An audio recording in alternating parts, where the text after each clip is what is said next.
Welcome back to the Daily Tip with Michael Jenkins and Chelsea Messenger on the BetMGM network. Make it legendary. Download the app today. Please gamble responsibly.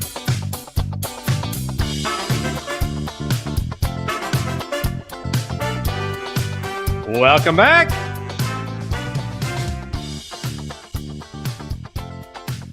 It is the Daily Tip on the BetMGM network. Great to have you with us. Michael Jenkins, she is Chelsea Messenger coming up on the show. Have you guys seen Diego Pavi's mom? Oh, dude. We're going to talk college football with Joe DeLeon from A to Z Sports in just moments. We were laughing about that yesterday because it was just like cut away. It's like, all right, we get it. But you have to tell me about this Joel Klatt hot take that I had not seen, which I feel like this is awful. We can ask Joe about this as well. I mean, there are bad takes and there are bad takes. Well, sometimes I understand, like, the name of the game in broadcasting is sometimes you have to have hot takes to get attention. But this one felt out of line. So Joel Klatt, who is a commentator for Fox Sports, he does a lot of stuff for the Big Ten. He said, and I quote, "The Iron Bowl is not in the hemisphere of Ohio State versus Michigan."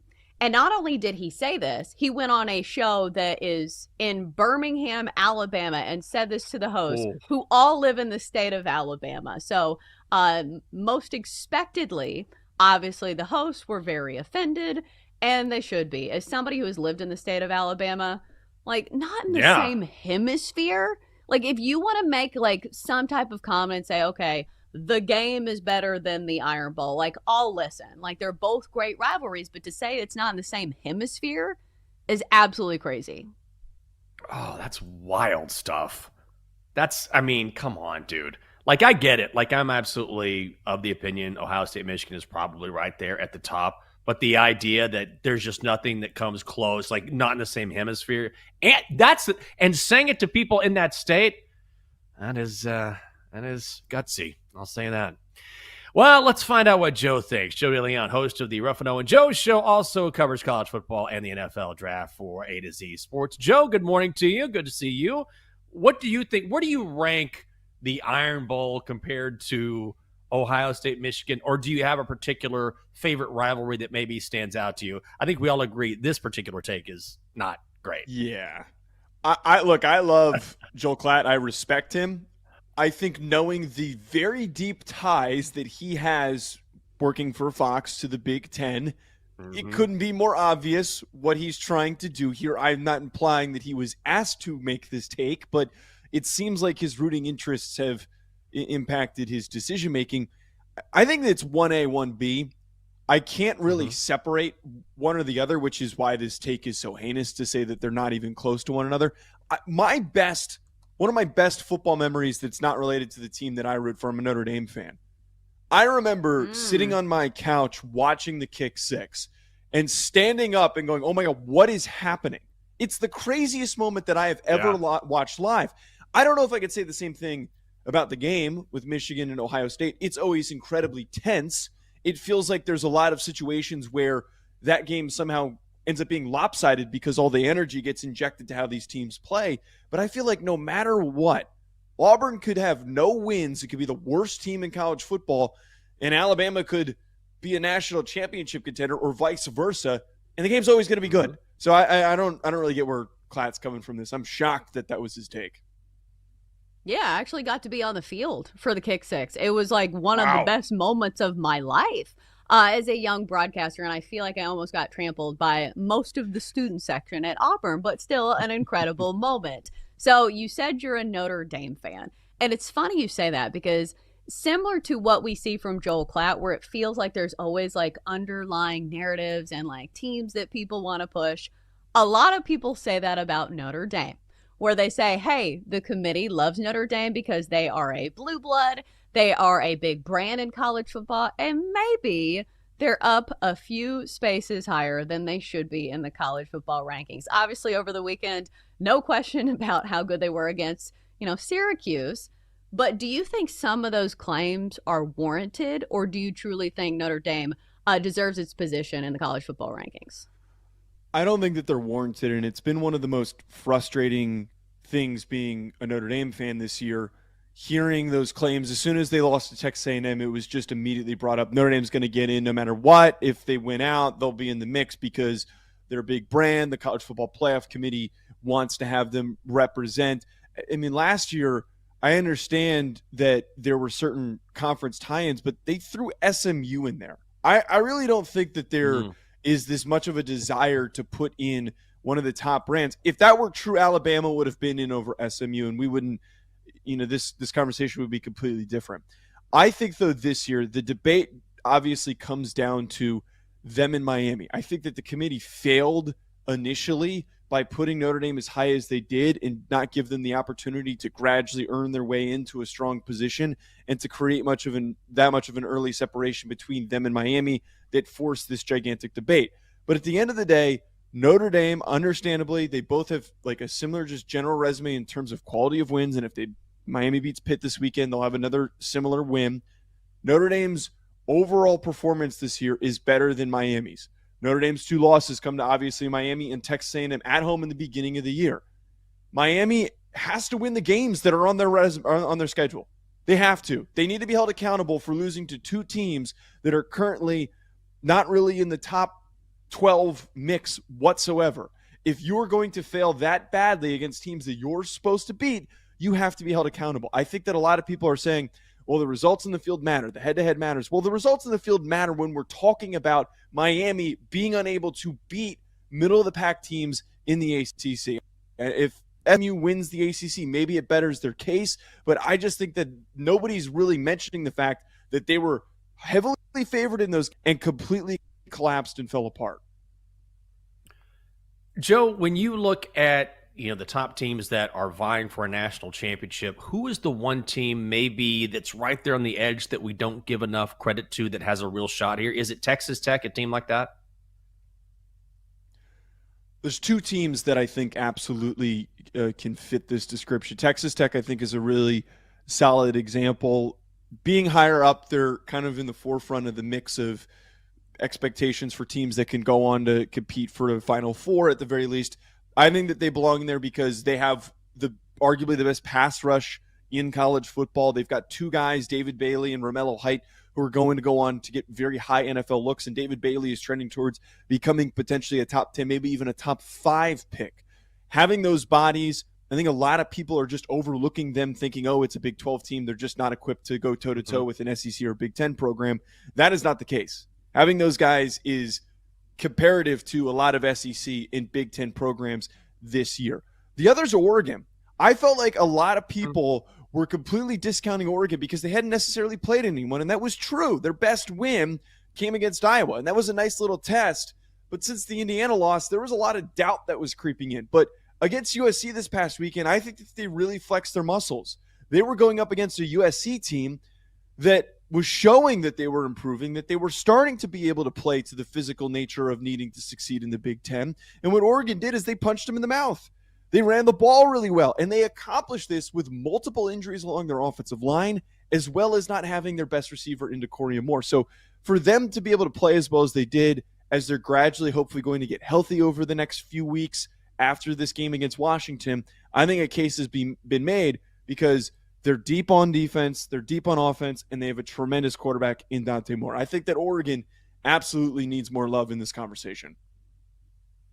All right, so if you look at the odds, Ohio State is your favorite over at BetMGM at plus 185 to win the national championship. And then there's quite a drop down to Indiana, who is 5-1, Texas A&M 7-1. But I want to ask you this because sometimes matchups matter when it's like the tournament format. We see this in March Madness a lot. I know it's a little different with football, but is there a team that you think matches up really well against Ohio State and could present a challenge to the Buckeyes if it ends up being like Ohio State versus this team in the national championship? Yeah, the one is really tough to like really truly project because Ohio State is just such a juggernaut at the current moment. And the one issue that they had was that they had an inconsistent run game, and it feels like recently, since they've gotten more out of Bo Jackson, their freshman running back, that's been somewhat figured out. Now, they're banged up at receiver, and that's something that they can't control that I don't think would play out in the national championship because Cardinal Tate and Jeremiah Smith should be back.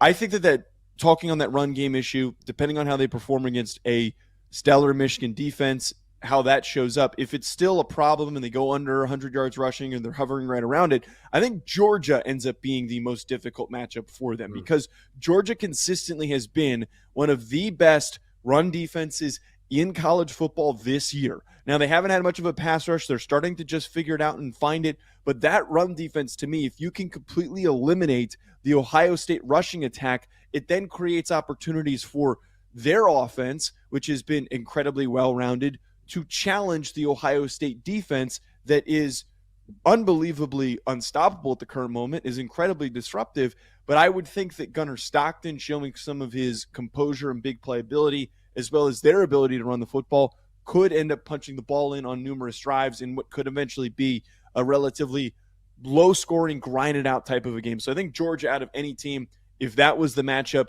those two teams, I think, would create a really compelling battle, and I think Georgia could prevail.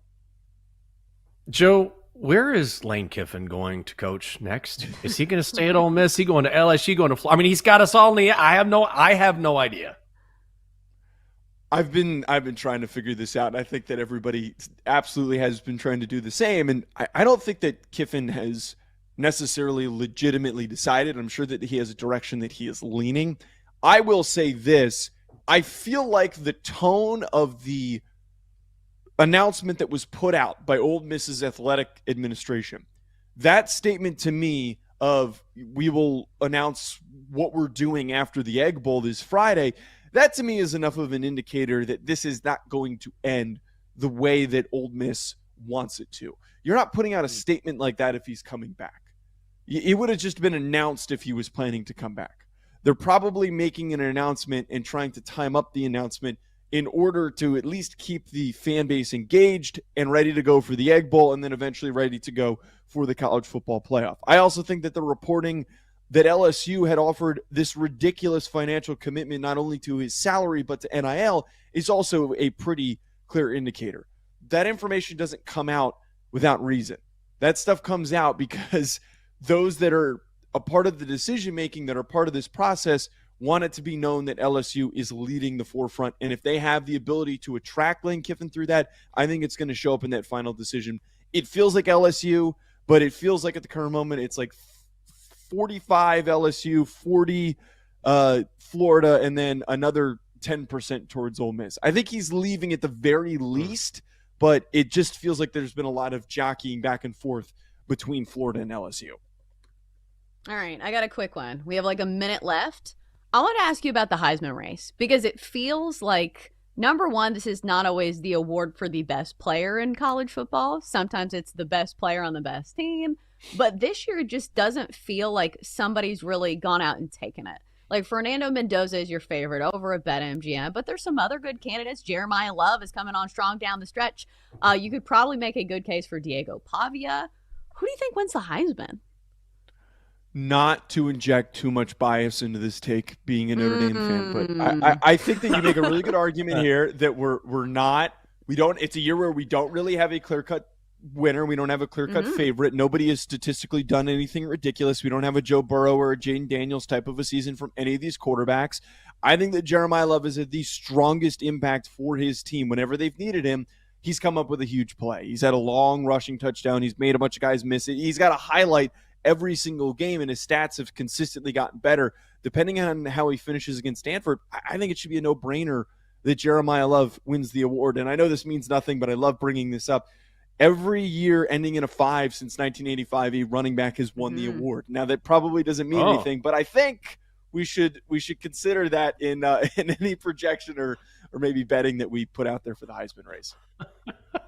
I mean, it's something, right? You never know. It's right. Joe DeLeon. He is to the Ruffino and Joe show, also covering college football and in the NFL draft for A to Z Sports. Joe, great stuff as always. Thanks for being with us. Of course. Thank you so much. You bet. Chelsea, who do you like to win the Heisman? Is Pavia your guy? I mean, he's right there in Nashville. Well, who do I like or who do I think is going to win? Because those are two different questions. Because I do think... Here's the thing. Like, if it was like, who is the most valuable to their team, it's definitely Diego Pavia. But I do think Vanderbilt probably needed to win a few more games. Like, that's the thing. Like, it's not the best player in college football, because otherwise we'd be looking at like some receivers as well. But it's like, who's the best quarterback on the best team that's put up the best numbers? So I don't know. It feels like kind of a crapshoot. Yeah, I think it's going to be Mendoza. I mean, he's the favorite right now. We were talking about this yesterday. Mendoza's getting ready for Purdue. Julian Sand is a guy, I'm telling you, he's right there. He has had a monster season, and all of a sudden, if he beats Michigan and then he goes to the Big Ten championship game, I feel like we're not talking enough about him. He's been brilliant for Ohio State. We've just kind of been playing boring football, a testament to how good they are, but he is right there, and I think the third favorite right now, BetMGM. Best bets coming up next here on the Daily Tip. Do not go anywhere. Coming up, Jenks and Chelsea give out their best bets here on the BetMGM network. Make it legendary. Download the app today. Please gamble responsibly.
Messenger and Michael Jenkins on the BetMGM Network. Make it legendary. Download the app today. Please gamble responsibly. Welcome back. It is a daily tip on the BetMGM Network. I'm Michael Jenkins. She is Chelsea Messenger. What a great week. Rivalry week in college football. Thanksgiving coming up on Thursday. Chelsea, how many people are you cooking for? You got the whole family coming over? Or are you just decorating the house? What's going on? Well, it's my whole family, but my family's not that big. So it is me, It is Jake, it is Blake, it is my mom, it is my dad, and it is my brother. So it's, it's a sizable group. Like, it still requires some planning. And it's like my dad's 6'5" and my brother's 6'6", and like Jake's not small either. So it's just like, even though it's not a lot of people, they're going to be eating a lot. So I still have to make a lot of food. Oh my God. You live with a bunch of giants. Well, and you're tall yourself. Them. I don't live with my dad and brother. Well, you grew up with a bunch of giants. Now you live with Jake. He's a big guy, right? Like, Jake's what? How tall is Jake? 6'1". He's not that tall. He's 6'1". 6'1". Well, like, that's amazing, comparatively speaking. Yeah. For sure. Compared to my family. Yeah, like my aunt's 6'2". Crazy. She is? Oh my God. That's incredible. She's awesome. I'll tell you. Is she?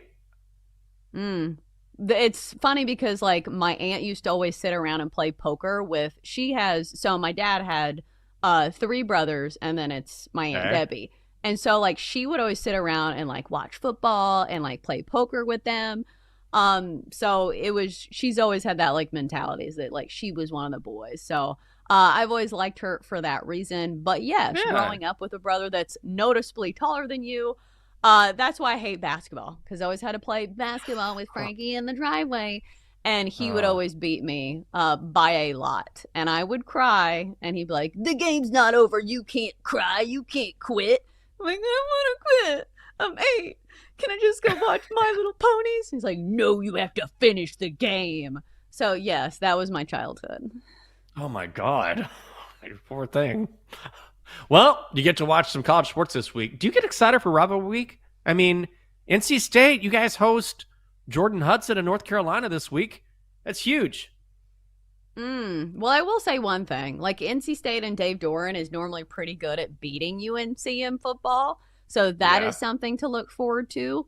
But correct me if I'm wrong, but when I think of like Thanksgiving week, I think I have PTSD from like working overtime, like on the lower levels, like coming up in TV, because it is such a big week. Like, I worked a lot of first jobs in the South, where I worked in Montgomery, Alabama. I worked in Columbus, Georgia, which is on the Alabama line.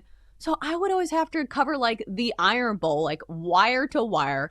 And instead of like having a leisurely week at work because it's a holiday, it would be even more work. So I feel like I'm like scarred from that experience, in that holidays were not a break in TV. Oh, well, you got that right. Remember, that was like your one chance to get on the desk, get on the anchor desk. So exciting. Like, oh, awesome. Now I get to anchor and put something on my reel. And also it's Christmas Day, and the station would buy something, they'd bring in like, hey, it's Thanksgiving. So here, they used to, back at Comcast Sports Net, I had worked so many holidays before I didn't. And they would bring in like some local restaurant, like a bar that had food, and they made turkey and dressing, and they never made, like, it wasn't on the menu for them, but it was just for Thanksgiving because they were open, because they also wanted people to come in and watch football. And, it was just very like, all right, here's some food. You're in the break room. Everybody just sitting around a round table eating their Thanksgiving. I have to say, those are the days I don't miss. I enjoyed it at first, and then I was like, I'd really rather be out for the holiday. Right, and then you look at Facebook and everybody's celebrating with their families, and you're sitting at a computer screen checking scores while eating a Pop-Tart cold from the vending machine along with a Diet Coke. Happy holidays. It's the most wonderful time of the year. You started singing that. That's a callback from 3 hours ago. All right. Well, guys, I guess here we go. I just want to say for the record, well, I guess I can say this when we do our bets, but I'm just not thrilled about the card. So let's get to it. Time to place your bets. I cannot tell you how much I do not like the card tonight. I have not bet on college basketball this season. That's where I'm going to go because I got nothing else I can figure out. But I feel like you've already started making some college basketball bets, correct? Well, I've been watching college basketball, but some of these teams are still kind of unknown. So we're going to try our best. What do you mean, Jenks? You're not excited for Northern Iowa and Loyola Chicago? Because that's where my best bet is. I'm going to be betting on Northern Iowa, laying the points in the 7.5. Best number over at BetMGM. This is already 8.5 at some other places. But here's the thing. It has been a god-awful season for Loyola Chicago, both when it comes to just plain wins. They are 1-5. But especially against the number, this team has been way overvalued, and they haven't even been valued that highly. 0-6 against the number so far this season, including in games which they were big favorites. Like last game, they were 13.5-point favorites against Northern Illinois. They lost that game 76-59. So it just feels like Loyola Chicago is just having a down season. Meanwhile, Northern Iowa has stacked 5 straight wins, and they've been way better recovering. So the only issue here is Northern Iowa is really good at defense, but their offense is not it's not their calling card. So the reason that they may not cover in this one is just that they don't score a ton of points. But if you look at their defense, it has been absolutely lights out. A top 50 defense, according to Kim Palm. I know it's early in the season, but I do think they will be able to stifle a bad Loyola Chicago offense. So let's go Northern Iowa, laying the 7.5 against Loyola of Chicago. All right. Nice job. I've been watching a little bit of college basketball. Not much. I was looking at the slate tonight. I almost, Chelsea. I almost went with the old pass. What are you betting on tonight? Pass? Nothing. Nothing. The dog Absolutely show. The dog show. I'm betting schnauzer. on the schnauzer. The schnauzer to win. That's what I'm going with. So I looked at the hockey slate. We got one game on the card. We have the Oilers hosting the Stars. The Oilers have been okay. The Stars have been really good. They're without Mikko Rantanen, who got suspended. But I don't know. I like the Stars maybe at plus money. Couldn't figure that one out. No football tonight after going 2-0 last night on Monday Night Football. So what am I doing? I'm actually going college basketball. Let's go Tennessee, Houston. Under 135.5. I believe they're playing in Las Vegas. I'm not crazy about this bet. But look, when you talk about these two teams, you're talking about two of the best defensive teams in college basketball. We know that. Emmanuel Sharp banged up for the Cougars, so maybe that affects the scoring output a little bit. Also, Tennessee has hit the under, if you're looking for some sort of trends, and I was desperate for something. Tennessee has hit the under in 7 of their last 8 against teams from the Big 12. Houston overall, generally an under team, which we know they've hit the under in 13 of their last 20. So I guess if I have to, under 135.5. Yeah, it's low, but 2 defensive squads. Let's go there between the Vols and the Cougs. Go Cougs. Yeah. Go Cougs.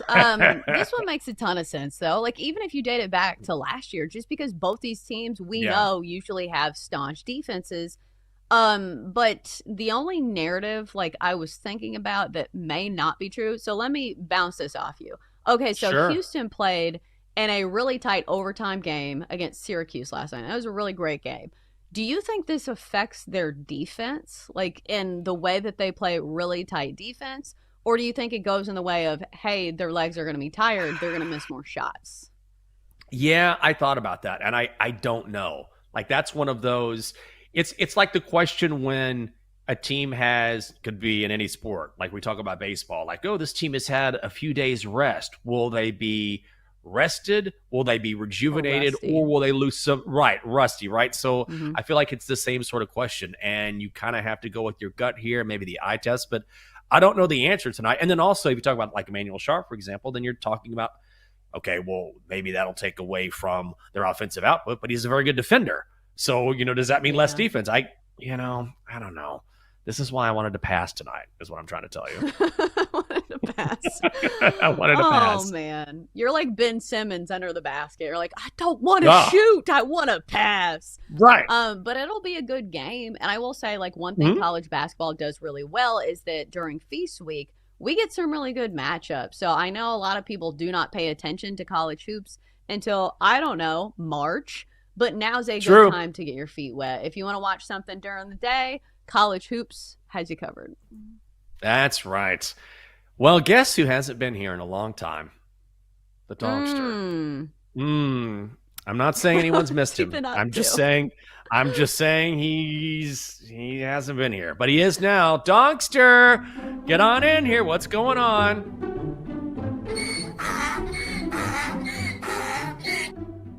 Dogster, where are you? Me? Where in the hell has everyone been? We've been here the entire time. Oh, really? You've been doing the show and somehow I missed it. No, I was out for a few days, but everyone else was here. A few days? You missed like 4 months. Do you know how lonely it's been and how many inappropriate texts I had to send? Like 70. Oh, well, I'm sorry. I missed you. Do you have a bet? It sure is lonely in this closet. Oh, okay. I didn't know that's where you were. Do you have a bet? Yes. Thunder minus 10.5 against Kevin Garnett and the T-Wolves. Nailed it. Nailed it. Wow. I was going to say you've been missed, but I don't know about that. All right. Thunder minus 10.5. All right, there you go. Sure. A little NBA. Well, it's funny to me that he sounds pissed off because, like, look at his picture. He looks cool as a cucumber. I thought he was going to be, like, in somebody's basement, like, happily. Like, some, like, attractive female's like, I've worked my way into her basement and things are going great.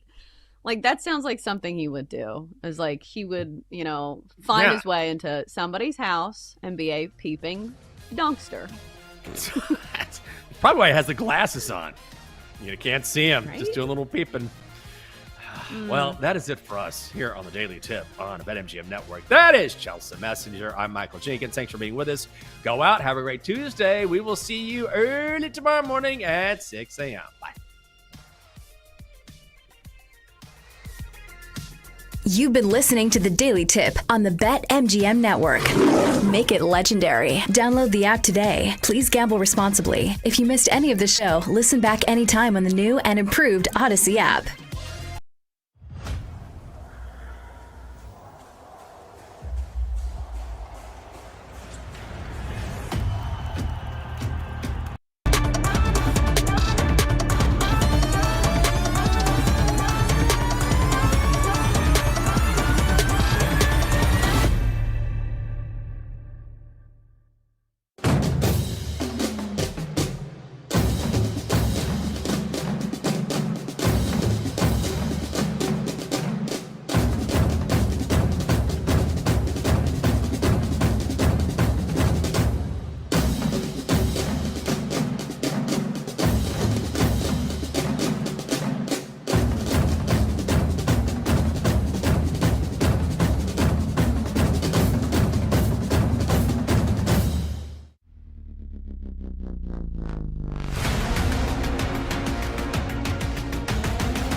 Get ready to experience the ultimate fusion of wagering and entertainment. This is the BetMGM Network. Kicking off your morning with the Daily Tip with Michael Jenkins and Chelsea Messenger. Over. It's a very simple way to look at it. It's the best way to look at it. Followed by the newly branded Bet Sweats with Joe O and Sammy P. When I stop talking, that's when you jump in usually. He said, ring that bell! He said, ring that bell! Then it's You Better You Bet, hosted by Nick Costos and Femi Abebefe. Great teams and great players get a whistle. It's happened forever. It will continue to happen. Capped off every night with the electric Brad Evans and Ryan Horvat on BetMGM tonight. Oh, that's a sexy phrase. Quote Dr. Dre, creep with me and walk with me on this one. Welcome to a new era of Wagertainment. This is the BetMGM Network. Please gamble responsibly.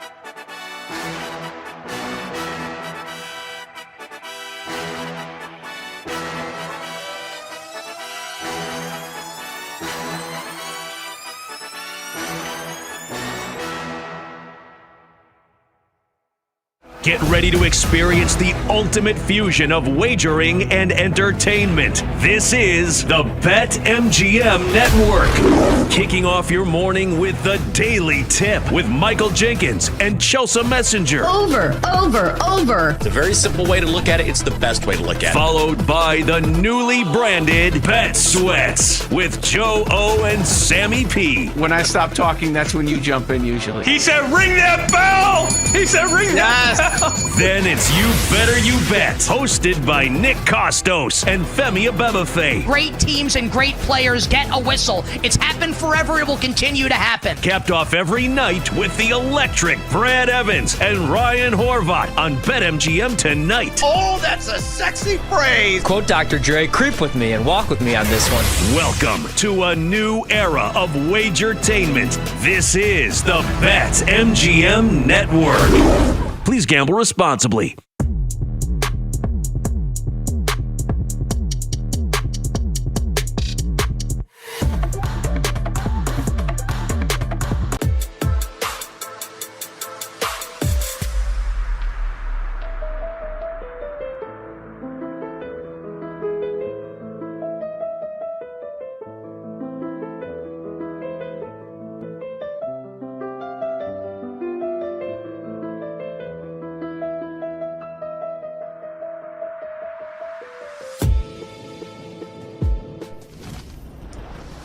Happy Tuesday. Welcome into Send It In, presented by BetMGM here on the BetMGM Network. I'm your host, PJ Glasser. We got a great show for you guys coming up on this Tuesday. Our guy, Nick Kenyon, going to join us here in moments, get his thoughts on Week 13 in the NFL. We're also going to talk college football, look at all the big top 25 matchups that we have coming up for rivalry week. Dive into some college basketball. We got another great slate on this feast week, and then we'll wrap everything up with our favorite plays of the day. We'll also dive into my top 10 teams in college basketball as well. So anything in NFL, college football, college basketball that you guys have for us, this is the place to be. Send in your questions, your comments at the BetMGM Network on Twitch, on YouTube, on X. And if you guys miss any part of the show today, make sure you check out the Send It In podcast, which is available wherever you get your podcast. Let's get rolling on a Tuesday. Glasses in session. We go to the Glasser guest line, check in with our guy, Nick Kenyon. Give him a follow on X at Nick Kenyon, BetMGM senior writer. Nick, a lot to get to. I love the slate this week in the NFL, and all three Thursday Thanksgiving games very intriguing, including Lions and Packers. Massive game in the NFC North. Massive game just for the NFC playoff picture. Detroit is a 2.5-point favorite at home on Thursday. Total is at 49. What do you like in that game? Yeah, hi PJ. It sounds like we're going to be oppo in this game because I like the Packers getting the points. Essentially, this comes down to two things. The way you stop Detroit is by stopping the run and pressuring Jared Goff. It was a kind of an anomaly on Sunday, but the Giants were consistently getting good pressure against him. 3 sacks on the day. For whatever reason, the Lions' pass blocking unit has just completely fallen apart. I don't know if it's the fact that they're just dealing with so many injuries along the offensive line, but not a lot of turnover there, so it's a little bit surprising. But we saw the Packers just completely dominate in week 1. Jahmyr Gibbs was a non-factor, and they have really good speed around the edges that they can kind of account for him and nullify him a little bit.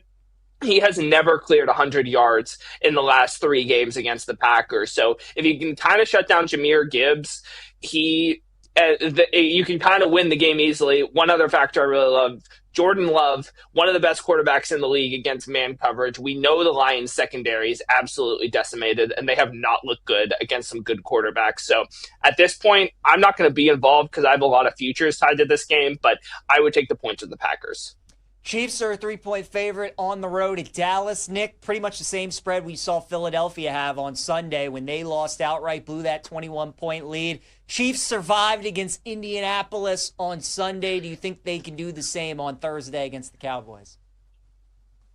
I want to sell both of these teams. Like, Dallas, can you come from behind against this Chiefs defense the same way you did against the Eagles? I mean, they needed some turnover luck to benefit in that game.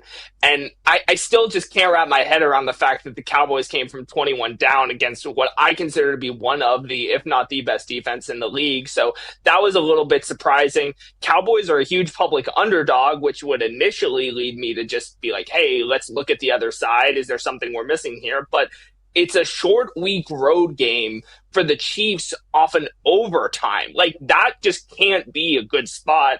That being said, it's the 3rd game in 10 days for Dallas because they played Monday Night Football, then they play Sunday, now they're playing on Thursday. That's an equally brutal spot. I would love nothing more than the Chiefs to lose this game because I need one more Chiefs loss to catch the win total under. So, and it would help Dallas as far as a very, very long shot chance at winning the NFC East. So I'll be rooting for a Cowboys outright win here, but I don't like either side in this game. If you force me to bet it, I'd probably look at Kansas City, but probably end up passing on this game entirely. AFC North in prime time, Ravens and Bengals. Joe Burrow going to make his return for Cincinnati on Thursday. Baltimore's won 5 in a row. They're 7-point favorites at home, Nick. These games tend to be close. Do you think we see another close one on Thursday night? I mean, Lamar isn't right. Like, I think I heard you say this yesterday, Pete. Like, he's just not right. And the Ravens' offense is significantly less dynamic when you don't have to defend 2 plays at once. Because when Lamar drops back, there's always the threat of him running. I don't really want to place trust in the Bengals' defense. Like, they could easily let up 40. They have to score 30 or 34 to win this game, or to cover the spread, excuse me. I'm not sure there's a line high enough that you could set Jamar Chase's receiving yards prop. Like, where else is the ball going? Like, Burrow and Chase, like, we saw this exact script the last time these teams played in Baltimore. No T. Higgins for Cincinnati. Jamar Chase had like 14 catches for 170 yards and 3 touchdowns, I think. Like, I would be looking at Jamar Chase receiving yards props. I'd also probably be looking at Derrick Henry rushing yards props. So no real opinion on the side. If you force me to bet it, I would maybe look at teasing the Ravens down to 1. But even that said, I don't really have a lot of confidence in this team with Burrow coming back. So I'm not really sure about it. The total is really high if you have some faith in this Baltimore defense, but I don't know. Like, I would tease the Ravens, but probably a player props look for me instead. Yeah, I like the Chase look. He always eats the Ravens defense alive, so he should have another good game coming off the suspension on Thursday. Looking at Friday, Nick, we got the Black Friday game, Eagles and Bears, a battle of 8-3 teams. This is a massive game in the NFC. Philadelphia coming off that tough loss to Dallas that we were talking about, and the Bears just keep finding ways to win games. How do you think this game is going to go? Because I think most people would agree the Bears are fraudulent. This is probably the game where it catches up with them. But is the Eagles offense the team that you want to fade them? Yeah, sorry, Sean. PJ, you nailed it yesterday. This is either a Bears outright win or they lose by 30. And which of those scenarios is more likely? I think the Eagles can kill them. I talked about this in my game preview that's up on the blog right now. Jalen Hurts just has eviscerated man coverage this season, and the Bears corner room is decimated, and they don't have linebackers. So who's going to spy Jalen Hurts if he wants to take off and run, assuming there's no open man downfield? I just don't know how the Bears defense holds up if they can't force turnovers. They've gone on the road 2 times this season and have not forced a turnover. They allowed 30 to Tyler Huntley, and they allowed 52 to Jared Goff. I know the Eagles are not right offensively, but Jalen Hurts is 19-0 straight up at home against teams that are above 500, and he's winning those games by an average of 12 points per game. If you like the Bears, don't screw around with the points. Just take the money line. If you like the Eagles, lay the points. That's what I did. I think this is the get-right spot off of just bad, crumbling performance in Dallas. The Bears are fraudulent. We know that. So I laid a touchdown with the Eagles at home on Friday. All right, like it. Nick Kenyon, we're talking with him here on Send It In. Give him a follow on X at Nick Kenyon, BetMGM senior writer. Make sure you go check out his stuff. Nick, a couple more games I want to get into as we look at the Sunday slate. And 2 really interesting games. We'll start in the AFC South with the Colts and the Texans. And who thought we would be here with how much is riding on this game? First meeting of the year between these 2 teams, and Indy is up by 2 games. So if the Texans are able to sweep the Colts and they finish with the same record, Houston is live to win that division. Indy is a 4.5-point favorite at home. What are your thoughts on that game? I'm kind of surprised the direction the spread went. This opened at 3.5, and I thought it might go to 3 with the Colts playing off a road overtime game, and you have the Texans looking very good, and they have extended time to prepare for this game. And then it went to 4.5, which makes me question my love of Houston here. They're on a 3-game winning streak. They've beaten teams that, on the whole, I consider to look better than this current version of Indy. And the only concern I can point to is that James Cook just absolutely eviscerated this rush defense. And now they're going up against an even better rushing attack with Jonathan Taylor. So that's the only thing I can point to that would explain this move. I took the under. I got it at 45.5. It's down to 44.5. You're still sitting above 1 key number, so still don't hate a look at that there. But the Texans defense is one of the best in the league, and they've played just a gauntlet schedule. So I trust them a lot, especially with the Colts offense coming off an extra period. And I think they put some stuff on film as far as the Chiefs defense did, as far as how you can shut down this offense. That being said, I don't trust the Texans offense at all. And I think this is just a good buy low spot on the Colts defense. I thought they looked pretty good against the Chiefs on Sunday. So I think the Texans offense is markedly worse, even if CJ Stroud comes back. So just an underlook for me. If you force me to bet a side, it would be Houston, but probably a pass given it moved against me. Nick, we got about a minute left. I know there's another game you want to talk about, but really quick, I just want a quick thought on Bills and Steelers. Buffalo laying 3.5 on the road. You like your Steelers this week? Anything north of a field goal? What are your thoughts there in about 30 seconds? It's a terrible matchup for Buffalo. The Steelers run the ball really well. The Bills can't stop the run, and Josh Allen does not do very well against man coverage, which the Steelers run a lot. So I kind of like the matchup. I would love another Bills loss just because it bolsters the Patriots division case. But, if you like the Steelers, take the money line. If you like the Bills, lay the points. I know I've said that a lot today, but I think that it's a good matchup for the Steelers. All right, and then that Panthers-Rams game, I know there's a bet that you really like. What are you taking?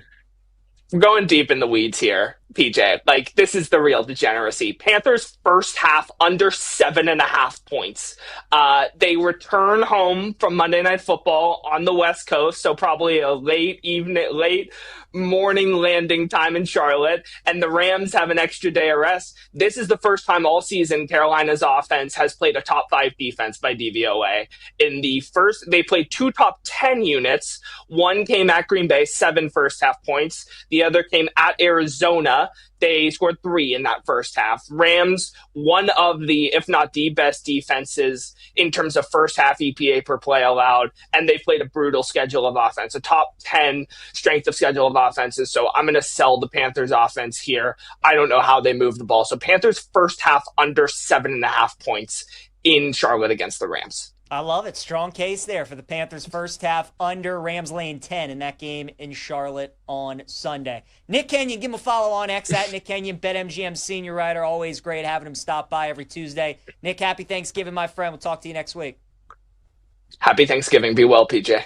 All right, man, you too. Let's keep it rolling here on Send It In, guys. A lot to get to. Let's stick with the NFL, though, before we dive into college football and college basketball. We talked about a lot of these games yesterday, but Packers-Lions, I like the Lions at 3, so you know I like them at 2.5. I think this is just too much of an overreaction to what we saw on Sunday. That Vikings-Packers game was a lot closer than the final score indicated. It was 10-6, middle third quarter. Vikings were getting ready to get the ball back. The punt returner muffs it. Green Bay recovers, goes into the end zone 17-6, and then when McCarthy is trailing like that and Green Bay's pass rush can just pin their ears back, that's when Minnesota didn't have a shot. So the Lions, I think they were looking ahead to this game. Think about how tough of a sandwich spot that was for Detroit. Sunday night game against Philly, Thanksgiving against Green Bay. The 2-10 Giants are in town at home, and everybody just thinks you're going to kill them.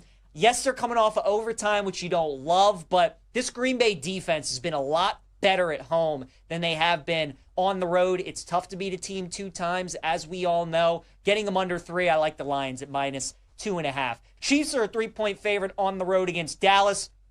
I feel the same way about this game that I did about the Colts game. Lay 3 with the Chiefs at 3.5. It's probably a stay away for me. The fact that they're giving us 3 now with Kansas City. Nick does bring up a really good point. I mean, a tough, hard-fought win against the Colts, overtime, short week, on the road. But if there's like anybody you would trust in that kind of spot, it's Kansas City, right? I mean, they're playing for their season in all these games. All these games are must win for the Chiefs. They got to continue to stack wins because the AFC wild card is so competitive and they're likely not going to win their division. So now that the Chiefs are at -3, I think that's a great bet. If you just want to take Kansas City money line -175, I think that's a good play too. And then Ravens-Bengals on Thursday night, Baltimore laying 7, total is 52.5. Back to that Chiefs game real quick too. That total at 52.5 seems a little high. I would go over there. The Ravens-Bengals game is the same, total at 52. I'd actually look the under in this game, but I do like Cincinnati a lot at +7. I'd even think about sprinkling some money line at +280. Burrow's only beaten the Ravens 1 time, but all these games are close, and they probably should have beaten the Ravens in both of those games last year.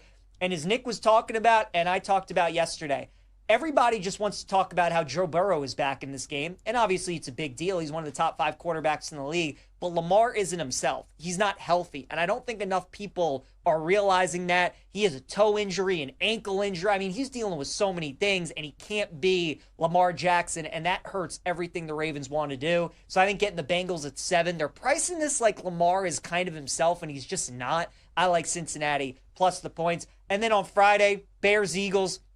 Again, it just feels like one of these games where the Bears win outright or the Eagles smoke them. If you like the Eagles, I'd probably look at some alt spreads potentially in this game. But I always get a little worried in these type of games where we all clearly know, like again, both of these teams are 8-3. So not all records are created equal sometimes. I think most people would agree that probably Philadelphia is better than the Bears.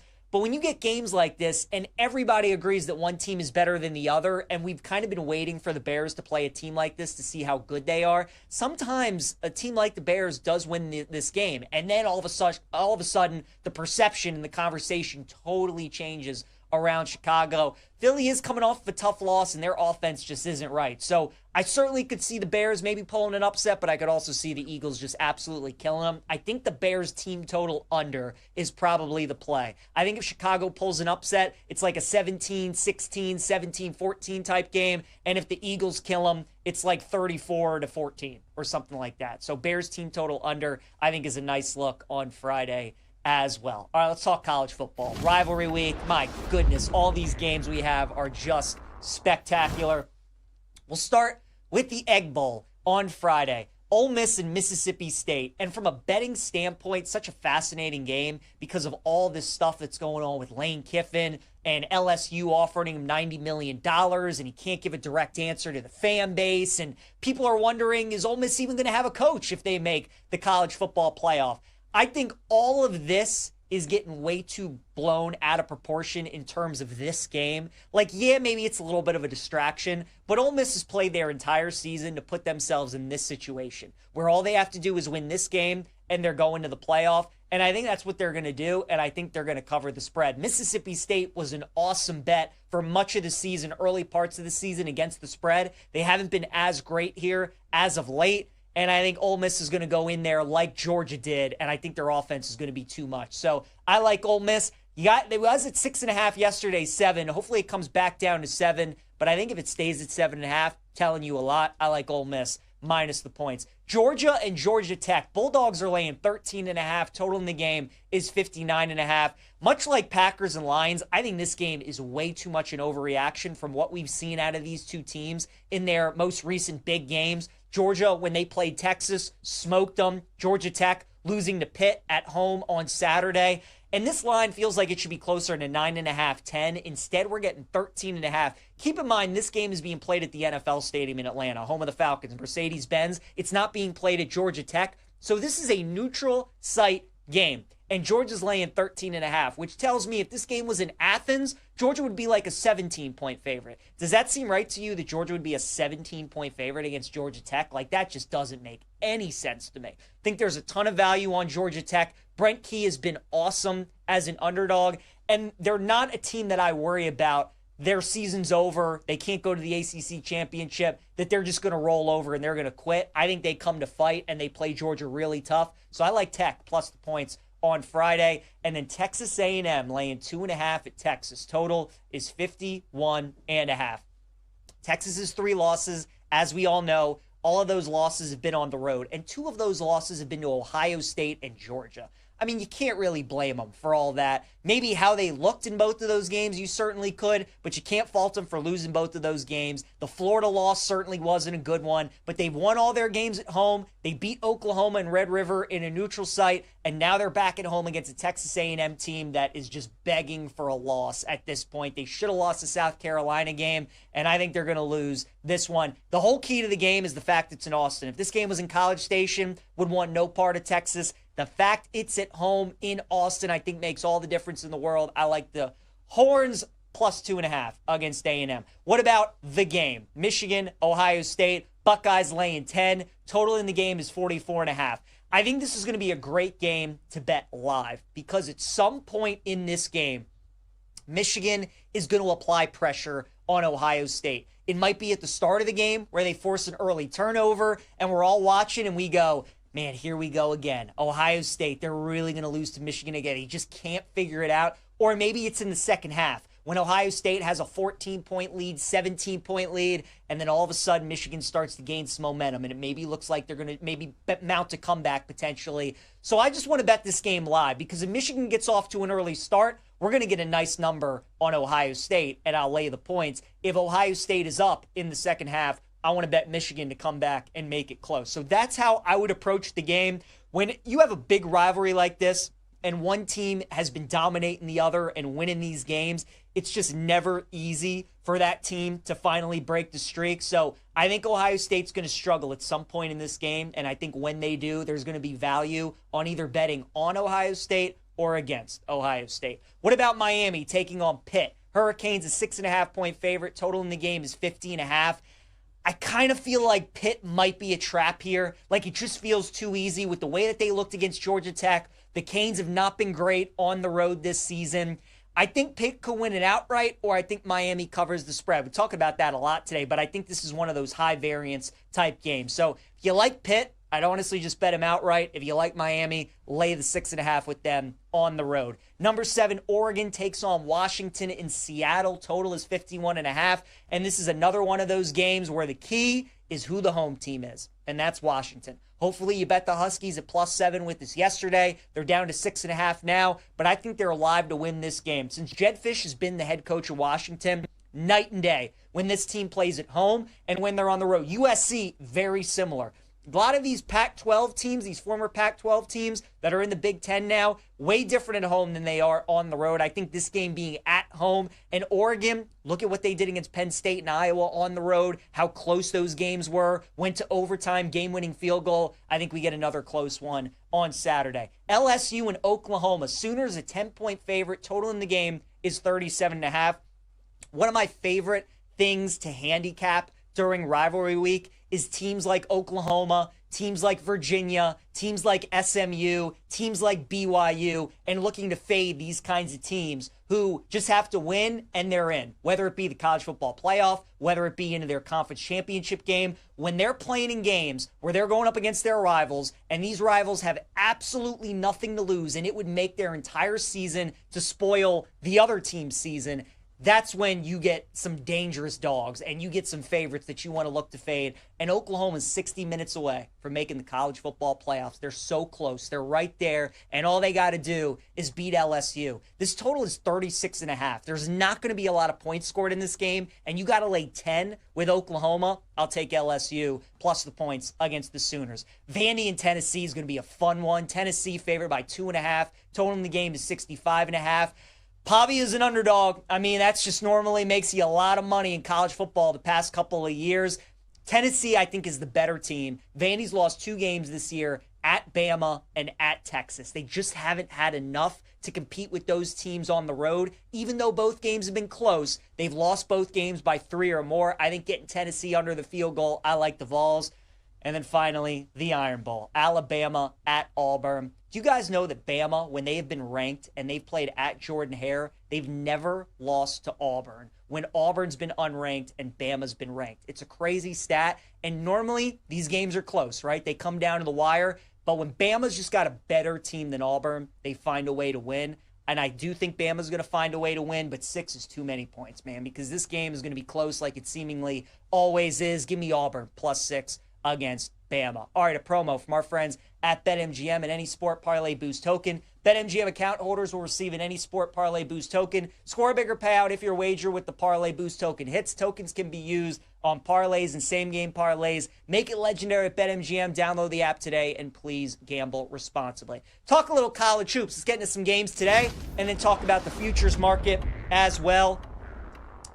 Iowa State takes on Creighton. Cyclones a 5.5-point favorite. That game tips off here in about 40 minutes or so. Keep an eye on Tamin Lipsey, the point guard for Iowa State, got banged up in that game yesterday. It looks like he's maybe going to play. This line's going back up to 6.5. I don't think Creighton's very good. I think Iowa State's a nice money line parlay piece today, so I would look at them to win the game. Also think Kansas is a good money line parlay piece as well, and I'd probably think about laying the 5.5.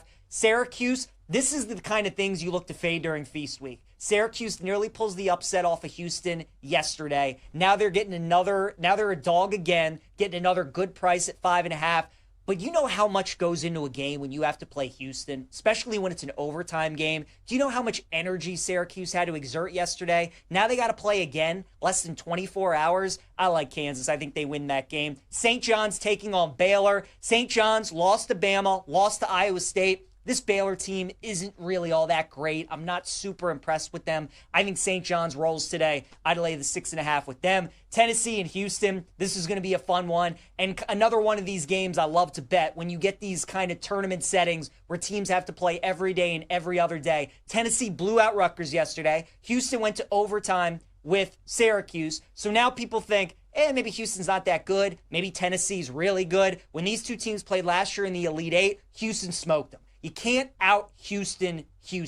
and that's the way Tennessee wants to play. I just think it's a bad matchup for the Vols. I like Houston minus 3.5. Michigan and Auburn should be fun today. Michigan 3.5-point favorite at the open. Now they're up to 5.5. I think that's too much of a move. I like Auburn to keep it close. I think that game comes down to the wire. Lay it with Gonzaga today against Maryland. I think the Zags are going to smoke them. I'm really fascinated with the Gonzaga team. We're going to talk about them in a little bit. Oregon's down to a 1.5-point favorite against San Diego State. I was wrong on the Ducks yesterday. They were in that game until Auburn just kind of pulled away in the last couple minutes.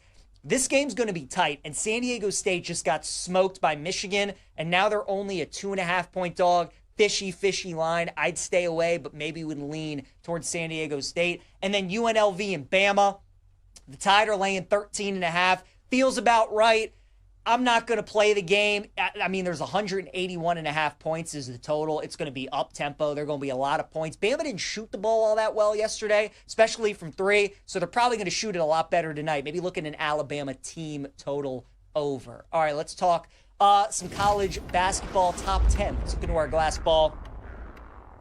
And right now, for me, the number one team in the land is going to be the Houston Cougars, and they are plus 900 to win the championship. I know they went to OT yesterday against Syracuse, but their backcourt, Uzan and Sharp, they're great players. They're experienced. They went to the Final Four national title last year. They're going to be tough, man. That's going to be the toughest out come March Madness is beating Houston. UConn, I'll put them at 12-1. Yes, they did lose to Arizona, but two of their best players were out in that game. I think with Danny Hurley's squad's at full strength, they're as good as anybody. Gonzaga is going to be number 3 for me at 12-1. I think Gonzaga is so fascinating this year because for the first time ever, Mark Few's team is better defensively than offensively. They're also super old. They got a 25, 24, 23 Spanish pro on their team. They're very experienced. They're extremely well coached. They're great defensively. I think Gonzaga's super interesting. Purdue, I'll put at number 4. They're the favorites to win the national title. They have probably the best player in the sport in Braden Smith. Trey Kaufman-Wren's awesome.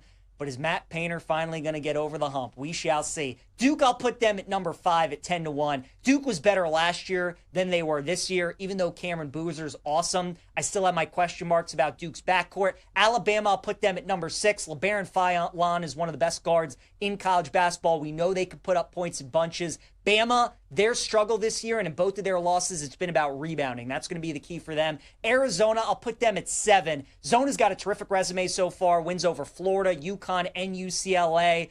But there's something with Zona that I just feel like is missing. Illinois, I'd buy stock on the Illini now at 18-1. They're going to get better as the season goes on, and their 1-2 punch of Peja's kid, Andrei Stojakovic, and Mirkovic, really good. Louisville, what's interesting about Louisville is that they've played an elite offensive team in Kentucky and defensive team in Cincinnati. When they play a team that has the combo of both, I think they're going to struggle. I'll put them at 9. And then Michigan, I'll put at number 10. Still have my questions about the Michigan backcourt. All right, real quick, let's wrap the show. Favorite plays of the day. Jacoby Gillespie, Tennessee point guard, had 32 points yesterday against Rutgers. Now he faces Houston and that defense today. So what do you think Houston is going to do to a guy that just dropped 32 yesterday? My guess, probably guard him pretty well. I'll take Jacoby Gillespie under 16.5 points. Auburn plus 5.5 against Michigan is going to be my dog of the day. I think that's too many points. And give me the Johnnies, St. John's minus 6.5 against Baylor. I think Rick Pitino's squad rolls today out in Vegas. Thanks again to Nick Kenyon for joining us. Appreciate you guys tuning in. Have a great rest of your day. Again, final show of the week tomorrow. We're off Thursday and Friday, so we'll see you guys then.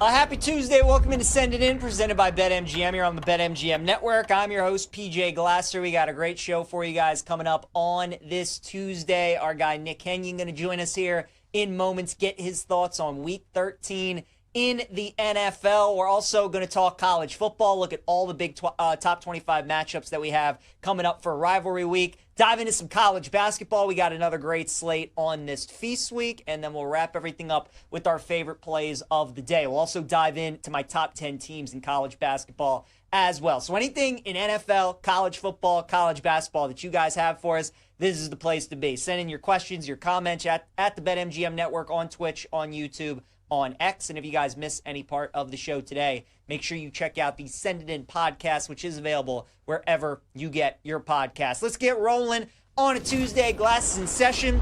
We go to the Glasser guest line, check in with our guy, Nick Kenyon. Give him a follow on X at Nick Kenyon, BetMGM senior writer. Nick, a lot to get to. I love the slate this week in the NFL, and all three Thursday Thanksgiving games very intriguing, including Lions and Packers. Massive game in the NFC North. Massive game just for the NFC playoff picture. Detroit is a 2.5-point favorite at home on Thursday. Total is at 49. What do you like in that game? Yeah, hi, PJ. It sounds like we're going to be oppo in this game because I like the Packers getting the points. Essentially, this comes down to two things. The way you stop Detroit is by stopping the run and pressuring Jared Goff. It was a kind of an anomaly on Sunday, but the Giants were consistently getting good pressure against him. 3 sacks on the day. For whatever reason, the Lions' pass blocking unit has just completely fallen apart. I don't know if it's the fact that they're just dealing with so many injuries along the offensive line, but not a lot of turnover there, so it's a little bit surprising. But we saw the Packers just completely dominate in week 1. Jahmyr Gibbs was a non-factor, and they have really good speed around the edges that they can kind of account for him and nullify him a little bit. He has never cleared 100 yards in the last 3 games against the Packers. So if you can kind of shut down Jahmyr Gibbs, you can kind of win the game easily. One other factor I really love, Jordan Love, one of the best quarterbacks in the league against man coverage. We know the Lions secondary is absolutely decimated, and they have not looked good against some good quarterbacks. So at this point, I'm not going to be involved because I have a lot of futures tied to this game, but I would take the points of the Packers. Chiefs are a 3-point favorite on the road at Dallas. Nick, pretty much the same spread we saw Philadelphia have on Sunday when they lost outright, blew that 21-point lead. Chiefs survived against Indianapolis on Sunday. Do you think they can do the same on Thursday against the Cowboys? I want to sell both of these teams. Like, Dallas, can you come from behind against this Chiefs defense the same way you did against the Eagles? I mean, they needed some turnover luck to benefit in that game. And I still just can't wrap my head around the fact that the Cowboys came from 21 down against what I consider to be one of the, if not the best defense in the league. So that was a little bit surprising. Cowboys are a huge public underdog, which would initially lead me to just be like, hey, let's look at the other side. Is there something we're missing here? But it's a short week road game for the Chiefs off an overtime. Like, that just can't be a good spot. That being said, it's the 3rd game in 10 days for Dallas because they played Monday Night Football, then they play Sunday, now they're playing on Thursday. That's an equally brutal spot. I would love nothing more than the Chiefs to lose this game because I need one more Chiefs loss to cash the win total under. So, and it would help Dallas as far as a very, very long shot chance at winning the NFC East. So I'll be rooting for a Cowboys outright win here, but I don't like either side in this game. If you force me to bet it, I'd probably look at Kansas City, but probably end up passing on this game entirely. AFC North in prime time, Ravens and Bengals. Joe Burrow going to make his return for Cincinnati on Thursday. Baltimore's won 5 in a row. They're 7-point favorites at home, Nick. These games tend to be close. Do you think we see another close one on Thursday night? I mean, Lamar isn't right. Like, I think I heard you say this yesterday, Pete. Like, he's just not right. And the Ravens' offense is significantly less dynamic when you don't have to defend 2 plays at once. Because when Lamar drops back, there's always the threat of him running. I don't really want to place trust in the Bengals' defense. Like, they could easily let up 40. They have to score 30 or 34 to win this game, or to cover the spread, excuse me. I'm not sure there's a line high enough that you could set Jamar Chase's receiving yards prop. Like, where else is the ball going? Like, Burrow and Chase, like, we saw this exact script the last time these teams played in Baltimore. No T. Higgins for Cincinnati. Jamar Chase had like 14 catches for 170 yards and 3 touchdowns, I think. I would be looking at Jamar Chase receiving yards props. I'd also probably be looking at Derrick Henry rushing yards props. So no real opinion on the side. If you force me to bet it, I would maybe look at teasing the Ravens down to 1, but even that said, I don't really have a lot of confidence in this team with Burrow coming back, so I'm not really sure about it. The total is really high if you have some faith in this Baltimore defense, but I don't know. I would tease the Ravens, but probably a player props look for me instead. Yeah, I like the Chase look. He always eats the Ravens defense alive, so he should have another good game coming off the suspension on Thursday. Looking at Friday, Nick, we got the Black Friday game, Eagles and Bears, a battle of 8-3 teams. This is a massive game in the NFC. Philadelphia coming off that tough loss to Dallas that we were talking about, and the Bears just keep finding ways to win games. How do you think this game is going to go? Because I think most people would agree the Bears are fraudulent. This is probably the game where it catches up with them, but is the Eagles offense the team that you want to fade them?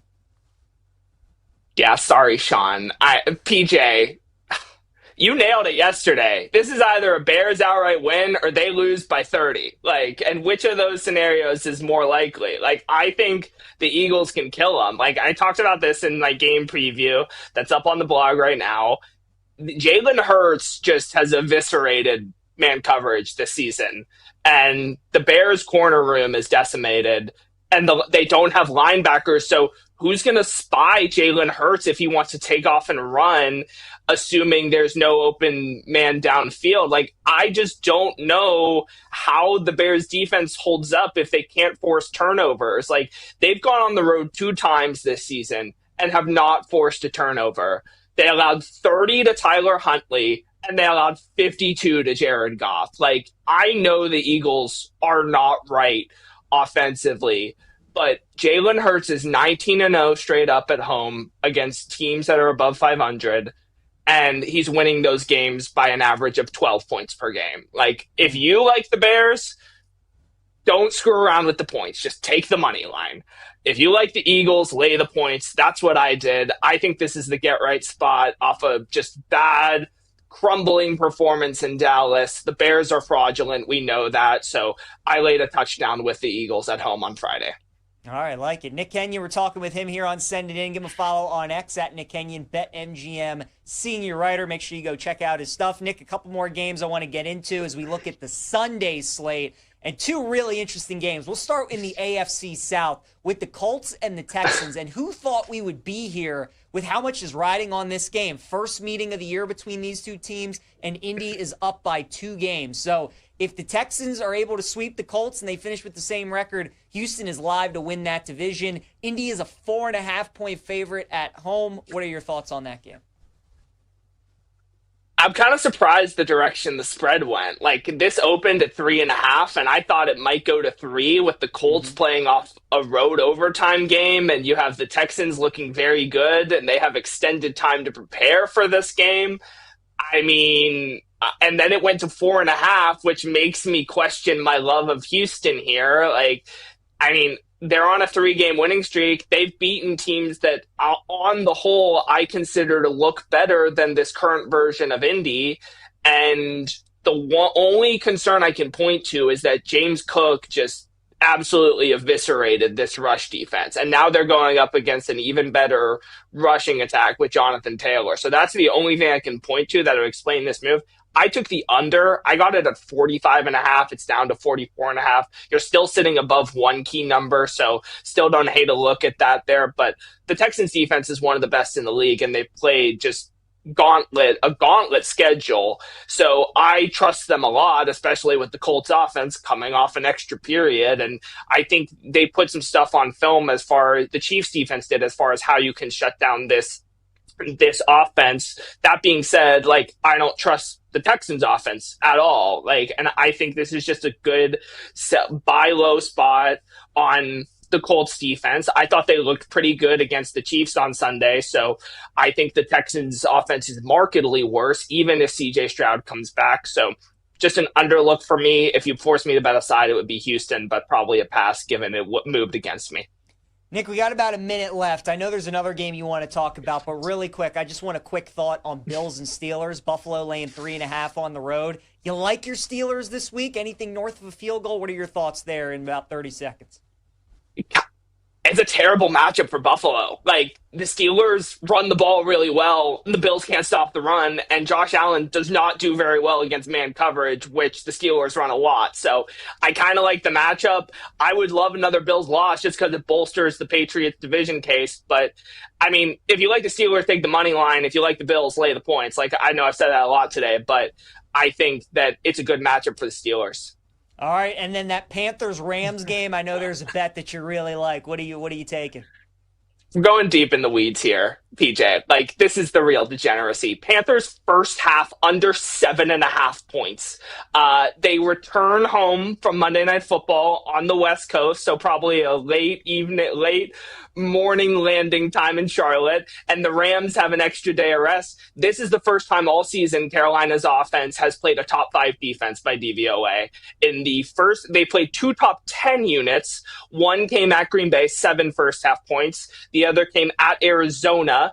They scored 3 in that first half. Rams, one of the, if not the best defenses in terms of first half EPA per play allowed, and they played a brutal schedule of offense, a top 10 strength of schedule of offenses. So I'm going to sell the Panthers offense here. I don't know how they move the ball. So Panthers first half under 7.5 points in Charlotte against the Rams. I love it. Strong case there for the Panthers first half under, Rams laying 10 in that game in Charlotte on Sunday. Nick Kenyon, give him a follow on X at Nick Kenyon, BetMGM senior writer. Always great having him stop by every Tuesday. Nick, happy Thanksgiving, my friend. We'll talk to you next week. Happy Thanksgiving. Be well, PJ. All right, man, you too. Let's keep it rolling here on Send It In, guys. A lot to get to. Let's stick with the NFL, though, before we dive into college football and college basketball. We talked about a lot of these games yesterday, but Packers-Lions, I like the Lions at 3, so you know I like them at 2.5. I think this is just too much of an overreaction to what we saw on Sunday. That Vikings-Packers game was a lot closer than the final score indicated. It was 10-6, middle third quarter. Vikings were getting ready to get the ball back. The punt returner muffs it. Green Bay recovers, goes into the end zone 17-6, and then when McCarthy is trailing like that and Green Bay's pass rush can just pin their ears back, that's when Minnesota didn't have a shot. So the Lions, I think they were looking ahead to this game. Think about how tough of a sandwich spot that was for Detroit. Sunday night game against Philly, Thanksgiving against Green Bay. The 2-10 Giants are in town at home, and everybody just thinks you're going to kill them. Yes, they're coming off of overtime, which you don't love, but this Green Bay defense has been a lot better at home than they have been on the road. It's tough to beat a team 2 times, as we all know. Getting them under 3, I like the Lions at -2.5. Chiefs are a 3-point favorite on the road against Dallas. I feel the same way about this game that I did about the Colts game. Lay 3 with the Chiefs at 3.5. It's probably a stay away for me. The fact that they're giving us 3 now with Kansas City. Nick does bring up a really good point. I mean, a tough, hard-fought win against the Colts, overtime, short week, on the road. But if there's like anybody you would trust in that kind of spot, it's Kansas City, right? I mean, they're playing for their season in all these games. All these games are must win for the Chiefs. They got to continue to stack wins because the AFC wild card is so competitive and they're likely not going to win their division. So now that the Chiefs are at -3, I think that's a great bet. If you just want to take Kansas City money line -175, I think that's a good play too. And then Ravens-Bengals on Thursday night, Baltimore laying 7, total is 52.5. Back to that Chiefs game real quick too. That total at 52.5 seems a little high. I would go over there. The Ravens-Bengals game is the same total at 52. I'd actually look the under in this game, but I do like Cincinnati a lot at +7. I'd even think about sprinkling some money line at +280. Burrow's only beaten the Ravens 1 time, but all these games are close, and they probably should have beaten the Ravens in both of those games last year. And as Nick was talking about, and I talked about yesterday, everybody just wants to talk about how Joe Burrow is back in this game. And obviously it's a big deal. He's one of the top 5 quarterbacks in the league. But Lamar isn't himself. He's not healthy. And I don't think enough people are realizing that. He has a toe injury, an ankle injury. I mean, he's dealing with so many things, and he can't be Lamar Jackson. And that hurts everything the Ravens want to do. So I think getting the Bengals at 7, they're pricing this like Lamar is kind of himself, and he's just not. I like Cincinnati plus the points. And then on Friday, Bears-Eagles. again, it just feels like one of these games where the Bears win outright or the Eagles smoke them. If you like the Eagles, I'd probably look at some alt spreads potentially in this game. But I always get a little worried in these type of games where we all clearly know, like, again, both of these teams are 8-3. So not all records are created equal sometimes. I think most people would agree that probably Philadelphia is better than the Bears. But when you get games like this and everybody agrees that one team is better than the other, and we've kind of been waiting for the Bears to play a team like this to see how good they are, sometimes a team like the Bears does win this game. And then all of a sudden, the perception and the conversation totally changes around Chicago. Philly is coming off of a tough loss, and their offense just isn't right. So I certainly could see the Bears maybe pulling an upset, but I could also see the Eagles just absolutely killing them. I think the Bears team total under is probably the play. I think if Chicago pulls an upset, it's like a 17-16, 17-14 type game. And if the Eagles kill them, it's like 34-14 or something like that. So Bears team total under, I think, is a nice look on Friday as well. All right, let's talk college football. Rivalry week. My goodness, all these games we have are just spectacular. We'll start with the Egg Bowl on Friday. Ole Miss and Mississippi State. And from a betting standpoint, such a fascinating game because of all this stuff that's going on with Lane Kiffin and LSU offering him $90 million, and he can't give a direct answer to the fan base. And people are wondering, is Ole Miss even going to have a coach if they make the college football playoff? I think all of this is getting way too blown out of proportion in terms of this game. Like, yeah, maybe it's a little bit of a distraction, but Ole Miss has played their entire season to put themselves in this situation where all they have to do is win this game and they're going to the playoff. And I think that's what they're going to do, and I think they're going to cover the spread. Mississippi State was an awesome bet for much of the season, early parts of the season against the spread. They haven't been as great here as of late. And I think Ole Miss is going to go in there like Georgia did, and I think their offense is going to be too much. So I like Ole Miss. It was at 6.5 yesterday, 7. Hopefully it comes back down to 7. But I think if it stays at 7.5, telling you a lot, I like Ole Miss minus the points. Georgia and Georgia Tech. Bulldogs are laying 13.5. Total in the game is 59.5. Much like Packers and Lions, I think this game is way too much an overreaction from what we've seen out of these two teams in their most recent big games. Georgia, when they played Texas, smoked them. Georgia Tech losing to Pitt at home on Saturday.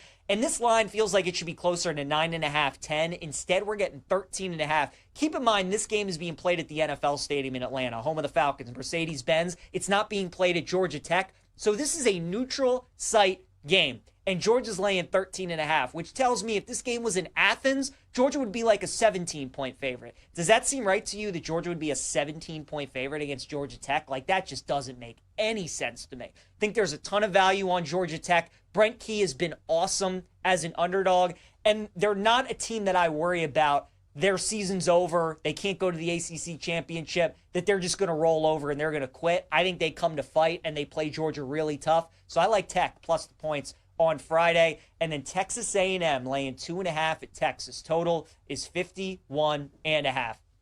Texas's 3 losses, as we all know, all of those losses have been on the road. And 2 of those losses have been to Ohio State and Georgia.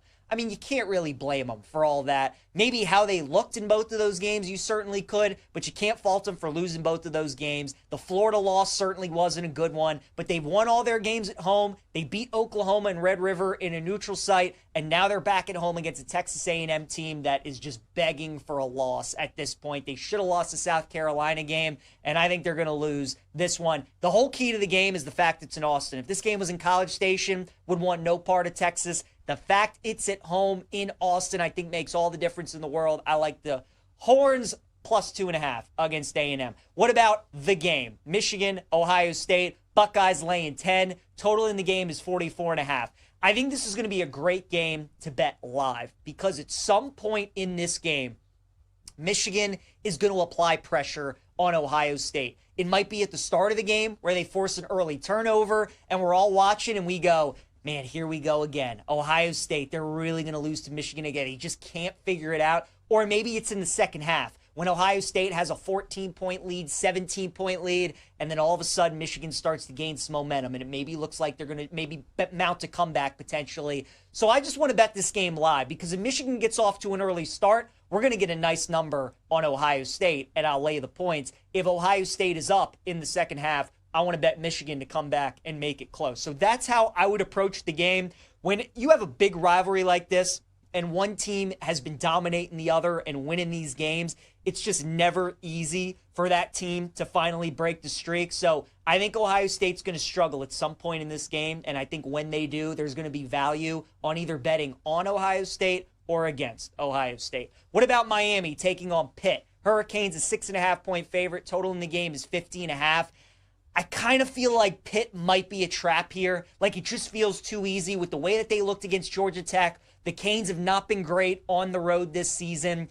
I think Pitt could win it outright, or I think Miami covers the spread. We talk about that a lot today, but I think this is one of those high variance type games. So if you like Pitt, I'd honestly just bet him outright. If you like Miami, lay the 6.5 with them on the road. Number 7, Oregon takes on Washington in Seattle. Total is 51.5. And this is another one of those games where the key is who the home team is, and that's Washington. Hopefully you bet the Huskies at +7 with us yesterday. They're down to 6.5 now, but I think they're alive to win this game. Since Jed Fish has been the head coach of Washington, night and day when this team plays at home and when they're on the road. USC, very similar. A lot of these Pac-12 teams, these former Pac-12 teams that are in the Big Ten now, way different at home than they are on the road. I think this game being at home, and Oregon, look at what they did against Penn State and Iowa on the road, how close those games were, went to overtime, game-winning field goal. I think we get another close one on Saturday. LSU and Oklahoma. Sooners a 10-point favorite. Total in the game is 37.5. One of my favorite things to handicap during rivalry week is teams like Oklahoma, teams like Virginia, teams like SMU, teams like BYU, and looking to fade these kinds of teams who just have to win and they're in, whether it be the college football playoff, whether it be into their conference championship game. When they're playing in games where they're going up against their rivals, and these rivals have absolutely nothing to lose, and it would make their entire season to spoil the other team's season, that's when you get some dangerous dogs and you get some favorites that you want to look to fade. And Oklahoma's 60 minutes away from making the college football playoffs. They're so close. They're right there. And all they got to do is beat LSU. This total is 36.5. There's not going to be a lot of points scored in this game. And you got to lay 10 with Oklahoma. I'll take LSU plus the points against the Sooners. Vandy and Tennessee is going to be a fun one. Tennessee favored by 2.5. Total in the game is 65.5. Pavi is an underdog. I mean, that's just normally makes you a lot of money in college football the past couple of years. Tennessee, I think, is the better team. Vandy's lost 2 games this year at Bama and at Texas. They just haven't had enough to compete with those teams on the road. Even though both games have been close, they've lost both games by 3 or more. I think getting Tennessee under the field goal, I like the Vols.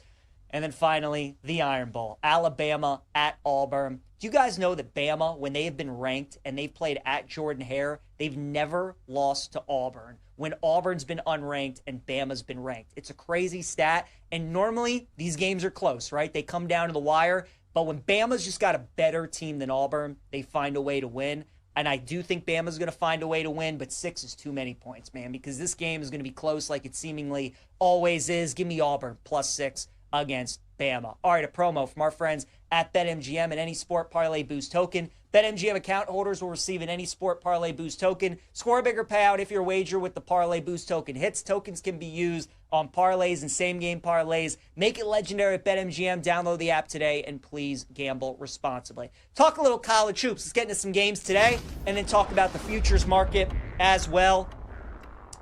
Iowa State takes on Creighton. Cyclones a 5.5-point favorite. That game tips off here in about 40 minutes or so. Keep an eye on Tamin Lipsey, the point guard for Iowa State, got banged up in that game yesterday. Looks like he's maybe going to play. This line's going back up to 6.5.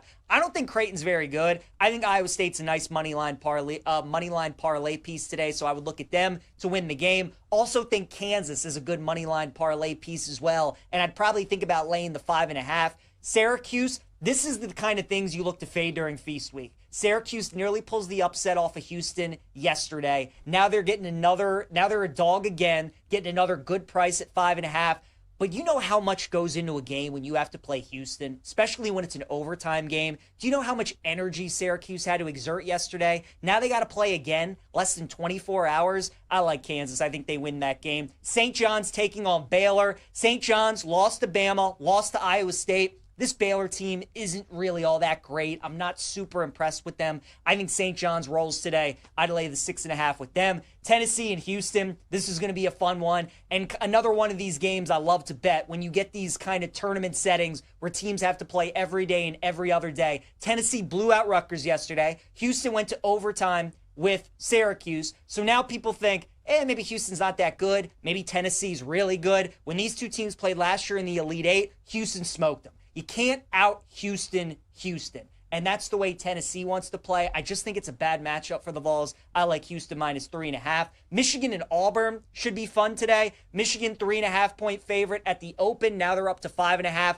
I think that's too much of a move. I like Auburn to keep it close. I think that game comes down to the wire. Lay it with Gonzaga today against Maryland. I think the Zags are going to smoke them. I'm really fascinated with the Gonzaga team. We're going to talk about them in a little bit. Oregon's down to a 1.5-point favorite against San Diego State. I was wrong on the Ducks yesterday. They were in that game until Auburn just kind of pulled away in the last couple minutes. This game's going to be tight, and San Diego State just got smoked by Michigan, and now they're only a 2.5-point dog. Fishy line. I'd stay away, but maybe would lean towards San Diego State. And then UNLV and Bama. The Tide are laying 13.5. Feels about right. I'm not going to play the game. I mean, there's 181.5 points is the total. It's going to be up-tempo. There are going to be a lot of points. Bama didn't shoot the ball all that well yesterday, especially from three, so they're probably going to shoot it a lot better tonight. Maybe look at an Alabama team total over. All right, let's talk some college basketball top 10. Let's look into our glass ball. And right now, for me, the number one team in the land is going to be the Houston Cougars, and they are plus 900 to win the championship. I know they went to OT yesterday against Syracuse, but their backcourt, Uzan and Sharp, they're great players. They're experienced. They went to the Final Four national title last year. They're going to be tough, man. That's going to be the toughest out come March Madness is beating Houston. UConn, I'll put them at 12-1. Yes, they did lose to Arizona, but two of their best players were out in that game. I think with Danny Hurley's squad's at full strength, they're as good as anybody. Gonzaga's going to be number 3 for me at 12-1. I think Gonzaga is so fascinating this year because for the first time ever, Mark Few's team is better defensively than offensively. They're also super old. They got a 25, 24, 23 Spanish pro on their team. They're very experienced. They're extremely well coached. They're great defensively. I think Gonzaga's super interesting. Purdue, I'll put at number 4. They're the favorites to win the national title. They have probably the best player in the sport in Braden Smith. Trey Kaufman-Wren's awesome.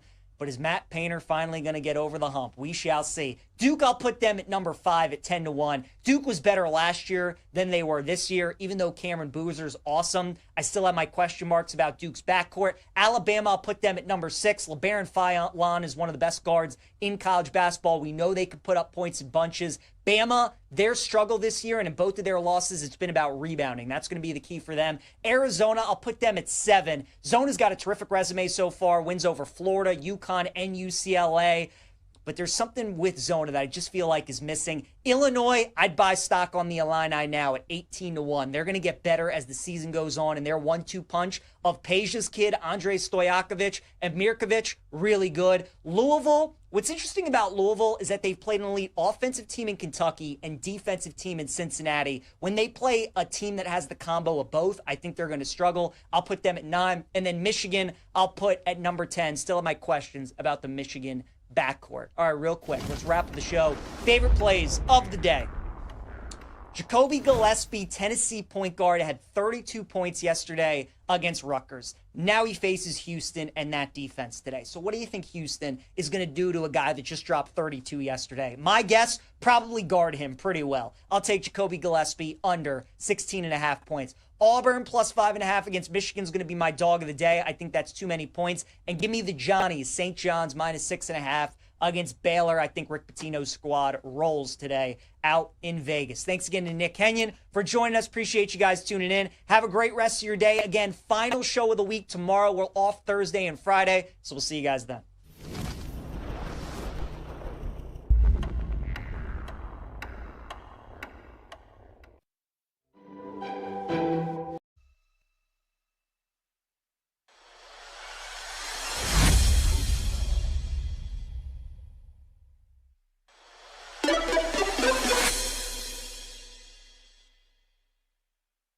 Welcome back to Bet Sweats on the BetMGM Network.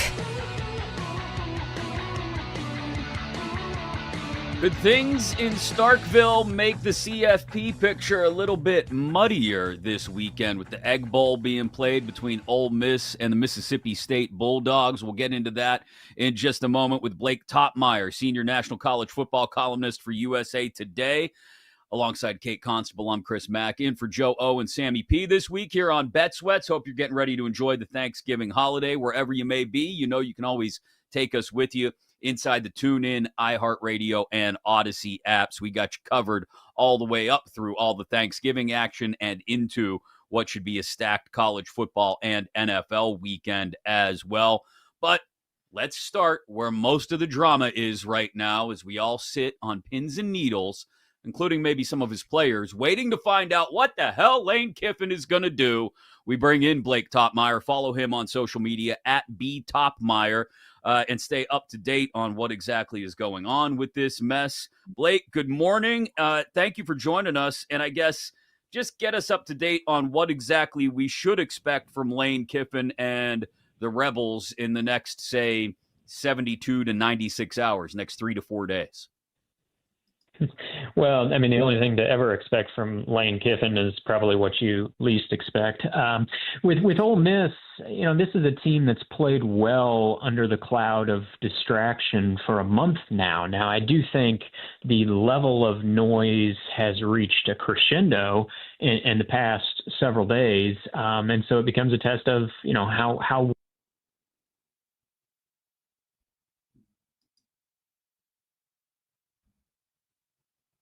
Blake? I think we lost Blake. We'll get him back up. They're not going to let this distract them, and all is well within the player camp. We'll see if that holds once the cowbells start clanging on Friday morning in Starkville. But yeah, as far as Lane, I mean, we know Ole Miss has set that deadline of Saturday for a decision. He hasn't indicated publicly as to whether he's made his decision, and even if he has, I would say, let's make sure the ink is dry, because if you remember 3 years ago, Lane Kiffin coached the Egg Bowl under a cloud of distraction. And in the days leading up to that Egg Bowl 3 years ago, it was widely thought that Lane Kiffin had a foot out the door to Auburn. And Lane Kiffin strongly considered leaving for Auburn, and then sort of at the final hour decided he wanted to stay at Ole Miss. So again, until the ink's dry and something is officially announced, you just never know. If you had to guess where he goes or if he leaves at all, where do you think Lane Kiffin's coaching next season?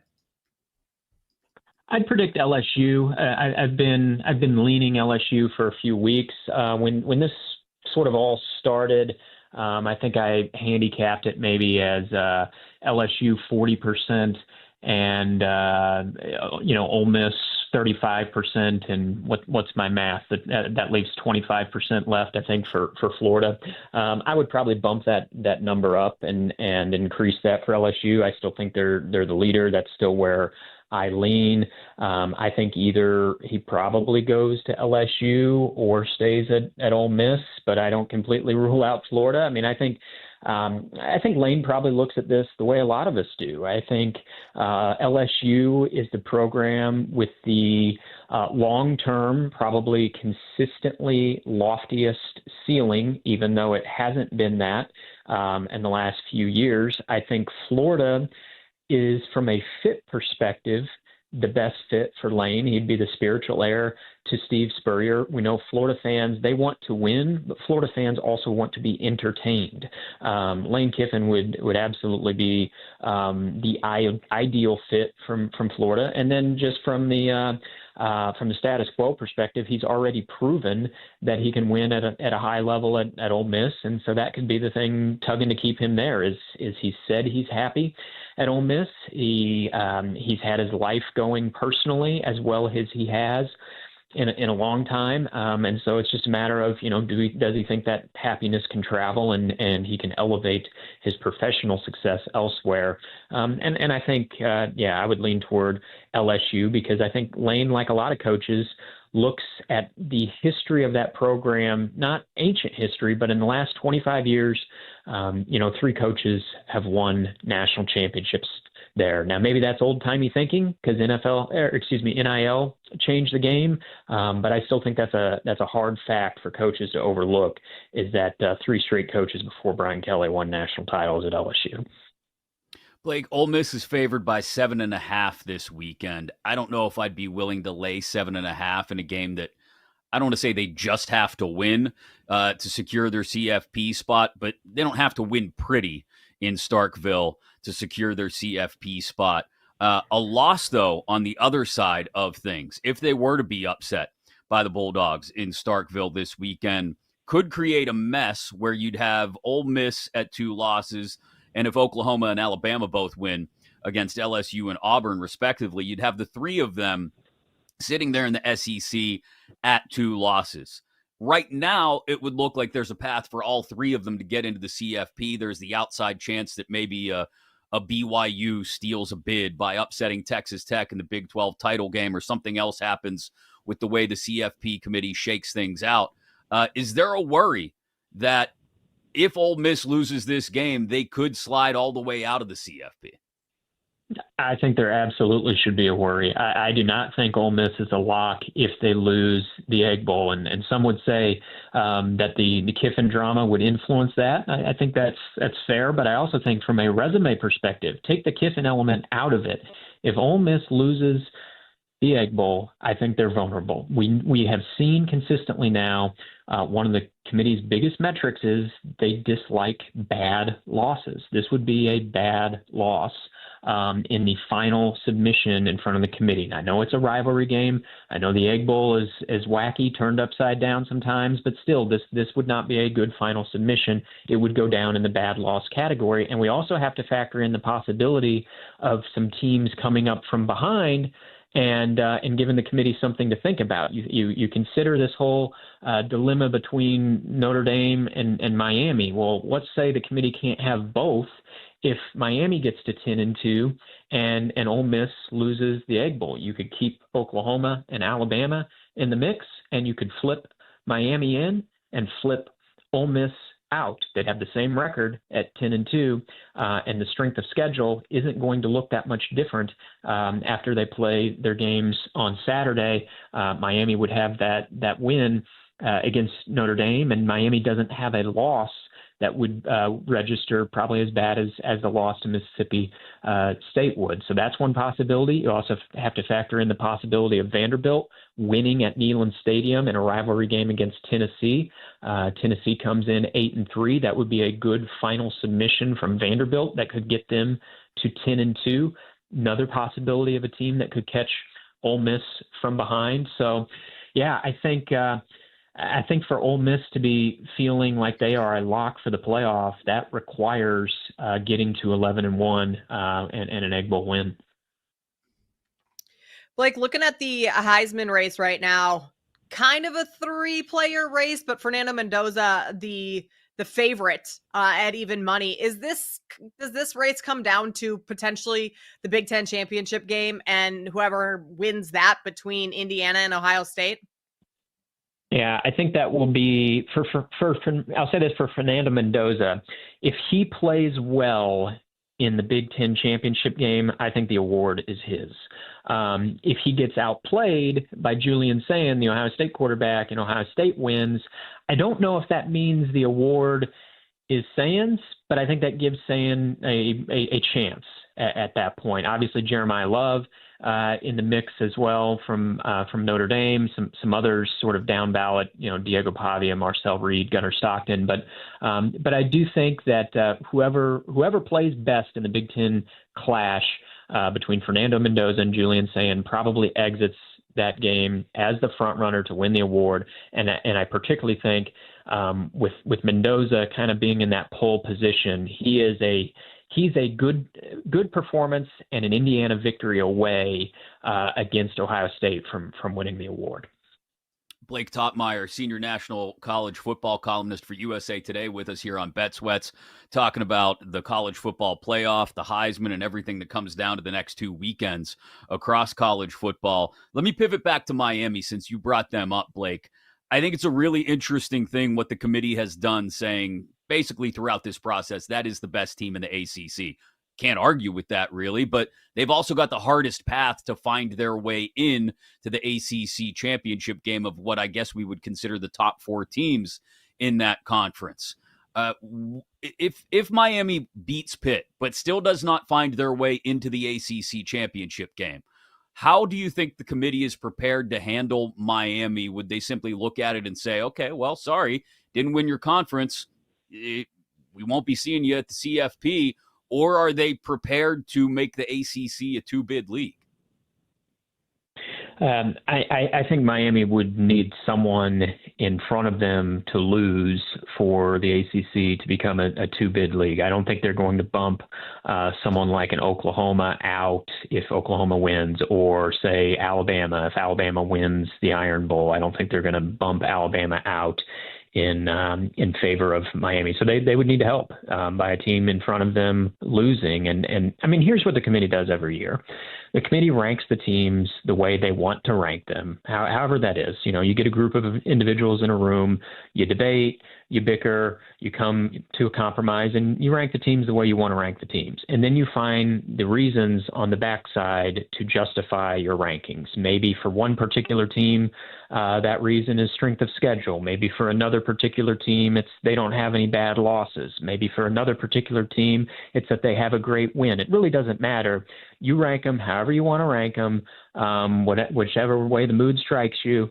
And then on the back end, you just need that one reason you can find to justify your rankings. And for all these teams that are in conversation here, you could find at least one reason to justify ranking them where they're at. It's like the committee has said with Notre Dame and Miami. They've justified that by saying, well, Notre Dame has 2 good losses, right? It's like I said, you rank the teams however you want to rank them.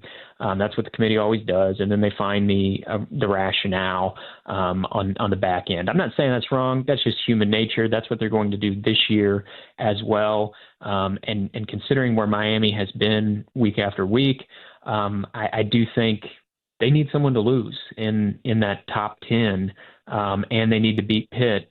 And I think that's the combination there. If chalk holds inside the top 10 and Miami wins, I don't know that there's going to be room for them, because to get an at-large bid, we're sort of seeing that's where you need to be at the top 10, because one bid is headed most likely toward an ACC champion, and another bid is headed toward a group of 5 champions. So Miami's got to find a way to get in that top 10, and I think they need some help to do so. Blake, we got about 2 minutes left, but help us sort through the group of 5 and who is going to be in for that spot. Right now, it's looking like Tulane, but I mean, you have East Carolina, James Madison, Navy, North Texas, South Florida, a lot of teams that could potentially take that spot. Yeah, it's pretty chaotic there in the American Conference standings week to week. And then you even have James Madison sitting there from the Sun Belt saying, "What about us?" I do think it's probably going to be the American Conference champion that gets the bid. That team consistently now, whoever's been sort of the head of the pack in the American has been the team most valued from the committee from week to week. Whether at one point it was South Florida, and now it's Tulane. So if Tulane wins out, I think it's probably them. If it's not them and say it's North Texas, I think they will get the bid. But James Madison, they could benefit from some chaos and things going haywire here in the final weeks in the American, and maybe they sneak in there. But ultimately, I do think it's probably going to be the American Conference champion, particularly if it's Tulane. If Tulane wins that conference, they're not getting caught from behind by James Madison. It's going to be Tulane if they win the American, because Tulane played 3 Power 4 teams in their non-conference schedule. They beat 2 out of the 3. They lost to Ole Miss, but they beat Duke and they beat Northwestern, and so they got those Power 4 wins. And so if they win the American, I think they're an automatic for the playoff. If it's someone else who wins the American, I think that team would then become the likely qualifier, whether it be North Texas or Navy. But James Madison has a better shot if it's someone other than Tulane winning the American. If it's Tulane winning that conference, they're in. Blake, thanks so much for the time this morning. We really appreciate it. Looking forward to the final week of the regular season, all the rivalry games, and of course the conference championships next weekend and the Heisman shortly after that. We appreciate it again. Enjoy all of it yourself as well, and have a great Thanksgiving, man. Okay, you too. Good talking to you. Yep, Blake Topmeyer, senior national college football columnist for USA Today. I love the chaos, Kate. I know some people don't like the idea of automatic berths and conference champions and the group of 5, but I love it. I love the chaos. All of this has come down to the next 2 weekends, and I don't want to say anything could happen, but really, just about anything could happen. I mean, the drama is real, and everyone who doesn't love a little drama, Chris, this is like a reality show just with sports. Who gets the final rose in the ACC? Nobody, because you all suck. Anyway, coming up, there's lots of college basketball. It's Feast Week. We dive into a couple of the key games today, both in Maui and Vegas, next on Bet Sweats. You're listening to Bet Sweats on the BetMGM Network.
Welcome back to Bet Sweats on the BetMGM Network.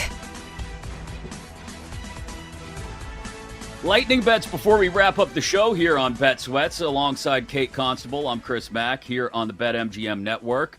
We'll give you our favorite plays of the day. It's been heavy on futures today, but certainly some that we'll want to make sure we get tickets in on before a busy weekend of both NFL and college football. College football taking the bulk of our Friday and Saturday, despite a Black Friday game in the NFL. And, of course, the NFL dominating Thursday and Sunday.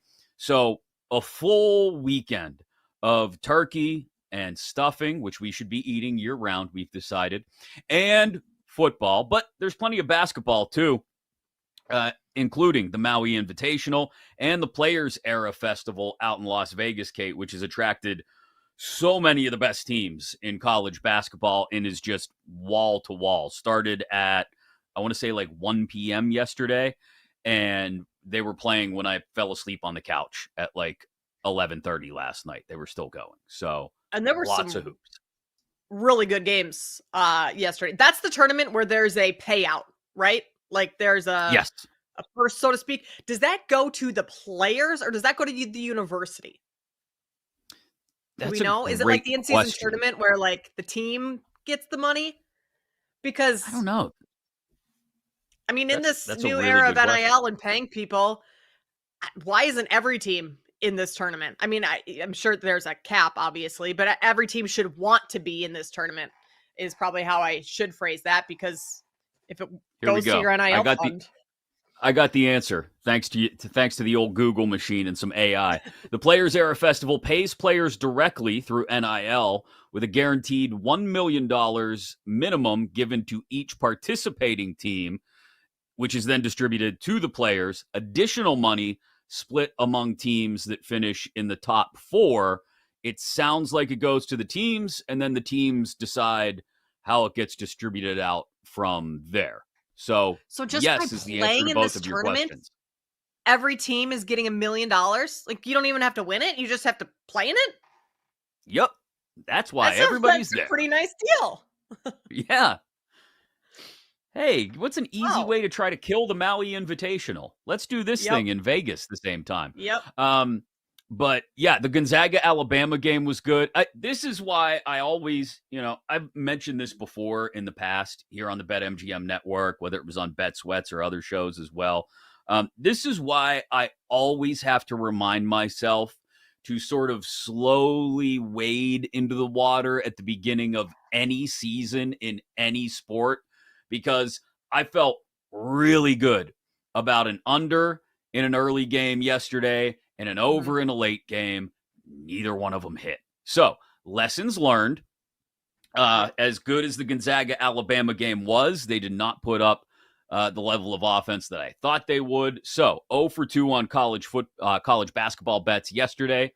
Keep that in mind when you listen to us break this down. It is early in the season, and these teams, Kate, are still trying to figure out who and what they are, let alone the rest of us trying to figure out who and what they are. That's not to say that there aren't people out there nailing winning bets on everything happening in college basketball this week. There certainly are. And kudos to those of you that are hitting on college basketball early in the season. I'm just here to tell you, I'm traditionally someone who I got to wait and see a little bit of the resume play out before I turn the page into going full units and spraying bets all over the place in any sport, let alone college basketball early in the year. Well, I mean, you need more data points to be a successful, successful bettor at this point in the season. It's kind of like in the NFL. I feel like you don't really get a good handle on teams until week 5, which is a long time. And so that's like in the NFL when I feel most comfortable about the bets that I'm making versus week 1 or 2. You're kind of just throwing darts and what you think these teams are going to be. And that's where we're at right now in college basketball is we think we know a lot about these teams, but we don't. I mean, St. John's is a team, they're 3-2 right now.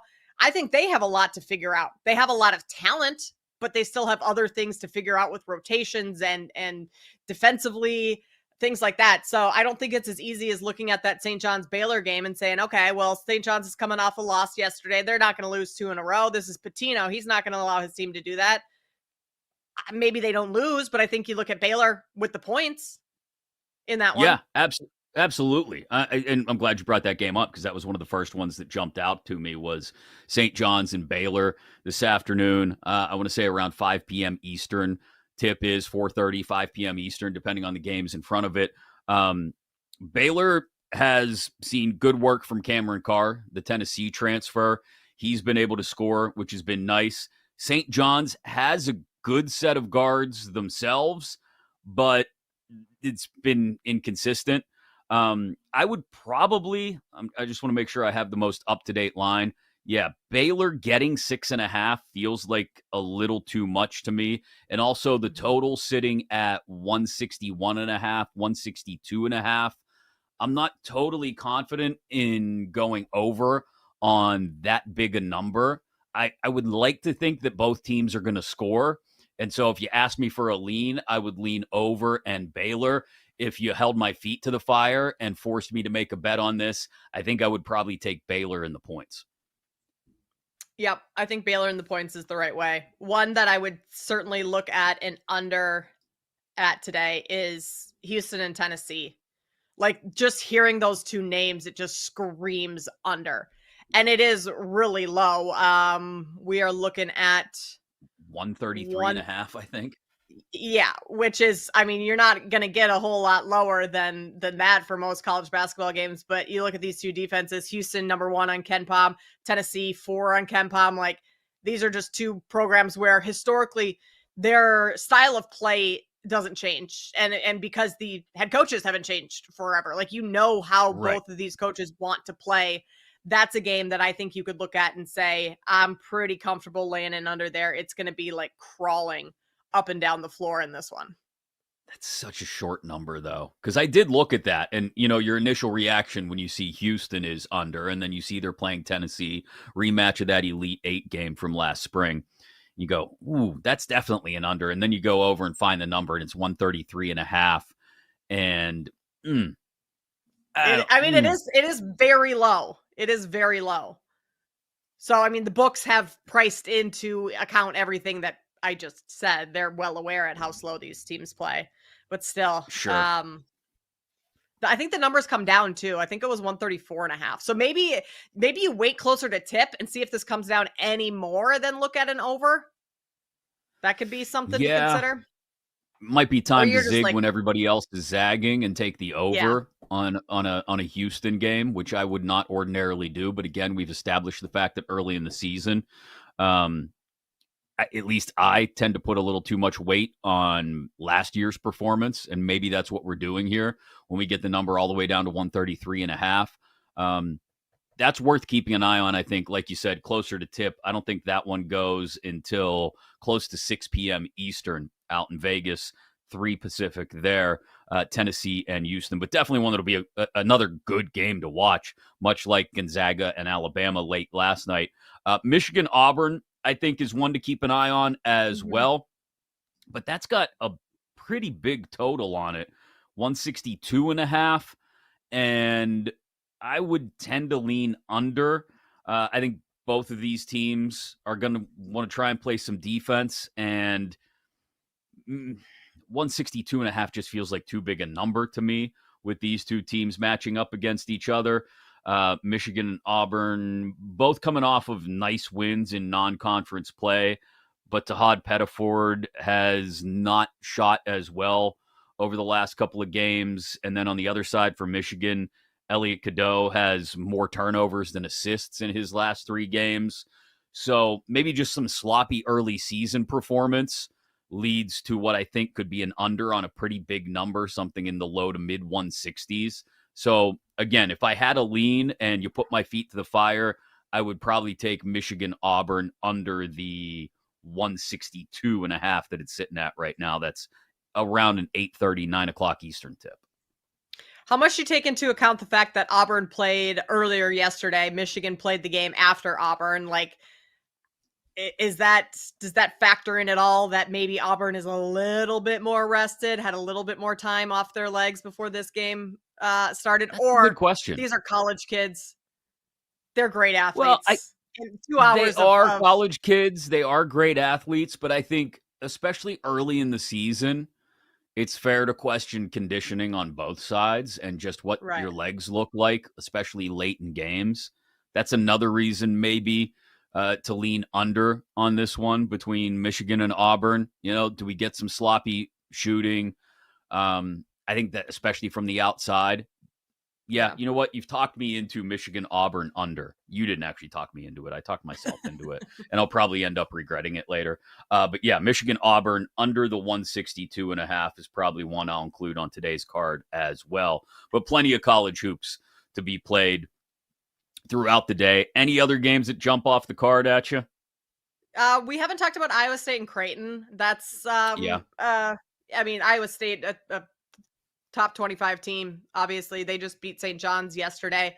I just don't think Creighton has the offense to hang with with Iowa State. And I like Iowa State's defense can be so suffocating. If they turn Creighton over a handful of times and take advantage of those turnovers, I think Iowa State, even coming off of a good win yesterday over St. John's, like maybe I'm overvaluing the Cyclones a little bit, but I think I would have to lay the points with them today. I'm just not impressed with this. This Creighton team does not feel through the early part of the season like a Creighton team that we've seen in the past where they have dominant bigs inside, some outside shooting.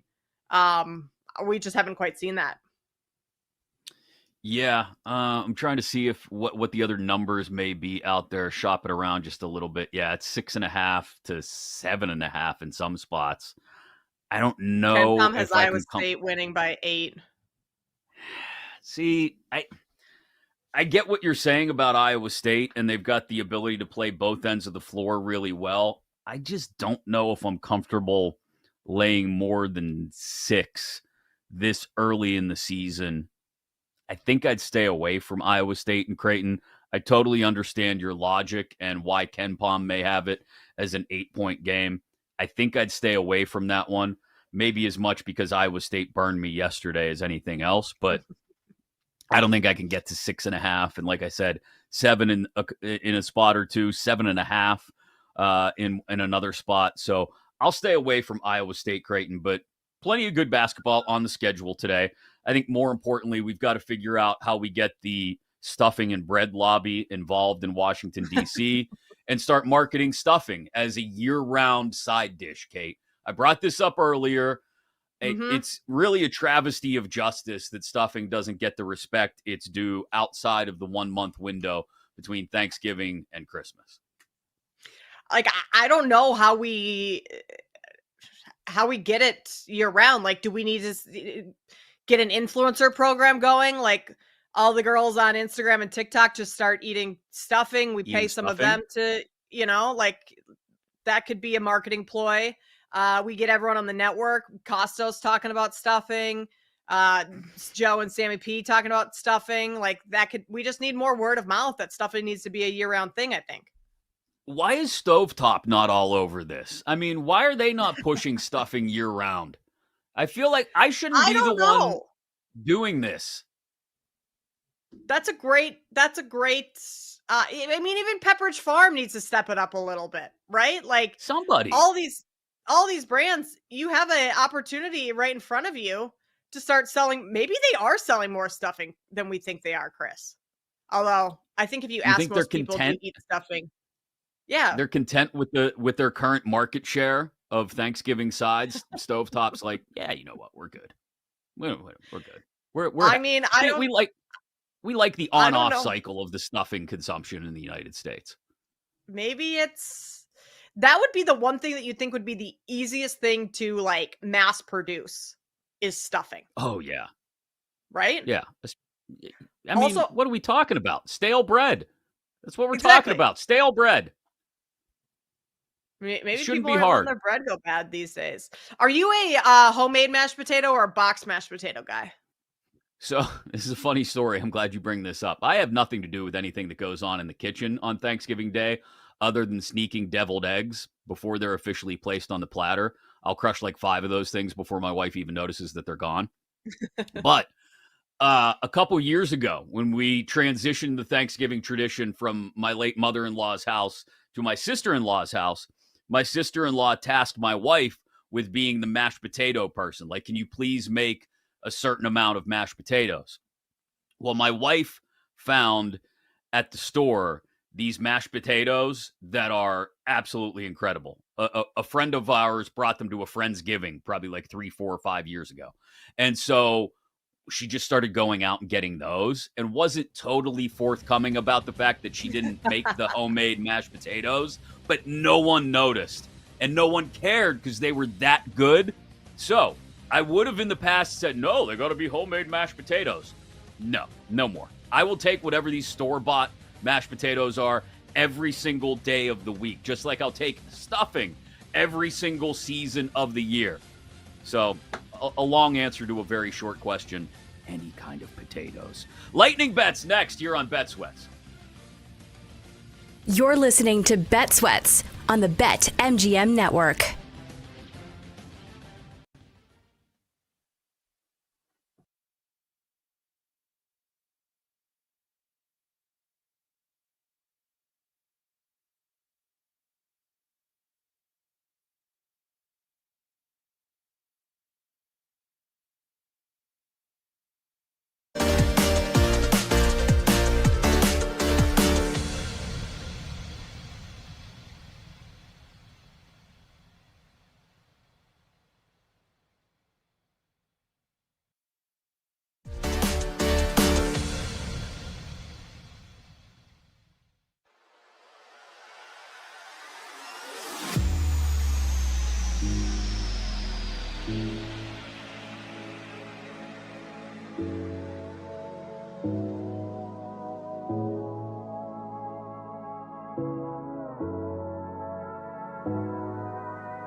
Welcome back to Bet Sweats on the BetMGM Network.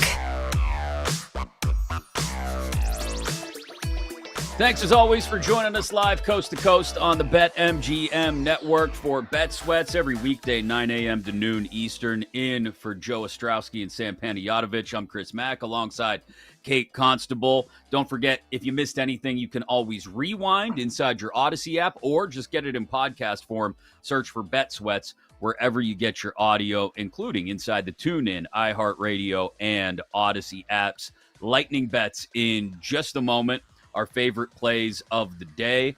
I'll stop yapping about Thanksgiving sides in just a second. But here's my question, Kate. I know you are working this Thanksgiving, so limited amount of time to overconsume Thanksgiving food. But after all this talk about stuffing, you brought up the mashed potatoes. If there were one thing that you were going to have a full-fledged Thanksgiving this year, you would overconsume and later regret, what would it be? It would be stuffing / mashed potatoes. It's not the turkey. It's never the turkey. It's never the turkey. No. Like the smallest no one walks portion away of from whatever Thanksgiving dinner saying, "Ooh, I wish I had more turkey." Right? Like, no, it's none of that. Okay, Gertch does make a great point in the chat as to why maybe we don't have stuffing year round. Is stuffing has to actually be cooked in the bird if you want like the true stuffing. Are you cooking a Thanksgiving turkey multiple times a year? Probably not. So that's where the stuffing comes in. But I still say you could do like a stuffing casserole, like put it in a dish. Dressing, I guess it's called, if it's not cooked inside the bird. I mean, Oh, I could have that any time of year. Yeah. Anytime. Mashed potatoes are stuffing. Plus, I would hit the dessert table pretty hard as well. And I'm not a pumpkin pie person. So we don't do like pumpkin pie in my house. We just do like ice cream or something, desserty. But that's where I would go. I'd save room for that. There is nothing better than the leftover pumpkin pie for breakfast that weekend after Thanksgiving. Black Friday, Saturday, Sunday. You wake up, cup of coffee, little slice of pumpkin pie. That's the way to go. Gertch also just said in the chat that pumpkin pie is disgusting, and now he's dead to me. So we're no longer friends, Gertch. I hope you're okay with that. That's just the way it's got to be. What's wrong with pumpkin pie? I will say Thanksgiving leftovers, like the next day, are almost better than day of.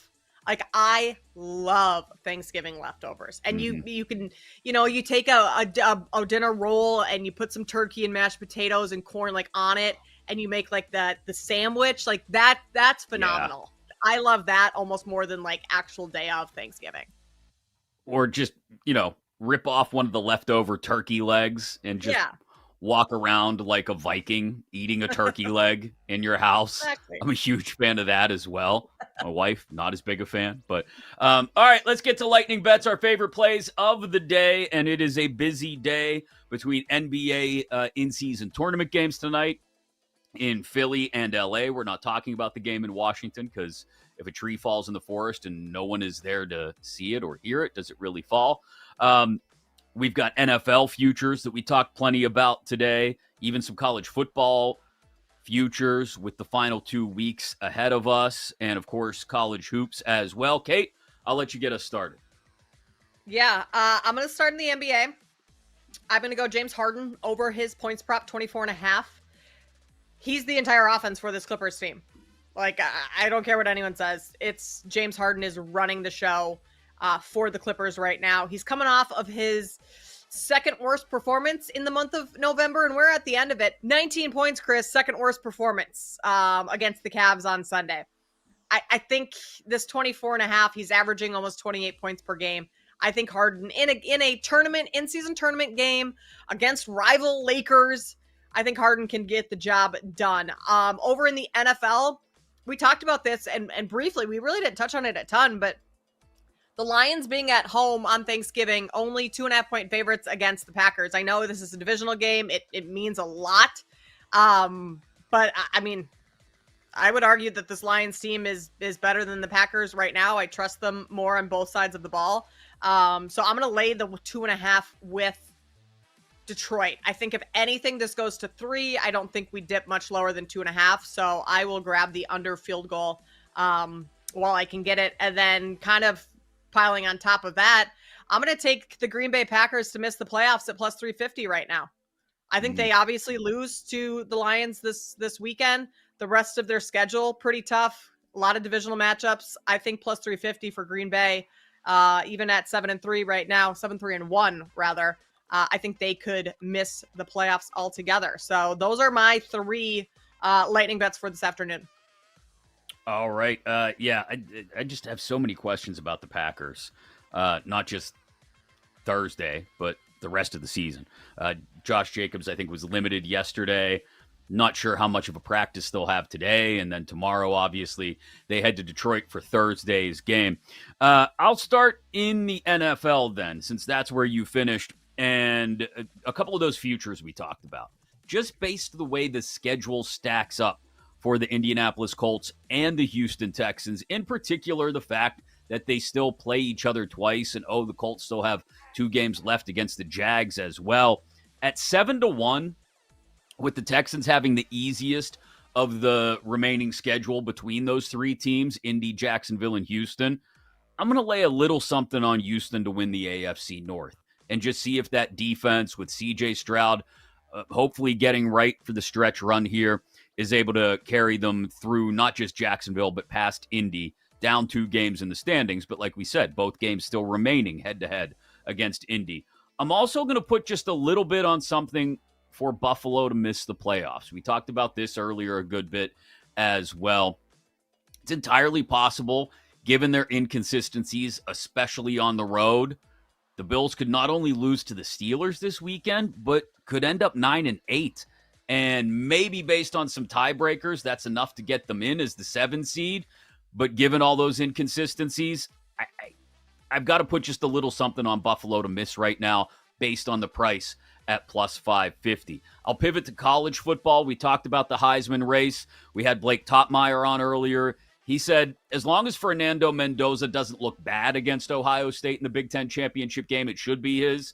I think the better question is, what if Julian Sayin looks really good, not just against Michigan this weekend, but against Indiana in the Big Ten championship game?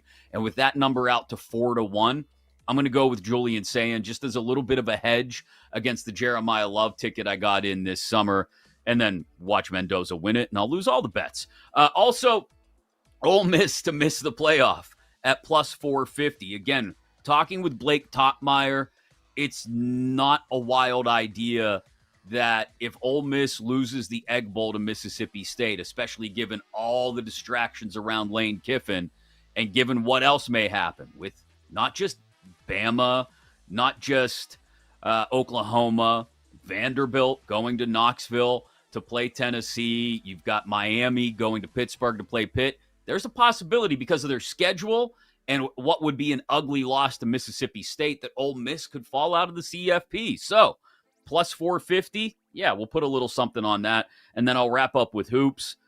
Michigan Auburn under 162.5 tonight in the Las Vegas, one of those games out in Las Vegas. And then NBA, we mentioned the Sixers game. I'm going to take the Lakers laying 6.5 against the Clippers, and also the Sixers getting 2.5 at home in their matchup against the Magic. And what the heck, let's put a little something on Tyrese Maxey, double-double at plus 291, almost 3-1. Maxey has just missed this in 2 out of his last 3 games. In 3 out of his last 6, he's had 9 assists, and of course, double-digit points each time as well. So we'll go for a Tyrese Maxey double-double at almost 3-1. Probably too many bets, but on a futures day, you get a few tickets in and see where things take you. We'll be back tomorrow to get ready for the Thanksgiving Day games, obviously, and continue to look ahead to a full week of college football, Kate. This is, I said it yesterday to PJ, this is low-key one of the best sports weeks on the calendar. You love March Madness because at the same time, you've got spring training baseball and everything that goes into that and constant hoops. And then I always like the first weekend of October because you've got constant playoff baseball and plenty of big-time NFL and college football, as well as the NBA and NHL ramping up. But this might low-key be top 3. It might belong on the Mount Rushmore of weeks for sports throughout the calendar year. I mean, I can certainly get on board with that. Yeah, March Madness is great, but like outside of March Madness, this is the second best time of the college basketball season right now because you get so many top ranked matchups in these big time tournaments and you get to start watching them at like 11 a.m. I mean, I had my TV on all day yesterday with just games circling. You get to sit on the couch and eat food and watch football all day on Thursday. You get rivalry week, Ohio State, Michigan in the morning on Saturday. It doesn't get a whole lot better, Chris. So this should certainly be on the Mount Rushmore. I don't think this week gets talked about enough. Like when we rank best sports seasons, best times of the year, this isn't thrown around as much as it should be. I mean, this is kind of like the stuffing of the sports season. You know what? You're right. It is. New Year's Day can be great, even though, you're hungover usually and just trying to recover. I might put that on the Mount Rushmore of like sports weeks or weekends, bowl week when you've got a bunch of meaningless games between MAC and Sun Belt teams and you can kind of fall asleep on the couch while they're being played and wake up and see if you covered or not. That might belong up there, but this is up there with March Madness weekend and definitely wild card weekend in MLB. And yeah, it's a good time of the year. It's a good time to be with each and every one of you here on the BetMGM network. Don't forget, you can take us with you wherever your Thanksgiving travels may take you, whether it's across the country or just across the living room to steal the recliner from your cousin when he gets up, because we all know you move, you lose. That's it. The seat's gone. It's not yours. You can't call fives on the recliner at family Thanksgiving. So whether it's with family, with friends, whatever you're doing, take us with you. Always live inside the Odyssey, the TuneIn, and the iHeartRadio apps here on the BetMGM network, and always in podcast form wherever you get your podcasts. And on YouTube, just search the BetMGM network. Tomorrow, like I said, we're a day closer to the Thanksgiving Day games and all the wildness of the final weekend of the regular season in college football. For our board op, David Dykstra, for video producer Brian Gertch, even though he's dead to me for hating on pumpkin pie, and for executive producer Zach Krull. For Kate Constable, I'm Chris Mack. Thanks for joining us. This has been Bet Sweats. Thanks for listening to Bet Sweats. If you missed anything on today's show, make sure to listen back on the Odyssey app or wherever you get your podcasts on the BetMGM network. Make it legendary.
It's time to laugh, to win, and to live the thrill of the action. Hey, baby, let's go out there like a bunch of crazy dogs. What the hell's going on out here? No idea what's going on, but I am excited. Every pick, every play, every game-changing moment.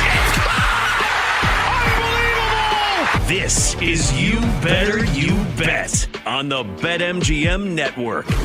Make it legendary.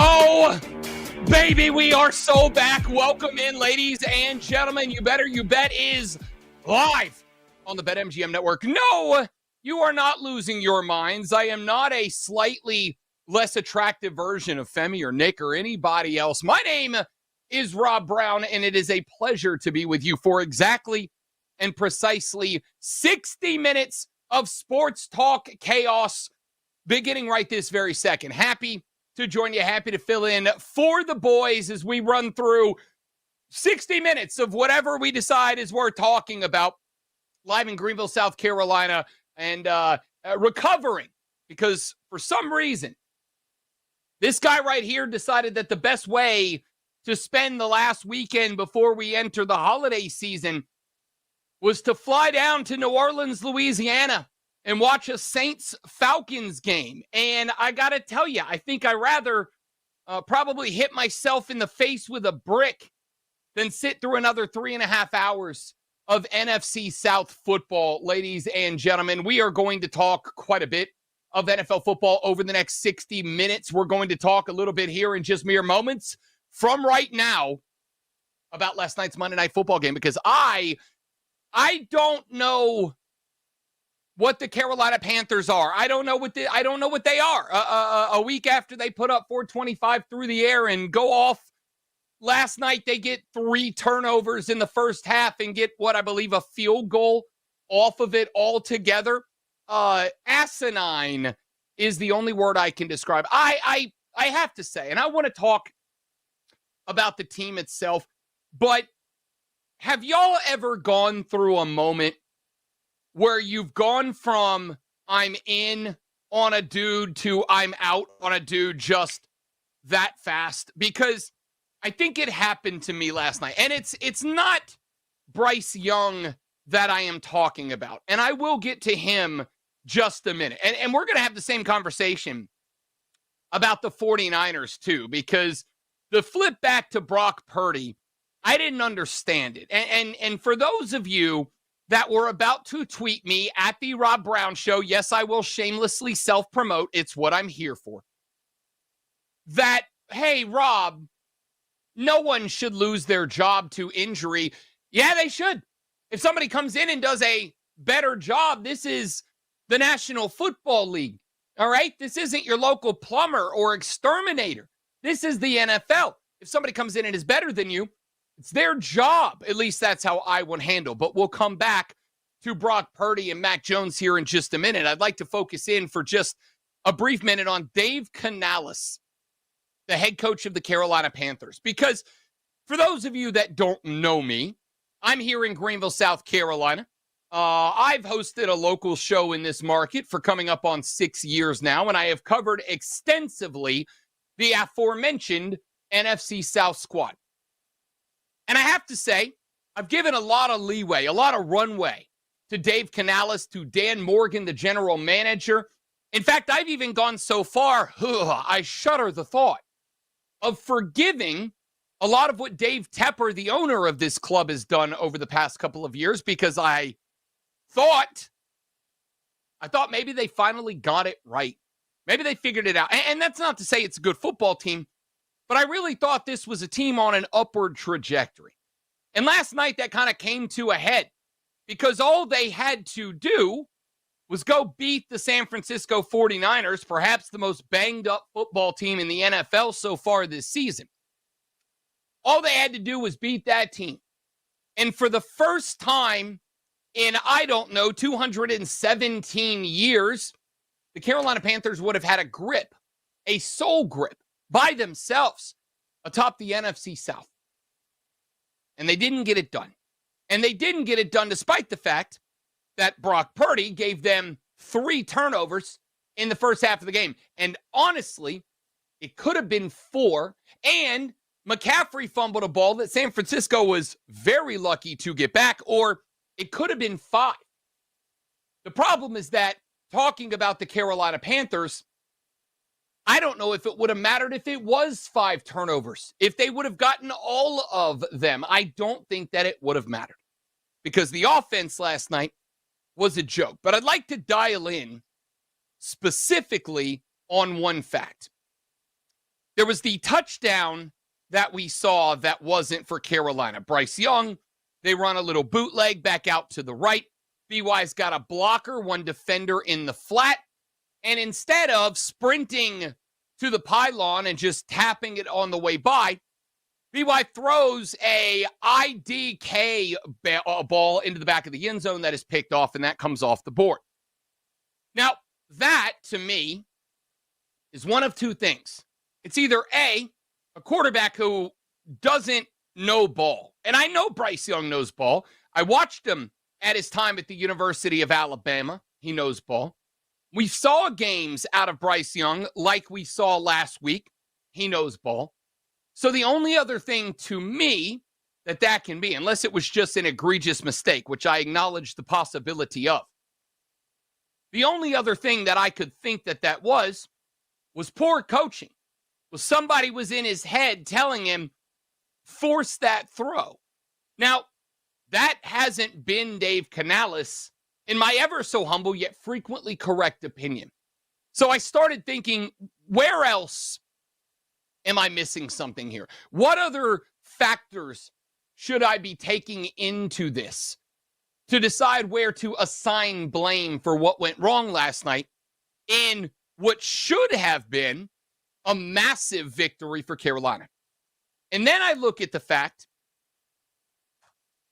that Rico Dowdle, who is, I acknowledge, a 1-year rental for this football team, a 1,000-yard rusher for the Dallas Cowboys, that signed on to come down and play his ball for the Carolina Panthers. This kid was a South Carolina Gamecock.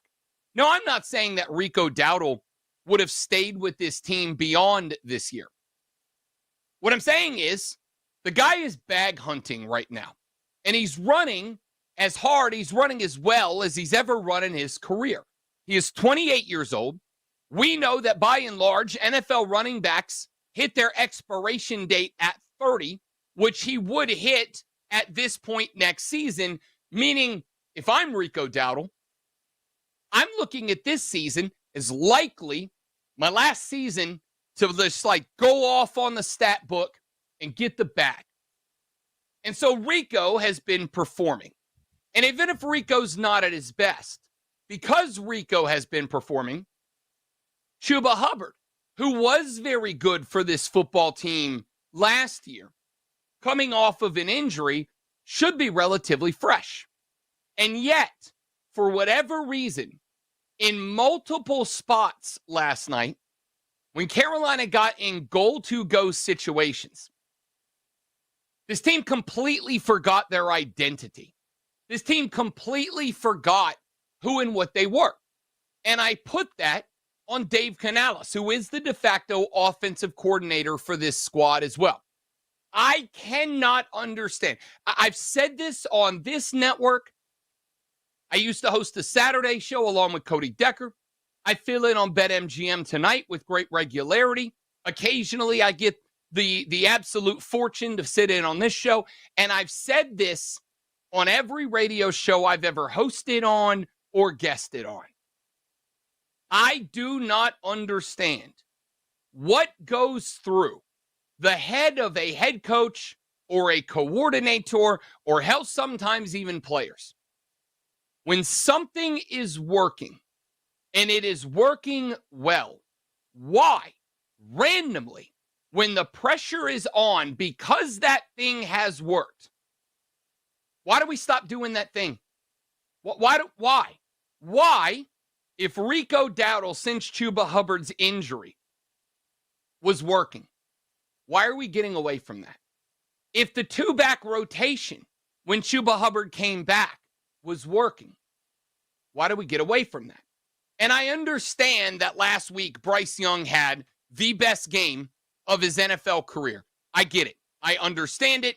My man went off. I'm all for it. And by the way, I would like to be very clear about this. I am absolutely pulling for the success of Bryce Young. I like the kid. I think a lot of the misfortune in Charlotte, North Carolina has been hung on his head. I'm pulling for him. I understand that last week he had the game of a career. I understand that last week going off for 328 and 3 touchdowns, you're like, oh, there he is. That's that guy. That's that number 1 overall first pick. That's the guy we've been waiting for. Do you know why he got there? He got there because the Carolina Panthers got back to, we're a run-first team. The Carolina Panthers recognized we are a team that has dumped all this money into our offensive line. And yeah, there's guys banged up and hurt, and it's not the week 1 O-line. It doesn't matter. You're too deep across the majority of that offensive line. And they got into running the football quite a bit. And as they got into running the football quite a bit, the pass game opened up. And yeah, a lot of that has to do with the fact that Tetairoa McMillan has been an absolute dog. A lot of that has to do with every now and then Xavier Legette's been able to get rid of the block, the mental block, whatever it is that has been plaguing him for the last year and a half. But it is not a freaking coincidence that when the Carolina Panthers got back to running the football and made that their identity, that all of a sudden Bryce Young looks better, McMillan looks better, Legette looks better, everybody looks better. And then for some reason last night, I don't know why, I don't know how to explain it, all of the sudden, this team decided that Rico Dowdle should get 6 carries. No matter how many times we're in the red zone, he should get 6 carries. This team decided last night that Chuba Hubbard, probably the freshest running back in the game, should have 3 carries. What are we doing? Why, when stuff finally started to work, why, when you got on the right side of 500 for the first time since like Cam Newton's last good year in Carolina, why did we get away from that? Why did we stop doing that? I will never understand why it is that when something is working and it works to the point that it puts you in a... When's the last time the Carolina Panthers had pressure on them to succeed? When's the last time that they had pressure on them where a win actually meant something? Because I got to tell you, not since I moved to Greenville in February of 2020 has a win mattered. Last night mattered. If they win that game, they are in sole possession of first place in their division. And they just stopped. They just stopped doing. They ran the ball 13 times last night. A team that has been a run-first team, and it got them to above 500, and it got them to 60 minutes away from having first place and sole possession of their division. They just stopped. They just stopped. And I can't understand it. It's not that I don't want to understand it. I love to understand it. I just can't. I don't get it. And then real quick, because I would like to talk a little bit more about quarterbacking in the next hour, next segment of the show. I'm going to need somebody to explain to me why we made the switch back to Brock Purdy when I thought Mac Jones was playing pretty good football. And I know it's just Mac Jones. Is that guy who couldn't get it done in New England. And oh, by the way, there's another thing I've been saying on the radio for a very long time.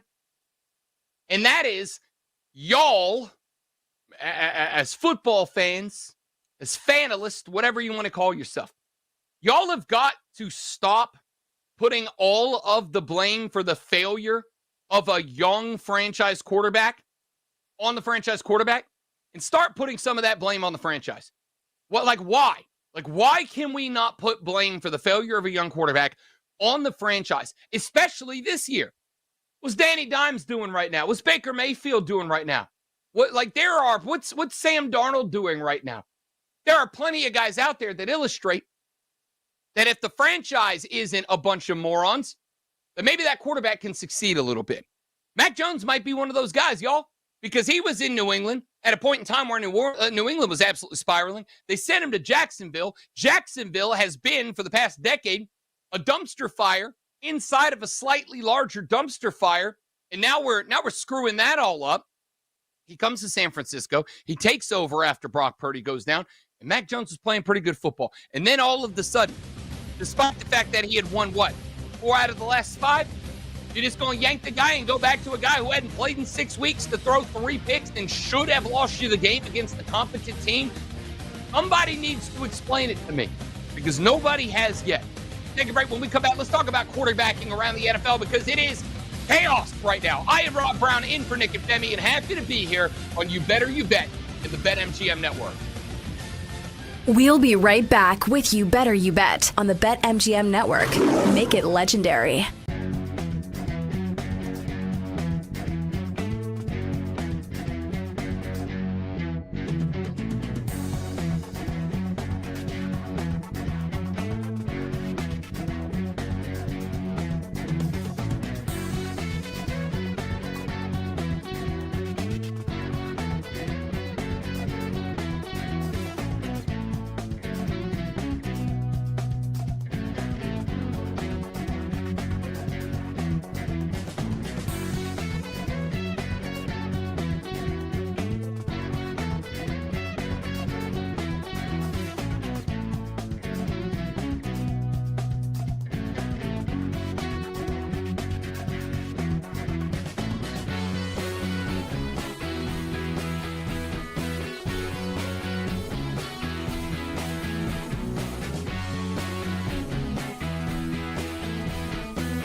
Let's get back to You Better You Bet on the BetMGM Network.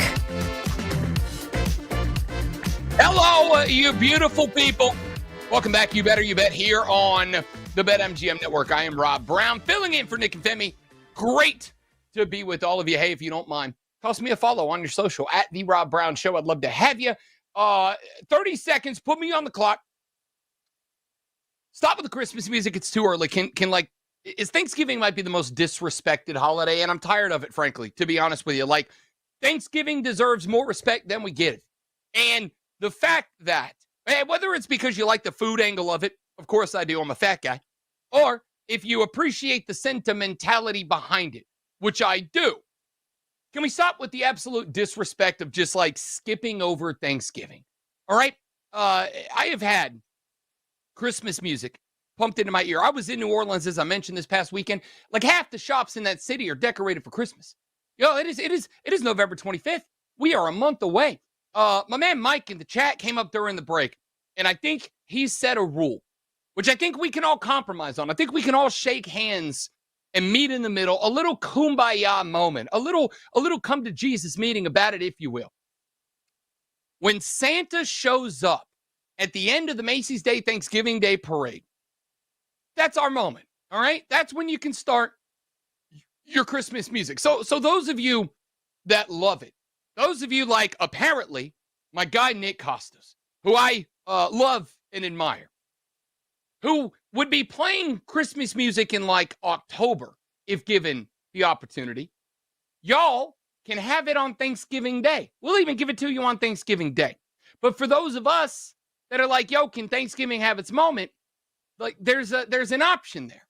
Because once Santa rolls by in the Macy's Thanksgiving Day Parade, most of us are going to be wrapped up that day. We're going to be wrapped up in football. We're going to be wrapped up in the NBA. We're going to be wrapped up in the Egg Bowl and college football, whatever the case might be. And that means that we have the opportunity to just kind of put it on a shelf for the rest of the day. Finish up our Thanksgiving, take our post-Thanksgiving dinner nap, wake up, finish off the leftovers, go to bed.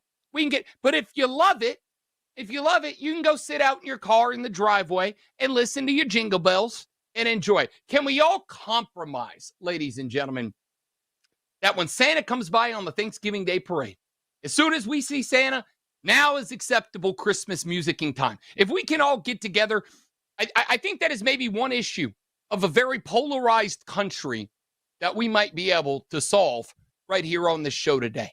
That's my goal. Bring America together, and I think this might be step one. All right, I'd like to talk about quarterbacking around the NFL for just a moment, ladies and gentlemen. And we talked a little bit about it back in the last segment of the program.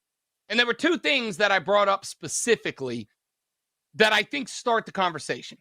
The first is, I got no idea why San Francisco felt the need to make that switch back to Brock Purdy.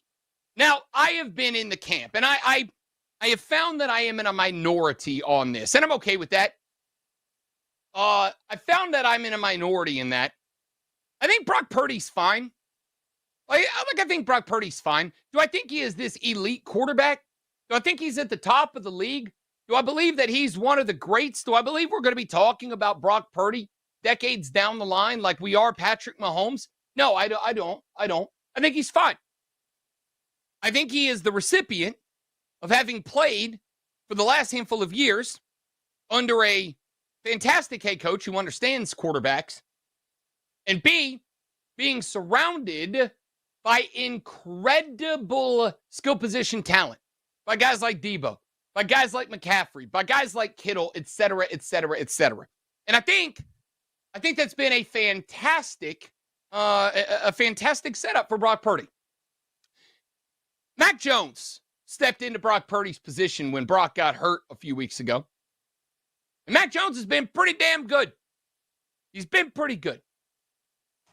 Why would you take a guy who has had rhythm, who has had routine, who had been successful, and replace him with a guy who hadn't played football in 6 or 7 weeks? Why would we do that? And I will say that there is a cliche that's been out there for years. You can't lose your job to an injury.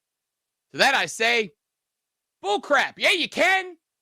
If a guy comes in and he does a better job, or if a guy comes in and he is succeeding at that job, yeah, you can. Does it suck for the guy that lost the job due to injury? Yeah. Do I feel bad for the guy who lost the job to injury? Yeah. Yeah, I do. But at the end of the day, we see guys cut from teams all the time. And we say, it's a business. It kind of comes with the territory, man. At the end of the day, it is a business. And business decisions have to get made. Well, I got news for you. The guy that is playing quarterback, that's a business decision, my guy. It is a business decision who is taking snaps. It is a business decision who is under center. And when I've got a guy who is succeeding, who is winning, who is doing everything that needs to be done for my team to succeed and win, why'd I make the switch? Why would I do that?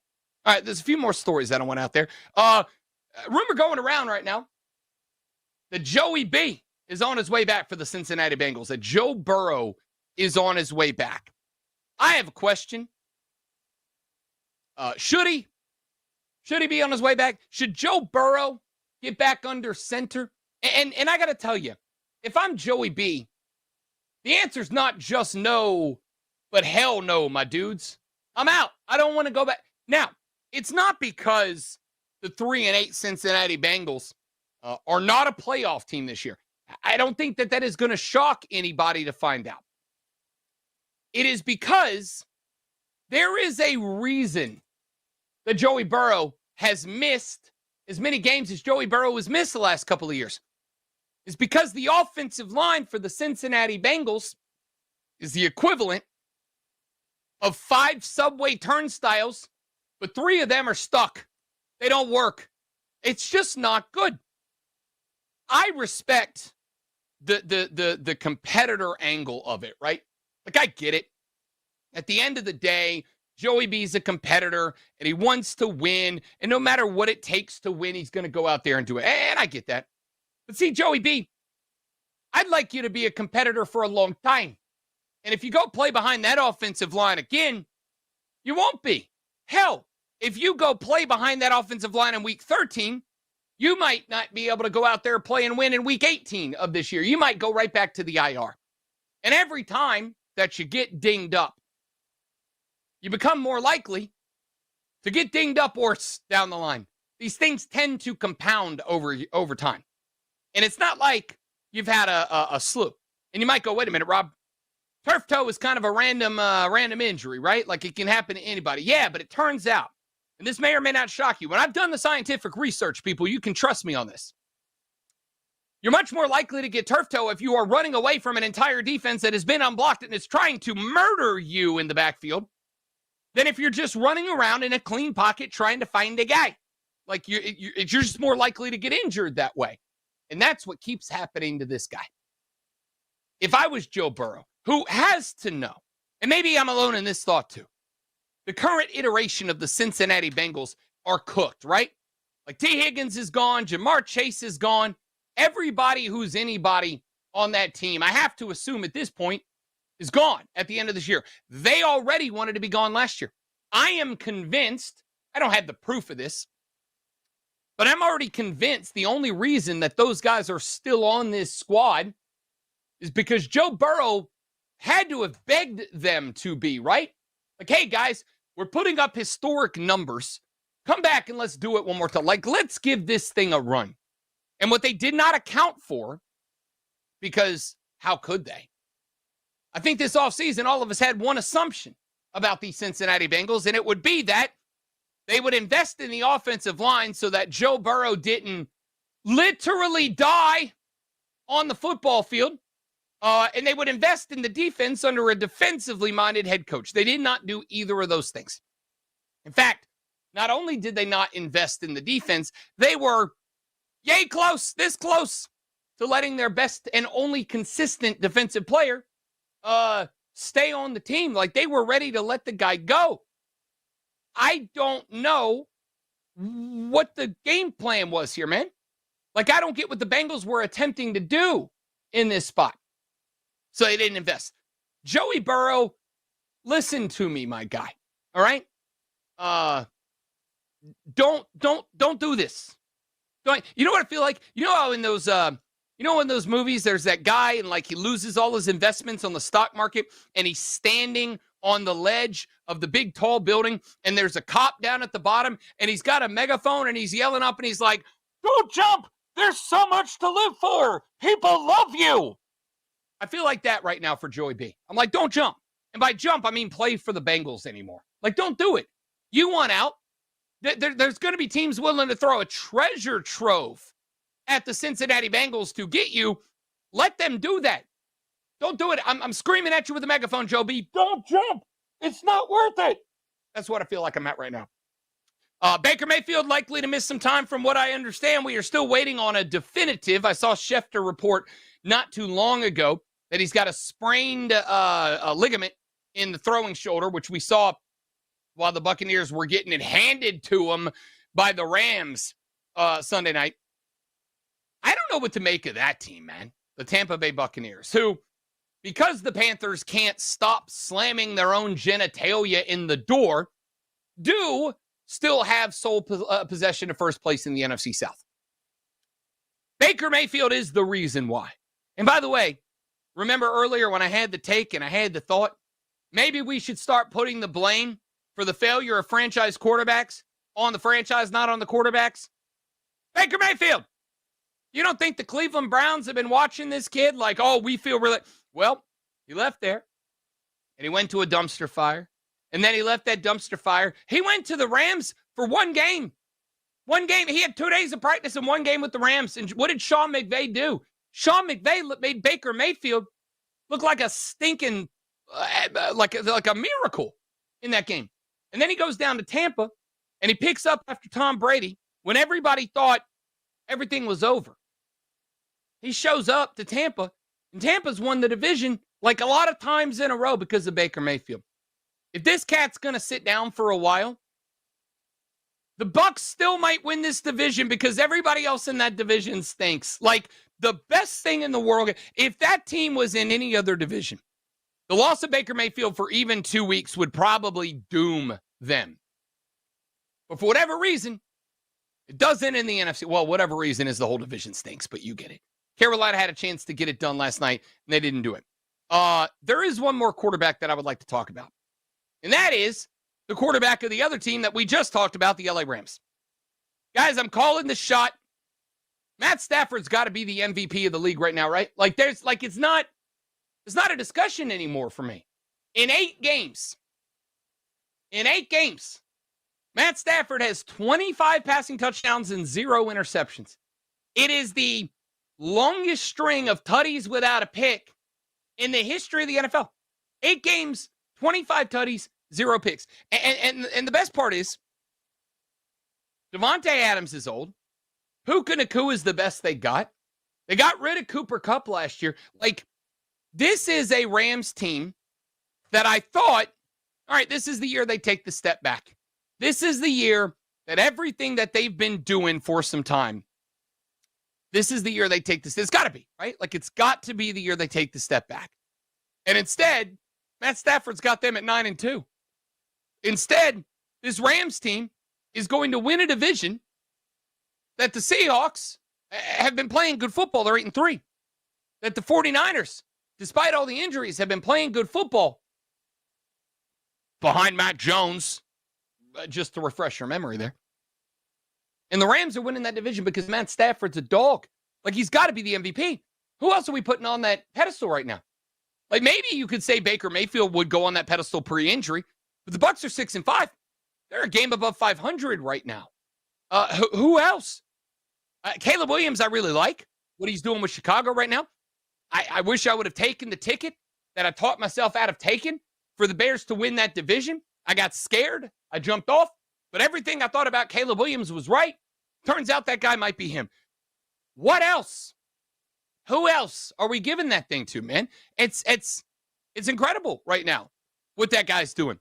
What do we make of Josh Allen, by the way? The other guy who 3-4 weeks ago, maybe he was in that spot. 24 of 34, 253, 2 interceptions in a loss to the Texans. The Bills are now 7-4. And granted, Buffalo's still going to make a playoff. Granted, they're not going to win that division, which Buffalo not winning the AFC East is, to me, the biggest shock. Not because they're not that good, but because the Patriots, who I was in on, I told Ryan Horvat on BetMGM tonight before the season started, I thought the New England Patriots were going to be the surprise team this year in the NFL. I was right. 10-2 is even more surprise team than I thought the surprise team would surprise us. But Josh Allen falling off. What do we make it of that? Do we put it on Sean McDermott? Do we put it on bad luck? Do we put it on injuries? Or do we put it on the franchise? Because they keep not getting that. Do you see what I'm saying, people? Do you understand the point that I'm making? Sometimes it's the franchise, not the franchise QB. All right, let's take a break. Playoff rankings come out tonight in college football. We'll talk about that next. You better you bet. Rob Brown in for Nick and Femi here on the BetMGM Network. We'll be right back with You Better You Bet on the BetMGM Network. Make it legendary.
Let's get back to You Better You Bet on the BetMGM Network.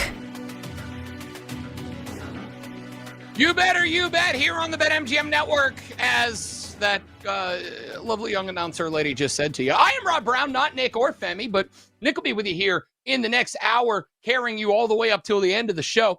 They needed somebody to come in, and I'm like Shohei in the regular season, you know? I'm just the opener. I'm going to come in, I'm going to give you 1, 2, maybe 3 solid good innings. Then we'll bring in the stars. I am Rob Brown. Glad to be with you.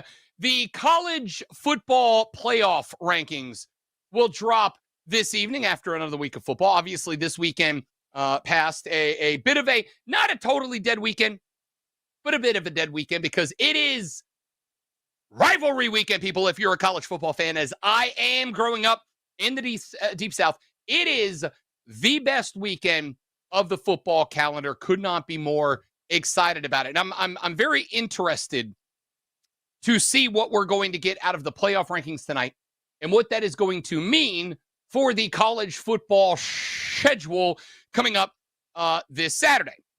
Ohio State looked good in their win over Rutgers. Texas A&M blew out a cupcake in Samford, Georgia. By the way, what the hell was the SEC doing this past weekend, man? Like, I got to tell you, I have never been, despite growing up in the Deep South, I have never been the SEC just means more guy. But sometimes you just got to acknowledge it's the best conference in college football, right? It just is. I don't think that's up for debate this year. There have been years gone by where I've made the argument that the SEC has been massively successful at making sure that people didn't understand the concept of circular logic.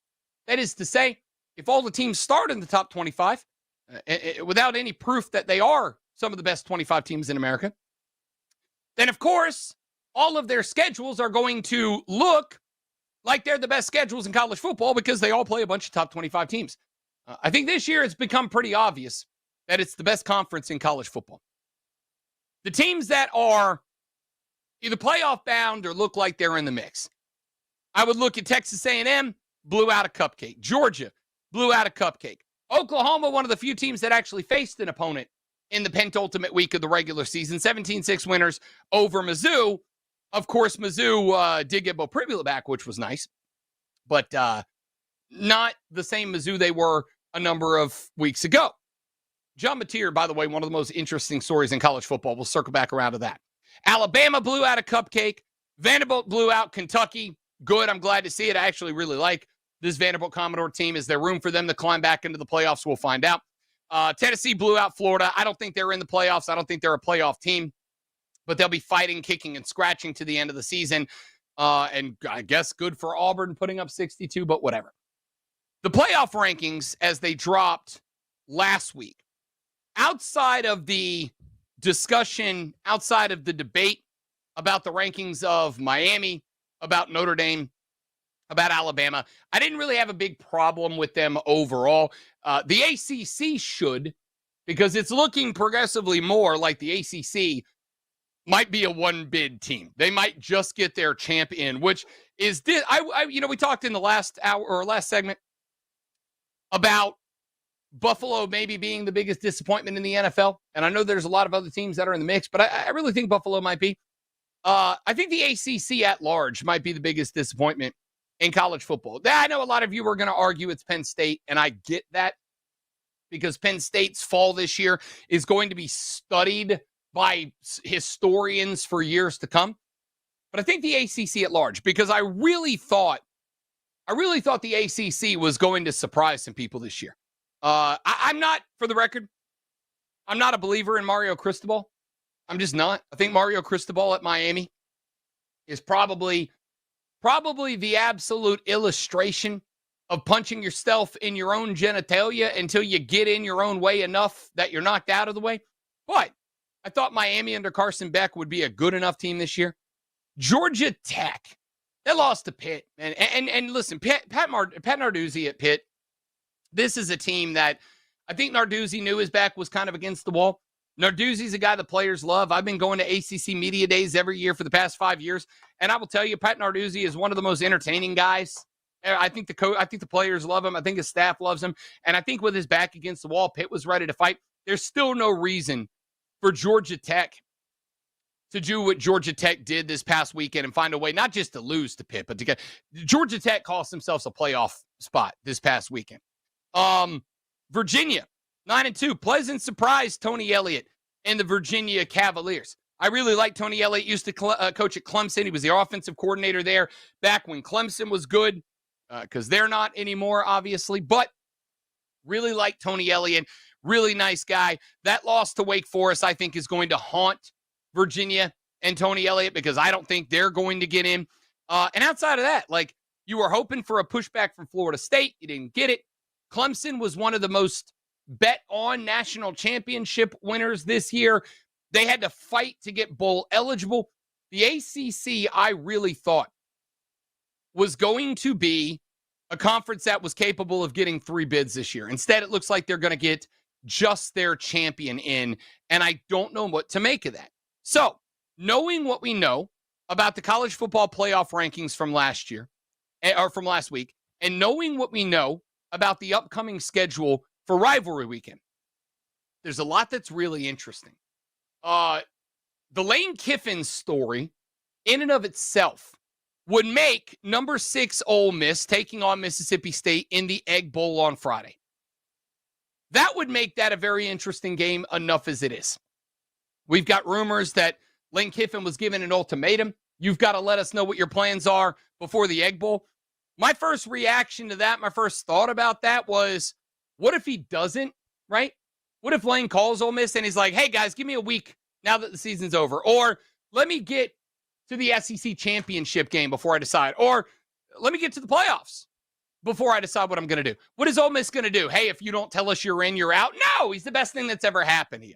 That in and of itself would be enough drama. But you add on top of the fact that this is a game on the road in Starkville, Mississippi. And I know the Bulldogs of Mississippi State aren't very good. But let's not forget that the Bulldogs of Mississippi State took the Texas Longhorns at Davis Wade Stadium to the wire just a couple of weeks ago. Let's not put that to the back of the noggin. That's a tough place to play, especially for this rivalry. I'm going to tell you right now, if you've grown up outside of the Deep South, I grew up an hour and a half from the Mississippi State line in the Florida Panhandle. Y'all, this rivalry is as deep and passionate as any rivalry in football. It's not as notorious. It doesn't get the attention, but it's very interesting. And I'm going to tell you right now, if I am putting a team that is in a playoff spot, if I'm putting them on upset alert this weekend, I know you're going to think I'm crazy because it's just Mississippi State. Y'all, Ole Miss is in that spot at noon on Friday. I'd keep an eye on that one. Georgia Tech. Georgia's favored by 2 touchdowns in the hook in this one. And I'm going to tell you right now, I'm taking Georgia Tech to cover it, all right? I want you to think about where the Rambling Wreck is and what's happened to that team. 4 weeks ago, that team was a playoff team. 4 weeks ago, that team was a front runner for the ACC title game. 4 weeks ago, that team was a front runner for the ACC championship. And then they lost to Pitt. I also want you to go back to last year when Georgia was also a 2-touchdown and a hook favorite. Do you remember what happened in that game? Which, by the way, was in Athens. They went to 8 overtimes before Georgia was able to put away Brent Key and the Georgia Tech Rambling Wreck. This time it's in Atlanta. This time it's in Mercedes-Benz Stadium in Atlanta, Georgia. I'm telling you right now, I'm not quite ready to say the Wreck are going to win that game outright. I am ready to say they can cover and maybe pull the shock upset. The other game on Friday that just became very interesting was Texas A&M taking on Texas. A&M is favored by 2.5. This game is in Austin, so it is a roadie for Mike Elko and his Aggies. Y'all, I wouldn't put it past Texas to make this one interesting. Now, I like the Aggies. I like the cover. If this gets to 3.5, I'd be a little less likely to take it. I'll take it at Texas A&M minus 2.5 on the road. But the last couple of weeks, I'm not going to say it's necessarily all performance. But man, the vibes around Arch have been a little bit different, right? Like the vibes around the Texas offense have been a little bit different. Up before the L to Georgia, and I would like to be very clear, Georgia's one of the best 3 teams in America this year. And I know y'all don't want to believe it. I get it. I understand it. Georgia figured out how to run the ball about 4 weeks ago. Georgia's running the ball. Georgia's running the ball a lot. So, that 35-10 loss to Georgia is a bad one for the Longhorns. I don't want you to think for a second that means they're a bad football team, because they're absolutely not. They're not. That's a good team. In fact, I think Georgia is one of the best 4 or 5 teams in America right now. Maybe one of the best 3 or 4 teams in America. Texas has figured something out too.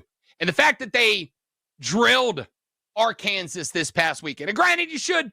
Arkansas is bad, fired Sam Pittman, lost a lot of their offense, whatever. I keep an eye out on that. Then on Saturday, we got the game at noon. Ohio State, Michigan. That one's in Ann Arbor. I have been told over and over that this is the greatest rivalry in college football.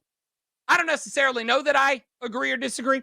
I think it's a regional thing. I think if you grew up in the South, you think it's the Iron Bowl. If you grew up in the North, you think it's the game. Either way, you're not wrong. They're both great rivalry games. What I will say is this.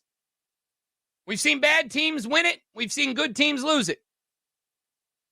Michigan is not competing in this game, y'all. Ohio State's going to run them out of the building. It's an opportunity for Ohio State to make sure they get the 1 seed in the bye. They're not losing this game. I'm sorry. All the other games we talked about, I'm very interested in. I keep an eye on Pitt, Miami. Again, like Narduzzi wants a ticket to the ACC title game and a playoff berth. They get over Miami, they can make that happen. I keep an eye on that game too. Those are my favorite ones from the weekend. Vandy at Tennessee. Tennessee minus 3.5. Give me the Doors to win that one too. This feels like the Diego Pavia hasta luego special, man. Like, they're not going to get done, but they wanted to get done this year. They can leave a bit of a legacy mark by hammering Tennessee at Knoxville, and I think they will. I might actually drive over to that game. Don't judge me. Outside of that, man, what are we looking for? Like, it's a good rivalry game weekend, but that's it. That's the schedule. We'll see how that all shakes up in the rankings tonight. All right, I'm going to get the hell out of the way. And it's about time for, like, the Royal Rumble. The music, by God, that's Nick Costa's music. He's coming up next. He's got you for the next 3 hours. It has been my pleasure to sit in. Follow me on social at The Rob Brown Show. I am Rob Brown. I'll see you guys tonight on BetMGM tonight, too. Y'all have a great one. Enjoy college football. Enjoy the rivalry week, and I'll see you next time. This is You Better You Bet on the BetMGM Network. We'll be right back with You Better You Bet on the BetMGM Network. Make it legendary.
The BetMGM Network presents to you the most unique show in sports. I'm going to say something now that some may take as a hot take, and I don't really care because I know that I'm right. A show so unapologetically original, it needs its own word to describe it. Wagertainment. Money won is twice as sweet as money earned. Featuring the prop king himself, Nick Costos. Saquon Barkley, the reigning offensive player of the year. He has been terrible this season. Doesn't look close to the same player with the eye test, and I dare anyone to disagree with me on that. I dare you. It means you're not watching the games. But there was a first-person shooter. The one that really launched the genre into the stratosphere was Doom. And there was a cheat code that you could use, and you would enter what's called God mode. When Matthew Stafford gets rolling, he's in God mode. Him right now and Sean McVay, Hall & Oates. This is You Better You Bet on the BetMGM Network. Make it legendary. What's up, everybody? Happy and merry. Terrific Football Tuesday to you and yours. This is You Better You Bet on the BetMGM Network. Nick Costos, our unbelievable crew. I'm disappointed in the crew. Just 30 seconds on our crew. Everybody's under the weather these days. It's that time of year, right? The weather has started to change, especially here in the Northeast. It's cold out. It's rainy here in New York City today. My daughter's sick. My wife's sick. I'm a little under the weather. But you know what? You never hear Nick Costos complain. Not on the air, at least. Off air, I'm bitching and moaning constantly. But on the air, not so much. I log on for the show today. And I'm in the VMix chat. And there's just silence. No one's saying anything. Everyone's because holidays are coming up. It's okay, everybody. In 2 days, we're all going to be getting fat off turkey and watching football. No problem, everybody. Well, guess what? Nick Costos is here to dominate today, baby. Let's get it today. Nick Costos. I have faith that the crew will become amazing as the show goes on. Our amazing crew and you here on, I was going to say on the BetMGM Network. I already did that. I'm not feeling great. On the Odyssey app, on SiriusXM, on YouTube, on Twitch, on radio stations nationwide, we are in your hearts and in your minds as we bring you the fastest show in all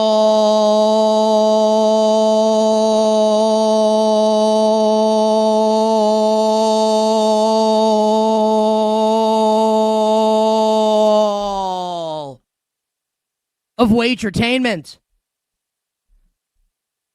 Talking all things sports betting. The show presented today and always by BetMGM.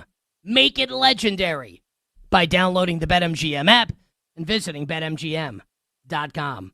Coming up today on the show, we're talking basketball. Oh, baby. Can't wait to talk some hoops today on You Better You Bet. We will get into college basketball off of an awesome start to Feast Week yesterday. And I'm going to tell everybody, the national championship contender, one of the favorites on the odds board right now to win the Natty in college basketball, the team that concerns me right now, despite an electric start to the season for them, color me concerned. I will share that with you coming up later this hour.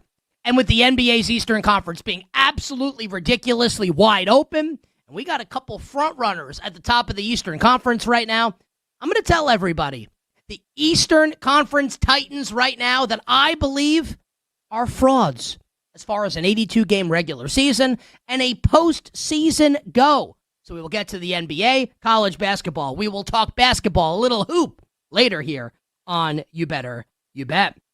We are also going to get you set to bet and to win. Hopefully.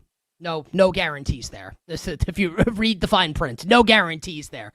We'll be breaking down the huge games, rivalry week coming up in college football. And among the games that we will discuss, I'm going to tell everybody the reason why I am concerned for Texas A&M on Saturday on the road at Arch Manning and Texas. Big game breakdowns of college football coming up a little later in the program. I am also today, I am going to hit every single game, Week 13 in the National Football League. And I'm not just talking Thanksgiving. And I'm not just talking Black Friday. No. We'll get into all the games coming up on Week 13, NFL Sunday, and perhaps Monday Night Football as well, with my Giants and the New England Patriots. And among the topics, among the games that we will talk about in NFL Week 13, some interesting line movements with the Texans and the Colts that I think will surprise people when they hear it, and I've got a bet on that game. And I have got a thought, and I think it's going to be a bet on Black Friday with the Eagles and the Bears. And I guarantee you this, because you know I love both these teams this year. My thought, my bet on Eagles-Bears on Black Friday will surprise you. And then I'm going to explain it. And I think you're going to agree with me. Two tremendous guests will join us as we move along. The whale capper, Drew Dinsick. Best bets coming up for Week 13 in the NFL. We look forward to that with Drew.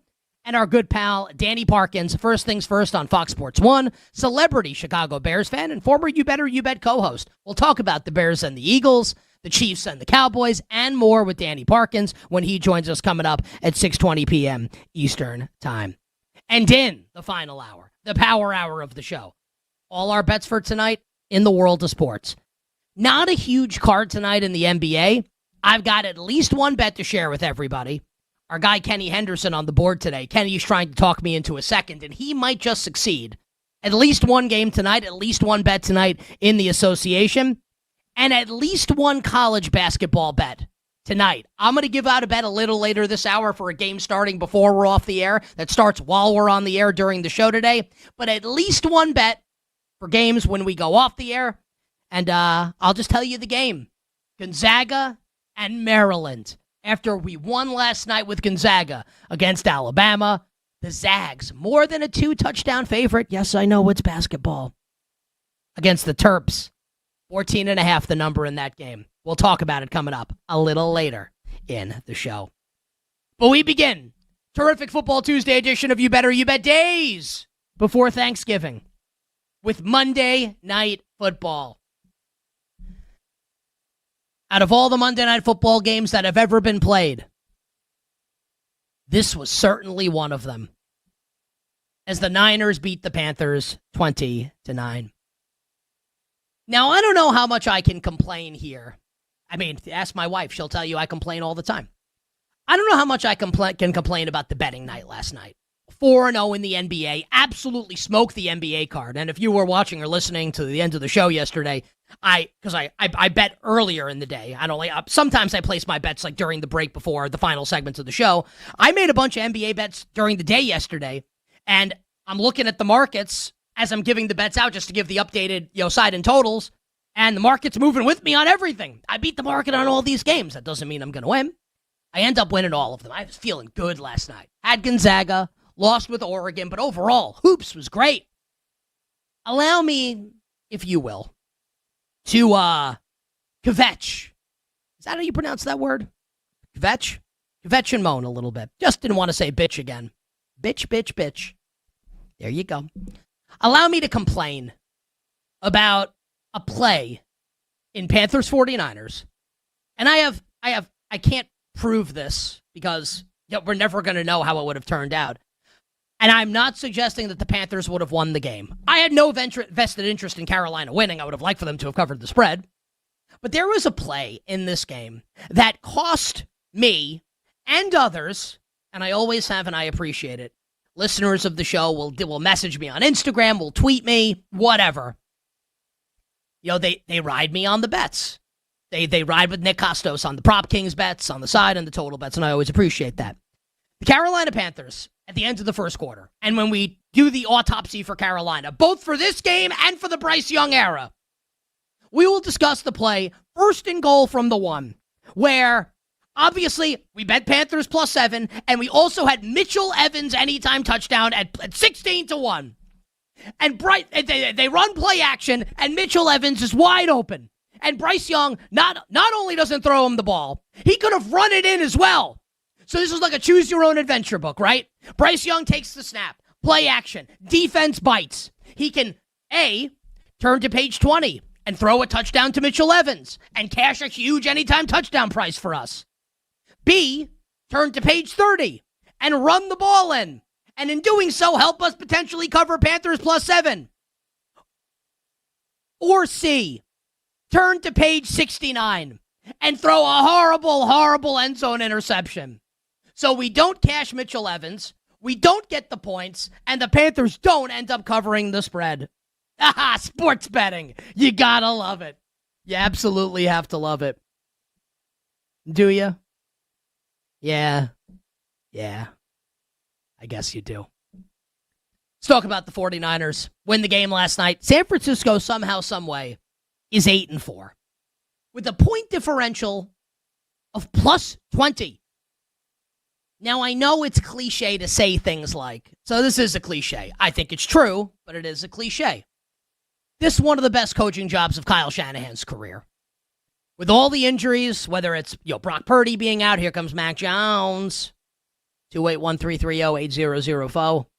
All the defensive injuries that the Niners have suffered. The Niners trying to play defense this year without Fred Warner and Nick Bosa is like the Miami Heat playing basketball back in the day without LeBron and Dwayne Wade.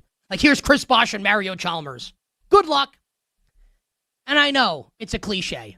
Best coach, coaching team that's had a lot of success now is like coaching a team that has no chance to win, but they're overachieving, and now this is the best coaching job of this guy's career. It is a cliche. Tried and true. Up there in the annals of cliches, like in sports.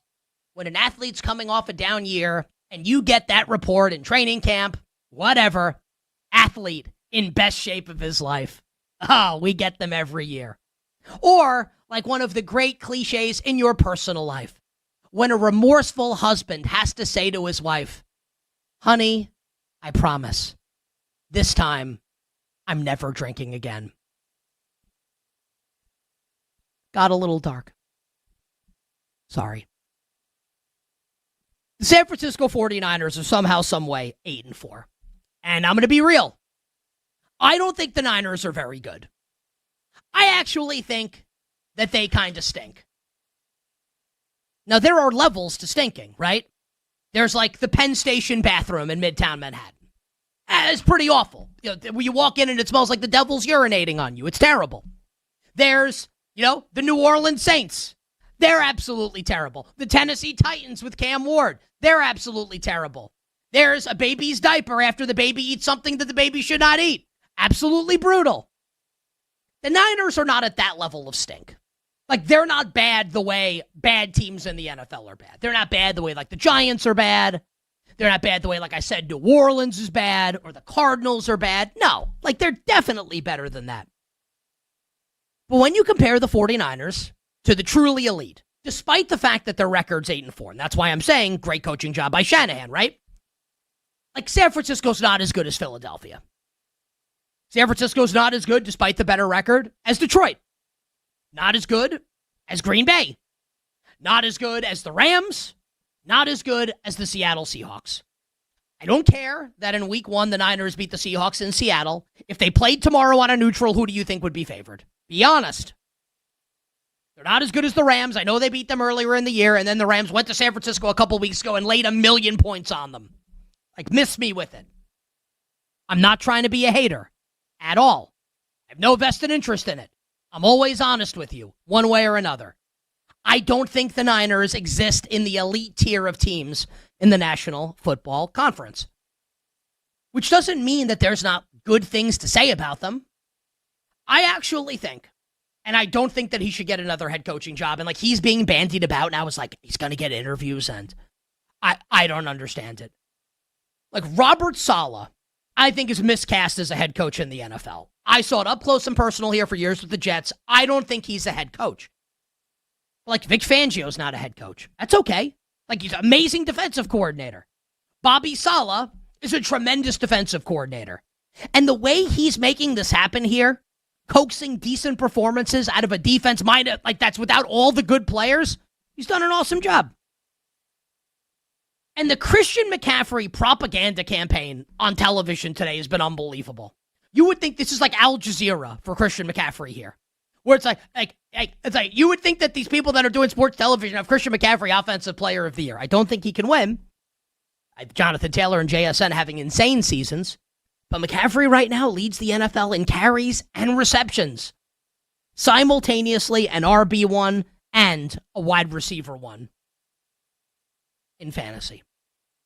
There's a lot of good with the San Francisco 49ers. I'm not trying to bag on the team or say they can't win in the future. But as far as the 2025 NFL season is concerned, easy for me to say, this team has one fatal flaw that's going to prevent them from climbing the mountain. What is it? I'm going to tell you, but not right now. You'll have to wait until after the commercial break. Here, You Better You Bet on a Tuesday. We'll be right back with You Better You Bet on the BetMGM Network. Make it legendary.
Young keeps. He's got a man, and he's picked by Jair Brown. You're tuned in to You Better You Bet with Nick Costos and the crew on the BetMGM network. Make it legendary. Joe Buck with the call last night. That play absolutely sent me into orbit. Like floating in outer space. So pissed at Bryce Young for that play. And in that moment, and I almost tweeted this, just like Twitter, X, whatever. App used to be so great. It sucks so bad now. It's horrific. And that's not a political commentary. It's not, about Elon and Doge. I don't care about any of this. Just like the app is not enjoyable. It sucks. Instagram is way better. Way better. You're way more positive. I might join Blue Sky. Not a political commentary. I don't care about any of that. Just like I don't enjoy it. It's not really fun. I almost tweeted. I'm like, you know what? It's just like never, like just don't tweet. Just never tweet. I think is probably a good approach. I almost tweeted after the Bryce Young pick. Ton of football left to be played, obviously, at that point. It's 7-0. It's still the first quarter. Deep down, every single person that bet the Carolina Panthers, and if you bet the over in the game, I guarantee you felt this way also. And if you bet Mitchell Evans anytime touchdown, like you know this too, none of the bets are going to win. None of them. Like it's done. 7-point dog, first and goal at the 1, player wide open, quarterback can run it in, interception. Like you lose. Not that you have to lose. Like they could have covered the spread, obviously. They could have won the game. You never know what's going to happen. But if you've been betting for long enough, and I've been betting now, this is 2025. I started betting in 2004, my senior year of college. I've been doing this for over 2 decades. How many bets I've placed? It's not a brag. I'm just like saying, right? And always bet responsibly. You kind of know how things are going to go. It's just in that moment, like we're just done. I'm going to tell you what that fatal flaw for the San Francisco 49ers that I teased going into the first break is in a moment, but we do have a piece of, I guess this is like semi-breaking news in the NFL, just to highlight the desperation of this team and this offense. And I'm curious if anyone out there listening, watching. So I'm about to tell you that an NFL team signed an offensive player who is currently a free agent. Do you have any idea what team I'm talking about, even if you can't connect the dots with the player, which would be understandable? But like playoff caliber team that desperately needs help on offense. Who do you think it is? If you guessed the Buffalo Bills, we get the Brad Evans ding, ding, ding for you. They have just signed Brandon Cooks, who was released mutual, like I think it was a mutual decision by Cooks and the Saints to part ways. Brandon Cooks is 32 years old. He's been on 50 different teams, which is wild given that there are only 32 in the NFL. A record that will never be broken. He's been traded like 17 times and is clearly done. Like clearly. And had a nice career. Like had a couple really nice seasons. New England with the Patriots. Like played pretty well at points. The fact that the Bills are signing Brandon Cooks, they desperately need some speed. Someone to take the top off the defense. Remember the report that prior to the trade deadline, the Bills tried to trade for Jalen Waddle, and then they played the Dolphins that week, and Jalen Waddle mossed Maxwell Hairston for a touchdown, and the Dolphins upset Buffalo and South Beach. The Bills have no speed. They have no juice on offense. None. And the only juice that it feels like they have in the passing game is a white tight end. Seems bad. Dalton Kincaid. I'm guessing you're going to see Brandon Cook start playing like immediately for the Bills. And maybe his job is just run as fast as possible in a straight line to open things up underneath. But this isn't like 5 years ago for Brandon Cooks. He old, man. I don't know. Like the Bills will make the playoffs because Josh Allen's too good. And we'll get to the Bills-Steelers game next hour when I roll through all the games for Week 13 in the NFL. And maybe the Bills can win, obviously, like regardless of whether Cooks plays or not. They're a 4-point road favorite. The market's not going to move on the Cooks news. Can he matter at all? Does it matter for Buffalo? I actually don't think it does. You know, I've been consistent on the Bills all season long, even from before the season started. A team that will win a bunch of games in the regular season and fold in January, like always, probably against the Kansas City Chiefs. But this year, maybe not. Can't wait to see who they lose to this year in excruciating fashion. Because for as good as Josh Allen is, the rest of that roster is not up to par, and I don't think the head coach has got it in him to win in Buffalo. So there you have it. There's about 3 minutes for you on the Buffalo Bills signing Brandon Cooks. Okay. Now, that fatal flaw as it concerns the San Francisco 49ers. Drum roll, please. The defense sucks. What? You're expecting Brock Purdy's interceptions? And yeah, like Brock Purdy needs to stop throwing interceptions. Multiple picks in 3 of his 4 starts this season. Three interceptions last night, and man, like these interceptions are terrible. And Kyle Shanahan saying the right thing after the game and post-game. Like I'm not concerned about Brock. Like Brock's going to be fine. We'll get Brock rolling. Brock knows. Like, we didn't use the sound because we wanted to play the Bryce Young audio there, but you can find this sound on social media. Brock Purdy basically saying, yeah, like when I'm throwing interceptions like that, it does impact like my aggression as a quarterback. You don't want that. And I'm not saying that Brock Purdy's bad. Like he's not.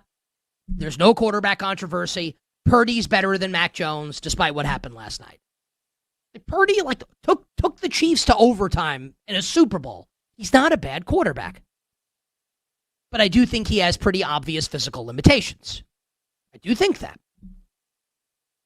And it's one thing for Brock Purdy to go to a Super Bowl when the team around him is like the Monstars and the principal players are healthy and they're really good.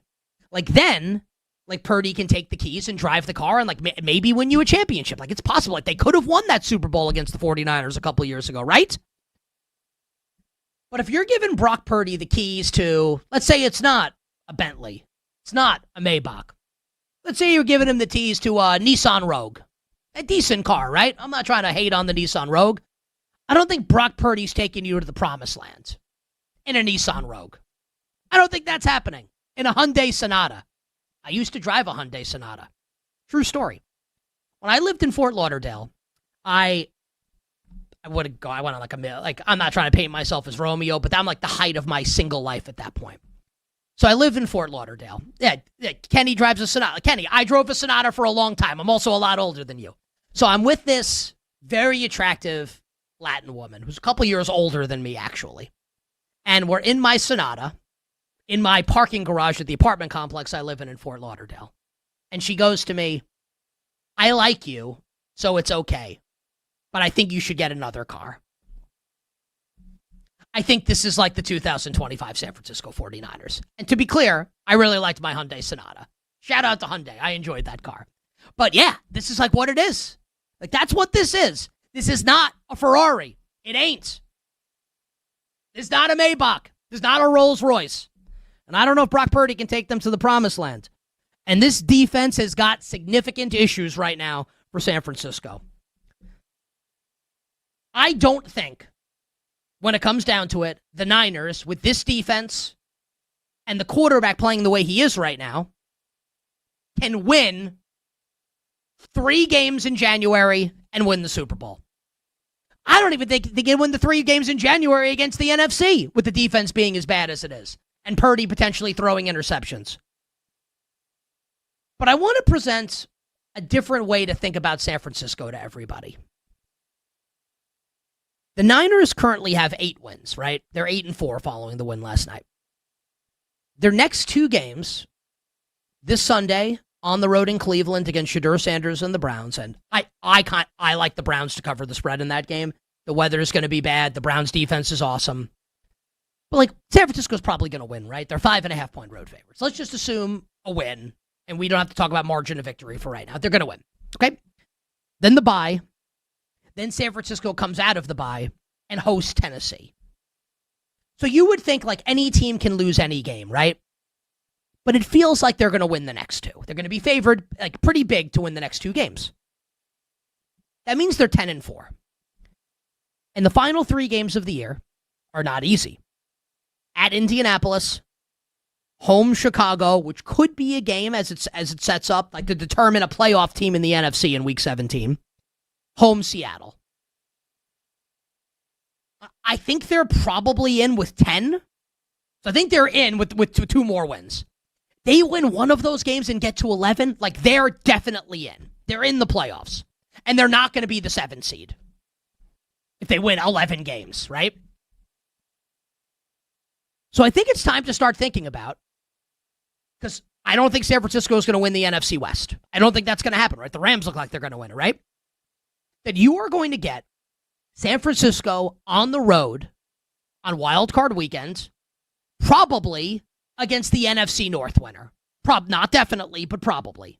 Probably the NFC North winner, assuming that Philly and LA are the top 2 seeds in the NFC, which doesn't have to turn out that way, but that's my best guess. In a 1-game scenario, the Niners are capable of scoring 38 points on basically anybody. It doesn't have to go that way. Defense is bad enough that they could let up 40. Purdy could throw a bunch of interceptions and they could get railroaded, of course. But the upside of this offense, when everybody's healthy and Shanny's on his game, and I think I've ragged on him in the past for some of his decision making. He's so good. He's a magician. He's awesome. As the Spanish would say, El Mago, the magician. He's unbelievable. The Niners are capable of scoring 35 on anybody. Would you, the person watching, you, the person listening, consider betting the Niners to win on the road at Detroit, on the road at Green Bay, on the road at Chicago, at Tampa, at Philly, at the Rams, at the Seahawks? When you think about it, it doesn't seem that unreasonable that they could win that game. I do not think they could win 2 more after that. So don't confuse what I'm saying. They are not going, and the betting market agrees with me. They're the 6th choice right now to win the NFC. I don't think it's going to happen. But we are going to have a very interesting conversation come playoff time, wild card weekend, about the San Francisco 49ers. You bet on this Tuesday. All right. We got to talk about the losers of last night's game. And the first thing I'd like to say when talking about the Carolina Panthers,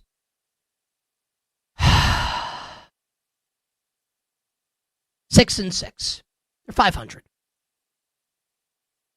I have one word. How? Now, I love Dr. Eric Eager. If you don't know who that is, you're probably new to the betting content space. You're new to You Bet or You Bet. Eric used to work for Pro Football Focus and Sumer Sports, and he used to come on You Bet or You Bet every week. And now he's like the director of analytics for the Carolina Panthers. And he's brilliant, and he's one of the nicest guys of all time. And I root for the Panthers. Like, doesn't mean I bet on them in every game. And you know that, our listeners and viewers. But if it helps him, like, I root for it to happen because I think he's great. It pains me to say this because I love the good Dr. Eric Eager. I hate this team. Like, I hate them. I'm sorry, Doc. I hate them. Like, I don't know what the point of it is. And maybe I'm not seeing through the forest through the trees here. They're 6-6 with a point differential of -53. Like, they're not good. They're not. And they've been doing this like Dr. Jekyll, Mr. Hyde thing where like one week they lose 1,000,000-0. The next week Bryce Young throws for 448 yards. I don't think they're very good. And they're annoying. They're annoying because I feel like there's something there, like under the surface, that's like ready to burst. Unlike with J.J. McCarthy. I think that genie might be stuck in that particular bottle. But there's something there with Carolina. And I think it might be as easy as saying it's just like the quarterback's not good enough. He's a backup. Bryce Young's a backup quarterback. I would take him as the Giants' backup quarterback for 10 years if I could. I think he's a great backup. He's like short Jameis Winston, basically. Wait, he could come in and throw for 400 yards in a game. He could also look like he did last night. He's like a box of chocolates and Forrest Gump, except like 80% of them are bad, and only 20% of them are good. You never know what you're going to get when a Carolina Panthers game starts. And I'm just done with it. Like, I'm over it. And I think the Panthers need to be done with it. Because there are building blocks on this roster. Got to get a little more talent infused on the defense. But you get a better quarterback. And I didn't love, and you know what? We need to talk about Dave Canales a little bit. We'll do that on the other side. And then we'll talk some basketball here on You Better You Bet. And I'm going to tell everybody, the national championship contender that has me super concerned early in the year, here on the BetMGM Network. We'll be right back with You Better You Bet on the BetMGM Network. Make it legendary.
You're tuned in to You Better You Bet with Nick Costos and the crew on the BetMGM network. Make it legendary. Today's NBA Odds Boost token belongs in the starting five. Use your token to get a bigger payout on a winning NBA bet. Love BetMGM. I mean, these deals are unbelievable. Make it legendary with BetMGM. Download the BetMGM app and please gamble responsibly. You know, when you think about some of the great sick performances in the history of life, Michael Jordan's flu game comes to mind. Probably the shining example. When we get deep into the annals of history, people will remember Tyler Morales working through the Nashville flu since he got wasted all weekend in Tennessee, putting in the chat at the last moment the NBA Odds Boost token read. Good job, Tyler. Tyler's basically today is Michael Jordan. We appreciate you, Mr. Morales. Next hour on the show, we'll break down all the big college football games this weekend, including Georgia and Georgia Tech, and hit every single game week 13 in the NFL. We'll get to hoops in a moment, but just to wrap up Monday Night Football on the Panthers' perspective, some of the Dave Canales decisions in this game, like, really bothered me. You might be wondering, does that have anything to do with the fact, Nick, that you bet the Panthers? Yes, jerk. It absolutely did, and it absolutely does. Canales has been pretty aggressive over the course of the year this year, and I respect that for a team that wasn't expected to be very good. You want to be aggressive, right? Try and steal wins, and he's been pretty aggressive over the course of the season. Had an early opportunity to go for it on 4th and 1 close to midfield and rush them to the line, and then they end up punting the ball. Just like, come on, man. Just go for it. And when they scored their first touchdown of the game to Tet McMillan, to Bryce to Tet, and just like Tet, I think, was the perfect example last night of the lights being a little too bright for the Carolina Panthers. Like, I was happy that this was the game last night on Monday night, and I said as much last week. I was looking forward to the game. Like, the Panthers, literally and figuratively, are not ready for prime time. Like, period. End of story. Tet dropping an easy pass, 7 targets, 2 catches. Some of that's on Bryce, some of it's on him. Xavier Legette going out of bounds before catching a ball. Just like issues everywhere with this team on offense. Panthers kick the extra point to make it 17-10, right? Penalty on San Fran. Ball gets moved to the 1. Let's go for 2. Okay. You pass it. What? If you're going to pass it, why not just pass it from the 2 and go for it? Go for 2 for there. Forget about the extra point. And that brings us to the curious case of Rico Dowdle, where fantasy football owners across the country want the Panthers to do what Kash Patel would like to do to the NBA. Hit him with the Rico. And the Panthers have been hitting him with the Rico with a lot of success. Last night, Rico Dowdle, 6 carries, 38 yards. But Nick, the Panthers were out of the game. They got blown out, right? No. They were in the game. And Dave Canales called a billion plays. So I want to make sure I have the stats here, because it wasn't a million passes just because in terms of the number of plays the Panthers ran. 29 pass attempts for Bryce Young, 29 attempts. And Bryce Young took a sack in the game. So 30 dropbacks for Bryce Young, 6 carries for Rico Dowdle. And Rico's been the best part of this offense along with Ted. Dave Canales saying after the game that he wanted to carry over the momentum from last week when Bryce threw for 448 yards, a Panthers franchise record. The conspiracy theorist in me believes that the Panthers, that this was kind of like, let's see what Bryce has got.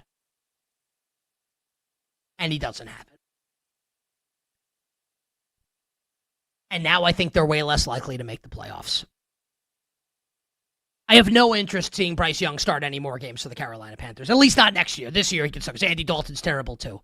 But if this organization really wants to kick it up a notch, man, Canales, I'm sure, is going to come back. And you have to see what he can do with a quarterback that's not Bryce Young and not Andy Dalton. I don't see it at all here with Bryce Young anymore. Last note on the Panthers. So they're huge dogs to make the playoffs, huge dogs to win the NFC South. They're 6-6. The Bucs are 6-5, and Baker Mayfield might not play on Sunday. And the Panthers do play the Bucs in 2 of the final 3 games of the season. You can make a case that the Panthers could win the division. Maybe they go 8-9 and win the division if Tampa's going to be brutal down the stretch. I'll keep going back to this gauntlet that the Bucs have been on coming out of their bye, with Baker clearly not healthy in the New England game. You lose at home to the Patriots and Baker doesn't run at all. He's obviously not healthy in that game, right? They get railroaded on Sunday night by the Rams. That was just like, again, Stafford's in God mode. What are you going to do? And then they allow 44 points and Josh Allen becomes Superman the week before. Schedule's going to get easier for the Bucs. I think the Panthers qualify as an easy opponent. I still think it's going to be Tampa. But hey, someone wants to make a case for the Panthers. I guess you can make it. I don't think the quarterback's any good. I don't think it's going to happen. I have no interest personally in making those bets on Carolina. You bet on this Tuesday. Want to get some hoops into the show, both the NBA and college basketball. Really fun night, betting-wise for yours truly, as I detailed earlier. And yes, when I win my bets, I probably talk about them a little bit more. Do you know what that makes me? 2 things. 1, a human. 2, someone who does content in the sports betting space. No lies detected. Coming into the year in the NBA, I, and many others, it's really easy. And we were talking about this, Femi and I were, before the season even ended in the NBA. Like back in June, we were talking about this. When Halliburton tore his Achilles, and Tatum tore his Achilles, and Dame tore his Achilles. And at that point, you knew like something was up with Milwaukee. Are they going to be a legit championship contender? That the Eastern Conference was going to be wide ass open. And true to form, it has been, to this point in the calendar, wide ass open. Where the top 3 teams in the Eastern Conference right now are the Detroit Pistons, who won their 13th straight game last night, beating the Indiana Pacers. And I bet Indiana in that game. And just to say this about Indiana, like, I think at some point they're going to start like actually tanking. They're 2-15. Halliburton's not coming back, obviously. They have been very scrappy as opposed to early in the year when they were miserable. And I like betting them right now as a huge underdog. Plus 10.5 last night, lost by 5, and like had a chance to win this game at the end before Cade and the Pistons pulled away. So Detroit has won 13 straight games. The Pistons are 15-2. The Pistons have tied the longest win streak in franchise history. On 2 other occasions, the Detroit Pistons have won 13 games in a regular season consecutively. In both of those years, the bad boy team in 88-89, and my buddy Rip Hamilton and company, and, the mafia-adjacent Portland Trailblazers head coach Chauncey Billups in 03-04. Both previous Pistons teams that won 13 in a row in a regular season won the NBA title. So Detroit's won 13 straight. How about the Toronto Raptors, who are 13-5 and have won 8 straight games after beating the Cavs last night? And currently in 3rd in the East, the Miami Heat, who I said coming into the year should blow it all up. And I actually think I'm right about this, that like I don't think they can win the East. I don't think so. And thus, they should probably start rebuilding. But, I mean, that they've been really good. And Eric Spoelstra's done an unbelievable job. They're 12-6. And I don't claim to know the X's and O's of basketball. I don't, like, watch an NBA game and be like, wow, that was a great, like, out-of-bounds play. Out-of-timeout play. Or did you see that back screen? Like, I don't watch basketball like that. But I consume a lot of content from people that I think are really smart. And they're all talking about, like, this unbelievable up-tempo offense that Eric Spoelstra is running to maximize the talent on his team. Similar to the offense that Tomas Iasolo is running for the Memphis Grizzlies, except the Heat are winning and they don't have to deal with the malignance that is Ja Morant. Who did anyone catch, by the way, Ja Morant taking shots at Klay Thompson over the weekend while wearing a sweatsuit? And then Klay just obliterating Ja Morant in postgame. Very calmly saying, nothing personal, just he talks a lot for someone who doesn't play and has no accountability and isn't out there enough, and he needs to like be more accountable and like give the fans what they want. Ja Morant, his descent from massive baby face to heel, and he's not even like a cool heel. And you could even say if you're one of these whack jobs, and I guess like there's something, whatever, when he's doing like the gun stuff on Instagram. And I laughed last year when he did the gun thing against the Miami Heat on that Thursday night game. Just like, this guy can't help himself. Like, some people are addicted to sex. Some people can't stop drinking. Ja Morant is addicted to pantomiming guns. It was kind of funny. I think we've reached the point where it's not funny anymore. And also, by the way, like, he kind of stinks. Like, he's not good at basketball anymore. He doesn't drive to the basket. He's an awful jump shooter. He doesn't show effort consistently on defense. Why would anyone trade for him? Like I said, they should trade Ja Morant. Like, at least the LaMelo Ball stuff with Charlotte, he wants to get traded. At least LaMelo's good. I don't think Ja Morant's even good. Like, at least Trae Young's good. Ja Morant ain't even good. Anyway, back to the Miami Heat. They get Tyler Hero back last night. He looks good in his first game back from the injury. And the Heat have won 5 straight games. So true to form, right? Wide open East. Detroit, Toronto, Miami, your current top 3 seeds. Detroit, I think, is obviously the team of the 3 that's the closest to being a true competitor. And I'm a Knicks fan telling you this. Like, ball bounces the different way. Maybe you get a better call in one of the games in Detroit at the Palace. Maybe. Maybe the Pistons win that series against my Knicks. Maybe. My opinion, I think the Pistons are probably a year away from truly being a primetime competitor, which doesn't mean they can't make the playoffs, go to the Eastern Conference Final this year. I just don't think they can win. I don't think they're ready yet. I'm not hating. They're awesome. I don't think the Raptors are ready. I don't think the Heat have enough talent. Maybe Norm Powell will just drag them across the finish line. He's been unbelievable. Maybe I'm being a little stubborn. I still think it's the Knicks and the Cavs. I still think so. Towns 37 last night. Knicks beat the Nets again. 12th straight time. Absolutely love that as a Knicks fan. I still think they're the best teams. And when we get to the postseason, those will be the teams at the top of the odds board, like they are right now, to win the Eastern Conference. Hour 1 done. Hour 2 for you coming up on the other side. We will start hour number 2 with some college hoops and previewing the big games, rivalry week in college football. We'll be right back with You Better You Bet on the BetMGM Network. Make it legendary.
the business are friends of the program here on You Better You Bet. The great Iron Eagle. Nick and Femi are such close friends. I would even consider getting divorced, even though I'm very happily married, just to get remarried, to have them as groomsmen.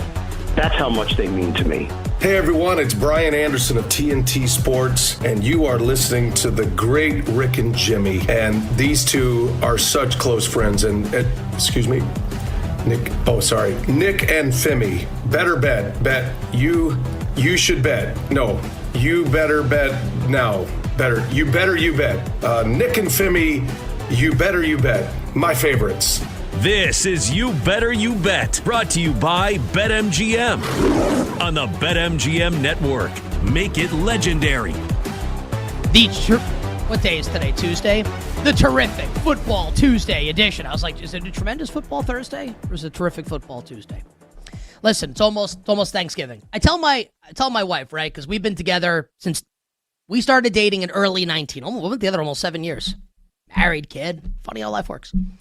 So she's been with me since the start of You Better You Bet. And like this schedule, I've been doing sports media since I was literally 18. But like the schedule and the cadence of each job that you have is a little different, right? So this job is the most intense I've ever had during football season out of all the jobs I've ever had. And they're all intense during football season. And I think I've gotten really good, just on a personal level, of managing like my energy during football season, making sure that I'm good through the entire thing. And look, the goal is for you, the listener and viewer, to never have an idea if I'm feeling like not so great. And sometimes I say it on the air because I take real life and I turn it into content because I think it's funny. Like sometimes, sometimes I'm not feeling that great. Sometimes I don't really feel that great when I come on to do this show. And I have to be honest, I think this has been my best season in terms of managing all of that. I think I've done a really nice job. But now that we're at Thanksgiving, I can use a couple days off. So I don't do things like mixing up tremendous with terrific like I just did to start the hour. It is a terrific Football Tuesday here on You Better You Bet on the BetMGM Network. Nick Costos, the crew, and you. First hour, Monday Night Football. San Francisco 49ers beat the Panthers. Why I think the Niners are going to the playoffs. Why I don't think they can get to the Super Bowl, but why they may be an interesting money line pick on Wild Card Weekend. A lot going on with the 8-4 San Francisco 49ers. And why I'm super down on the 6-6 Carolina Panthers, both for the rest of this season and for as long as Bryce Young's the quarterback. Gives me no pleasure to say that, but that is my honest opinion on the Carolina Panthers and Bryce Young. And we touched on the NBA. Crazy top of the standings in the Eastern Conference with Detroit, Toronto, and Miami. I still think it's the Knicks, and I still think it's the Cleveland Cavaliers that will be there at the very end in the Eastern Conference Finals. We will get to Week 13 in the National Football League. I'll roll through every single game on the docket. That's coming up later this hour. And later this segment, college football. Got a bunch of games I want to hit from rivalry weekend. My takes, my opinions, and some bets strewn in as well. But for right now, little college hoops. I said at the start of the show that there is a national championship contender. One of the teams at the very top of the odds board that I'm concerned about. Not concerned like they're going to have a bad season or like miss the tournament or get bounced in the first round. No, that's not what I'm saying here. And that's not the point of this program I'm going to discuss. But this program kind of prides itself on, we're going to be there in March and we're going to be there in the end. So kind of like what happens now, not that it doesn't matter, it does matter. But I think they put a little less emphasis on what happens early in the season because of the run of recent success that this program has had. The program I'm referencing is the Houston Cougars. Houston's awesome. Definitely one of the best teams. Sharp and Uzan are back. 3 incredible freshmen to go along with them. Kelvin Sampson is obviously a great coach, even if his team couldn't get a shot off at the end of the national championship game. Remember that? Do you remember, everybody, if you tailed us on the show, how profitable the NCAA tournament was up until Final Four Saturday and National Championship Monday. Oh, yeah, it sucked. It was great up until then, though.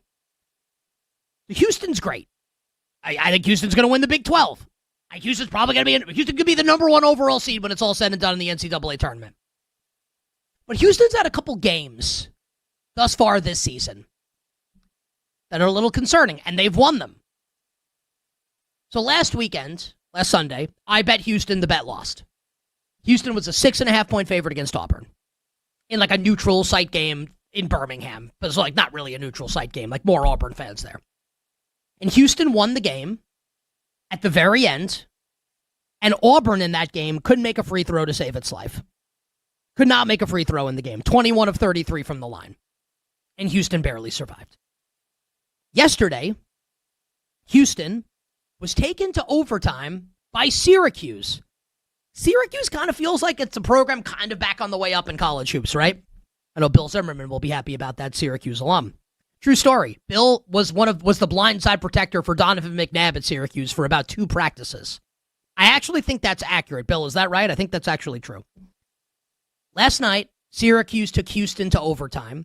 Houston won 78-74. Syracuse went 12 of 29 from the free throw line in the game. 12 of 29. So think about it, right? If Auburn makes its free throws and Syracuse makes its free throws, Houston's got 2 losses right now. Like, that's not opinion. Like, that's fact. I'm not saying Houston's going to be bad. Again, I'm telling you, like, they're going to win the Big 12. Like, they're going to be fine. But I think that this is a little interesting to note early in the season when Houston is generally a death machine, like a war machine during like a non-conference and conference play. I've got my eye on it a little bit. Now, this is going to sound a little incongruent, what I'm about to say next. So less than an hour from now, Houston plays Tennessee as Feast Week rolls on. Houston's a 2.5-point favorite in the game. I think Houston's going to railroad them. And you might hear me say that and go, well, you were just saying that you're worried about Houston and now you like them against Tennessee. I like the price. And I'm telling you, I still think Houston's awesome. But is this a trend for Houston where maybe they're not as good as we thought? Or maybe they're kind of still percolating and still marinating, still simmering. It's just something I have my eye on right now. I do like them in this matchup against Tennessee. I did lay it with Houston against the Vols. That game starts at 6 o'clock Eastern. Last note on college hoops. Gonzaga, 95, Bama, 85 last night. We laid Gonzaga. That was awesome. The Zags are, however good you think they are, they're probably better. And that is a team that everyone needs to have their eyes on right now. They're ranked 12th. This team should be ranked in the top 5 easily. Easily. And I do feel a little better about Auburn. And I bet Oregon last night. That was a loser for me. Auburn beats Oregon 84-73. Stephen Pearl, you know, Bruce's son, he just might be a decent coach. I think he might be pretty good. And I was down on him coming into the year. It doesn't look like Auburn's lost much. It's early with Bruce going to his son, Stephen.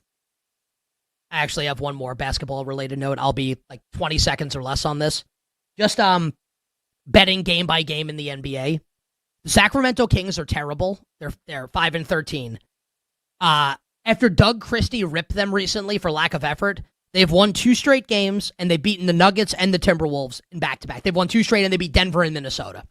Just like the next time you see Sacramento and they're like a huge dog in a game, maybe I'm going to like them as a huge dog for a little bit here if this is the way they're going to play. I think that was less than 20 seconds. And now we can get back to football here on this Tuesday on You Better You Bet. Tomorrow is Wednesday. Thank you, Captain Obvious. And because we're off Thursday and Friday, or I'm off at least, there's a show on Friday. God bless. Tomorrow will operate as a Friday show. Tomorrow's a phenomenal football Friday on a wonderful football Wednesday. So I'm going to try and preview all the big college football games rivalry week today and tomorrow. And then in the power hour tomorrow on Wednesday, it'll be all the bets coming up for the football weekend, college and the NFL. And I'm back on Sunday morning and I'll finalize the NFL card then, but I'll run through every single game. So this will be a nice appetizer. It's for the power hour coming up tomorrow on a Wednesday. First game I want to hit. Georgia and Georgia Tech. The Bulldogs, 13.5-point road favorites, 59.5 the total. It was a great game last year. Way better than it had any right to be. And Tech kept it obviously extraordinarily close with how it ended up. And Tech could have easily won that game. And Tech last week, playoff hopes dashed by Pitt, who dominated offensively, scored 1 million points on them. And Georgia Tech kind of yacked that game away against the Pitt Panthers. So when I think about this game, right, and I look at it, yesterday is the first time I look at it, and I see the big number, and I think, okay, I don't necessarily love Georgia's defense. Haynes King definitely has that dog in him, D-A-W-G. Can Tech possibly keep this close? And I think the answer is no. And the reason why, and it's going to be fascinating, we'll see who plays for the SEC championship, but I think Georgia's going to win this game. Georgia's going to the playoff. And Georgia's hypothetical ceiling from where it was early in the year, and I think we can all admit this, right? No matter where you came down on Georgia before the year, I think we can all acknowledge that the ceiling's higher now than it was even a month ago. Gunnar Stockton is tremendous. Their quarterback's unbelievable. And he's playing at a really high level right now. And if Pitt can rip up that Georgia Tech defense the way it did, why can't Gunnar Stockton in Georgia? I think Georgia rolls in this game. Any number below 14, I like with Georgia. Now, my college bets have been brutal, and the unit side, I'm not betting a lot on these games. I'm betting smaller because I'm getting railroaded. So I'll bet Georgia in the game. 13.5, minus 15 is the number right now, so I'll drink the juice. And I think that it will be fascinating to talk about Georgia when we get to the college football playoff as a team that could they beat Ohio State? What's the ultimate upside for Georgia if Stockton's going to play like this? And we'll see about the defense. I do like Georgia quite a bit against Georgia Tech in rivalry week. Rivalry week? Now I'm doing Tweety Bird. I've done, when I wear my Invisalign, I have a lisp, suffer and succotash. And now I'm talking like Tweety Bird. Listen, we're all just trying to make it through the day. Ole Miss and Mississippi State. I actually don't think we can talk about this game enough. And I did a little bit on it yesterday. I'll do a little bit on it today. This is the Lane Kiffin Bowl, right? Because we don't know where Lane Kiffin's coaching next year. And apparently, either at some point on Black Friday after this game or on Saturday, it's going to be announced if Lane is A, staying at Ole Miss, B, going to LSU, C, going to Florida, or D, going somewhere else. Who knows? Lane's kind of crazy. I don't even mean that in a negative way. He's just a little nuts, right? No one knows what he's going to do. Does he even know what he's going to do? Maybe not. And to be fair to him, it's all really good options. And I don't know about you, but I generally have this in my life where if I have a couple really good options, I have to I ask everyone. Bill's kind of like a therapist. I might ask Bill, what do you think? He's probably man, leave me alone. Ask my wife. Yeah, I'm one of those guys. It's what it is, right? I think Lane's one of those guys. He's got 3 good decisions in front of him, and he's not sure which one to make. They're all good. This has to wear on his football team. It just has to. And you kind of have the added handicap in this game and the added motivation from Mississippi State where if the Bulldogs win this game, they're bowl eligible. It's a lot on the line here aside from just being a rivalry game. Now, I think Ole Miss is in the playoff, win or lose. I think Ole Miss is making it. But what happens if they win and Lane leaves and you have an interim coach in the playoff? It's going to be insane if that happens. Unprecedented. Ask yourself this question. Do you think that's likely? Is it over 50% that Ole Miss is in the playoff with an interim coach? Is that more or less than 50%? I think it's more. I have no inside info. I'm not saying it's 80%. I think it has to be 51, right? Am I wrong? You can tell me if you think I'm wrong, right? In the YouTube chat, Twitch chat, tweet me, whatever. Instagram, DM me, whatever. Am I wrong? You're thinking that it could be this way for real? Good song. Nico and Vince. I'm taking the 7.5 with Mississippi State. This has to wear on the players. And Ole Miss is way better than Mississippi State. But I do enjoy a good old narrative spot here. I'll take the 7.5 with Mississippi State. Just quick on Oklahoma and LSU to end the segment. OU's a 10-point favorite. 36.5 is the total. 36.5 is the total. Garrett Nussmeier is not going to play in the game, it looks like. On 3 reporting that Nussmeier is doubtful, so it'll be Michael Van Buren going again for LSU. This Oklahoma offense is not worth a damn right now. John Mateer is clearly not healthy. The special teams rules and the defense rules. How many points is LSU scoring in this game? How many points is Oklahoma scoring in the game? Give me under 36.5 in OU LSU, and I think OU wins and punches its ticket to the college football playoff. More college football breakdown right after this. We'll be right back with You Better You Bet on the BetMGM network. Make it legendary.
Here's a shot downfield.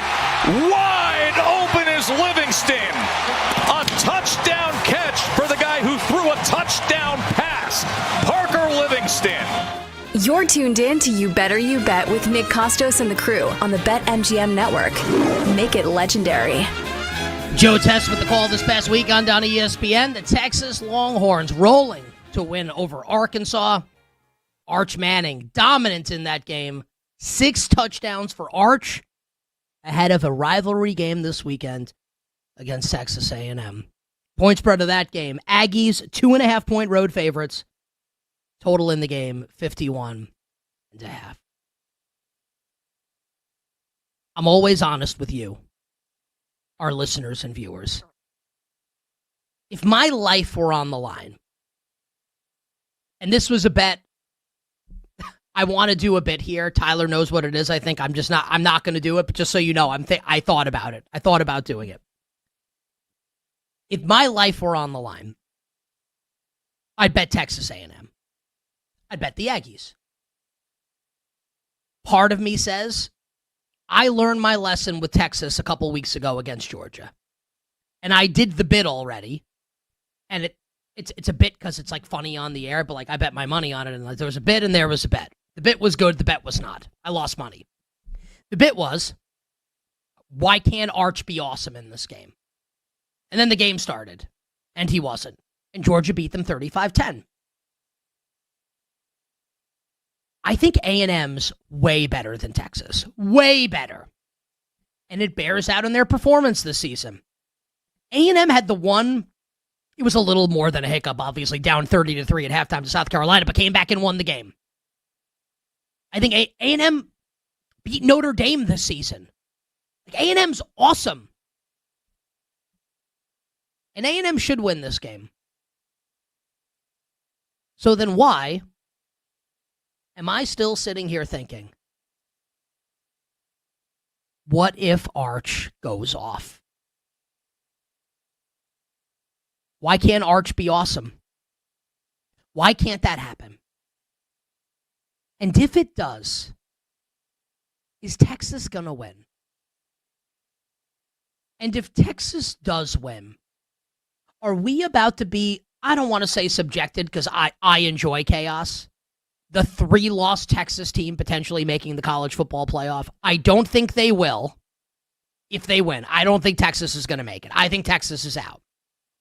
But you know that conversation is going to be like, Sark's going to be campaigning like Zoran Mamdani, like Donald Trump, if Texas wins this game to try and get in. Guaranteed. I actually think I'm going to be on the sidelines for this game. I want to bet A&M. And as my finger hovers over the button to click it, something in the back of my head is saying, but what if Arch dominates? And I won't be able to bear losing money on it. Now, Tyler in our show chat, Tyler likes A&M in the game. Tyler's very sick, and I would bring him on the air, but he doesn't feel well. He's right. So he just wrote, just wait, we'll get a better number. It does look like this is going to drop to 2. Who knows where this is going by kickoff? I'll tell you what. If this goes to a pick'em, I'm taking A&M. I just am. But I'm concerned, what if Arch plays very well on Saturday? I do think, on the heels of the 6-touchdown performance, it is not the most impossible thing in the world to envision. I'm going to save Ohio State, Michigan, Oregon, Washington, and the rest of the great games on rivalry weekend, Iron Bowl included, for tomorrow for the Wednesday edition of the show. You better you bet on this Tuesday. I would love now, if it's okay with you, our listeners and viewers, let's all discuss Week 13 in the National Football League together. And let's begin with the Thanksgiving games. And my goal here in the next 35 minutes of real time, which includes some commercial breaks, obviously, is to hit every single game coming up in Week 13. I have confidence in myself to make it happen. So let's start with the 3 games on Thanksgiving with the Packers and Lions and where we're at with side and total. Now, this does not function like a normal It Moved, and this is not like not doing the music here because We don't have injury reports for the Sunday games. And we have some information on the Thursday games. And do me a favor, Tyler and crew, just like if something's happened in any of these games in the last little bit in terms of injury reports, just put them in the chat for me, please. I'm doing the show, obviously, and can't do a million things at once. Game 1 on Thanksgiving. God, these games are great. The Lions and the Packers in Detroit. Detroit, a juiced 2.5, but the number is 2.5 at MGM. The total is 49. Jaden Reed might be back in this game for Green Bay. We haven't seen him since week 2 against the Washington Commanders. Josh Jacobs, it looks like, will be back for the Green Bay Packers as well. And the Lions are getting healthier. Like every week we tell you, they're missing a bunch of starters in the secondary. They might all be back for this game. I do like Detroit. Now, last week I bet against the Packers. I say the Packers are mid. And then J.J. McCarthy's the worst quarterback we've ever seen. And mid beats worst all the time. I do think Detroit is just better than Green Bay. There is something that concerns me, though, about the game. And what concerns me is the Lions' offensive line going up against Micah Parsons and this Packers pass rush. And we saw what happened, obviously, in week 1 when these two teams played at Lambeau, and Micah Parsons was chasing Jared Goff down like this was something out of planet Earth. It was unbelievable. So it does concern me a little bit. I don't think the Packers are all that. And I do think Detroit is better. And if the number is going to be, and I have not placed the bet yet, to be fair, I want to see a little bit more of the injury report. Number less than 3, I do like Detroit to cover on Thursday against Green Bay. Chiefs and the Cowboys in Dallas. Oh, man. I'm being serious. This is as good as it gets for a Thanksgiving game. And just how many, 49.5 million over or under viewers for Chiefs Cowboys on Thanksgiving. The number is going to be astronomical. The TV rating is going to be absolutely astronomical here. Kansas City, a 3-point road favorite. Total in the game is 52. So remember yesterday, number was 3.5. I said, I think we're going down to 3. We're at 3 right now. Rashee Rice, limited in Monday's practice with a hamstring injury. We think he'll be good to go in this game. Like, no news to the contrary to make you believe otherwise. Trey Smith is out, which sucks. He's probably the Chiefs' best offensive lineman, one of their interior guards. And Isaiah Pacheco is going to be back in this game for Kansas City, and they need him. They need a hammer in the run game to go along with Kareem Hunt. So Pacheco coming back, I do think, matters. George Pickens looks like he's going to play. Had a couple different injuries he picked up in the win over the Eagles, but it does look like George Pickens is going to be good to go in this game for Dallas. And just worth noting ahead of tomorrow, when I will give you Prop King for all 3 games on Thanksgiving, Brian Schottenheimer, Cowboys head coach, did address CeeDee Lamb's drops on Sunday against the Eagles. And sometimes you'll see a coach say, yeah, like we need the player to be better. He said he's got that look in his eye, referring to CeeDee, and said 88's going to get the ball a lot on Thursday. I think Brian Schottenheimer is an awesome coach. I really enjoy him as the coach for the Dallas Cowboys. So Kansas City 3, total is 52. And you know where I'm going with this. I praised the Cowboys up and down and left and right, BA start yesterday on the show. 5-1. Just imagine if they had never traded Micah Parsons, where they'd be right now. If they didn't have to rebuild the defense midseason, if it had been good from the start, imagine where they could be. That's a story for another time. I understand the move towards the Cowboys here. And to be fair, this was a similar betting market on Sunday with the Eagles. Point spread went down to 3, and I bet Philly, and I lost, and they were up 21-0 and somehow lost. But they lost. And now we're seeing a point spread open more than 3, and Dallas get bet down to a 3-point home dog. I think the Chiefs are John Wick. I think they went away for a little bit, hung out with the dog, and hanging out with the dog in this instance means losing to the Jaguars, losing to the Broncos, losing games in inexplicable fashion, un-Chiefs-like fashion. But now the Chiefs, like John Wick, I guess you can say they're back. And they're about to go nuclear.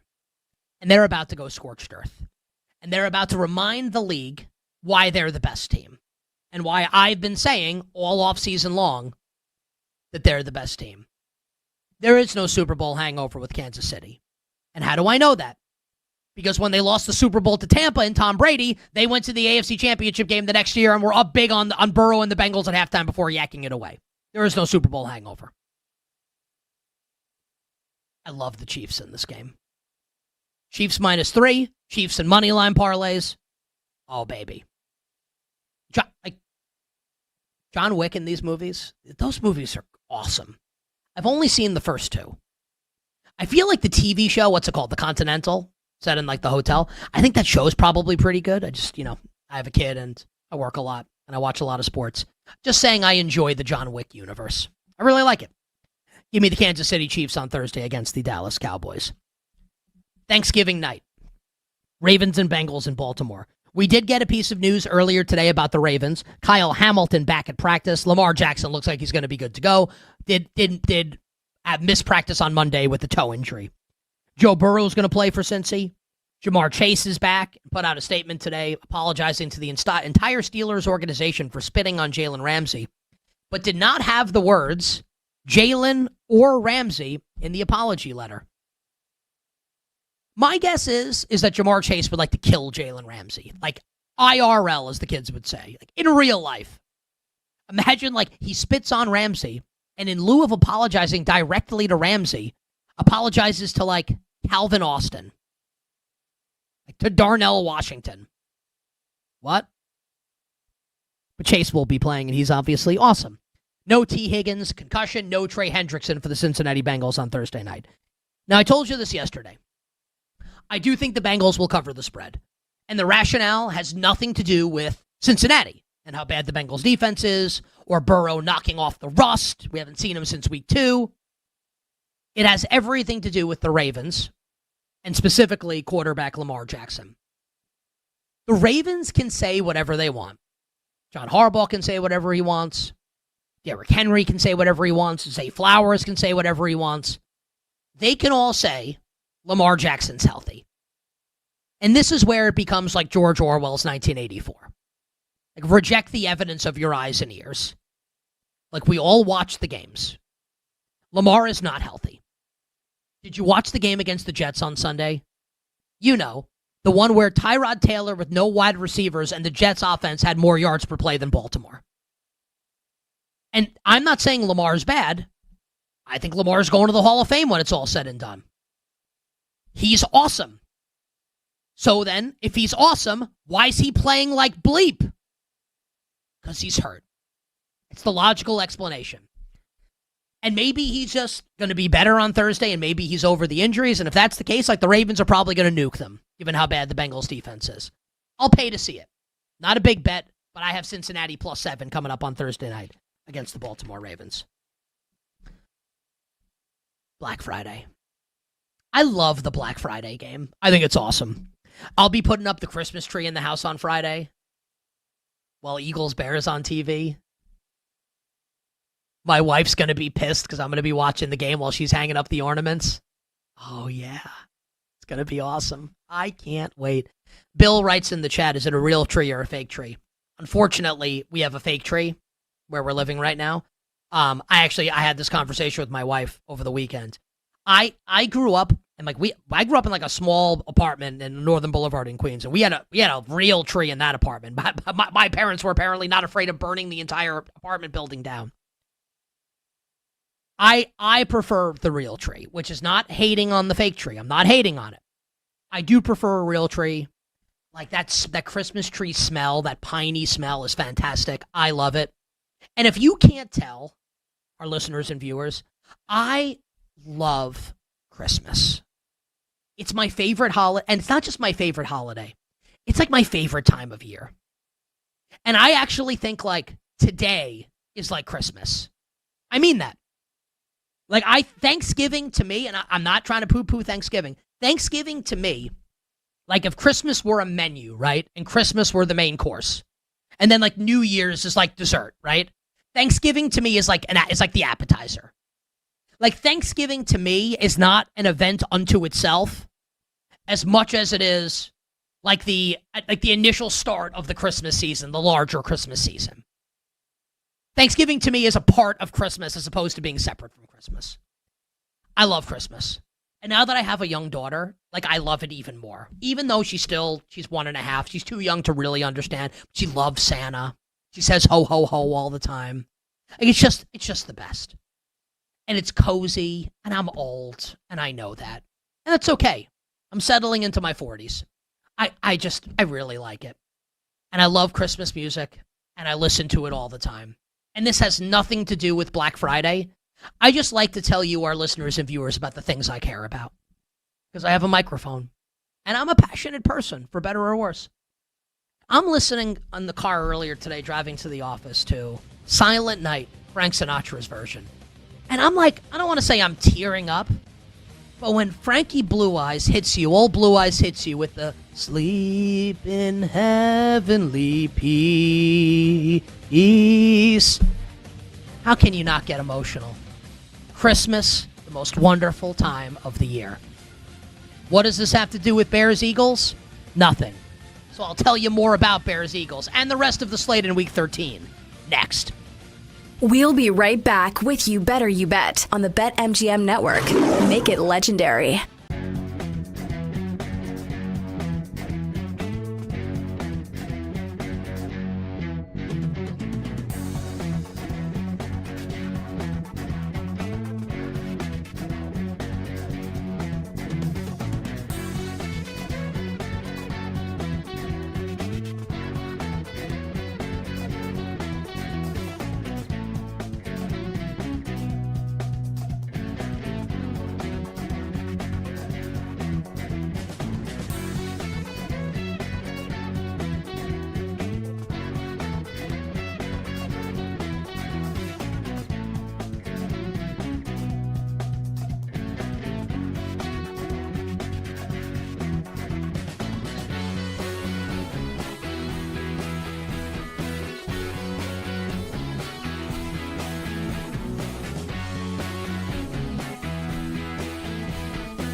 Clock is ticking.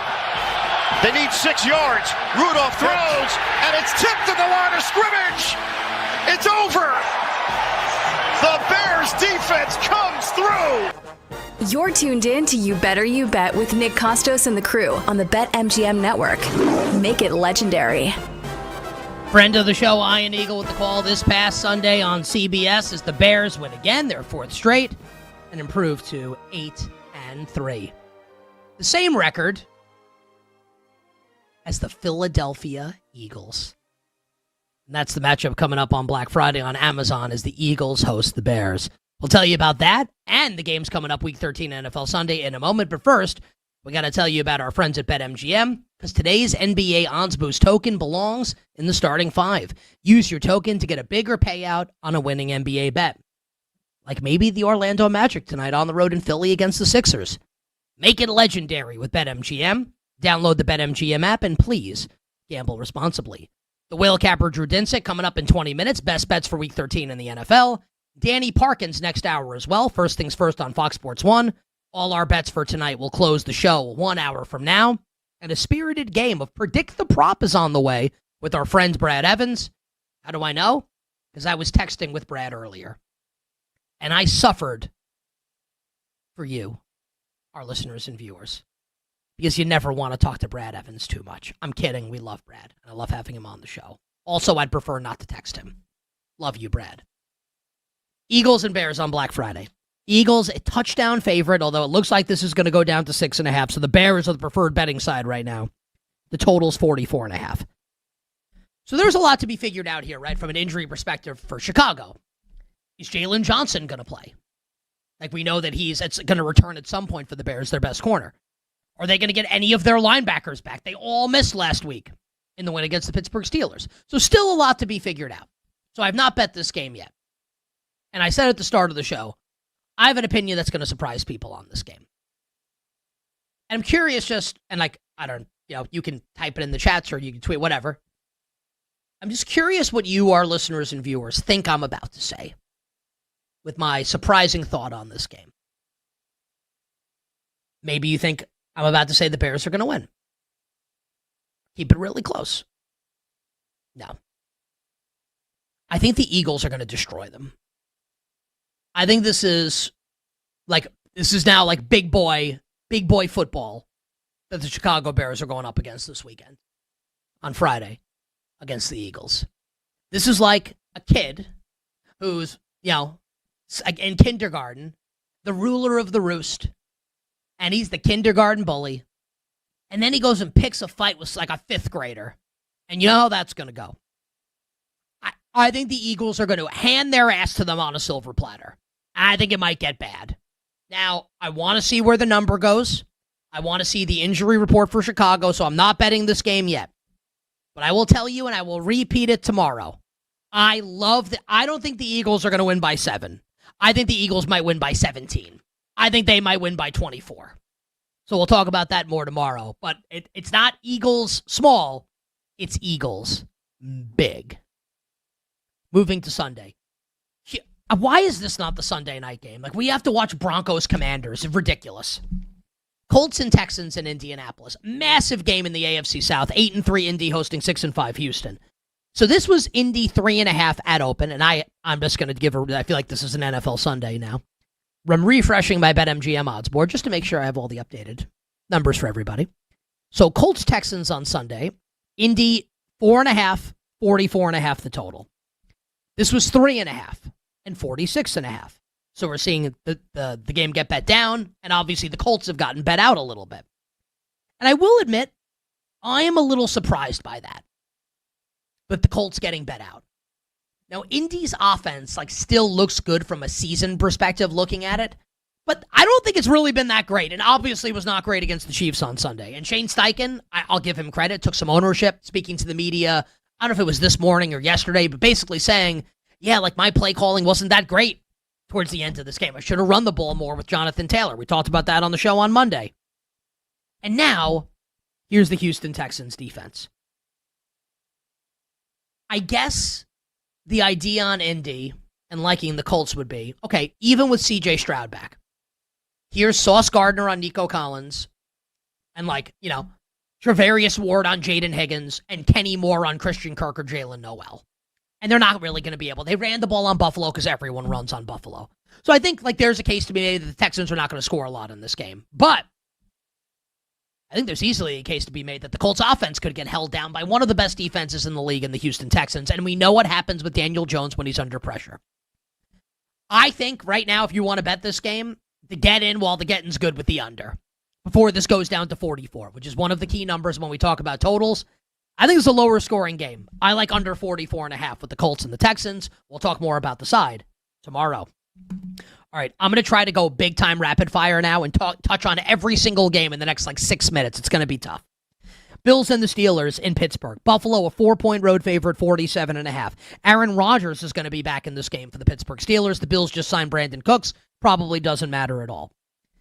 Now, the last time we saw Buffalo and Josh Allen, he got sacked. Kenny, can I get some music here for this? Give me something hard driving here. Just to exemplify the quickness that this is going to go. The last time we saw Josh Allen, he got sacked 8 times by the Houston Texans. Now here's TJ Watt and the Steelers defense. I'm leaning right now towards Pittsburgh. No strong thought on the game, but if I had to bet the game right now, I think I'd bet the Steelers to cover the spread. Seahawks and the Vikings in Seattle.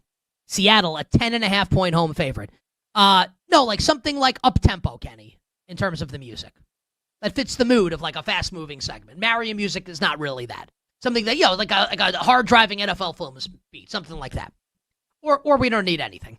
Seahawks, a 10.5-point favorite against the Vikings. Total in the game is 41. Now, in case you missed it yesterday, we talked about it a lot on the show. J.J. McCarthy in concussion protocol, which to me is Kevin O'Connell telling J.J., hey, you're not playing on Sunday. And here's an excuse. Yeah, I love it. Let's keep it rolling here. Max Brosmer would start for the Minnesota Vikings if J.J. McCarthy can't go. And what I'll say about Max Brosmer, can't be worse than J.J. Can only be as bad. If I want to bet the Vikings, I would like for Christian Darrisaw to play. I'd like for Donovan Jackson to play. I would like for Minnesota's offensive line to be healthy if I wanted to bet Minnesota. And the way that I would encourage people to think about this is, if J.J. McCarthy were starting and the number were 10.5, would you consider betting the Vikings? And if the answer to that question is yes, I think you need to bet them with Max Brosmer. Because how could he be worse than J.J.? How's it possible? He could only be as bad.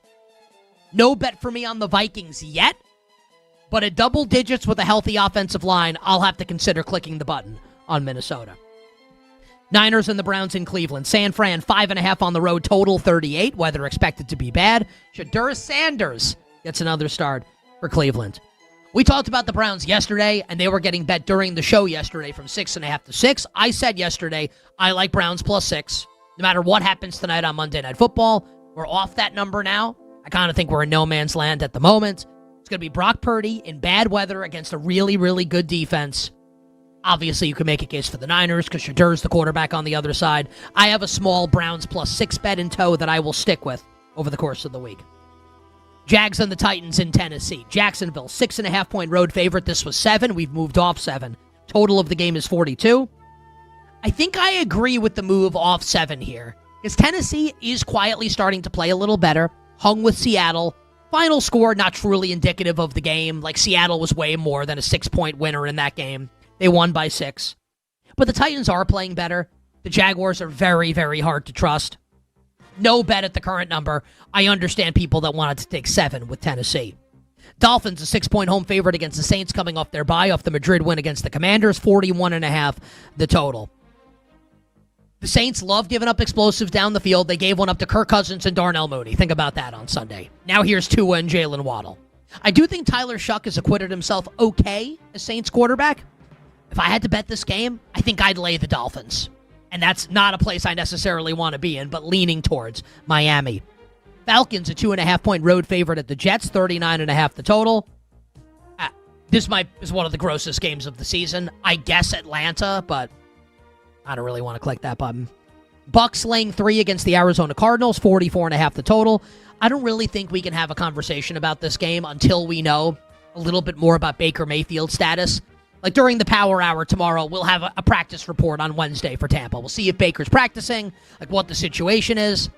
Obviously, Tampa's better than Arizona, but we need to know if Baker is playing before we can really talk about this game. The LA Rams, 10-point road favorites at the Carolina Panthers. Total of the game is 45. I think this might be Rams 37-3. Do I even need to say anything more? I do like the Rams. I haven't bet the game yet, but I do lean towards the Rams at this point in time. Chargers, a 10-point home favorite against the Raiders, total 41. This is bounced back and forth from Chargers 9.5 to 10. Chargers coming off the bye, Raiders off the Monday night debacle, or the Sunday debacle, against the Browns, where Geno Smith was sacked 10 times. But Chip Kelly got fired. And Greg Olsen is now in his third Call of Duty calling plays for the Las Vegas Raiders. That's crazy. This is his third stint as Raiders offensive coordinator and play caller. Says something about something. I think I'd rather have Fox Sports Greg Olsen than this Greg Olsen calling plays. Maybe you can talk yourself into a better performance for the Raiders offense. Honestly, you probably can. Raiders plus 10 would be my early look in that game. It's Tuesday. I haven't made any bets yet. Sunday Night Football, Broncos and the Commies in our nation's capital. Denver 6.5, 43.5 the total. Marcus Mariota going to start in all likelihood for Washington. We'll see if Terry McLaurin's back. We'll see about Patrick Surtain as the Broncos come off their bye. I don't know if I want to lay Denver in the game. I do think the Broncos win and run their record to 10-2. And a quick take on Monday Night Football. Patriots and the Giants. Super Bowl 42 and 46 rematch. New England, a 7.5-point home favorite, 46.5 the total. We told you yesterday. Patriots stud rookie left tackle Will Campbell might be out the rest of the regular season. Jared Wilson, their left guard, high ankle sprain. The left side of the offensive line is out for the Patriots in this game. Very quietly, the Giants' offensive line is actually pass blocking pretty well. They actually are. And with the Patriots down a couple offensive linemen, this is not the setup for a double cross. 7.5. I like it with the Giants at plus 7.5. My thought of how the game will play out is Giants are winning at halftime and the Patriots win the game at the very end, which seems to typify what's going to happen with the Giants. And we'll see if Jackson Dart plays or not. But I do, at this point in the week, like the Giants plus the 7.5. Final hour, Power Hour, coming up next. We start the hour, Week 13 Best Bets, with the whale capper, Drew Dinsick. We'll be right back with You Better You Bet on the BetMGM Network. Make it legendary.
You're tuned in to You Better You Bet with Nick Costos and the crew on the BetMGM network. Make it legendary. Bring it up, Kenny.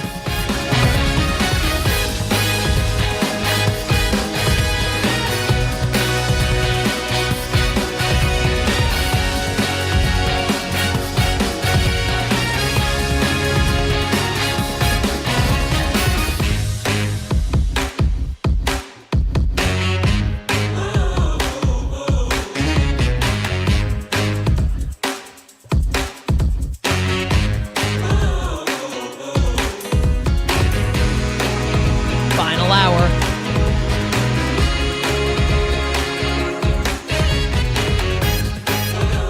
Power hour.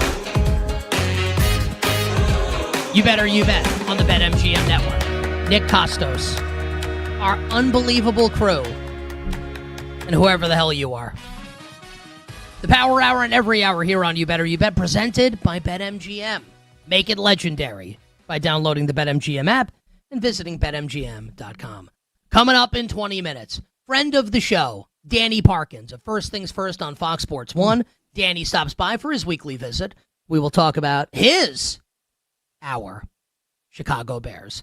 Friday against the Philadelphia Eagles. I don't think it's going to go well for the Bears in that game. We'll talk about that with Danny and more 20 minutes from now. And in 40 minutes, Brad Evans joins the show for a game of Predict the Prop for Thursday's slate on Thanksgiving in the NFL. And then it's all the bets for tonight in the world of sports. I've got at least one bet in the NBA, at least one bet in college basketball. We'll bring that to you in 40 minutes. But joining us right now, to kick off the Power Hour on this Tuesday, the one, the only, the well-coiffed, hair's looking sensational, the whale capper, Drew Dinsick, NBC sports betting analyst on Twitter at whale_capper. My friend, happy early Thanksgiving to you and your family. How you doing? I'm doing well. I get to lead off the Power Hour. What do you mean? How am I doing? Oh, this is a great day. No, I'm fired up, man. It's a really great week of sports. Everything's kind of slowing down, and not too many emails, not too many phone calls. So, really enjoying this week, and we are looking at absolutely picture perfect weather here in Southern California. So, excited to spend some time outside, do a little adventuring, hiking, some free diving, heading over to Catalina for the weekend. And I hope everyone who's listening and the loyal crew over at You Better You Bet all have wonderful Thanksgivings as well. But it's going to be a fun Thursday, particularly with as much great NFL as we have on tap. Well, let me, I'm just going to show this to you. And for people that are watching the show, I will verbally say what's on the screen here. But this is the New York weather at the moment right now. 51 and rainy. It's a balmy 51. Yeah, I wouldn't say that. And I don't know if you saw at the top of the screen, but I got an underdog NBA notification for some starting lineup. Probably is just phone constantly being flooded. Like I had to turn the home run tracker off at some point last season. Like I can't deal. Eugenio Suarez homered in like the top of the second. Like I don't care on a Friday night. Anyway, I want to structure this segment a little differently than we normally do it, Drew, because we have. Obviously, 3 games on Thanksgiving, the game on Black Friday. I think our audience is very interested, obviously, in those 4 games. So let's do those all in a row, and then we can get to Sunday. We'll go in chronological order. Game numero uno, Packers, and even if you don't have a play in them, that's okay. You can say that. But I want to hit those games. Packers and the Lions in the Thanksgiving opener. Detroit, a juice 2.5. Total of the game is 49. I like the Lions at a number below 3. What say you? I like the Packers at 3. So that's why the market is what it is, I guess. We're kind of right there. I saw the 3s on Monday and thought that'd be real nice if I could get a flat 3 in this one when limits go up. It was already gone by the time I had a bite at the apple. So no action for me on this one. I did tickle a little downside Lions in the futures pool, however. Okay. How'd you do that? So there's some exacta markets, and I bet some Lions finished 3rd in the NFC North. They can play well down the stretch and still finish 3rd. I know that a lot about what we're seeing with the Bears, people are just kind of dismissing as they'll regress eventually. Maybe that offense looks like a top 10 offense to me. They could just keep scoring 30 points like they did last weekend and continue to win. But in general, this is a massively high leverage game for Lions in just their hope for a playoff spot as it sits right now. They are on the outside looking in. And I definitely feel there is plenty of scope here for the Packers to be the better offense in this game. Lions, I know, have, a unique playmaker, difference maker in Jahmyr Gibbs, but the offensive line has taken a meaningful step backwards this year on top of a bunch of guys playing through real serious injuries. Now they got to go on a short week.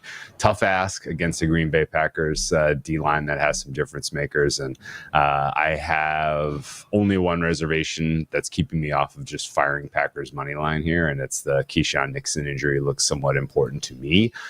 Certainly Amon-Ra St. Brown and Jameson Williams can get some, do some damage through the air in this one if Nixon is a no-go for the Pack. So, it's a pretty lukewarm take for me. And in general, if you're if you're not used to the rigors of betting a full day, a 3-game slate on Thanksgiving, sometimes it's nice to let the first one breathe a little bit and just kind of get your feet under you. I've definitely had years past a notable Packers-Lions game in the past where I was very, very heavy Lions, and the Packers beat them outright. And, that was Love's first year as a starter, right? Where Love absolutely annihilated them in the game. And correct me if I'm wrong. Correct me if I'm wrong.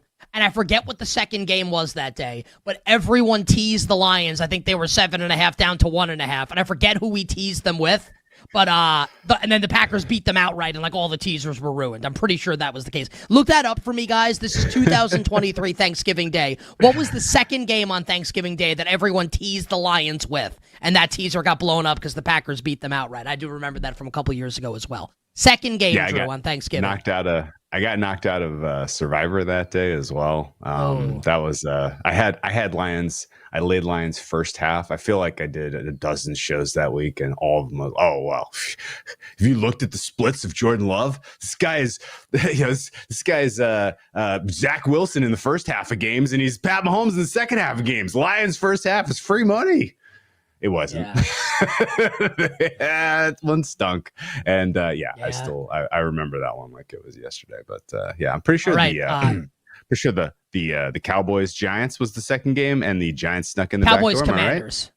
Cowboys Commander. Oh wow. Yeah, that was another Thanksgiving game that the Giants played against the Cowboys. Yeah, which was I bet I laid the Cowboys, and they kicked the field goal at the end of the game. The Giants did to go. I think to lose by 8 at plus 8.5 if memory serves. That was another one. That's right. Okay. Chiefs, Cowboys. Kansas City 3 on the road. Total of the game is 52. I love the Chiefs. Tell me, please, that you like Kansas City? Yeah. Kansas City here. Overpass. 3 is a bettable number, in my opinion. I think I would have more staked Chiefs here if I didn't have a bigger disagreement with the total. 52 to me, it feels absurdly optimistic that we're going to have a really good, compelling game that goes back and forth. The Chiefs defense is good. The Cowboys defense is much improved.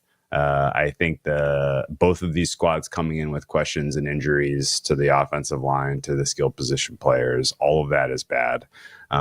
There is definitely an entire slice that I am expecting and would like to see in this game where the Chiefs ultimately are comfortably ahead and put the Cowboys to sleep with a shortened second half. That is the absolute Mahomes, Andy Reid masterpiece when they have a decent lead in the second half of games. So I fired under 52. I'm prepared to come back for more under at halftime if we have a game state that suggests that's the way that this is going to break. And I think what you saw from the Chiefs kind of saving their season against the Colts is I think that's a positive sign. This is a qualitative point. This is not quantitative in any way, shape, or form, but the Chiefs certainly felt like they had their backs on the wall, and I thought they answered pretty compelling, in a pretty compelling way in that fourth quarter and overtime, that they are still for real. I know the Rashee Rice is kind of the one that I'm the most keen on watching how he does on a short week after what looked like a non-trivial hamstring tweak in that Colts game. But Pickens also a little bit limited here.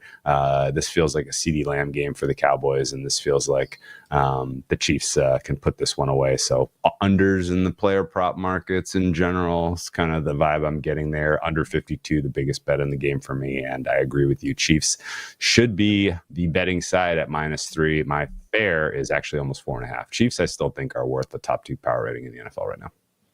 You Better You Bet on this Tuesday. The Whale Capper Drew Dinsick is our guest on Twitter at whale_capper, running through Week 13 in the NFL. Drew, the screen is lighting up right now in favor of the Cincinnati Bengals. I agree with this move for Thanksgiving night. Bengals at 7. My rationale, Drew, has nothing to do with Burrow and the Bengals. I think Lamar is clearly not healthy. And if you're going to give me 7, I'll take it with Cincinnati. It's 7 minus 15 now for Cincy. What say you for Thanksgiving night, Cincy and Baltimore? Right now, I'm on the sidelines on this one. I have powder dry to fire Ravens if it gets to 6.5. I don't know that I'll see it. I am a buyer in the idea that Joe Burrow is going to exhibit a non-trivial amount of rust in this game, and that is going to be exacerbated by the Ravens defense, which I think is the strongest unit in the game by a decent margin. I have nothing positive to say about Lamar Jackson and the Ravens offense.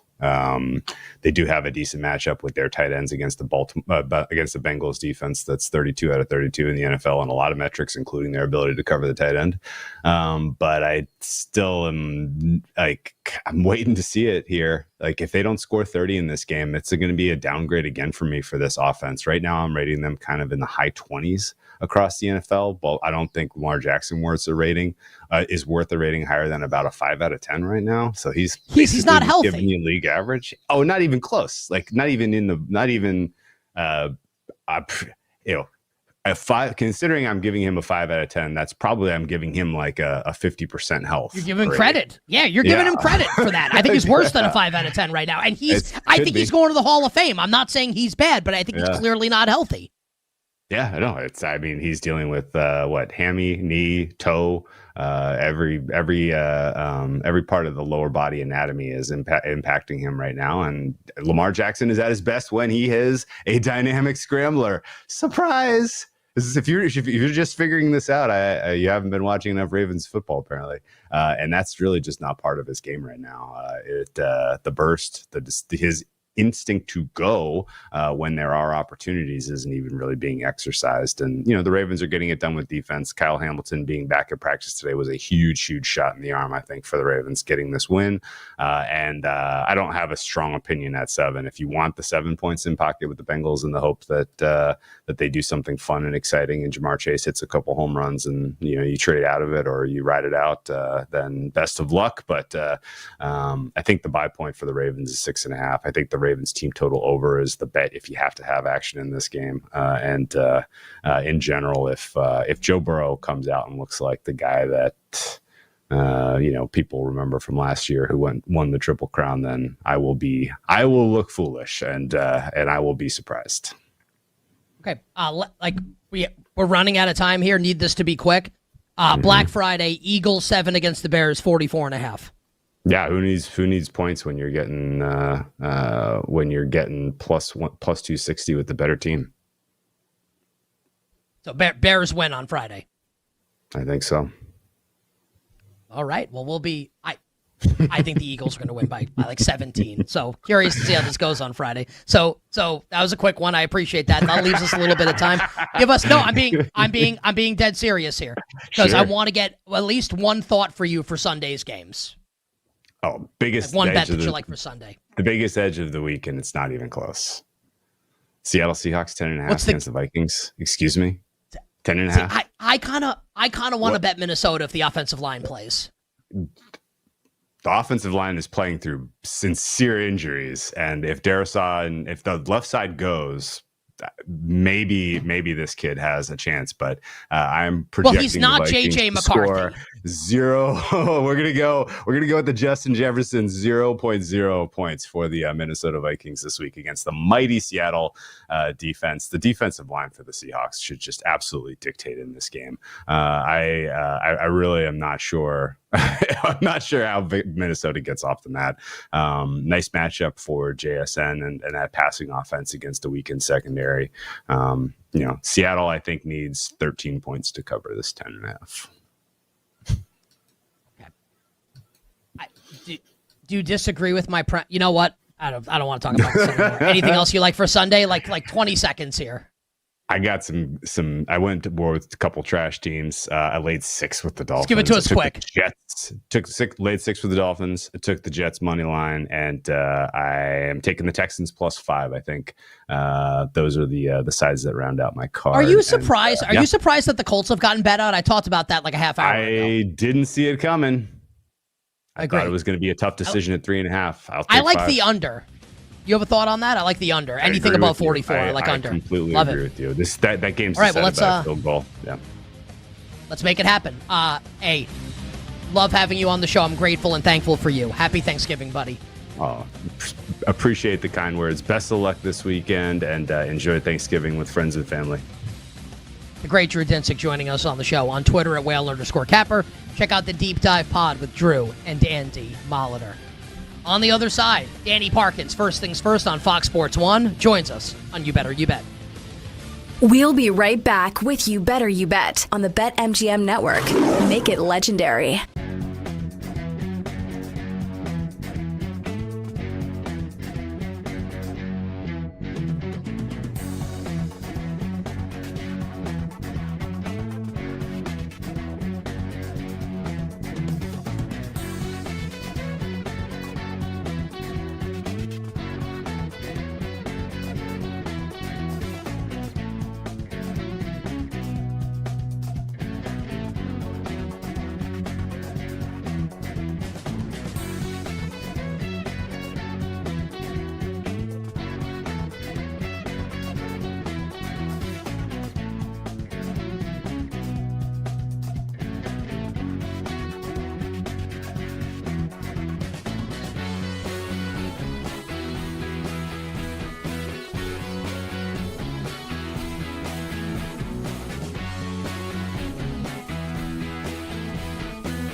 You're tuned in to You Better You Bet with Nick Costos and the crew on the BetMGM network.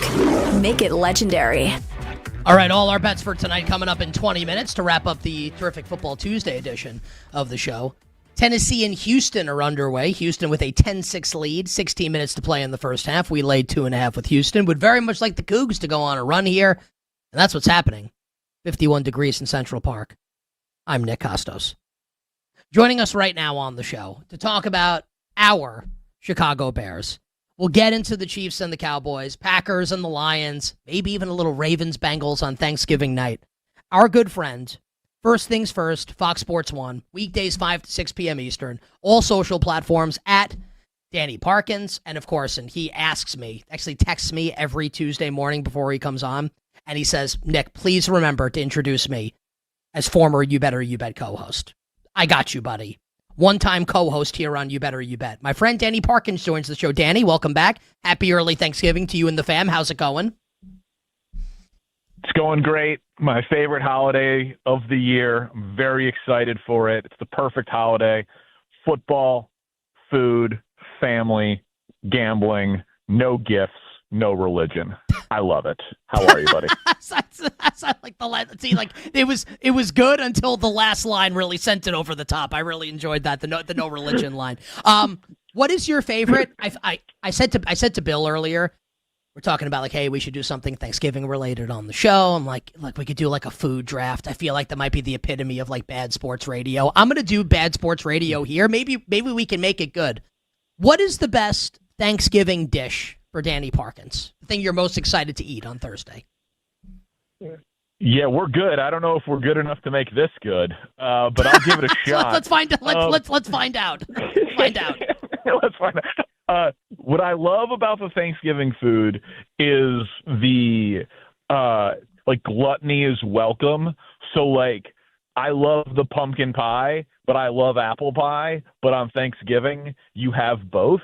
Like, it's not the only day of the year that I eat mashed potatoes, but it's the only day of the year that I eat mashed potatoes and sweet potatoes. So, like, to me, it's not about any one thing. It's like I could legitimately have 3 starches on a plate. You know, like there will be 4 different desserts, and I'm going to have some of each. My aunt was like, we're going to bring banana bread this year. Is that okay? I'm like, yeah, if it's my 4th dessert, I'm not going to complain about banana bread. So I'm going to skirt your question with just like a cop-out of it's the combo platter. It's that I can be mixing multiple potatoes and multiple pieces of pie, and the food starts in the AM hour and it ends during Ravens-Bengals. It's just an all-day affair. I love it. Is it fair to say that Thanksgiving is kind of like a celebration of being a fat pig? Is that fair? Yeah, it is. It is fair, and I will say this also: like football taking it over and adding the night game, like instead of the Thanksgiving movie or like the early go to bed, it's really opened up a like here's nice It's a Wonderful Life. Like I'm good. I'm good with Jimmy Stewart. I'm good here. Give me a football game instead, please. Yeah, give me Joe Burrow against Lamar Jackson. I'm totally fine with it. But it's also, and my really like my lasting contribution to You Better You Bet was the Sunday morning we have to build a money line underdog parlay. Like I introduced my nephew to gambling by like putting in DFS lineups for Thanksgiving only games when he was legitimately like 8 or 9 years old. And now he's a sophomore in college and he's texting me edge on college basketball games that he's watching with like midnight tip-offs. Like I'm so proud of him. Like it like from just like teaching him about a point spread over stuffing and green bean casserole to now like we're going to UConn, Illinois, and he might have some information from a UConn student manager. Like, I'm just so proud of where I've come with this kid in terms of degeneracy, and that's what I'm thankful for this year. If you or someone you know has a gambling problem, please call 1-800-GAMBLER. I like how just like we've really like has Danny referenced that he's happy that religion's not a part of this. We got the underage gambling. We're gonna be gambling, eating like fat slobs. Oh baby, it really is. It really is sensational. Okay, we made that pretty good, right? That was pretty good. I mean, yeah, we're really talented. I'm happy that you said it, so I didn't have to. All right, let's talk some hashtag sports right now. Our floor is really good. And some would say the ceiling is the roof. Sunday, exactly. Aaron Rodgers flips the bird to the cameras. It's announced he's not playing. Chicago Bears fan Danny Parkins in that moment thinks what? Be honest with us. I think he's a coward. That's what I think. I think he was running from a challenge. I think he saw that. I think he saw that Caleb Williams is next, and Caleb Williams is the next him, and he didn't want to go out like that, so he took it out on that poor cameraman. No, like obviously, I knew it would open up for an easier opportunity for the Bears, so like the logical part of your brain can kick in. But I was disappointed, man. I wanted Rodgers to play. I wanted Caleb to have that moment, and I wanted to send him out with a loss. And like, I think you're crazy, man. I said it all week last week, just because Rodgers is better than Mason Rudolph, and you want to win the game, and who knows if they win if Rodgers is the quarterback. Yeah, but they could have lost with Mason Rudolph. But they won. Well, they won. Yeah, no, like yes, your take ends up aging a little bit better, and it was always the more rational one. But I don't care. Like the season is not ending in a Super Bowl. So like top 3 memorable moment of this year would have been Bears against Rodgers at Soldier Field, and maybe top 1 moment. So like just from an entertainment standpoint, I wanted to see it. I know it would have made them. They were a 3-point favorite. They would have been 2.5, 3. Yeah, somewhere in that range. Yeah. Yeah, and what do you think it would have been if it would have been announced that Rodgers was starting? I'm being sincere with you because I was doing the show on Sunday, the show that you and I used to do together famously once upon a time. It kind of felt to me like the betting market was saying there was not that big of a difference. I was actually surprised. I think it would have closed Bears like 2.5 with no Rodgers is my guess. With 2 maybe. Right, and so I'm supposed to fear this man because there's a half a point on the spread difference between him and Mason Rudolph. Get the hell out of here, man. I've got 15 years of sports hatred for this guy.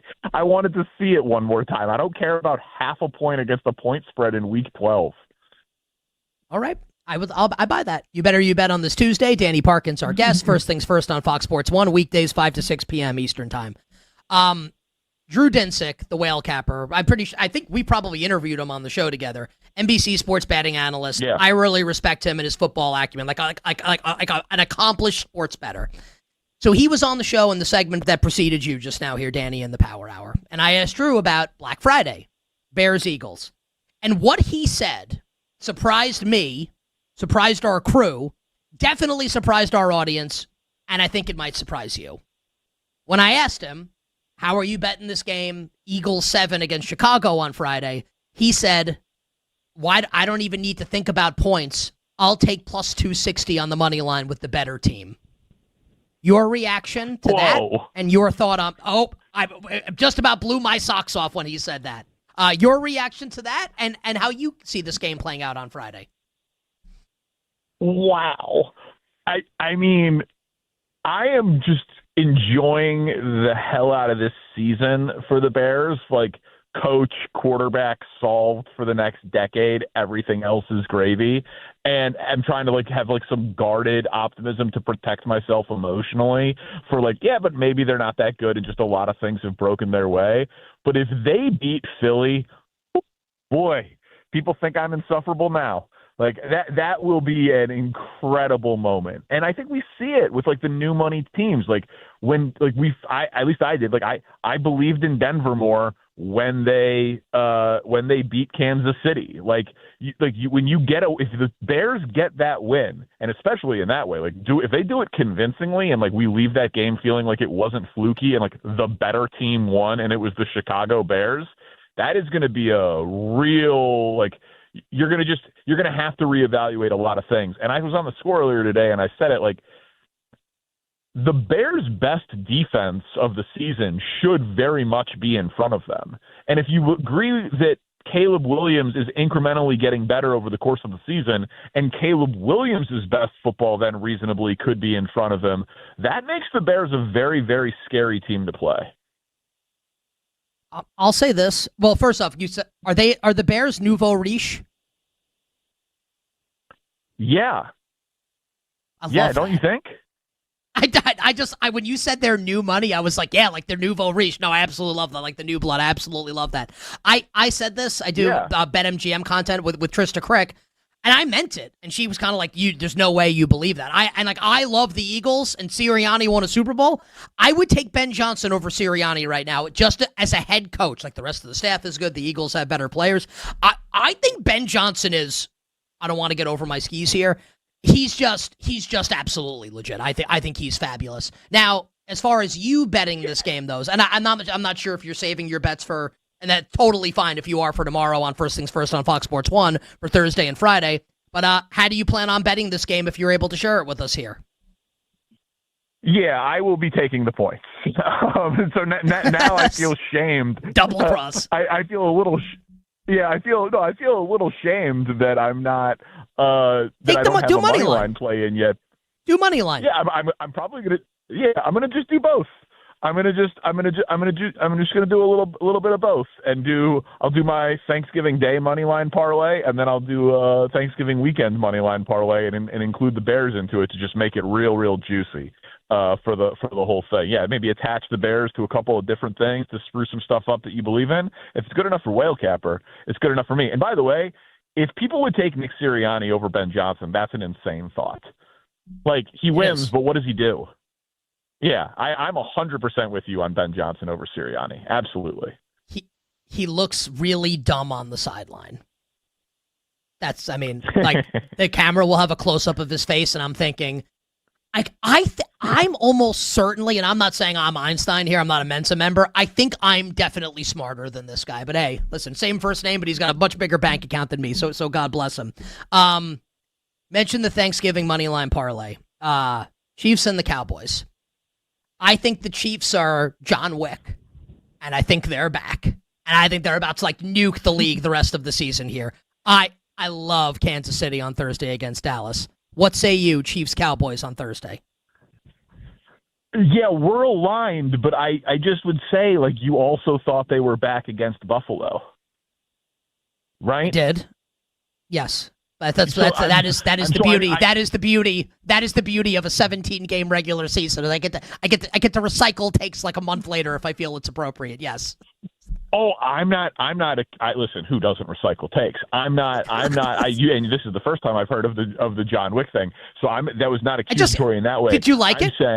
I loved it. What I am saying is I am a little bit less positive. Like, you know what I mean? Like, each time I'm like, the Chiefs are going to go on a run. The Chiefs are back. The Chiefs are the best offense. This team is going to go undefeated. It's like, well, then the Jacksonville game happens, or then the Buffalo game happens, or then they literally don't lead until the very end of the game where they win against Indy. Like, they were down 20-9 entering the fourth quarter, and it was not pretty. It was not convincing. The defense was very impressive. The fourth quarter and overtime by Mahomes and Rice was very impressive, but like, that was not like a juggernaut looking performance. So, like, I'm with you, but every time I see them, when they don't look like a juggernaut, it makes me a little bit less optimistic or a little less positive. That being said, you think they win on Thursday? Yeah, that being said, I said on the front end, I'm with you, and like I'll lay the 3.5. Like, yeah, let's go. Absolutely. I mean, where do you get your positivity from? Like, where or your assuredness in it? Yeah, I just John Wick. I feel like yeah, well, yes, exactly. I have to stick with the analogy now. Honestly, I think you and I have talked about this before, where collectively all of us that bet on, and media, yes, and sports fans, yes, but especially sports bettors, right, which you and I have both been for a long time, where every year, I feel like for me at least, I would try and find an excuse to say, like, the Patriots are done. with Brady and Belichick, right? But mostly Brady. And then every year I would have less money and like they would be there at the end. And I just don't really want to do it anymore. So I'm riding the wave here to kind of compensate, I feel like, for what I didn't do with New England. So until the Chiefs are dead, I'm going to believe that they're going to win. That's kind of where I come down on this here and why I like KC. We have like 15 seconds left. Yeah, I think that's totally reasonable. Like, I think that they've already expanded it to 7 teams, and if the Chiefs are eliminated and miss the playoffs, I'm going to have to see Wild Card Weekend before they're like, oh, there's no 8 seed this year? Kansas City's not in? Like, I agree. Yeah, so we're going to have it's going to be like the field of 68. We can make sure the Chiefs get in the playoffs. Danny, you're the best. First things first, Fox Sports 1, weekdays 5 to 6 p.m. Eastern, on all social platforms at Danny Parkins. Happy Thanksgiving, my friend, to you, Steph, and the kids. Yeah, you as well. We got to get together again after the holiday. See you soon, buddy. I very much look forward to that. The great Danny Parkins joining us here on You Better You Bet. On the other side, all our bets for tonight in the world of sports, and a rousing game of Predict the Prop for Thanksgiving in the NFL with Brad Evans. We'll be right back with You Better You Bet on the BetMGM Network. Make it legendary.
You're tuned in to You Better You Bet with Nick Costos and the crew on the BetMGM network.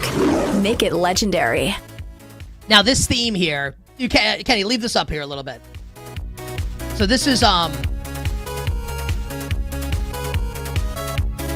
want you to do. So this is Dr. Wily's Castle from Mega Man 2. It's a famous video game theme. Now, Kenny, do me a favor. Kenny, stop it. Okay. I'm going to ask you to restart it in a second because I know the song by heart. It's going to get to, like, it's not the chorus. But there's a trick with this song. And there's does anyone know who Smooth McGroove is? Brad, do you know who Smooth McGroove is? Probably not, is my guess. I am totally not familiar fine with if you don't. Smooth McGroove. No. Okay, so Smooth McGroove, I don't know if he's still around, but like a number of years ago, he had a YouTube channel where he created a cappella versions of these great video game songs where he would record himself in like 10 different windows, like creating the sounds like with his mouth, like all the different sound effects, and would splice them all together, and they were really exceptional. And he's got a big beard, and he's got all these cats that he has in the videos. And if you like this kind of thing, and like I do, and like a lot of people probably don't, like you would really dig it. But if you like video game music, I would encourage people to check this out. So he did a video with this song, and what he said was, the way that you can think about it is, what you say is, put the bob in the bottle, put the bob in the bottle, put the bob in the bottle, put the bob in the bottle. Kenny, play it again here.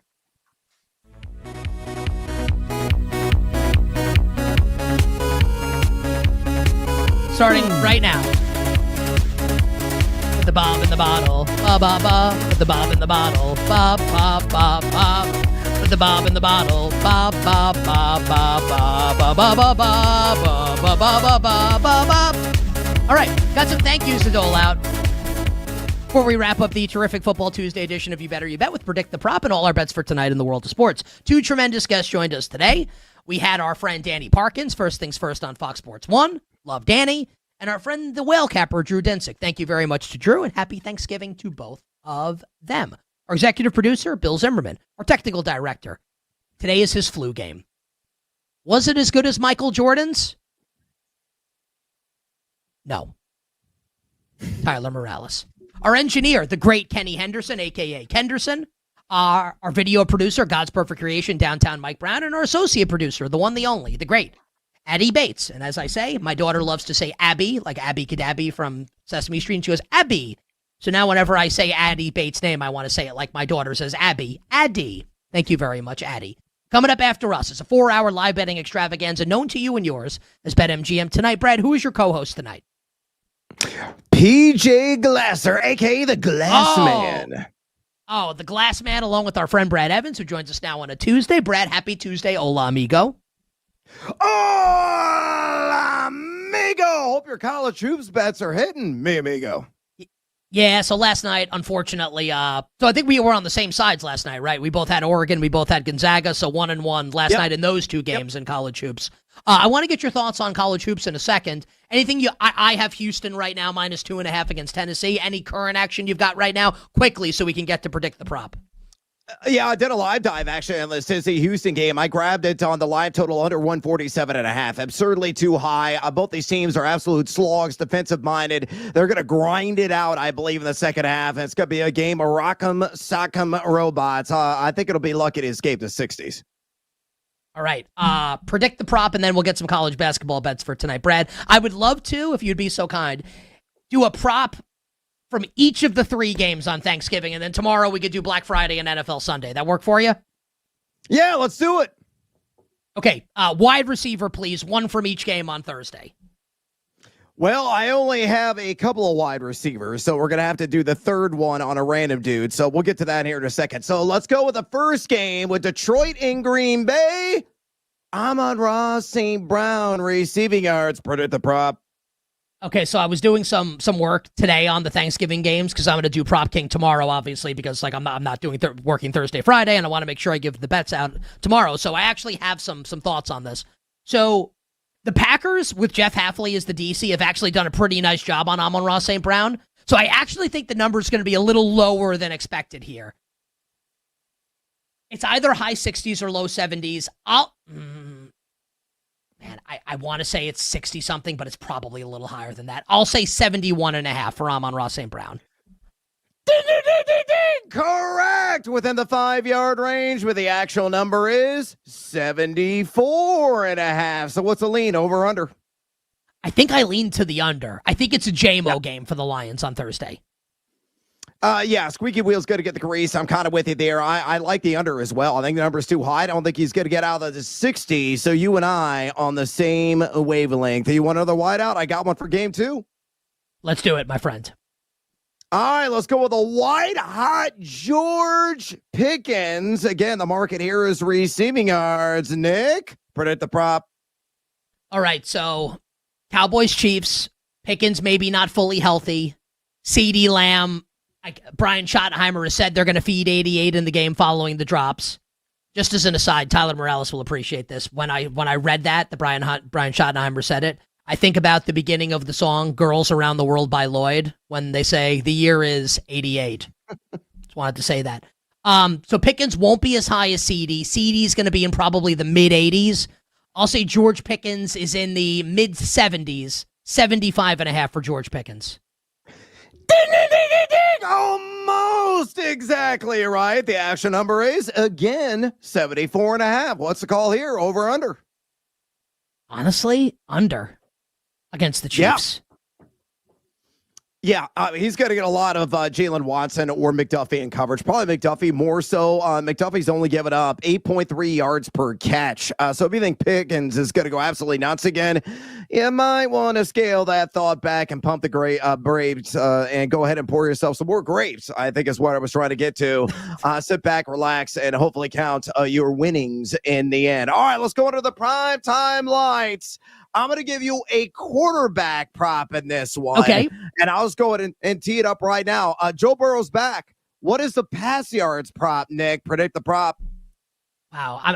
Whenever I do quarterback props, like I don't really bet quarterback props, so I don't. I have no back. So okay. It's the first game back. No T. Higgins. High total in the game, so the number has to be reasonably high. Kenny in the chat guessed 243.5. I'll actually go a little higher than that. I'll say 255.5 for Joe Burrow. Ding, ding, ding, ding, ding, and almost again exactly right. The number is 254.5. Maybe you should play some more quarterback props. So what are your thoughts on Burrow's first game back in eons? Over or under? I think I want to bet Mitchell Tinsley anytime touchdown again. That's what I'd like to do. Or Jamar Chase, made for like 10 plus receptions. He's going to be funneled with maybe like 15 to 20 targets. That's not exaggeration, folks. I would actually lean under. There's got to be some accumulated rust and dust there for Joe Burrow, though the Ravens have been susceptible on the back end, but they got some good news today with Kyle Hamilton, a full participant in practice. Yeah, we talked about that earlier. That definitely matters quite a bit for the Baltimore Ravens. Okay, you're a college basketball stud, my friend. Got a couple really good games tonight. Michigan, Auburn, Wolverines, 5.5-point favorites in that game against. And so Michigan's gotten bet over the course of the day. That was 4.5 earlier. Wow. The Zags are getting bet right now, 14.5, and might go to 15 against Maryland. Oregon, 1.5 against San Diego State. And Bama, 14.5 against UNLV. UNLV is getting bet in that game. So I texted Brad earlier that I want to bet Maryland and stand in front of the Gonzaga train after last night. I bet Gonzaga last night. I want to bet UNLV plus the 14.5 against Alabama. Wow. What do you like tonight in college hoops, my friends? Yeah, honestly, my favorite bet is on a total. I'm going to live and land down under on San Diego State and Oregon. I think that game is going to be a slog. I think it's going to be lower scoring than some people expect. Back-to-back, of course. Oregon playing deep into the night. And both these teams are pretty slow in tempo, both outside the top 170 in that category. Both really struggling putting ball through baskets. I look at San Diego State, 192 EFG offense. Oregon at 270 in EFG offense. Both defensive-minded. That, to me, is my best bet on the board. I might sit back, relax, and do a little live betting on the late-night tip. I got to see how these teams come out, again, with all of them in action last night. But, man, those are some big numbers, especially in the Zags game. Brad, appreciate you, my friend. We'll catch up with you tomorrow on a wonderful Football Wednesday. Have a great show tonight with the Glass Man. Auburn plus 5.5 against Michigan. I'm out. I think I agree with Brad on that. The great Brad Evans, BetMGM tonight, following us here on the BetMGM network. Let's get to the bets. Kenny, please drop the dope-ass beat. Today's NBA Odds Boost token belongs in the starting five. Use your token to get a bigger payout on a winning NBA bet. Make it legendary with BetMGM. Download the app and please gamble responsibly. All right, we'll start with college hoops. Okay, so I'm going to... listen, I would like to gamble tonight. So I'm going to place some small bets here because I want action. I'm with Brad. I like Auburn plus 5.5 against Michigan. So I'm riding with Brad on Auburn. I think Stephen Pearl's actually been really impressive. Gonna give you diamonds and pearls. Auburn plus 5.5. I think today is a decent day to step in front of the Gonzaga train after they trucked Alabama. And I bet Gonzaga last night. I think Gonzaga's one of like the 3 best teams in the country. But doesn't that feel like now that everybody's saying that, now we can bet Maryland at a big price? I'll take Maryland plus 14.5, 15 against Gonzaga. I'll bet that game at the death. And give me small bet on UNLV. Bama playing second game in 2 nights as frenetic as they play. I'll take 14.5 with the run-in Rebels against Alabama. Small bets for me tonight in college hoops. Let's go to the NBA. Really abbreviated slate, only 3 games. Only 1 bet for me, and the betting market's moving in my favor. I laid 3.5 with Orlando a few hours ago. I don't say that to brag. If the market were moving against me, I would say it. You know how I bet these Sixers games. I like it when Embiid's out, when Paul George is out, but we get Edgecombe and we get Tyrese Maxey. Well, tonight, Embiid and George are out, and so is Edgecombe. And I don't trust Jared McCain right now, and Orlando's playing well without Paolo Banchero. I will lay the Orlando Magic on the road in Philly against the Sixers, and just to shout him out, our friend Kenny Henderson talked to me about the Lakers before the show against the Clippers.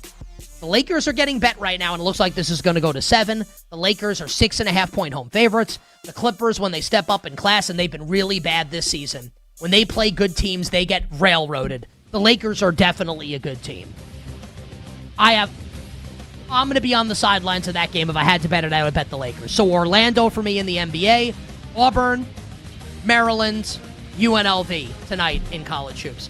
Kenny is not with us tomorrow. Kenny, happy Thanksgiving to you and your family. And to all the listeners and viewers, we will catch you tomorrow on a wonderful Football Wednesday. And until then, I am Nick Kostos wishing you minimal sweats, winning bets, the absolute very best of luck. Thanks for listening to You Better You Bet. Up next, it's BetMGM Tonight on the BetMGM Network.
and sweat with the pros. Welcome to BetMGM Tonight on the BetMGM Network.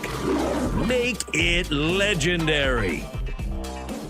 A happy Tuesday. Welcome into BetMGM Tonight. PJ Glasser alongside Brad Evans. We got a great show for you guys coming up here on the BetMGM Network. Two great guests that we're going to talk to over the course of the next 3 hours. We're going to have former NFL head coach and defensive back Herm Edwards join us coming up at 7:40. We're also going to have former college basketball coach Bruce Weber join the show, 9 p.m. Eastern time coming up in 2 hours. We're going to dive in to college basketball. We got Feast Week off and running. We got Houston playing Tennessee right now. We'll update you on that. Some great games coming up during the show later on. We're talking college football. We got the college football playoff rankings coming up in an hour. So we'll update you on the new bracket and talk about rivalry week, some of the biggest matchups we have coming up in college football. And then, of course, dive in to the NFL Thanksgiving week, all 32 teams in action. Tremendous Thursday slate. Lions, Packers, Chiefs, Cowboys, Ravens, Bengals. Black Friday game. Bears, Eagles should be awesome. And then a couple of good ones on Sunday. So we will dive in to all of that throughout the show. As always, you can watch, listen to BetMGM Tonight on YouTube. Just search BetMGM Network. Hit that subscribe button. You also can follow us on X, Instagram, and TikTok at the BetMGM Network. You can follow me on X at PJGlasser9 and, of course, Brad Evans at Noisy Huevos. Brad, it's been a while, my friend. Great to see you. How are we this Tuesday evening? I am splendid. I am spectacular. I am gluttonous right now because there's been so much college basketball already consumed today. A number of marquee victories, a couple of teams, some blue bloods sloughing, but getting a couple of key victories. St. John's getting back on track as well. You and I actually cashed the same money line parlay with Kansas and St. John's. That coming through. I think we both got it similar odds right around plus 102 there at BetMGM. We got a barn burner nearly at the half between Houston and Tennessee, and the Volunteers come roaring back. They have cut this thing to a 4-point lead for Houston as time expires in that first half, 39-35, a little bit higher scoring than I think you and I anticipated, but maybe, just maybe, this could be a sneak peek at a Final Four matchup come March. Certainly could be. We had those two teams match up in the Elite Eight last year with Houston smoking Tennessee in that game. But as Brad said, Houston up by 4 at the break. And right now that live total, which closed pregame 133.5, that's now up to 145.5. So we're definitely monitoring that game. We'll keep you posted there. But Brad, before we dive into some NFL news, let's start with college football. And we do have the playoff rankings coming out at 8 p.m. Eastern time in a little less than an hour. Shouldn't be too much movement tonight just because there really weren't any upsets this past week, right? Kind of all the top teams. Yeah. You had some of them on buys like Indiana, a bunch of the SEC teams. This was their cupcake week. And then you had the other teams like Ohio State take care of business, Oregon take care of business. So what are you kind of looking for tonight in the rankings? Is there anything you want to see as we get ready for maybe the best weekend of the year in college football? Yeah, I'm really curious on how the committee is going to approach BYU because they had an actual marquee victory last week, trouncing Cincinnati, and you have to figure that's going to be part of the equation and the calculations with the algo and everything that they're using to scrub and set and vet the overall field. I'm assuming BYU is going to be the first team out, barely on the outside looking in, and needing another domino to fall. But for the most part, I think it's going to be much of the same from what we already have seen. I don't think the drama is going to be remotely high. Everything is going to come down to the rivalry weekend upcoming here after Thanksgiving. And that will, of course, ultimately determine a lot of these team standings and whether or not they're going to be in or whether or not they're going to be out. Unless, of course, some of those squads are going to be playing in their conference title game. So there's going to be a lot of hullabaloo. A lot of people are going to have hot and fiery opinions about the rankings. But for the most part, I think it's going to be by the book and pretty much exactly what we saw last week. I agree. I think for me, it's going to be interesting what they do with Ole Miss and Oregon, Brad, because these are two teams that right now they only have one loss. They have some nice wins on their resume. Oregon just picked one up, a nice win against USC. Ole Miss had that win at Oklahoma that's aging really well. But compared to some of these other teams in the top 10, not as impressive a resume. And with them having one loss and both of them going on the road this week, of course, Ole Miss playing the Egg Bowl in Starkville against Mississippi State, Oregon going to Seattle to take on Washington. Neither of those teams likely going to play in their conference championship games, especially if they lose. Neither of them will be in it. So if they lose, is either one of those teams potentially out? I want to see maybe where they are in the rankings tonight in case they slip up, how many spots they maybe drop in case both of those teams are victims of some upsets coming up over the weekend. So that'll be interesting to see. Again, that coming up in about 55 minutes or so, 8 p.m. Eastern time, top of the hour. Brad, over to the NFL. Of course, Baker Mayfield, that Sunday night game against the Los Angeles Rams. He just wasn't himself, especially in that second half. He was injured. He was at the end of the game. We saw him in a sling, but good news for the Bucs that even though he's likely going to miss Sunday against Arizona, no long-term injury concerns. The look-ahead line for the Bucs next game against the Saints had Tampa as an 8.5-point favorite. So certainly odds makers expecting Baker to be back next week for Tampa Bay. What are your thoughts on the Bucs right now and just that NFC South? Because I think we would all agree that Tampa is the best team in that division, but they're so beat up and they still have to play Carolina twice, Brad. So if the Panthers are able to win those games, I mean, it's going to be their division. How do you see kind of the Bucs season over the next couple weeks going and that NFC South playing out? Yeah, I mean, obviously it's a two-horse race between Tampa and Carolina. Carolina, even though they ruined a golden opportunity last night against the San Francisco 49ers, very much in the thick of this because of those two games you mentioned in which they're going to lock horns and go toe-to-toe. The biggest issue right now for Tampa is on the back end defensively. I mean, they have been bombarded. They have been blitzed. They have been picked apart vertically by the opposition. You saw it with Matthew Stafford in the last game, just at will, dropping dimes all over the place and with very little to zero resistance by the Tampa DB. So they're going to have to at least play some average football in that area. And sounding like possibly, and may get a shot in the arm with Bucky Irving's return. Still, Sean Tucker and Rashad White can be that 1-2 punch in the ground, a little power and finesse. Thunder and lightning combination. Those two are shaking out to be here the last couple of weeks. But yeah, Baker Mayfield's got to be healthy. And we'll see if Chris Godwin could come back and be effective. He was basically a no-show against the LA Rams, really leaning, of course, on Emeka Egbuka. Not a whole lot in that game, and a whole lot of dink and dunk to Cade Otton. So a lot of question marks right now for the Tampa Bay Buccaneers. And frankly, we could talk about this division till we're blue in the face. But when push comes to shove, are either one of these teams, whoever represents the postseason, remotely going to win a game? I say, hell no. Yeah, no, I agree with you. I mean, it's really just, it's the NFC South. It's kind of all about like who's going to win the division. I don't think any of us expect either the Panthers or the Bucs to do any damage, especially because of how many good teams there are in the NFC. Yep. So I agree with you. Brad, real quick, just like initial thoughts on that game between Arizona and Tampa. Bucs a 3-point favorite. Teddy Bridgewater, anybody that bets the NFL knows that he is terrific. ATS, especially as an underdog, going to be a favorite in this game. But just your initial thoughts, would you lead Tampa to win that game or do you like Arizona? I like Arizona. I mean, Jacoby Brissett, the brisket has been oh so tender in the box score. I mean, he had that 47 completion game, which is an NFL record a couple of contests ago.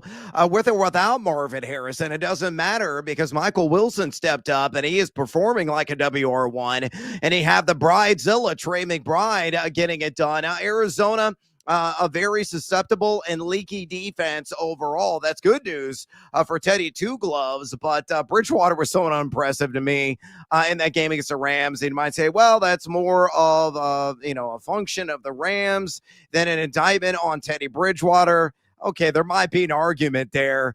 But ultimately, I think Arizona's going to hang tough, and I would not be remotely surprised if they go into Western Florida and sink the Buccaneers ship. So I like Arizona. I will take them plus a points.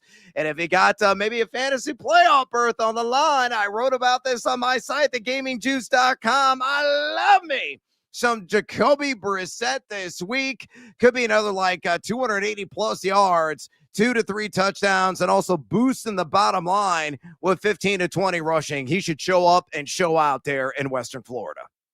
I like it. I agree with you too. I like Arizona, Brad, in this game. Think about the schedule that Tampa's had to deal with, right? Patriots, at the Bills, at the Rams. Now you come home, Baker's injured. They've had a tough stretch here over the last 3 or 4 weeks. And Arizona, I think we all know they're 3-8, but even in all their losses, they pretty much play every team close. So getting that 3, I think Arizona, I agree with you. I think probably the right look in that game against Tampa Bay. PJ Glasser, Brad Evans, BetMGM tonight here, presented by BetMGM on the BetMGM network. We're going to go over our cards coming up in about 10 minutes. Brad and I, all of our favorite plays from college basketball this evening. Brad, back to the NFL. We had some news today. Omarion Hampton, the Chargers have announced they've opened his 21-day window. We had a feeling this was coming. Kind of the bye week was when they were targeting his return. LA coming off the bye. They get the Raiders this week. How do you expect that to go on Sunday? LA's a big favorite, likely going to be winning. They got to take some pressure off of Herbert and that passing game and that offensive line that just they can't protect him right now. Would you start Hampton this week if you had him? Would you play any of his props potentially? Or do you think you maybe wait another week or two until he gets kind of acclimated back to the NFL game? Yeah, I'll take a chill pill. I give it a week. There's no guarantee. Jim Harbaugh said today, we'll see how it goes in practice. Then he saw the film make the rounds on social media a couple hours ago. He was doing all kinds of drills, and he looked uninhibited. He looked normal. He looked awesome, quite frankly, coming off that ankle injury. So if everything goes to plan this week, I think we are going to see him out there. That was going to be some sort of undefined RBBC with Kamani Vidal. But Omarion Hampton, remember, when he was healthy, he was one of the league leaders in yards after contact per attempt, missed tackle rate, a guy that's built like a Sherman tank, really plows through all those arm tackles, can catch the ball effectively in the backfield as well. And it's the Raiders, for the love of the gambling gods, one of the worst defenses in the league. One of their saving graces, if they have one defensively, is more so in the front end because of Mad Max Crosby. But Omarion Hampton, I would suspect if he is active in this game, probably 10 to 12 touches. So some flexy, sexy appeal in fantasy football. But I want to wait and see. Outside of that, I wouldn't trust him with my playoff hopes on the line, knowing that workload could be limited. I agree with you, Brad. And I don't know if you've looked at the Chargers schedule coming up, but my goodness, it's got to be one of the toughest in the NFL the last 5 weeks of the season. They also play the Eagles next Monday night, right? So to your point, maybe take a chill pill on Hampton this week because then he gets that extra rest. But their schedule after this Raiders game on Sunday, home against Philly, at Kansas City, at Dallas, home against Houston, and then at the Broncos. So I don't know how many more wins are coming up for the Chargers on their schedule. With that AFC playoff picture and that wild card picture being so crowded, Brad, and that schedule that the Chargers have over these next 6 weeks, do you think LA is going to end up missing the playoffs, or you still think they're going to find a way to get themselves in? Well, I tell you what, it's a distinct possibility. If I were to handicap it, get my meteorological hat on, playing Al Roker for you, I think it's like a 45% chance they miss. Probably a 55% chance they make it. Obviously, you're going to have some coin flip matchups. That one at Dallas could be monumental, really, for both teams. Houston at home will be a tough road to hoe. Denver on the road to finish the season. You mentioned the Philadelphia game and that Kansas City matchup. Oh, just ginormous for both squads. So, yeah, man, it is going to be really tough. If they could play 500 ball, they'll be in, but I think they're going to be one tick below 500 when it's all said and done these last handful of weeks. And if that is the case, it's going to be a sweat come week 18, and they may need some help elsewhere to propel themselves into the postseason. No question. That is a tough schedule the Chargers are going to have to deal with. They get the Raiders on Sunday, so we'll wait and see what Amarion Hampton looks like on Sunday for the Chargers. Brad, we got about a minute before we go to break. One more quick one. Jamar Chase did apologize on Instagram for spitting on Jalen Ramsey, saying there's no place in our sport or in life after he lied about it, right? Said, I didn't spit on him. Exactly. And then we saw the video. And now he's coming out and he's apologizing for the whole thing. How do you expect Chase to perform on Thanksgiving night against the Ravens defense that historically throughout his career, he usually shreds every single year? Dude, I'm not exaggerating when I say this. It could be a 20-target game for him with no T. Higgins on the field. Yeah. So it could be 15 receptions. It could be 200 yards. It could be like 2 to 3 touchdowns. It could be epic for Jamar Chase. I agree with you. Chase bet all the overs on Thursday night against the Ravens. All right, we'll be right back here. BetMGM tonight, presented by BetMGM. Our favorite plays of the night, our cards, coming up next. Wherever you go, we're there. Listen to the BetMGM Network live on Odyssey. Tune in and now on the iHeartRadio app. Wagertainment for every fan.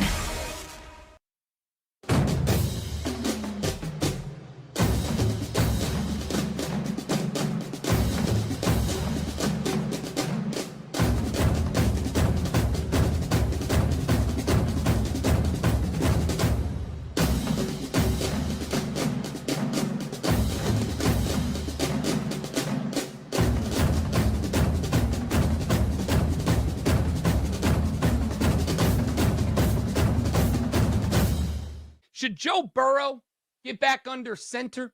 And I got to tell you, if I'm Joey B, the answer's not just no, but hell no, my dudes. I'm out. I don't want to go back. Now, it's not because the 3-8 Cincinnati Bengals are not a playoff team this year. I don't think that is going to shock anybody to find out. It is because there is a reason that Joey Burrow has missed as many games as Joey Burrow has missed the last couple of years. It's because the offensive line for the Cincinnati Bengals is the equivalent of 5 subway turnstiles, but 3 of them are stuck. They don't work. It's just not good. I respect the competitor angle of it, right? Like, I get it. At the end of the day, Joey B's a competitor, and he wants to win, and no matter what it takes to win, he's going to go out there and do it. And I get that. But see, Joey B, I'd like you to be a competitor for a long time. And if you go play behind that offensive line again, you won't be. Hell, if you go play behind that offensive line in week 13, you might not be able to go out there, play, and win in week 18 of this year. You might go right back to the IR. And every time that you get dinged up, you become more likely to get dinged up worse down the line. These things tend to compound over time. And it's not like you've had a slew. And you might go, wait a minute, Rob. Turf toe is kind of a random injury, right? Like, it can happen to anybody. Yeah, but it turns out, and this may or may not shock you, when I've done the scientific research, people, you can trust me on this. You're much more likely to get turf toe if you are running away from an entire defense that has been unblocked and is trying to murder you in the backfield than if you're just running around in a clean pocket trying to find a guy. Like, you're just more likely to get injured that way. And that's what keeps happening to this guy. If I was Joe Burrow, who has to know, and maybe I'm alone in this thought too, the current iteration of the Cincinnati Bengals are cooked, right? Like, T. Higgins is gone, Jamar Chase is gone. Everybody who's anybody on that team, I have to assume at this point, is gone at the end of this year. They already wanted to be gone last year. I am convinced, I don't have the proof of this, but I'm already convinced the only reason that those guys are still on this squad is because Joe Burrow had to have begged them to be, right? Like, hey, guys, we're putting up historic numbers. Come back and let's do it one more time. Like, let's give this thing a run. And what they did not account for, because how could they? I think this offseason, all of us had one assumption about the Cincinnati Bengals, and it would be that they would invest in the offensive line so that Joe Burrow didn't literally die on the football field. And they would invest in the defense under a defensively minded head coach. They did not do either of those things. In fact, not only did they not invest in the defense, they were this close to letting their best and only consistent defensive player stay on the team. Like, they were ready to let the guy go. I don't know what the game plan was here, man. Like, I don't get what the Bengals were attempting to do in this spot. So they didn't invest. Joey Burrow, listen to me, my guy. All right? Don't do this.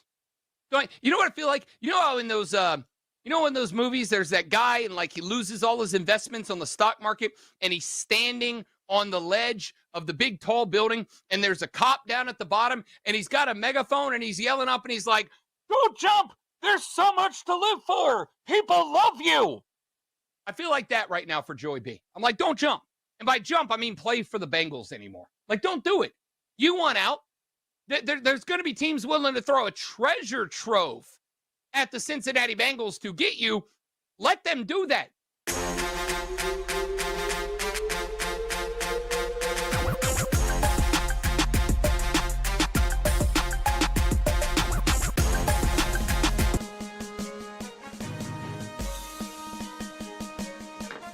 It's time to place your bets. This is BetMGM Tonight on the BetMGM Network.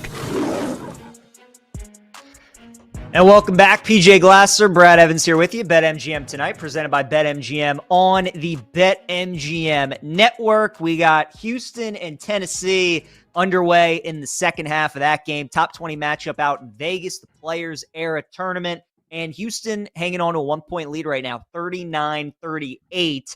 Brad and I both with some action on that game. I took the second half. I took the full game under. Second half under. I went under 145 and a half.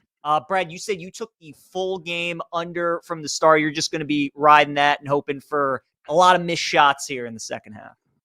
I took the live on the under at 147.5. I may jump back in at 150.5. Absurdly high scoring game for a couple of teams that are extremely tortoise-like slow when it comes to adjusted tempo, and both, of course, defensive minded. I mean, they're shooting the leather off the ball by their somewhat average standards offensively. You look at Houston, they're shooting 50% from the floor of the game, 46.2% from distance. Tennessee, more ice cold from outside, just 3 of 10 along the arc.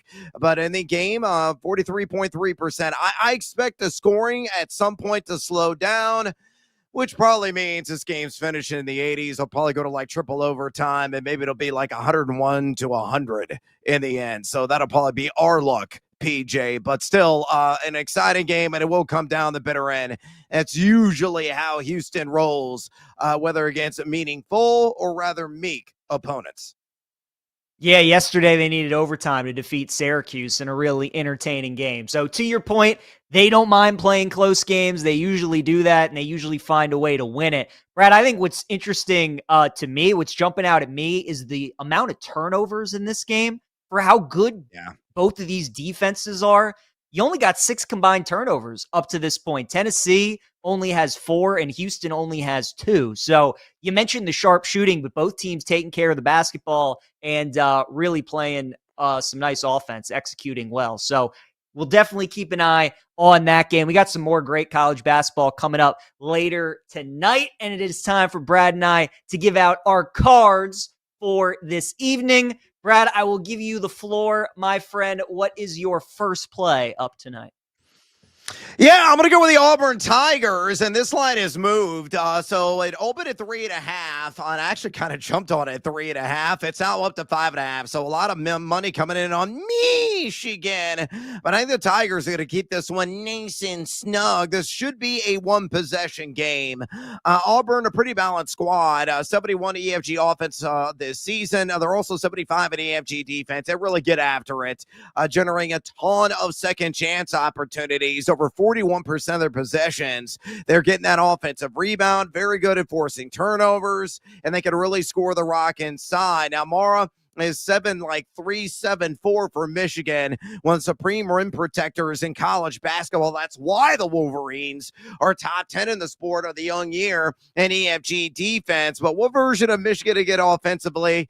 Axel Lindenborg has been excellent for the most part, but the guard play has been rather sketchy, and that could be a difference in this one. So give me the Tigers of Auburn and the younger Bruce Pearl there, because Bruce is doing television now, so it's Stephen Pearl at the controls. I like him. I like him at +3.5, and I very much like him right now at the line. You can get a BetMGM at +5.5, PJ. I like it. All right, Auburn +5.5, the first play up for Brad tonight. My first play on my card, Brad, I'm going to the Maryland-Gonzaga game tonight. I'm going to take Terps team total under 70.5 points against Gonzaga. I really encourage everybody to watch Gonzaga tonight or at some point, because I think they are such a fascinating team this season. For people that watch college basketball, watch March Madness, over the years, all these Mark Few teams are electric on offense. He's gotten all these great offensive players through the years. They're always on KenPom, Bar Torvik, all these sites in the top 5, in the top 3. And they do have a very good offense this year, Brad. But for the first time, I think in my life, Gonzaga's a better defensive team than they are an offensive team. And it's kind of crazy to watch. And it all starts with their bigs down low. And Ike and Braden Huff are terrific players. Their guards on the wing are excellent. I mean, they went up against Alabama last night, who is as tough a team to guard in the country, with the speed at which they play, how they move the ball, how quick their guards are. And watching Gonzaga's defense actually get stronger as the game went on was really impressive to watch. So it's a veteran team. They have a 25-year-old, 24-year-old, 23-year-old, a 22 European Spanish pro on their team.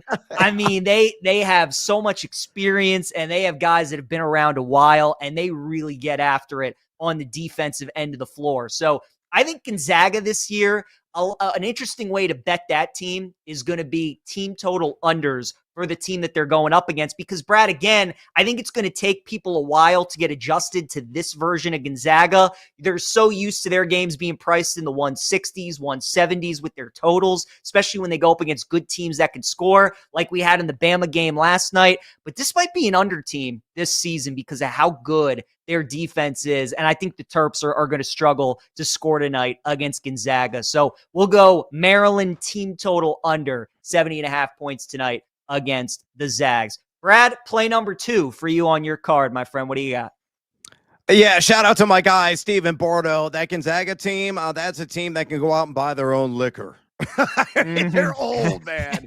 That's kind of crazy. So shout out to him on one of his favorite phrases from back in the day. Numero dos for me. I'm going to do a little same game parlay. Plug your ears, Monty.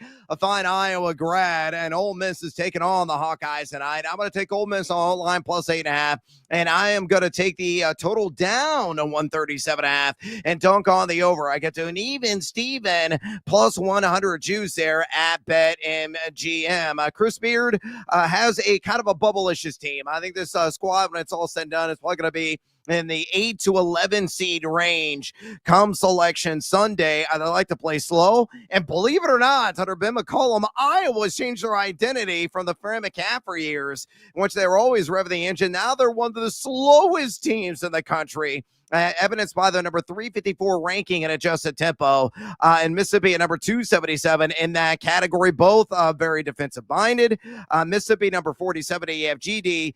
The saving grace for Iowa right now, they are number 1 in the nation, folks, in EFG offense. They're shooting 70% from 2 and 40% from 3. So they're splashing. They had a key victory against Xavier, though that team is down this season, though they won in convincing fashion. I think it's going to be a tighter affair tonight at Viva Las Vegas. So again, give me Ole Miss +8.5, and I'll take that total down and dunk on that over at 137.5, and we get to that even Steven +100 juice there at BetMGM. PJ, numero dos on your card. You're going back to a play already featured, aren't you?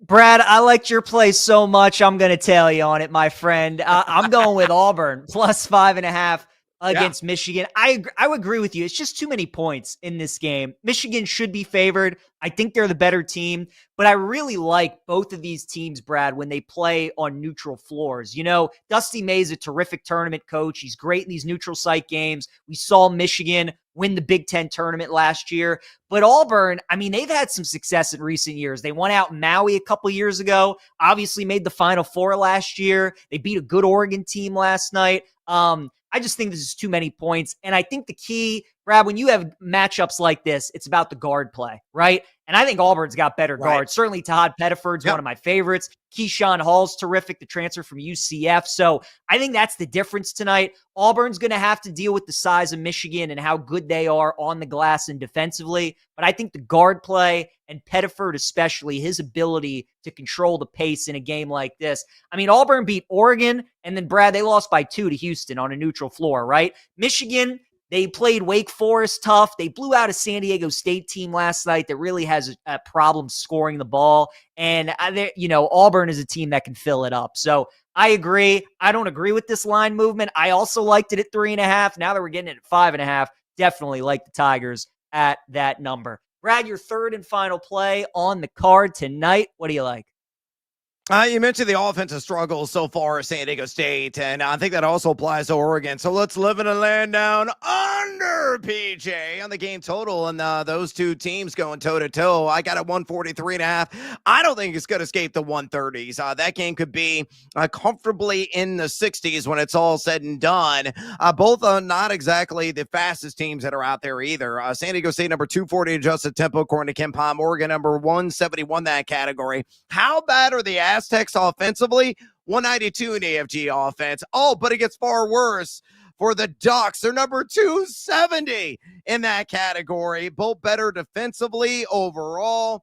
As long as you don't get a whole lot of sprint outs because of turnovers. And San Diego State is one of the best in the country at forcing turnovers. Oregon does a pretty good job in that regard. But Shellstad is shooting below 30% for the Ducks. That's uncharacteristic for him. Nate Biddle is a guy that's a double-double threat every time he goes out there, but neither of these two teams are really shooting the leather off the ball. And again, with that game being probably a lot of shot clocks bled, I think it's going to be, again, in the 60s when it's all said and done. So, numero tres on my card tonight, Aztecs, Ducks, under 143.5 at minus 110. PJ, what else you got?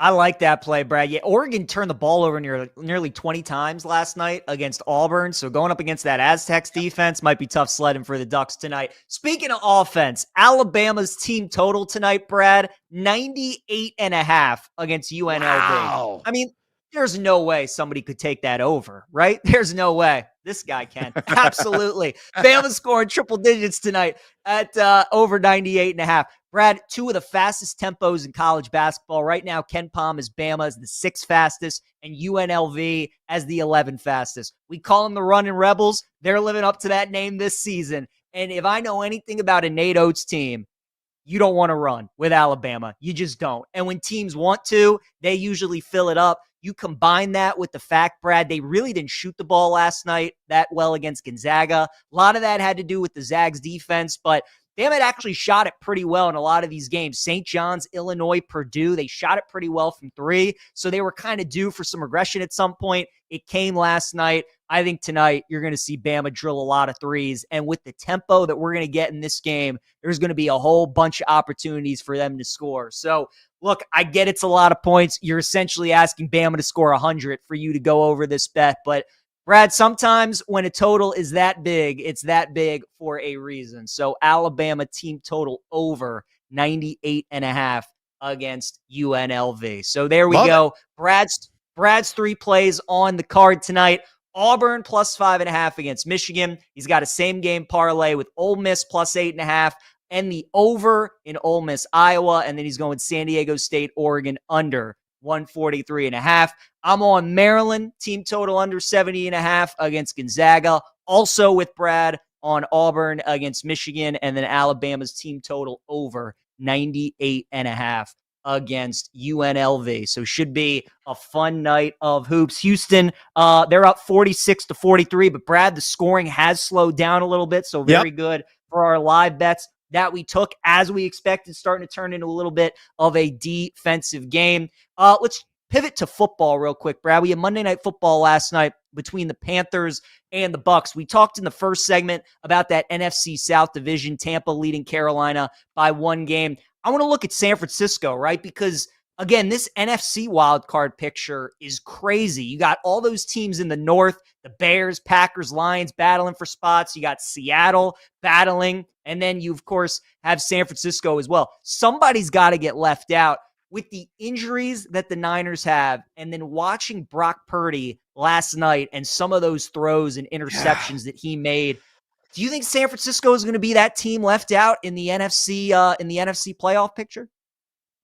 It's certainly a possibility, but you look at the rest of the season schedule, they haven't had a bye week either, so they can really get some practice sessions. They're getting whole. Ricky Pearsall, they were trying to force feed him, and that led to a couple of those INTs last night from J.C. Horn with the underthrows by Brock Purdy. But you got George Kittle back, performing at a very high level. Jawan Jennings battling through the ribs.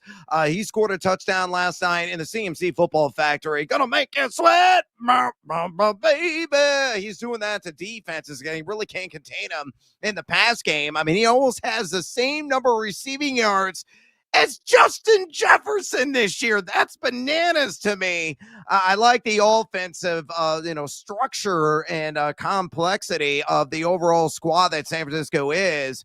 But you look upcoming again, you get Cleveland on the road this week. They should get a dub in that one. Then you got the bye week. Then Tennessee at home should also get a dub there. What's critical of the last 3 games? You're at the Colts. That could be a must-win situation. You're against a white-hot Bears, though, by the Bay and Santa Clara in week 17. And then you get the Seattle Seahawks in week 18. So if you look at this team with their 5 remaining games, they go 3-2. They're going to make the postseason.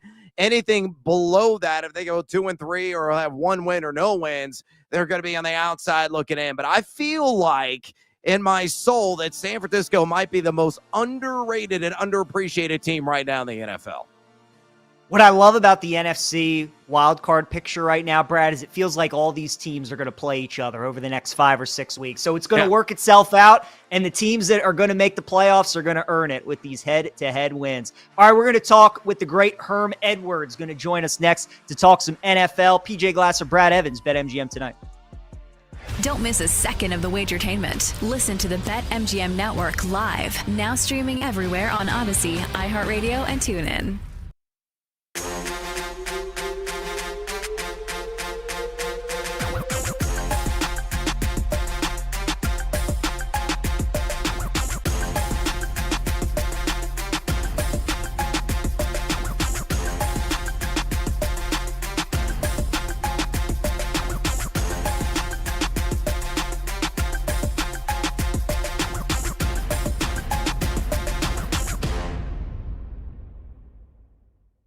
I don't think that they're warranted, and it's been one of the most frustrating things being a Notre Dame fan this year, hearing those claims. As soon as they lost to Texas A&M, it was just immediately brought up. Notre Dame's going to get in no matter what. If they win out, they'll be in the mix because they're a big brand. The College Football Playoff Committee wants to have them represent.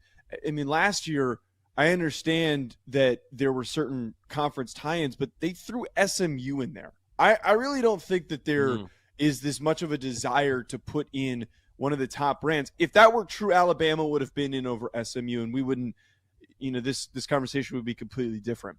I think, though, this year, the debate obviously comes down to them in Miami. I think that the committee failed initially by putting Notre Dame as high as they did and not give them the opportunity to gradually earn their way into a strong position and to create that much of an early separation between them and Miami that forced this gigantic debate.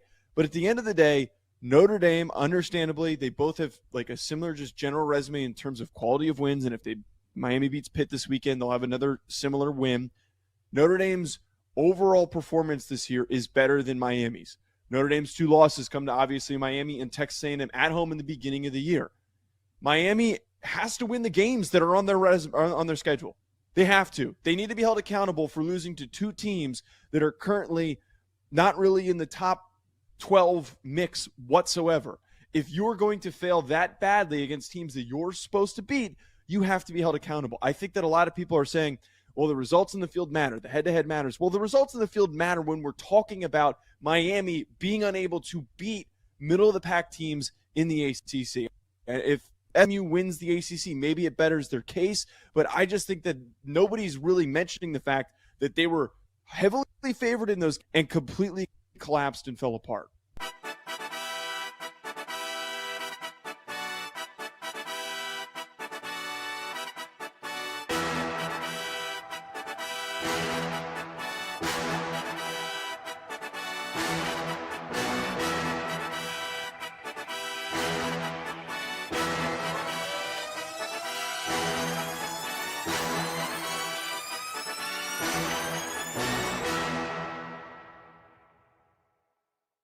If Pitt loses to Miami and the door opens with an SMU or Virginia loss, then we start to talk about Miami getting into the ACC championship game, which I think the committee would really like that to happen. They would like to see Miami not back their way in, but work their way into the ACC championship game via some convoluted scenario, and then just win the ACC championship game. And then the best team in the ACC is also your ACC champ and your representative. But I don't know how likely that is, again, given that SMU is playing a Cal team that just fired their head coach, and Virginia is playing, like you mentioned, a 3-win Virginia Tech team. Like, with everything you just laid out, take the easy path. Like, don't make this harder than it needs to be. I would not bet Miami right now because so much has to go wrong/right for Miami in order for them to get in.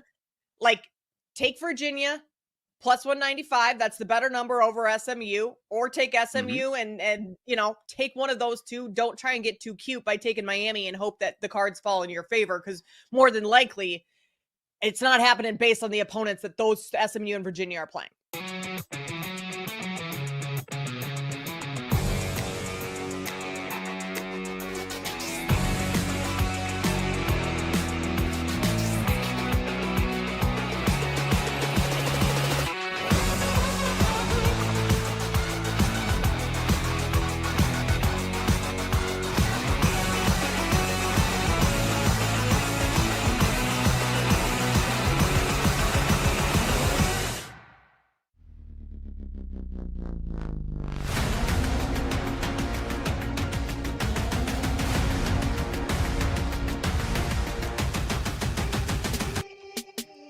It's time to place your bets. This is BetMGM Tonight on the BetMGM Network. Our slogan is real simple. Leave it on grass. One of my daughters is excited about going up there because she likes the mascot. She likes the duck. This is what the greatest thing about sports is. You play to win the game. Hello? You play to win the game. No, I don't want to coach this. Because this ain't professional football, man. It ain't about you. It's not about you anymore. It's true. The players think it's all about them. Exactly, but that's still. It ain't about them. It's about the game of football, man. You see that button right there? You know what it says? Don't press in. Oh, love that. Of course, the voice of Herm Edwards, who joins us now on BetMGM Tonight. PJ Glasser, Brad Evans alongside you. Current ESPN NFL analyst, 10 years in the NFL as a defensive back, and of course, former NFL college football head coach. You can give Coach Edwards a follow on X at Herm Edwards. Coach, always appreciate your time. And I want to start with this because I feel like whenever we get to this time of the year, I always listen to former players, former coaches talk about how whenever we get to Thanksgiving, that's when the games really start to matter in the regular season. When you were coaching, when you were playing, did you feel that shift when we start to get to this time of the year? There's a little over a month left in the regular season. Was there a little bit of a change in the intensity when we always got to Thanksgiving time? Well, I think if you played in the league long enough and coached in that league long enough, you realize you're running out of games. And if you sit in a position where you have 5 or more wins, you're going, this is interesting. We got a shot. Some of these teams have a shot to win their division. If you look at the NFC North, Chicago's leading by 1 game. Detroit and Green Bay have 6. So you look at that and you're going, not only do we have a shot to win division, we could get in the playoffs if we could win 4 out of the last 6 games. I mean, So when your team's sitting with those numbers at 6 wins, even 5 wins, some of these divisions, when you look at it, you look at the Baltimore Ravens, they were 1-5 at one point. I can remember early in the season, and I said, they're done. They ain't getting in. Well, guess what? They're 5-5. They sit one game behind the Pittsburgh Steelers, and they got a shot, right? They got a shot. So I just think players realize that, hey, we got a shot at this. So the league has done a really great job, I think, of really just the way this thing is playing out. I mean, there's 9 teams on the AFC side or the NFC side that have a chance, and there's 10 teams on the other side of the slate. So that's what you want. Coach Brad Evans here. Thanks for joining us. We saw it with the Niners last night. Man, they really showed up and showed out against the Carolina Panthers offensively and also being opportunistic defensively. The Rams, the Seahawks, and the Broncos, understandably, are all the talk out west. But are people underestimating this Niners team? What's this team's overall upside, in your opinion? Well, they're getting healthy, and can't say enough about Coach Shanahan. It's just the character of this football team after losing so many players due to injury. You know, their starting quarterback wasn't playing. There's so many guys that just weren't involved in this, and they just kind of hung in there. They just kind of kept playing, and now they sit one game, in the win column behind the Rams. Now, I do believe this. I believe the Rams are, in the NFC side of it, they're the most complete team. When you look at them on offense, defense, you look at the Rams play, and I always do the eyeball test. Just watch them play, and you go, this Ram team pretty good. When you only give up 17 points on defense and you score about 27, you got a chance to win games last time I checked. And they're a good football team. But this division is really good. San Francisco's sitting there. We know Seattle plays great defense. So this is a kind of interesting division going down the stretch. Yeah, no doubt about it. Let's talk about my Chicago Bears. The entire city of Chicago is riding high right now with this squad. They're 8-3. They're up in the NFC North, but they got a tough remaining schedule. What are your vibes on this team? Do you think the squad has to win in Philadelphia to silence a lot of those naysayers that are out there? What's your view on that Black Friday matchup? That coaching matters. And if you look at the development of Caleb Williams, I look, when I was at Arizona State, he was at USC, and we had Jaden and they had Caleb Williams, and just watching him in college, you went, this guy's, he's got good skills, he's got a shot. And then he goes to Chicago, and obviously first year, it's just not very good. And the problem is, the other guy in Washington is lighting it up, Jaden, and everybody's saying, well, we should have picked Jaden. No, they picked the right guy, and now they got the right coach. And coaching matters. Ben Johnson has done a terrific job with this football team, and it's good they got Ben Johnson because he understands the division. I don't know if people really understood how important that was. Get a coach that's coached in your division, especially on the offensive side of it, that knows these defenses. And so now you see the maturity of Caleb Williams, Chicago Bears. Let me tell you something. If you're a betting person and the season started this year, who would have picked after what? After right now, the Chicago Bears leading the NFC North?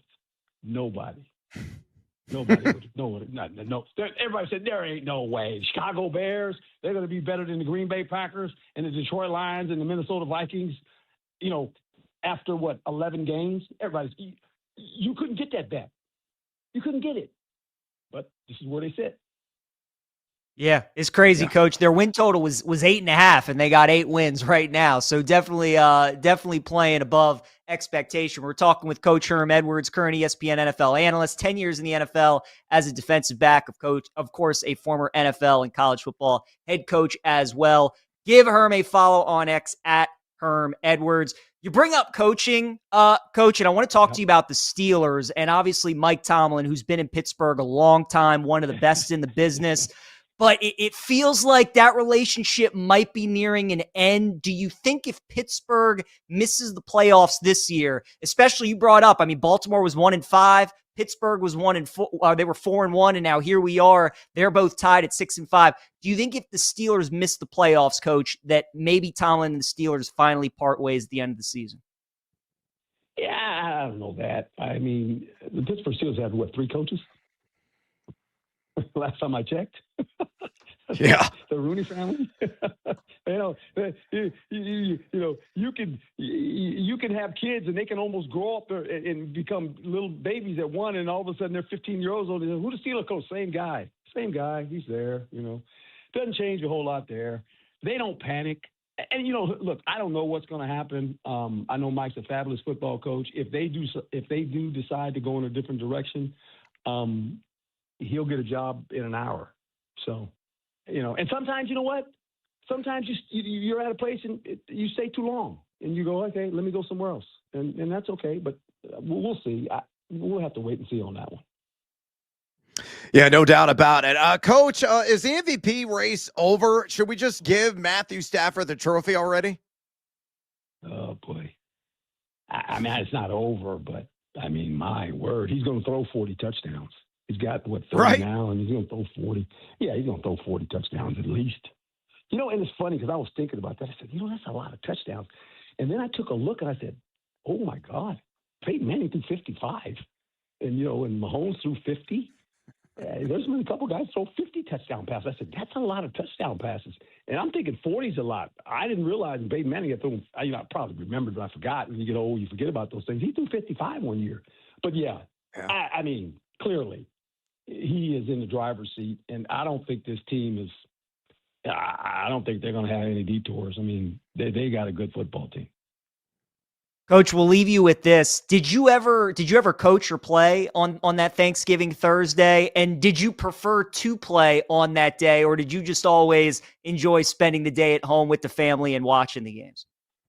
Yeah, I've been involved in a couple of them. And you know what? It's kind of like growing up when I was a young guy, you know, and Monday Night Football started. Everybody wanted to play on Monday night. And I think Thanksgiving Day is one of those special days that you realize, hey, you know, that's a pretty good day. You know, everybody in America is watching, whether you like football or not. TVs are on Thanksgiving Day. You watch football game. And it's kind of interesting all of a sudden, isn't it? It was always the Detroit Lions. I remember that. I was always thinking Detroit Lions. I mean, way back. It was Detroit Lions always playing on Thanksgiving because they're the only ones that wanted to do it, actually.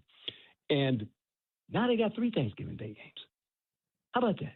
They got one at 1 o'clock. They got one at 4:30. They got one at 8:20. It's become like, okay, it's a big deal. And I think if you're a player, you get it. You're gonna spend. The best thing about Thanksgiving Day is win. The turkey tastes real good, man. And if you don't win, all you get is stuffing. Well said, Coach. Great having you on. As always, love the insight. Coach Herm Edwards, give him a follow on X at Herm Edwards. Current ESPN NFL analyst, 10 years in the NFL as a defensive back and former NFL and college football head coach. Coach, have a happy Thanksgiving. Appreciate your time as always, and we'll talk to you again soon. You guys as well, and you know what? I'm pulling for the Bears, man. I want the Bears. The Bears to get in the playoffs. I think it'd be great for that city. I do. There you go. I do. I'm a traditional guy, man. There's certain teams that need to be relevant in the league, and the Bears are one of them. And I hope they get it done. Oh, God bless you, Herm. Look at that. Awesome stuff. Coach Herm Edwards, have a good one, Coach. Brad, how do you feel about your Bears? Putting your bias aside, knowing the schedule upcoming, still got to play the Packers twice, Lions, Niners, Eagles obviously on Friday. Tough schedule. Do you think the Bears find a way, or do you think we start to see some of that regression hit? Yeah, I think there's going to be some cracks in the dam. Oh, there it is. Da, da, da, da, da, da, da, da. Chicago Bears. Look, I'm ecstatic right now. The Bears are relevant. Look, I've got a lot of Bears memorabilia. You can see it displayed prominently on the shelves behind me for those of you that are watching the stream of BetMGM tonight right now. I love this team. I really do. But, again, you want me to be an objective analyst, take it a step back. I still worry about them defensively. Now, they've been opportunistic in that secondary. Nashon Wright has really ramped up his game. He's got 5 INTs on the year. Byard has also got 5 INTs on the season. But they have been a roller coaster ride in that regard. They have got to show some consistency offensively. They're fumbling along. Like, they're A-okay. They're just fine. I like the 1-2 punch of Swift and Manung guy. But, yeah, man, that is a tough road to hoe they have remaining. I think they're going to split with Green Bay ultimately. I think they have a really good shot at being Detroit right now because Detroit is a team that's squandering some opportunities. They're not looking like the same squad overall. I think the Bears are going to get in the postseason. I said that weeks ago. I firmly stand and believe that. But they're going to win division. Pump of the brakes on that occurring. But, man, I would love to see it. Yeah, still plus money to win the division, but minus money to make the postseason. College football playoff rankings getting ready to drop here in the next 5-10 minutes. We will discuss that to kick off hour 2. BetMGM tonight, presented by BetMGM. BetMGM tonight will be right back on the BetMGM network. Make it legendary.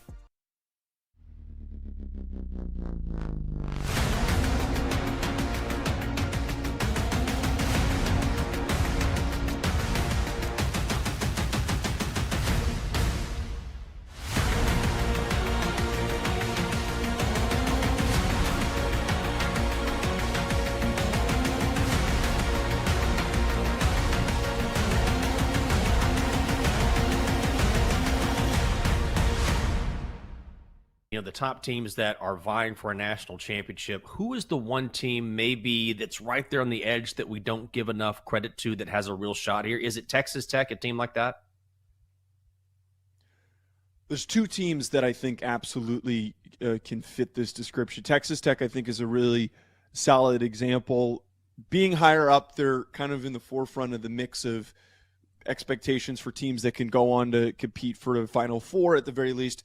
I think that they belong in there because they have arguably the best pass rush in college football. They've got two guys, David Bailey and Romello Height, who are going to go on to get very high NFL looks, and David Bailey is trending towards becoming potentially a top 10, maybe even a top 5 pick. Having those bodies, I think a lot of people are just overlooking them, thinking, oh, it's a Big 12 team. They're just not equipped to go toe-to-toe with an SEC or Big 10 program. That is not the case. Having those guys is comparative to a lot of SEC and Big 10 programs this year. The others are Oregon. I felt like a lot of people were completely discounting Oregon because they hadn't necessarily played anyone, and that was true. Their best win came against Iowa, and that was a nice little test. But since the Indiana loss, there was a lot of doubt that was creeping in. But against USC this past weekend, I think that they really flexed their muscles. They were going up against a USC team that was showing that they were improving, that they were starting to be able to play to the physical nature of needing to succeed in the Big Ten. And what Oregon did is they punched them in the mouth. They ran the ball really well, and they accomplished this with multiple injuries along their offensive line, as well as not having their best receiver into Corey Moore. So for them to be able to play as well as they did, as they're gradually hopefully going to get healthy over the next few weeks after this game against Washington, I think a case has been made because they're deep on defense, they're deep on offense, and they have a tremendous quarterback in Dante Moore. I think that Oregon absolutely needs more love in this conversation.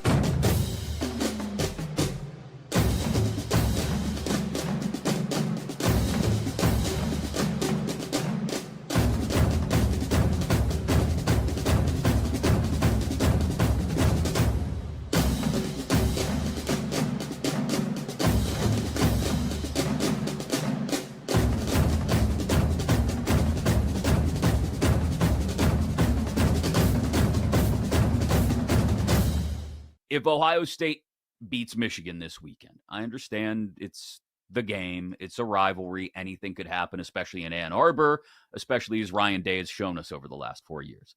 But if Julian Sayin should beat Michigan this Saturday, Kate, and possibly do it without Jeremiah Smith and Carnell Tate, who could both be out of this game or very limited, and then goes on to beat Indiana in the Big Ten championship game, I don't know how the quarterback of the 13-0 Big Ten champs does not win the Heisman Trophy. So the fact that it's floated back down to 4-1 really surprises me. And if you hadn't placed a Heisman bet yet, or you were looking to get back into the market, that would be one that I would jump on.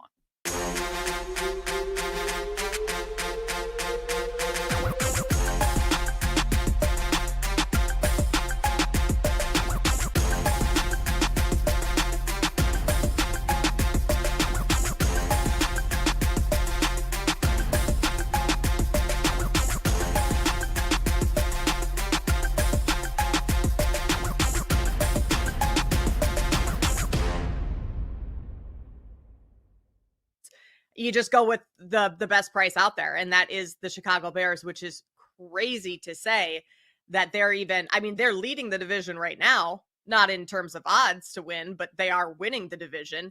I find it hard to believe they're going to sweep Green Bay just because, you won in Green Bay last year. Final game of the season, it didn't really matter for the Packers. Mm-hmm. Other than that, like, the Bears have not won on the road in Green Bay in a very long time. So I don't think you're gonna sweep the Packers. You'd have to win that Detroit game at the end of the season, and it's gonna look like a pretty different game than the 52-21 game we had in week 2. It's between the Lions and the Bears for me as well, and price wise, why not go with the Bears?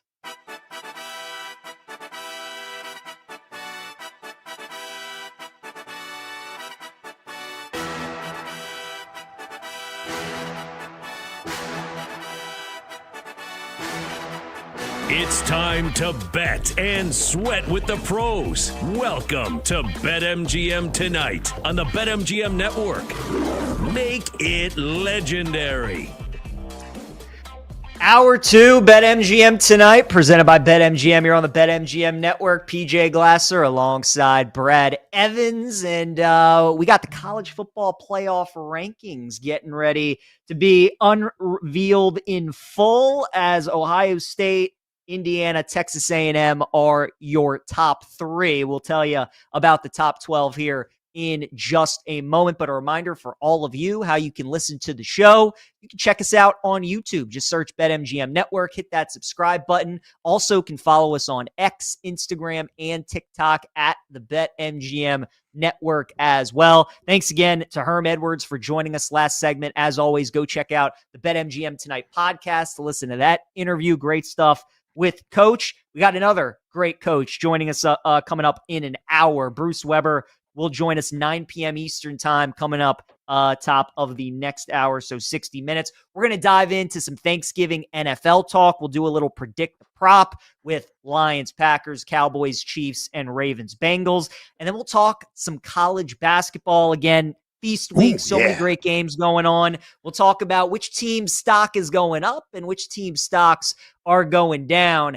And Brad, right now, this Tennessee-Houston game is just spectacular. 4 minutes to go. It really is. Tennessee up 60-57.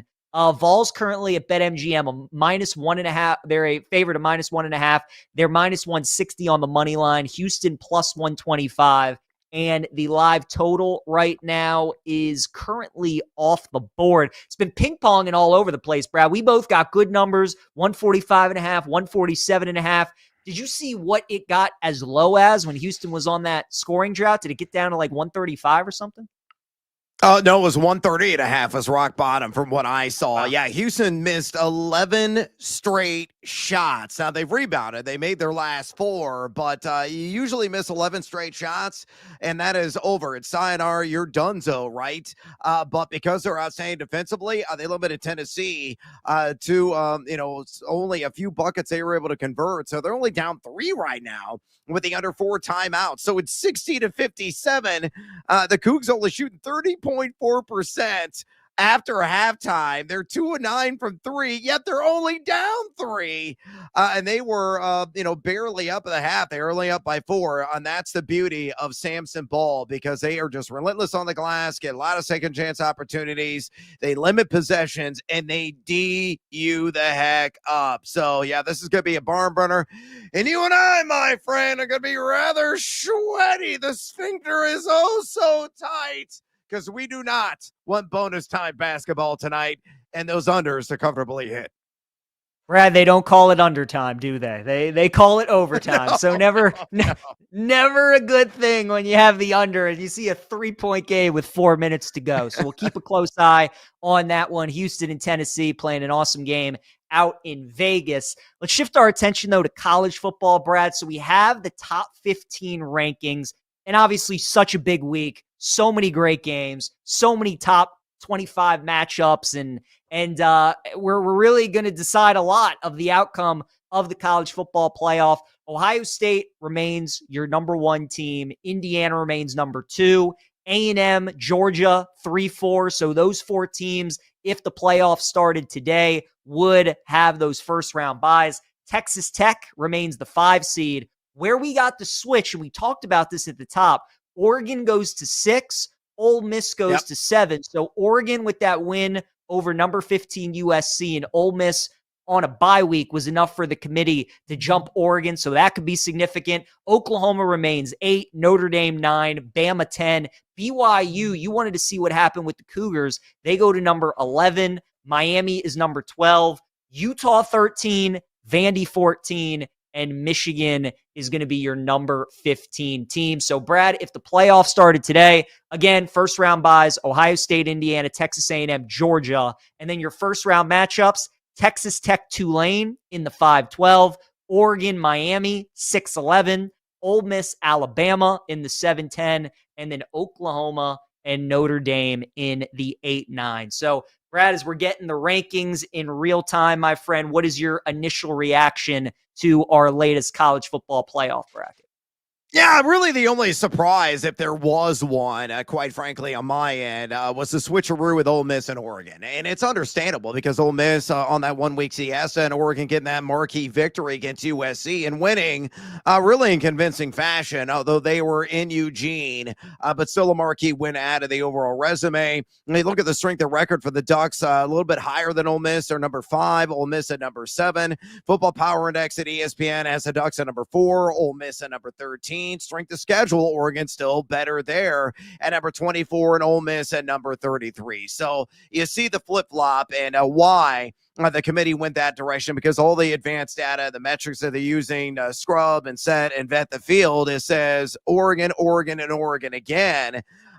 Still a little bit to be determined, obviously. And both those teams, as you mentioned earlier, with critical road games this week. Ole Miss at a rivalry game in the Egg Bowl against Mississippi State, and Oregon, of course, against a pesky Washington team that can really pile up the points, though quite lackluster defensively. So we'll see how it all pans out. And I do like how BYU has a number 11, deservedly moving up a couple of places in the overall power rank after clobbering Cincinnati last week. But they are one of the first 2 teams out alongside their compadres there in the great state of Utah, and that being the Utah Utes. So still some to be determined, obviously, but for the most part, it played out exactly the way we anticipated. Mild surprise with Oregon jumping Ole Miss. But outside of that, I think it went exactly the way you and I forecasted.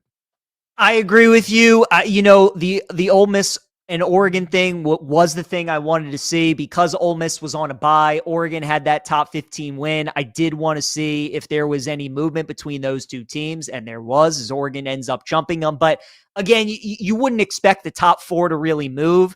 And Brad, all this stuff is going to play itself out, right? If Ohio State and Indiana both win this weekend, they'll see each other in Indy for the Big Ten championship game. A&M and Georgia could see each other in Atlanta for the SEC championship game. So, like you said, not much movement to be expected. The committee knows this stuff's going to work itself out. A lot of these teams are going to end up playing each other over the next couple weeks, and obviously a lot of big games for a lot of big teams. Something I do want to ask you, number 14 Vandy, number 15 Michigan. Which team, if you were a fan of, would you feel more confident about maybe getting into the playoff if their team won this weekend? Would it be Vandy finishing 10-2, going on the road this week and winning at Tennessee? Or would it be Michigan, who would also finish 10-2 and then have that win against Ohio State? Which team do you think would have a stronger case to maybe get into the playoff picture, Vandy or Michigan? I think it's Michigan through and through. I mean, if you knock off the definitive number 1 ranked team in the country, one with a number of the, first, second round, third round picks in the NFL draft, with all of the prestige and with all the rivalry there at stake.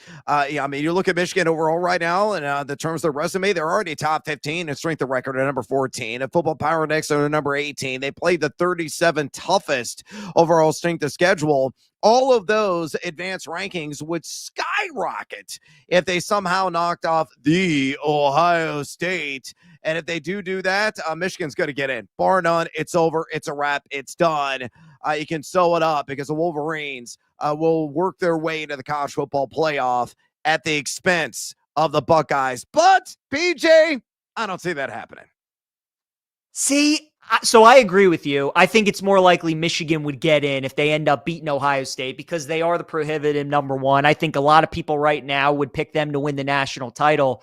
Brad, I just don't know if there's any room for Michigan to get in, right? Because again, if all these teams win this week, Michigan's got to replace somebody in those current rankings. And right now, BYU and Utah are the first two teams out. Well, if Texas Tech wins out and they win the Big 12, if Bama beats Auburn and they go to the SEC championship game, where I think it would get interesting, Brad, is if Alabama beats Auburn this week, they go to the SEC title game, whether they play Georgia or whether they play Texas Tech.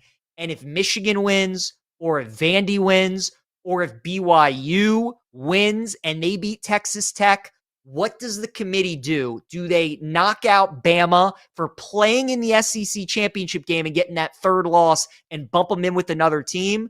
Or because they made the SEC championship, even if they lose and let's say it's a close game, do they still keep the Tide in there? To me, I kind of think Alabama is like the whole key to this. If they win against Auburn and then lose the SEC championship, I think that's the potential for like the most discussion and the most chaos.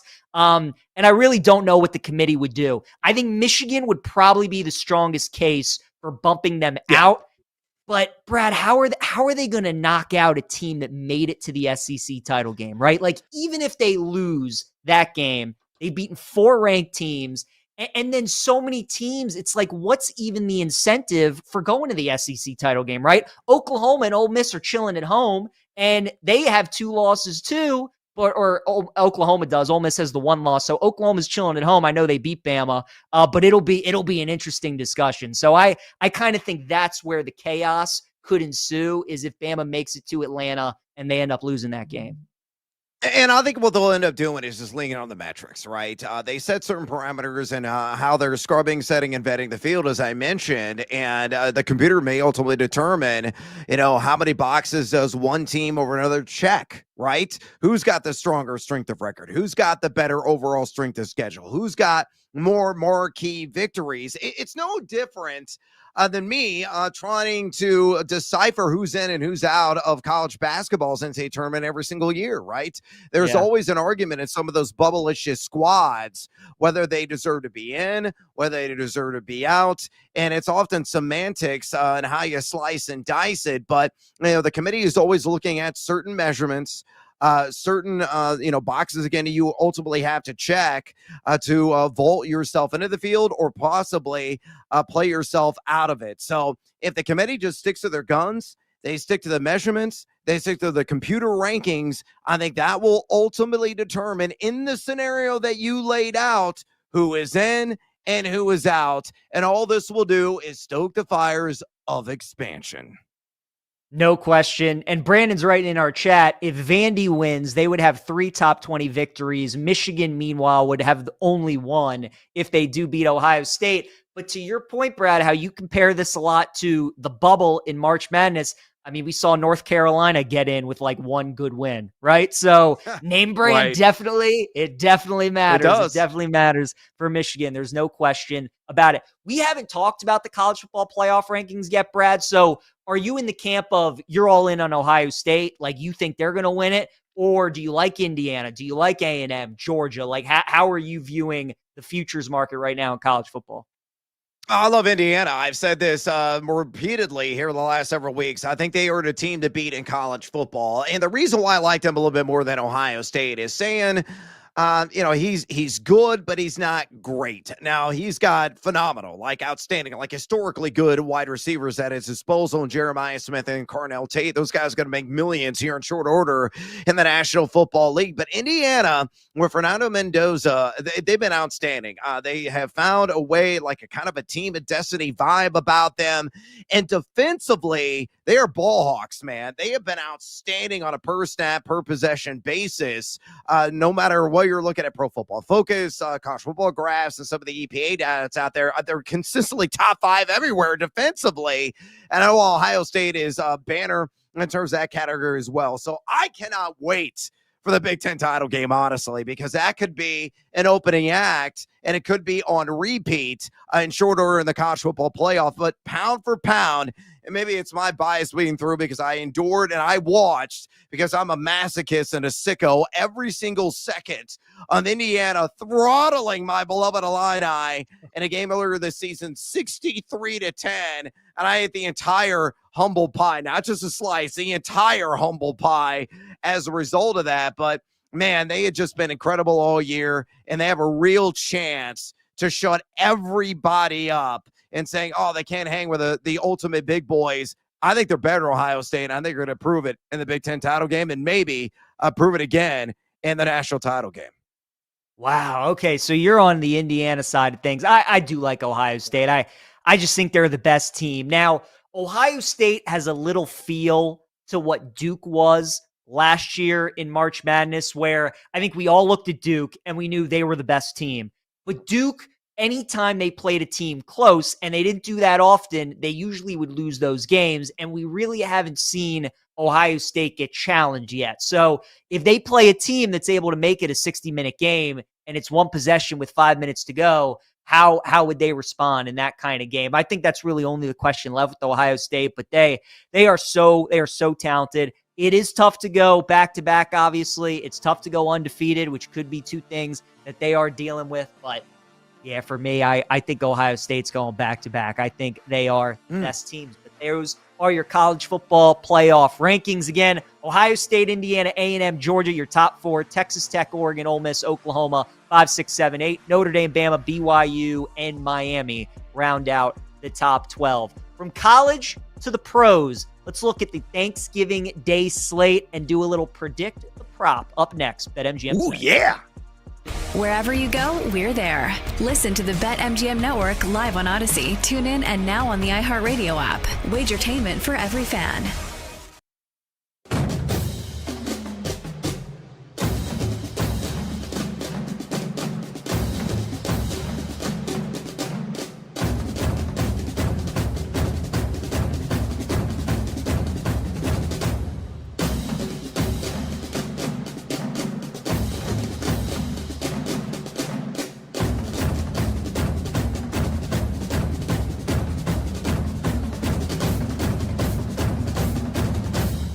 Should Joe Burrow get back under center? And I got to tell you, if I'm Joey B, the answer's not just no, but hell no, my dudes. I'm out. I don't want to go back. Now, it's not because the 3-8 Cincinnati Bengals are not a playoff team this year. I don't think that is going to shock anybody to find out. It is because there is a reason that Joey Burrow has missed as many games as Joey Burrow has missed the last couple of years.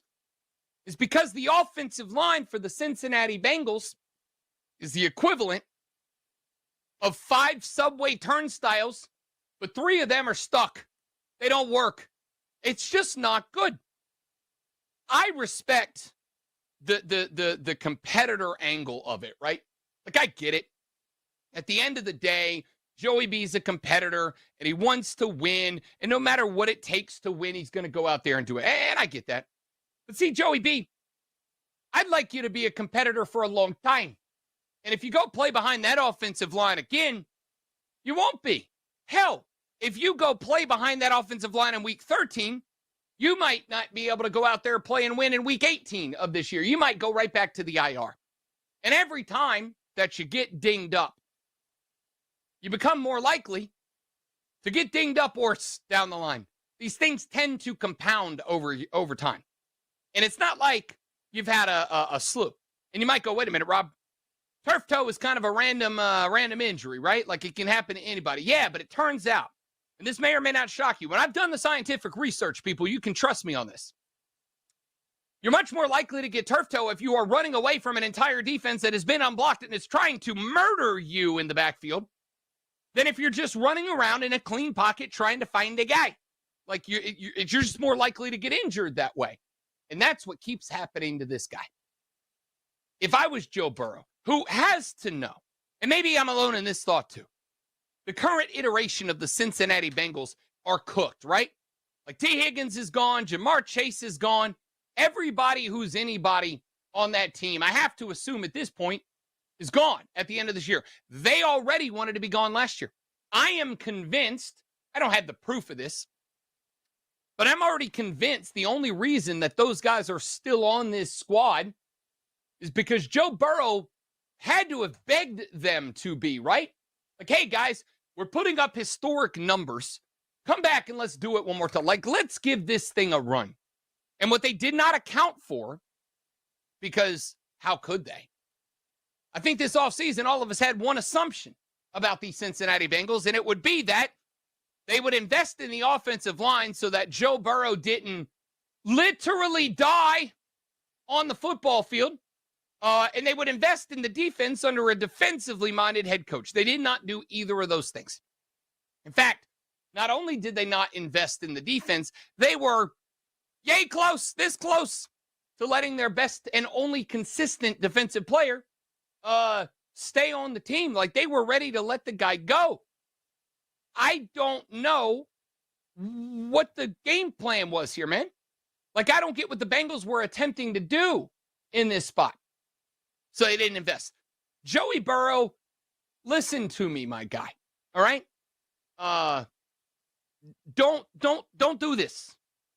You know what I feel like? You know how in those in those movies there's that guy and like he loses all his investments on the stock market and he's standing on the ledge of the big tall building and there's a cop down at the bottom and he's got a megaphone and he's yelling up and he's like, "Don't jump! There's so much to live for! People love you!"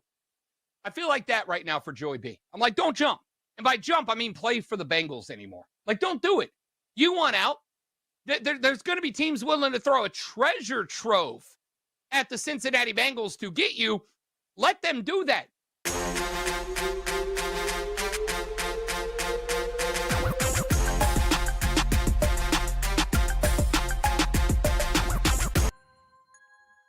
It's time to place your bets. This is BetMGM Tonight on the BetMGM Network. And welcome back, BetMGM Tonight. PJ Glasser, Brad Evans here with you as we're still trying to catch ourselves after Tennessee and Houston somehow went over the number on our live bets. 76-73, your final out in Vegas, 149. I had under 145.5. Brad had under 147.5.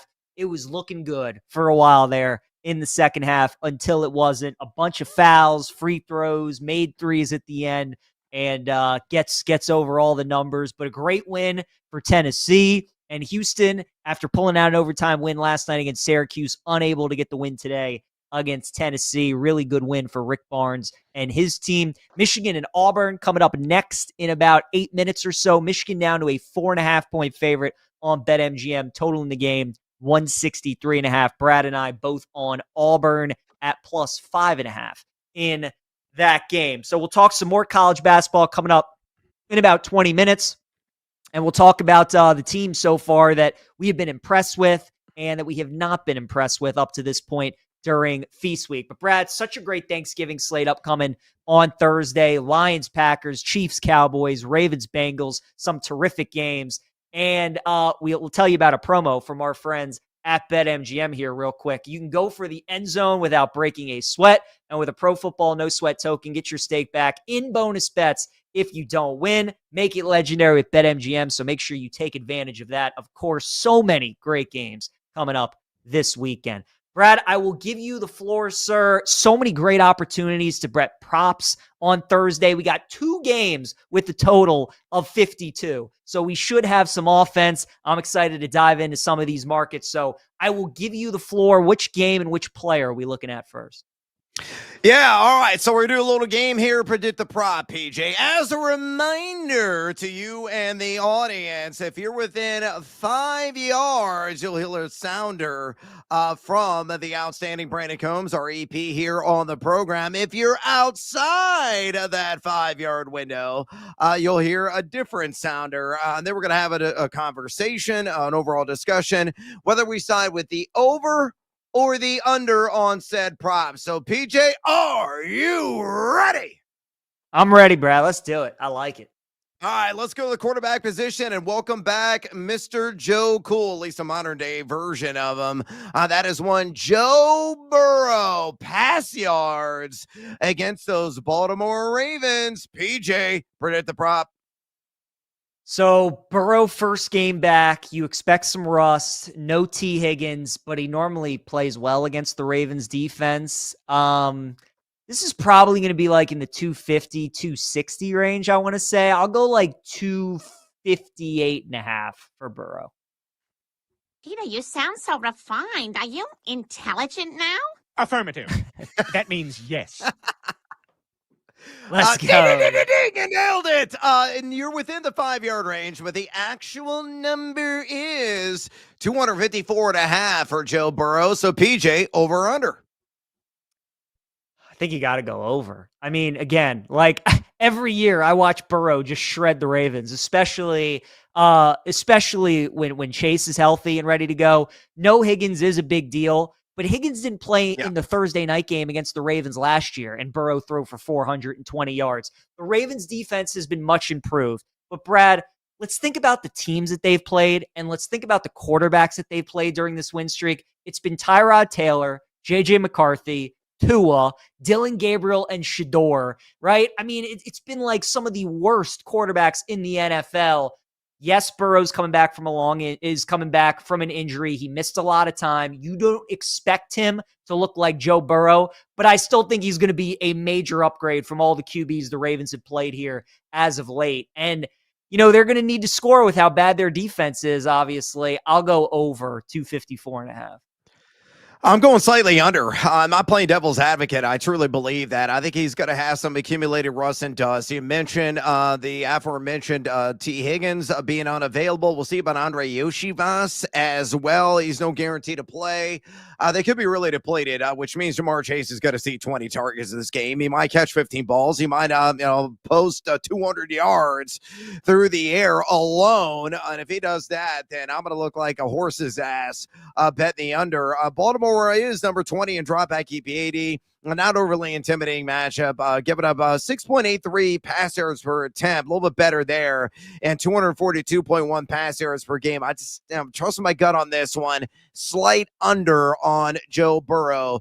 254.5 pass yards. You are going to side with the over. Let's go on to the second game on Turkey Day between the Dallas Cowboys and Kansas City Chiefs. I'll say the quarterback position and go with Patty Mahomes. Pass yards against Little D. PJ, predict the prop. I think it's going to be similar to what the Burrow prop is, somewhere in that 250 range. So I'll go like 251.5 with Mahomes. What you just said is one of the most insanely idiotic things I have ever heard. Way too low, man. The actual number is 267.5. So, PJ, I'm assuming you're a heavy under lean? I am, yeah. I mean, they ran the ball 30 times with Kareem Hunt last week against Indy. Pacheco is going to be back in this game. I think Andy Reid and the Chiefs realize they can't lean on Mahomes maybe as much. Got to run the ball a little bit more.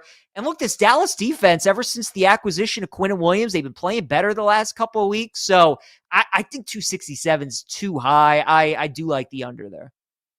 I disagree with you again. I'm going to go over. I think it's going to be comfortably in the 270s. Dallas number 27 to drop back EPA defense. I know they are playing better here of late, but they still give up 7.84 pass yards per attempt on the season, 270.3 pass yards per game. And Mahomes has gone over 267.5 in 4 of his last 5. He's numero dos America in total air yards. You got Rashee Rice. You got Travis Kelce. And they got a bunch of field stretchers on that team. X gonna give it to you. Xavier Worthy, Hollywood Brown. Yeah, I think it's going to be in the 270s. It's Thanksgiving, and he's going to earn himself a turkey leg. All right, let's go to running back.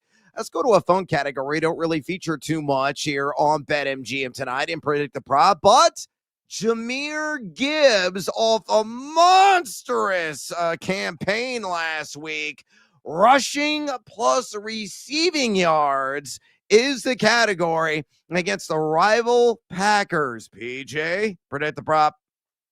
Oh, man. So I would think Gibbs' rushing numbers around like 75, maybe somewhere in that range. And then the receiving's probably around like 25, 30. So I'll go like 96.5 for Jahmyr Gibbs, rushing and receiving.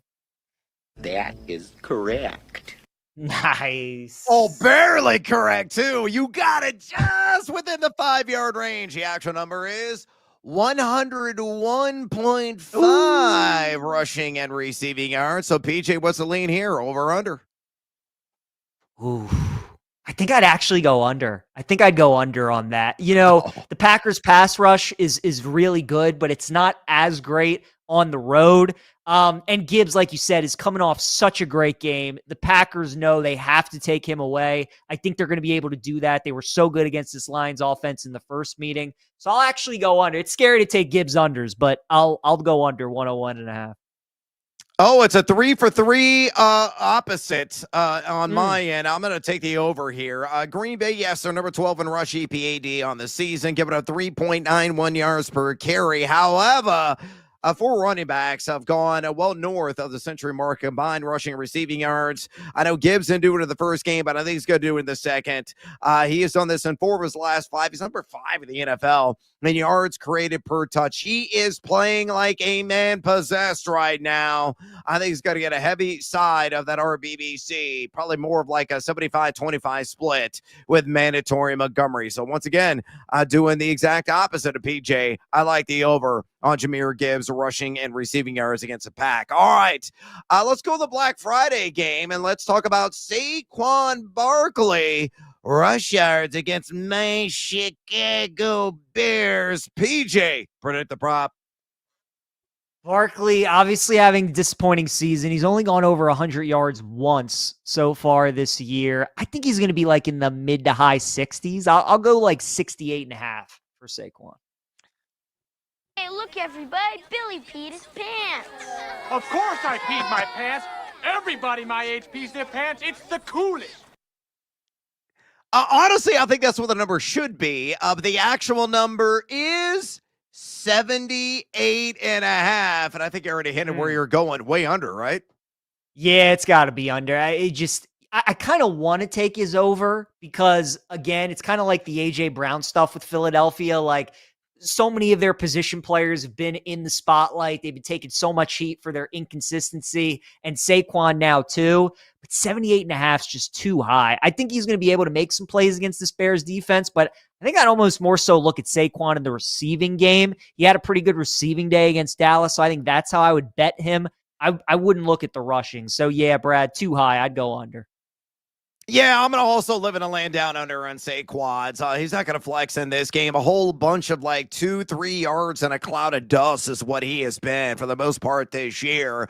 Regression is a nasty monster, and he certainly come down from the high of the 2,000 yards in the Super Bowl win last year. The Bears, they are number 24. That's it at rush EPAD on this season. They're giving up over 5 yards per carry, 108.2 rush yards per game, but only three running backs are on over 78.5 rush yards against him. And here's what's crazy about Saquon. He's RB 52 in yards after contact per attempt. He's only forced a missed tackle 15.1% of his rush attempts.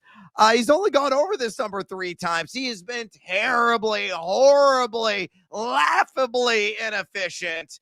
And that offensive line, they're not really to blame. They're still top half in run blocking efficiency. I think the onus is on Saquon. He's in a slump. He's not going to break out of it. I think he's going to finish exactly where you said, in the 60s. I will also take that under 78.5 rush yards against my Bears. All right, let's go to the first game on Thanksgiving in Detroit and Green Bay once again, and go with Amon-Ra St. Brown receiving yards against the Pack. Predict the prop.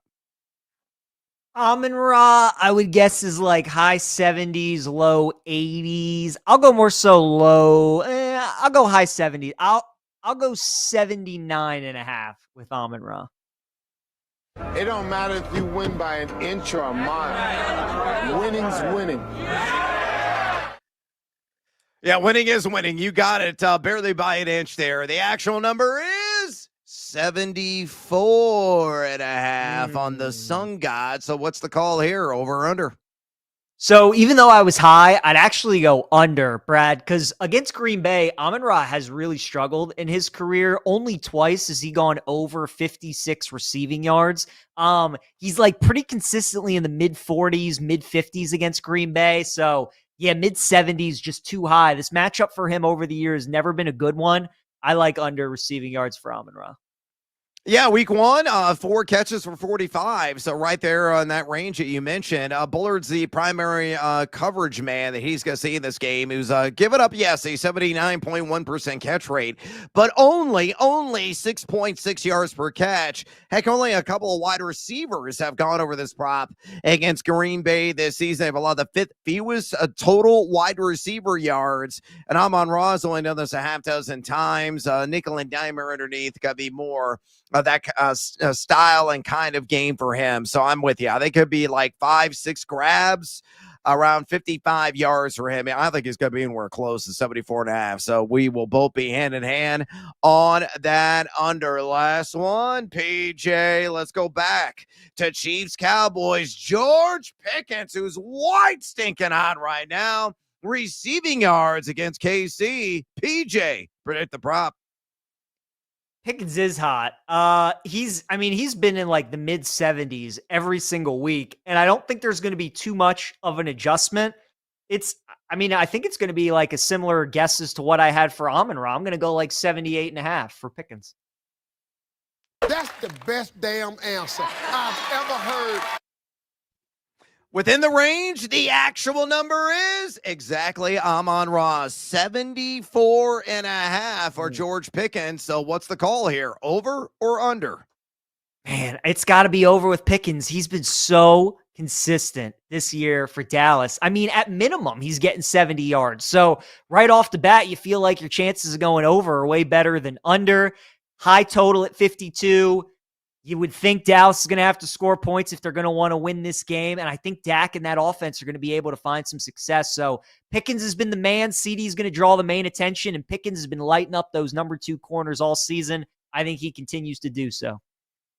Yeah, man, I disagree here. So cherry on top of the Sunday, it's going to be close. I'm going to feel like the giant boob if this one goes the other way, and he goes for like 120, but I don't think he gets to 70 in this game. We got to get a lot of Trent McDuffie in coverage. McDuffie has only given up 8.3 yards per catch and a 94.4 passer rating to his assignments. KC as a collective have allowed the 6th fewest wide receiver yards this season. So again, gut feeling, I know he's done this 6 straight under. Ooh, it's gonna hurt on George Pickens, 74.5, PJ. Gonna be sweaty. We're gonna talk Feast Week and college hoops up next. On the move, take the BetMGM network with you. Catch live Wagertainment anytime on Odyssey, iHeartRadio, or TuneIn.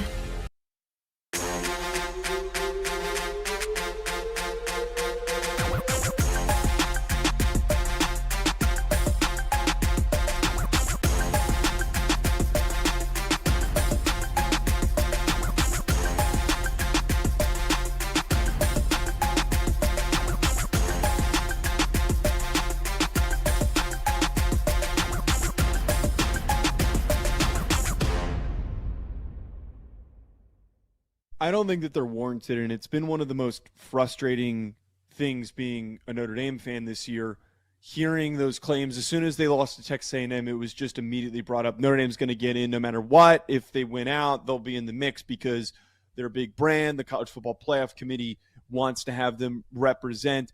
I mean, last year, I understand that there were certain conference tie-ins, but they threw SMU in there. I really don't think that there is this much of a desire to put in one of the top brands. If that were true, Alabama would have been in over SMU, and we wouldn't, this conversation would be completely different. I think, though, this year, the debate obviously comes down to them in Miami. I think that the committee failed initially by putting Notre Dame as high as they did and not give them the opportunity to gradually earn their way into a strong position and to create that much of an early separation between them and Miami that forced this gigantic debate. But at the end of the day, Notre Dame, understandably, they both have like a similar just general resume in terms of quality of wins. And if Miami beats Pitt this weekend, they'll have another similar win. Notre Dame's overall performance this year is better than Miami's. Notre Dame's 2 losses come to obviously Miami and Texas A&M at home in the beginning of the year. Miami has to win the games that are on their schedule. They have to. They need to be held accountable for losing to 2 teams that are currently not really in the top 12 mix whatsoever. If you're going to fail that badly against teams that you're supposed to beat, you have to be held accountable. I think that a lot of people are saying, well, the results in the field matter. The head-to-head matters. Well, the results in the field matter when we're talking about Miami being unable to beat middle-of-the-pack teams in the ACC. And if MU wins the ACC, maybe it betters their case, but I just think that nobody's really mentioning the fact that they were heavily favored in those and completely collapsed and fell apart.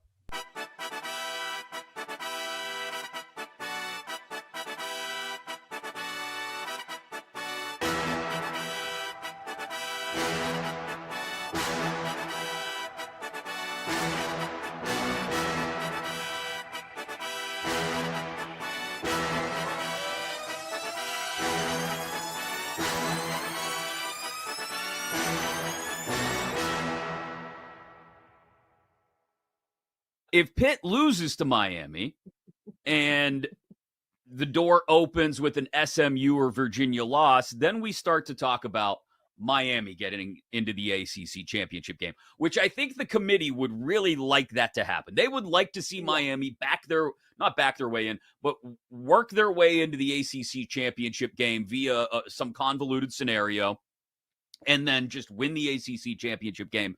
And then the best team in the ACC is also your ACC champ and your representative. But I don't know how likely that is, again, given that SMU is playing a Cal team that just fired their head coach, and Virginia is playing, like you mentioned, a 3-win Virginia Tech team. Like, with everything you just laid out, take the easy path. Like, don't make this harder than it needs to be. I would not bet Miami right now because so much has to go wrong / right for Miami in order for them to get in.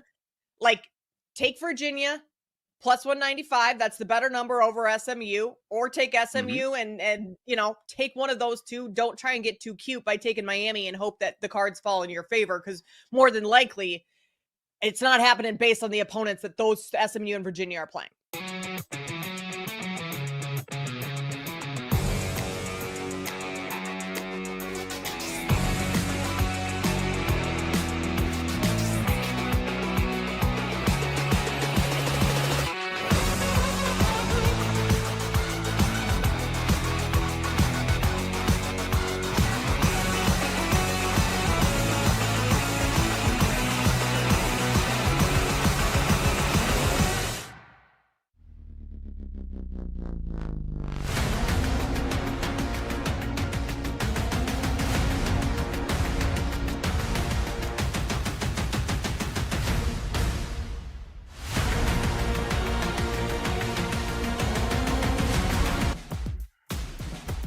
It's time to place your bets. This is BetMGM Tonight on the BetMGM Network.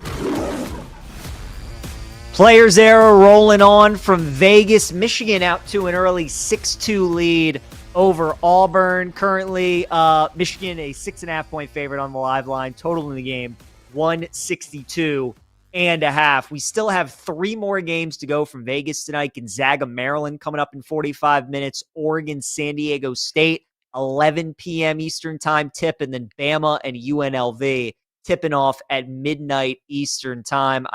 Brad, we were talking about that game off air. Even as a Bama graduate and somebody who absolutely loves Alabama basketball, I'll be lucky to watch 5 minutes of that game tonight against UNLV. So, hopefully one of those games I wake up in the morning and I see that they've rolled, but I'll just have to watch the highlights and look at the box score and hope that they hit my team total over 98.5 at when I wake up in the morning. But those are some of the games coming up later on tonight. A promo that we have to tell you about from BetMGM. No matter your team, this odds boost token belongs in your starting 5. Use your token on any college hoops bet and you'll get a bigger payout if you win.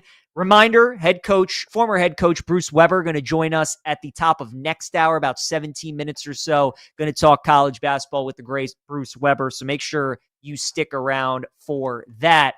But Brad, again, we just had that Houston-Tennessee game go final in like the last 20, 30 minutes or so. Tennessee getting a big win, 76-73. What are your take on both of those teams? Let's start with Houston, a team that very easily could have won the national championship last year. One of the favorites coming into this season. At BetMGM at the start of the day, they were the second betting favorite behind Purdue. Terrific team.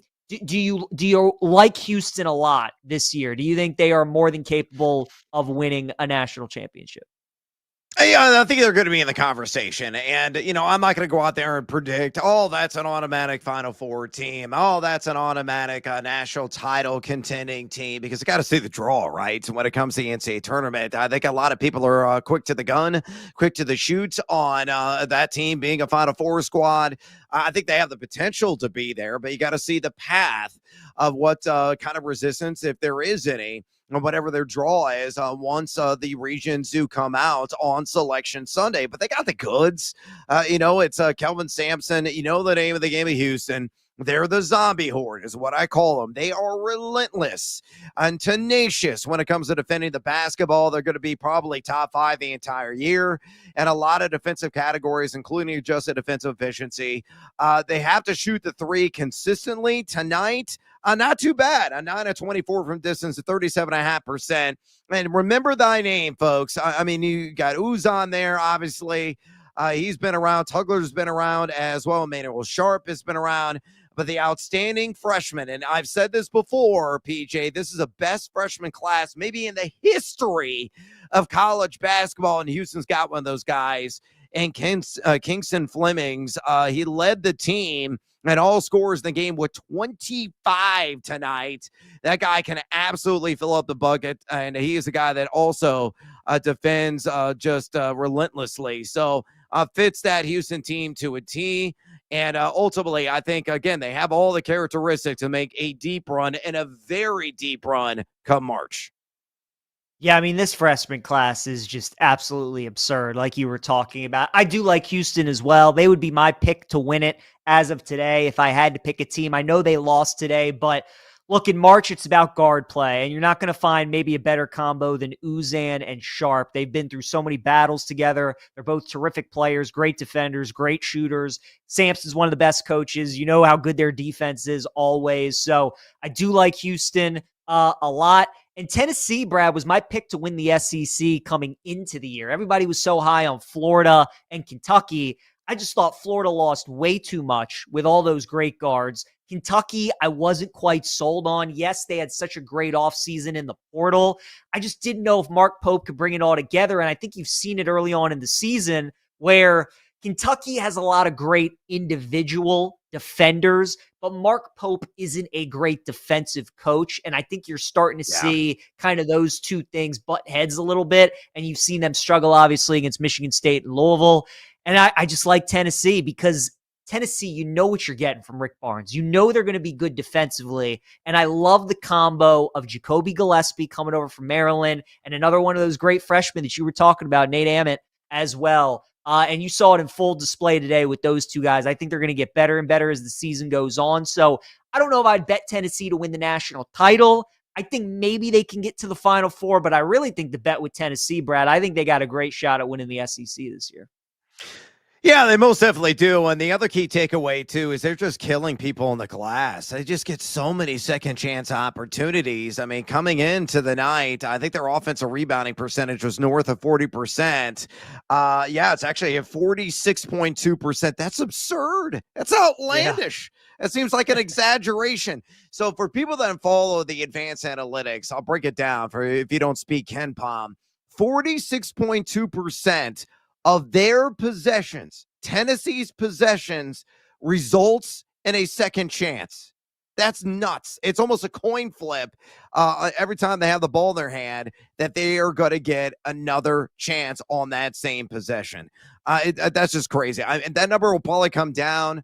Will likely be around 38, maybe 39% come year's end, and we'll see how they hold up in the SEC. But yeah, I think this team is going to be the front runner in that conference. And I know a lot of people are like, oh, Rick Barnes can't win this. He can't win that. Shut up with that stupid, tired narrative. Rick Barnes can coach teams deep in the NCAA tournament. And again, he, like Houston, certainly has the goods to do it because why? Defense indeed wins championships. Auburn and Michigan underway right now, as we've been talking about. Michigan, the number 7 team in the country. Auburn right now 21. Michigan out to a 9-2 early lead, so not a great start there for our Auburn Tigers. How do you forecast both of these teams, Brad, moving forward? Auburn, obviously, Stephen Pearl in his first year as head coach. Bruce Pearl late into the process, deciding he was going to step away. So his son, Stephen, takes over. And then Michigan, a lot of expectations for the Wolverines coming into the season. They get one of the top off-season guys in the portal in Yaxel Landenborg. Had a great performance last night against San Diego State. Which of these teams do you like more so better long-term, would you say, Auburn or Michigan? Yeah, probably Michigan, quite frankly. I like the construct of this team with Mara there in the middle at 7'3", 7'4". He's one of the best rim protectors in college basketball. The guy's got pretty good touch around the rim as well. And on top of that, too, I mean, you mentioned Yaxel. He was a lot of people's preseason pick to win National Player of the Year. The guy is a walking, talking bucket. Already has a deuce in the game tonight. Morez Johnson, the former ILL. Standout is there as well to give him some front court depth. I think it really just comes down to the guard play and Cadeau, who has been wildly erratic and inconsistent to begin this season. But if he can find his stride, distribute and run this offense effectively, maybe contribute 8 to 12 points in a game. Michigan, given their defensive chops, is a team that can certainly make a deep run in the NCAA tournament, can make a run for a Big Ten title. They could be the second best team. They're certainly in the conversation for that in the Big Ten alongside my Illini, alongside Michigan State. I think Purdue, everybody would agree, is the prohibitive favorite. They're also a favorite to cut down the nets in the national title, understandably so, with the experience and the depth and offensive acumen that they possess. But Michigan's going to push everybody in what is going to be a rowdy, raucous, rough and tumble Big Ten conference season. So, yeah, Michigan off to a great start now, 15-4 on Auburn, largely because the Tigers 0 for 7 to start the game. All 4 points have come to the charity stripe.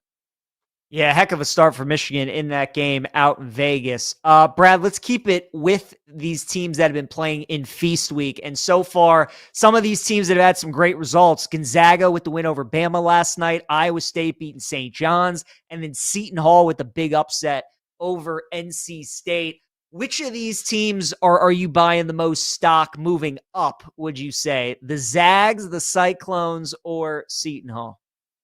Yeah, no knock against the Cyclones. They did it without Lipsy today, too, which was really impressive. One of their star backcourt performers. So, that's something to really take away. But Gonzaga is just on another plane right now.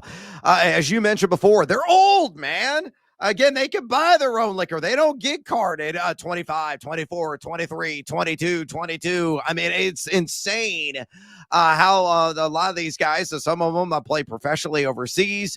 Graham Ike, I feel, is the best pivot scorer. You could argue in college basketball, certainly on the left coast, and they're defending at a top 15 level right now in terms of EFG data. They're forcing a turnover over 21% of opponent possessions, and they're running teams out of the gym. So they've already got a couple of marquee wins. You beat Oklahoma, you beat Creighton, you beat Arizona State, you beat Alabama, which was massive, and you got some other marquee games upcoming. You're going to face Maryland. You're going to face the aforementioned Kentucky Wildcats. Got UCLA, which is a damn fine team there in the City of Angels. I like Huff as well. They got strong guard play. There are no weaknesses on paper with the Zags. This is why they're one of, probably 10 teams right now that you could say are going to make a very deep run and have an excellent shot of making the Final Four or an excellent shot of cutting down the nets come March Madness. So don't sleep on Gonzaga just because they're way up there in Sasquatch land in the Great Northwest. That team demands to be heard, and they're going to be screaming victory after victory across the USA. I'm with you. I like the Zags a lot, man. And again, Mark Few having a team that's better defensively than offensively. That's like Lincoln Riley having a team that's better on defense than offense. Yeah, like, it's just fair. insane, right? I mean, it's like literally the same thing. Like, just imagine that you watch a Lincoln Riley team and they're better defensively. And that's what Gonzaga is this year. And that's why I think it's so fascinating because, look, defense wins you games in March. You got to be great on that side of the floor. I think we all know in Ken Pom, you got to be top 40 offense, top 20 defense to win a title. And Gonzaga, we know the offense is always going to be there, but defensively, year after year, you just never know what you're going to get. They're elite on that end of the floor this year, and I just think it makes them super intriguing. So I'm with you on the Zags. They're going to be a fun team to watch moving forward, and excited to watch them in this rest of the tournament in the Players era. Auburn going on a little bit of a run. Brad starting to warm up. 16-10 Michigan on top as 6 minutes have gone by in that game. We're going to continue talking college hoops to kick off the third hour here of BetMGM tonight. Former Illini coach Bruce Weber joins the show next. Stay with us. We're bringing the Wagertainment wherever you are. Stream the BetMGM network live on Odyssey, iHeartRadio, or TuneIn. Open the app and listen now.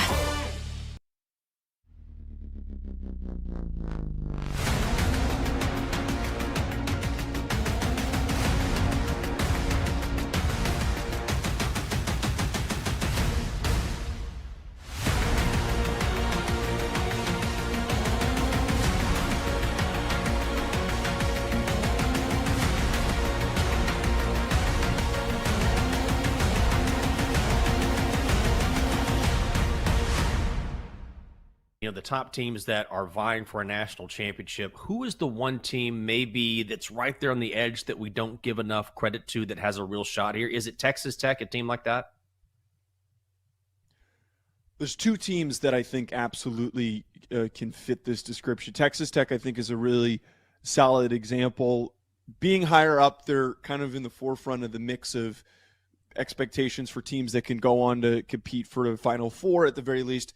I think that they belong in there because they have arguably the best pass rush in college football. They've got two guys, David Bailey and Romello Height, who are going to go on to get very high NFL looks. And David Bailey is trending towards becoming potentially a top 10, maybe even a top 5 pick. Having those bodies, I think a lot of people are just overlooking them thinking, oh, it's a Big 12 team. They're just not equipped to go toe-to-toe with an SEC or Big 10 program. That is not the case. Having those guys is comparative to a lot of SEC and Big Ten programs this year. The others are Oregon. I felt like a lot of people were completely discounting Oregon because they hadn't necessarily played anyone, and that was true. Their best win came against Iowa, and that was a nice little test. But since the Indiana loss, there was a lot of doubt that was creeping in. But against USC this past weekend, I think that they really flexed their muscles. They were going up against a USC team that was showing that they were improving, that they were starting to be able to play to the physical nature of needing to succeed in the Big Ten. And what Oregon did is they punched them in the mouth. They ran the ball really well, and they accomplished this with multiple injuries along their offensive line, as well as not having their best receiver into Corey Moore. So for them to be able to play as well as they did, as they're gradually hopefully going to get healthy over the next few weeks after this game against Washington, I think a case has been made because they're deep on defense, they're deep on offense, and they have a tremendous quarterback in Dante Moore. I think that Oregon absolutely needs more love in this conversation.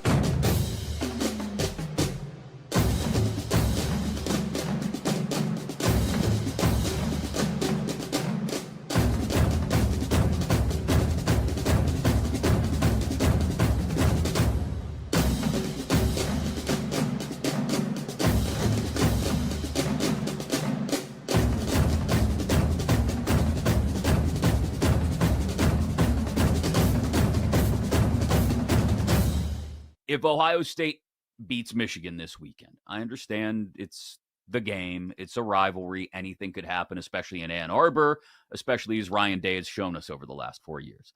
But if Julian Sayin should beat Michigan this Saturday, Kate, and possibly do it without Jeremiah Smith and Carnell Tate, who could both be out of this game or very limited, and then goes on to beat Indiana in the Big Ten championship game, I don't know how the quarterback of the 13-0 Big Ten champs does not win the Heisman Trophy. So the fact that it's floated back down to 4-1 really surprises me. And if you hadn't placed a Heisman bet yet, or you were looking to get back into the market, that would be one that I would jump on.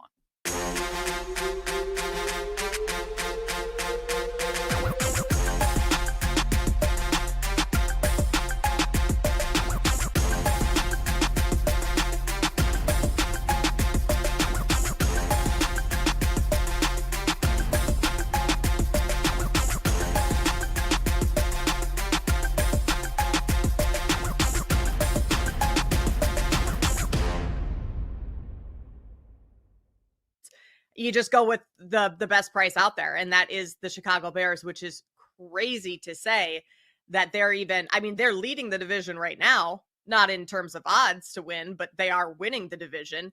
I find it hard to believe they're going to sweep Green Bay just because, yeah, you won in Green Bay last year. Final game of the season, it didn't really matter for the Packers. Mm-hmm. Other than that, like, the Bears have not won on the road in Green Bay in a very long time. So I don't think you're gonna sweep the Packers. You'd have to win that Detroit game at the end of the season. And yeah, it's gonna look like a pretty different game than the 52-21 game we had in week 2. It's between the Lions and the Bears for me as well. And price-wise, why not go with the Bears?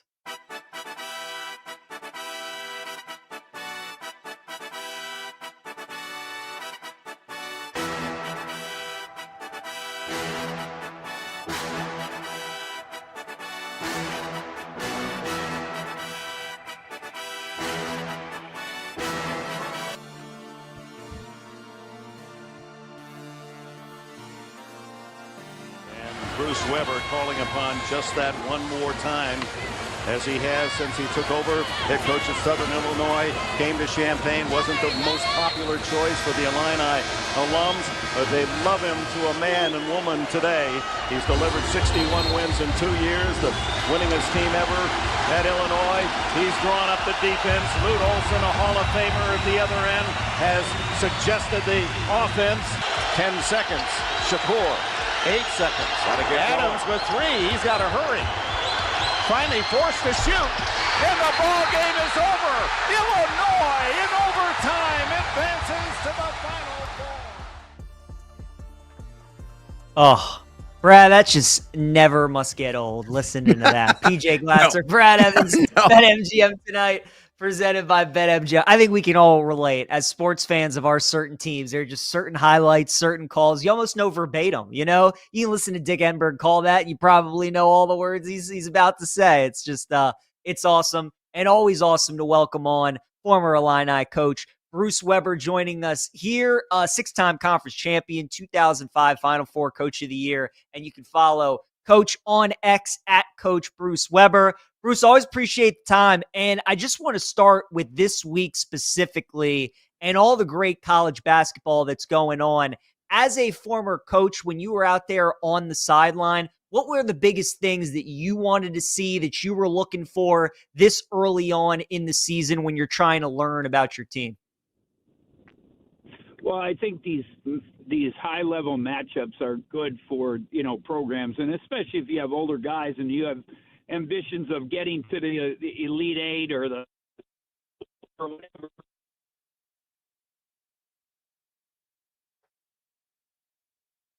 I think we had some trouble there with Coach as he cut out, so we'll try and get Coach Bruce Weber back. Love to get his thoughts, obviously, on everything going on with Feast Week and what's going on with some of these teams. But Brad, real quick with your Illini, because they've played in some big games already early on this season, right? You got to see him against Texas Tech. You got to see him against Alabama. And with all the moving parts that team has had and all the different guys that have come in the portal or come in overseas, I mean, what have you noticed about your Illini? I know you were going to ask Bruce the same question, but what have been your thoughts early on the season? Yeah, the East Block Illini, veteran group, to say the least, a number of pros that have come over from Europe, and they're in the process of gelling. And, Brad Underwood said today in a media conference, he is trying to figure out the rotation right now, and that's a luxury to have. That's how deep this team is, how talented they are. They have versatility. They got the pair of 7-footers there, the Ivasic twins, Tomislav and Zvonimir, a.k.a. Big Z. And also Mirkovic has been a guy that's been sensational. He's not the supreme athlete by any stretch of the imagination, but a guy that does the little things. Overall, he's already got a 21 rebound game this year. Wagler has been a freshman sensation, part of this dynamite historic freshman class. A lot of people are picking Illinois to be one of those maybe top 10 teams that can make a deep run come March, but they have got to come together and find their rhythm and flow, and Underwood's got to figure out the rotation, but he's still got time. However, on Friday, they go against UConn at MSG, so that game, woo, baby, it's going to be a dandy. No doubt. I know you want to ask Coach some questions about Illinois. We have Coach Bruce Weber back here on BetMGM tonight. So, Coach, yeah, as you were saying, what kind of things do you think these coaches, what kinds of things were you looking for when you were on the sideline in some of these early season matchups? Yeah, I think it's great to have these, whether you're going through a tournament and, it used to be everyone went to a tournament, but now the rules have changed. With how many games it counts for. Maui would only count as, one game at before. So you wanted to go to Maui or Paradise Jam or one of the Disney tournaments, whatever it was. Now every game you play counts toward the total number. So a lot of coaches, I know Coach Underwood, we talked to him about it. He's just going to play these high-level matchups. They're going to Madison Square Garden and playing UConn. He's played Alabama in United Center, and he's got Tennessee coming up, and they always play that bragging rights game in St. Louis. So some high-level games in NCAA environments, too, that bigger arena, the NBA arenas or the small domes, whatever you get an opportunity to play in, I think it helps. And you want to see how your guys deal with different styles of play, how they're going to deal with close games. It's so important. But the big thing is learning, and I always tell the fans when I'm on the network or doing games, you can't panic. It's too early, and a lot of things can happen. You looked at the exhibition game when Purdue played Kentucky. They struggled. I mean, they to be honest, they got their butts kicked. And, and then, they come back and now they beat Texas Tech and they just totally dominate, Texas Tech in the Bahamas. So, it's a long way to go. A lot of you're going to learn, and it's also you're learning when you go against different styles of play. I thought Illinois going against Alabama, you saw that they're going to have to learn how to deal with quickness and speed. Even Purdue against Memphis, that length and athleticism was a difference maker, and it made it tough on Matt and his group. So. This is a fun time. It's a learning time. Again, you can't get too high and you can't get too low. There's a lot of games left. And, if you're winning them, that's great, but you still got to keep learning and improving. Coach, thanks for joining us. Brad Evans here. And I'm give you a shout out real quick because Custer Cup, my jam, as you know, I'm a local resident in Champaign. It's peppermint season. I'm going to be checking it out this weekend, Coach. Anyway, last night Gonzaga pulled away. Oh, yeah, I know you were in town. I should have crossed paths and gone yesterday and seen you there. But hopefully operations are running great. The business has been banging. I can't wait to sample the peppermint custard, one of my all-time favorites. Anyway, I digress. Last night, Gonzaga pulled away from Alabama late and emerged with a standout win in that Players Era tournament going on right now in Viva Las Vegas. Do you feel the Zags team deserves to be in the Final Four national title conversation? I know it's early, but this Mark Few team looks special. What are your thoughts about the Zags as they got a game tonight against the Maryland Terrapins? Yeah, there is no doubt that they're one of the elite teams. I got to give Coach Few a lot of credit. I think he's gotten better as a coach, through the years. We played him, with our 05 team and the year before in the Wooden Classic, and he has become a better coach. Obviously, they've always been able to get great players there. They got great tradition, unbelievable home court advantage. But they have a nice nucleus of players, and I think that's one of the keys with the portal is I'm not doing it daily, but I talk to a lot of my former guys that I'm friends with, And finding that right mix, it's not how much money you can spend and how many, trying to get the elite guys. You're trying to get guys that fit in, that are good teammates, and you got to have a good rebounder. You got to have somebody that's going to run the show. You got to have that good mix of players. And I think right now Coach Few's got a good group with that. They got, one thing, toughness. That is so important. Yeah. And I would tell you, Mark Few's teams have gotten much tougher over the years.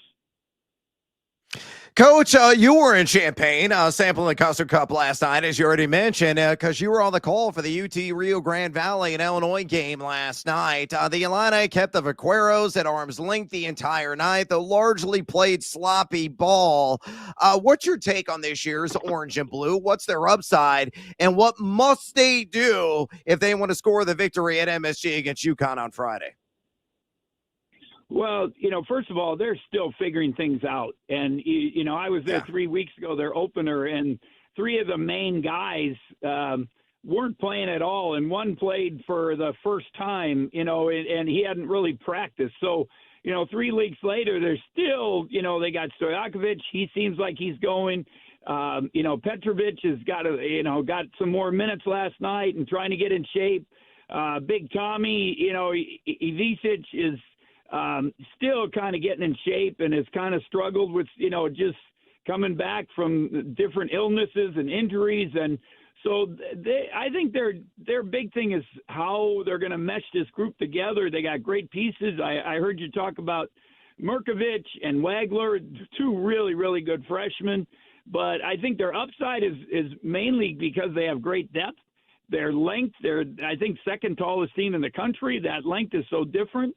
A skill level is really elite. There's no doubt about that. They got a lot of versatile pieces. The question will be, I think, when I look at it, is the defense. Do they? I think Boswell gives them the one defensive stopper. Who else is going to be a defensive stopper? And then can they really stay in front of people? And I think if you had talked to Coach Underwood, that would be the same question he adds to it, that, and maybe he's talked a lot about how tough they are and that they're going to get tougher, over the course of time and figure it out. We're talking with Bruce Weber, former head coach and six-time conference champion, 2005 Final Four and Coach of the Year. Give Coach a follow on X at Coach Bruce Weber. Coach, what about the Auburn Tigers? They're in action right now against Michigan. Made the Final Four last year, had a nice win against Oregon. But obviously a big surprise was Bruce Pearl stepping away and letting his son Steven coach the team. So what have you seen so far out of this Auburn team, and what are your expectations for them and kind of that, shifting to a new coach with Steven now running the show? Yeah, and I think that's the big key. And obviously you lost some pretty good pieces off that team last year, but he's got to figure out his niche and the style of coaching and motivating the guys. And he can't be his dad. His dad did an unbelievable job. There's no doubt about it at many different places, but you have to come up, you take pieces from all the people you've been around, and then you still got to add them up. And so he's going to have to figure things out. You always hear the saying that 6 inches over makes a big step, and to move over from that assistant coaching position to the head coaching position, there's so many things you have to think about in the ball game. Dealing with the players, being the ambassador for the university. You have to wear a lot of different hats, and he's going to have to figure that out. And obviously Bruce thought he could do it, so they gave him the opportunity. I know Auburn and their success is really important to them, to Bruce and his family. So I'm sure if he feels good about it, they're going to have a good group and they're going to compete. But it'll take, again, it's still early. We're not even to December yet, and it'll be fun to watch these matchups here over this week. Then you got some conferences starting, and then you got the rivalry matchups, the bragging right games, different games like that coming up around holidays. And then that's when you really start seeing the teams, when you turn the corner into January and you get into full slate of conference games. Coach, for many college basketball fans, Feast Week actually gives them coming up first taste, an appetizer of what these teams are all about. Catch up the late arrivals to speed, if you don't mind. Give me a couple of teams that have greatly impressed you so far in the young year.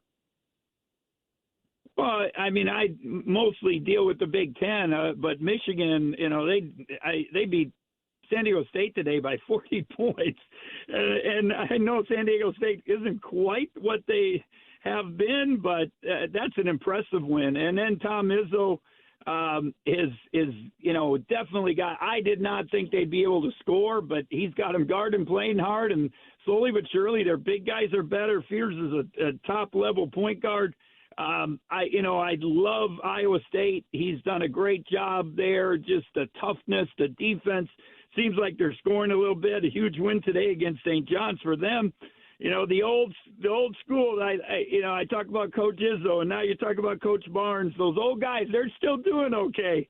And Tennessee's got a good group. Illinois's got to go there in a couple of weeks. And obviously Houston, you got the old school guy there, Coach Sampson. I think Syracuse has been a little bit of a surprise.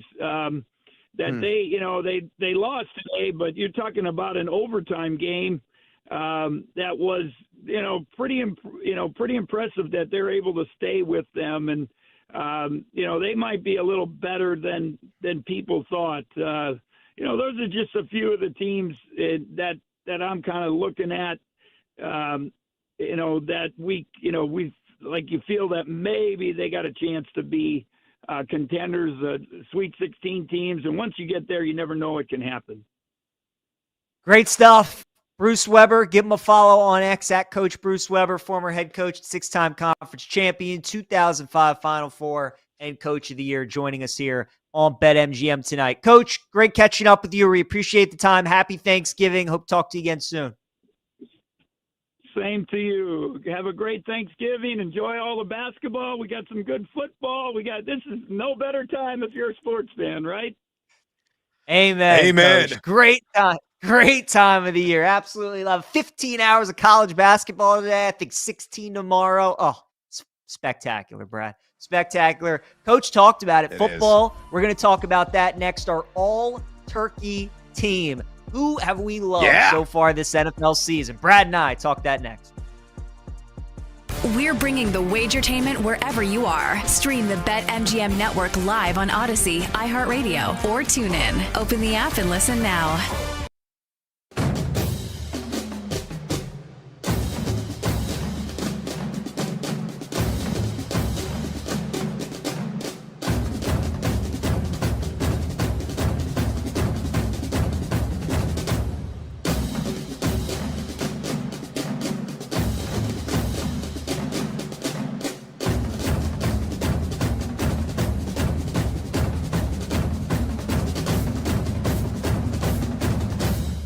Should Joe Burrow get back under center? And I got to tell you, if I'm Joey B, the answer's not just no, but hell no, my dudes. I'm out. I don't want to go back. Now, it's not because the 3-8 Cincinnati Bengals are not a playoff team this year. I don't think that is going to shock anybody to find out. It is because there is a reason that Joey Burrow has missed as many games as Joey Burrow has missed the last couple of years. It's because the offensive line for the Cincinnati Bengals is the equivalent of 5 subway turnstiles, but 3 of them are stuck. They don't work. It's just not good. I respect the competitor angle of it, right? Like, I get it. At the end of the day, Joey B's a competitor, and he wants to win, and no matter what it takes to win, he's going to go out there and do it. And I get that. But see, Joey B, I'd like you to be a competitor for a long time. And if you go play behind that offensive line again, you won't be. Hell, if you go play behind that offensive line in week 13, you might not be able to go out there, play, and win in week 18 of this year. You might go right back to the IR. And every time that you get dinged up, you become more likely to get dinged up worse down the line. These things tend to compound over time. And it's not like you've had a slew. And you might go, wait a minute, Rob, turf toe is kind of a random injury, right? Like it can happen to anybody. Yeah, but it turns out, and this may or may not shock you, when I've done the scientific research, people, you can trust me on this. You're much more likely to get turf toe if you are running away from an entire defense that has been unblocked and is trying to murder you in the backfield than if you're just running around in a clean pocket trying to find a guy. Like you're just more likely to get injured that way. And that's what keeps happening to this guy. If I was Joe Burrow, who has to know, and maybe I'm alone in this thought too, the current iteration of the Cincinnati Bengals are cooked, right? Like T. Higgins is gone, Jamar Chase is gone. Everybody who's anybody on that team, I have to assume at this point, is gone at the end of this year. They already wanted to be gone last year.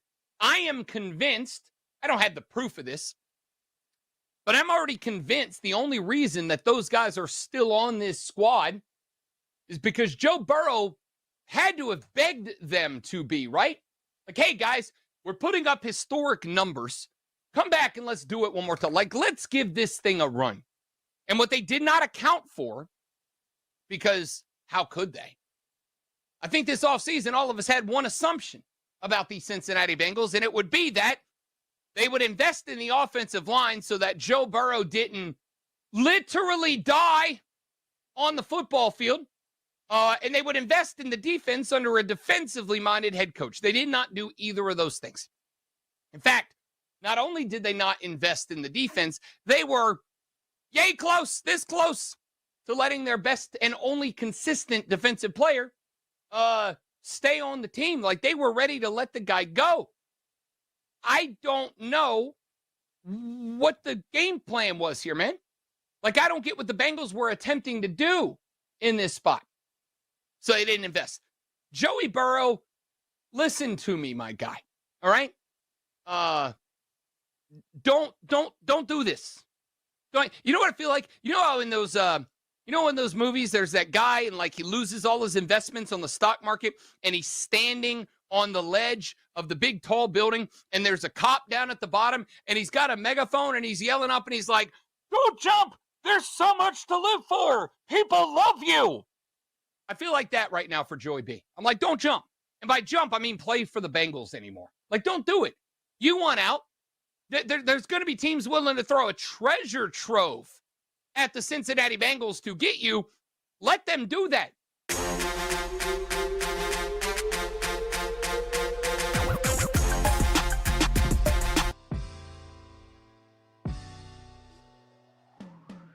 It's time to place your bets. This is BetMGM Tonight on the BetMGM Network. Michigan absolutely smoking Auburn right now, 46-24 out in Vegas, an absolute beatdown. Alabama football, I hope you're taking notes. Let's do the same thing in Auburn football on Saturday, please and thank you. But right now, Michigan, all Wolverines in Vegas. They were a 5.5-point favorite at the start. They're up to an 18.5-point favorite right now. Live total 170.5. Gonzaga, Maryland, Oregon, San Diego State, and Bama, UNLV still to come from the Players Era tournament later tonight. Brad, we turn our attention now from college hoops to the NFL and our all-turkey team. Of course, Thanksgiving on Thursday. We have 3 terrific games on Thursday. Great game on Friday between the Bears and the Eagles. So with Thanksgiving around the corner, we decided to build our all-turkey team, and you and I will talk about a quarterback, running back, wide receiver, tight end, and a defensive player that we think is deserving of a turkey leg so far this season. So, Brad, I'll give you the floor first. Which quarterback up to this point do you think deserves the turkey leg for the season that he is having?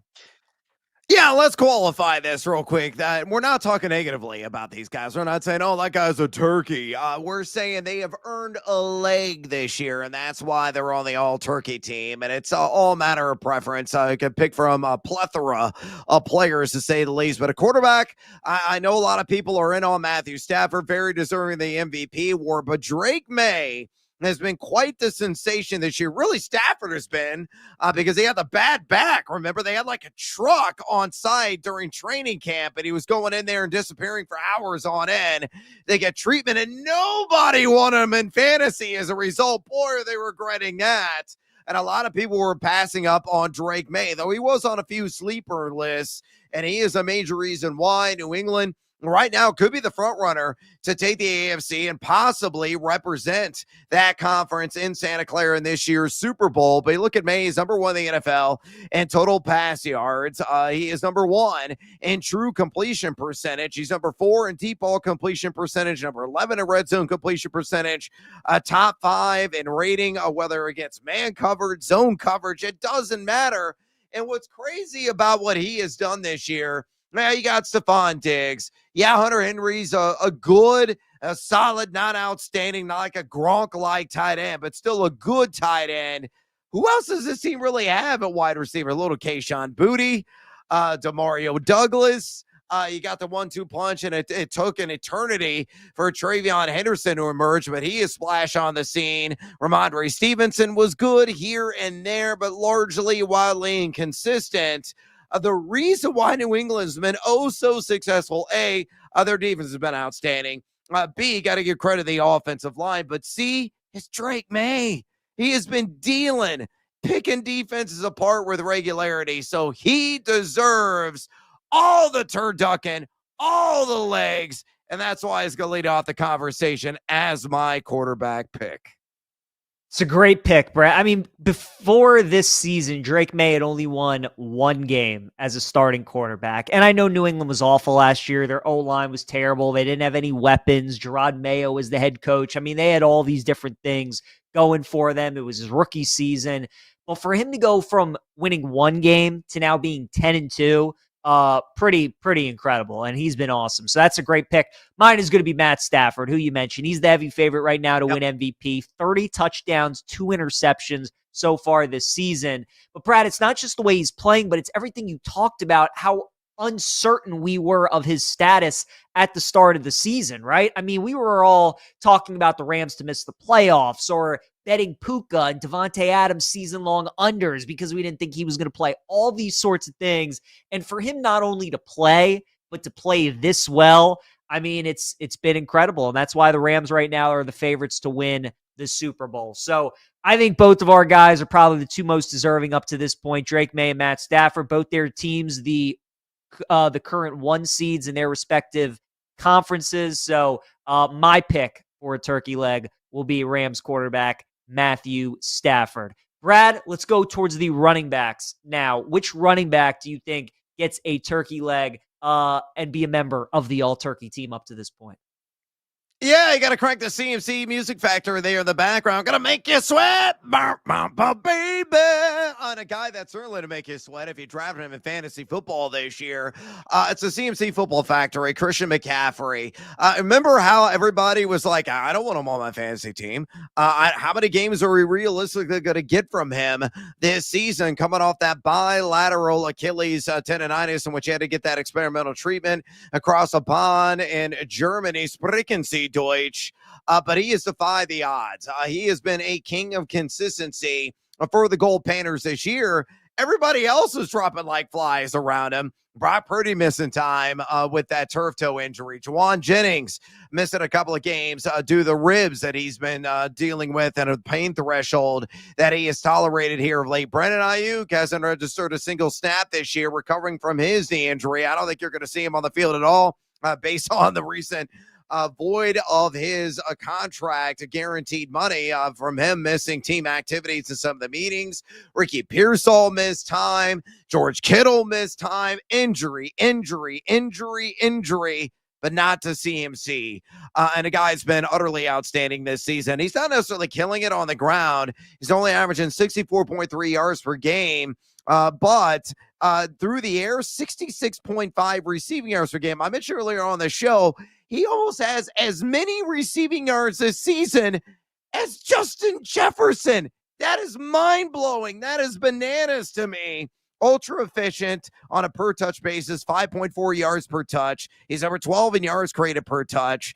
I know the YAC numbers aren't great. I know the missed tackles aren't great. He's not scoring as much as we've seen in the past, but he's just Mr. Reliable, a guy that everybody was writing off because they figured he was going to snap in two, and he was just way too brittle to trust. Yet here he is, standing tall and really carrying this San Francisco team, possibly the postseason, and possibly winning a game or two in the playoffs as well. So here is a turkey leg to you, CMC. I love it. Great pick. McCaffrey's been unbelievable this season. I'm going to go with Jonathan Taylor, who's winning me like all my fantasy leagues right now. The guy's been an absolute monster. He is second in carries, first in yards, first in touchdowns with 15.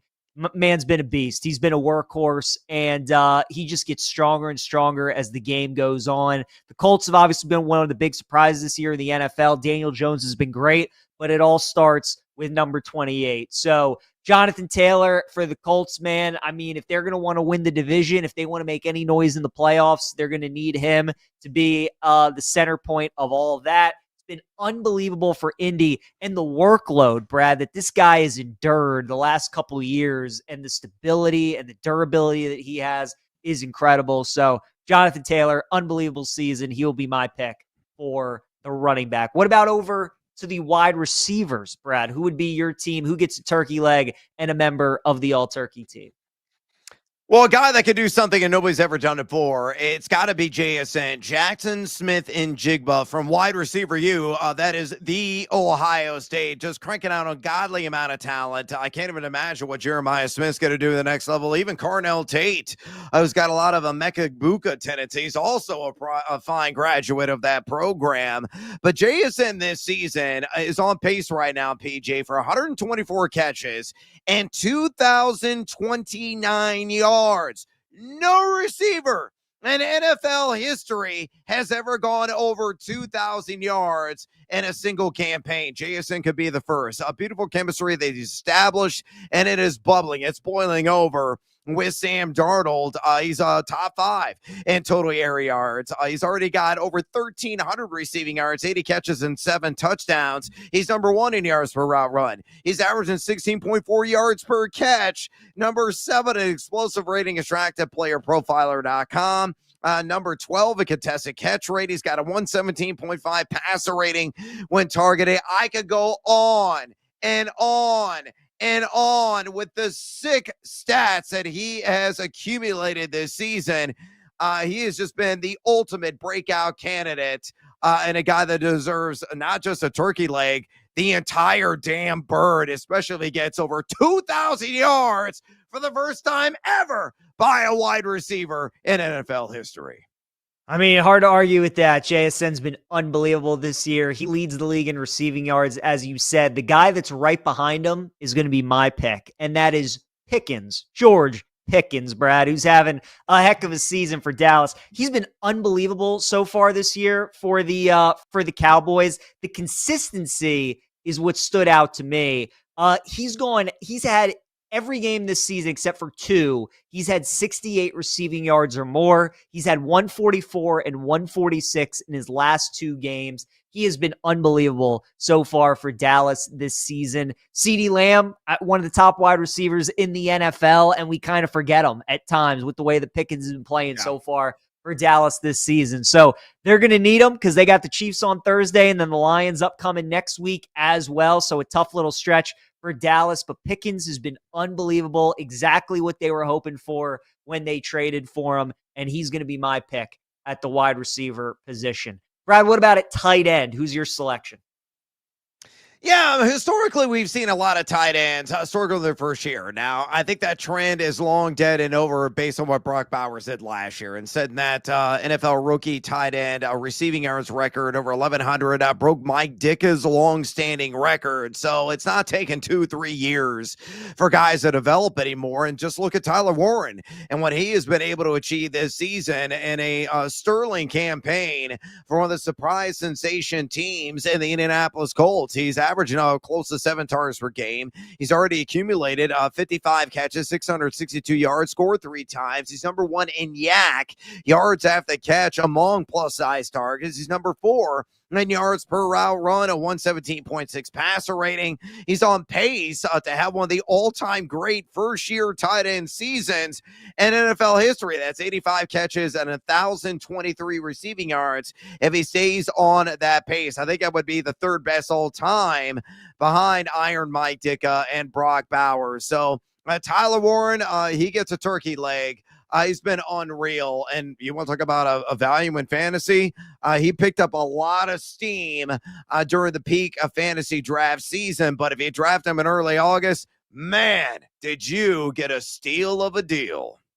Yeah, Warren's been fantastic. My pick's going to be Trey McBride, who's also been awesome for the Arizona Cardinals. Yep. 80 receptions, 797 yards, and 7 touchdowns for Trey McBride this season. And, Brad, I don't know if there's anybody happier who's been playing quarterback the last couple of weeks with Jacoby Brissett than Trey McBride, because he's just been force-feeding his tight end. So the last couple of years, McBride's obviously been a high pick in all these fantasy leagues, and everybody could see the potential. They could see the production.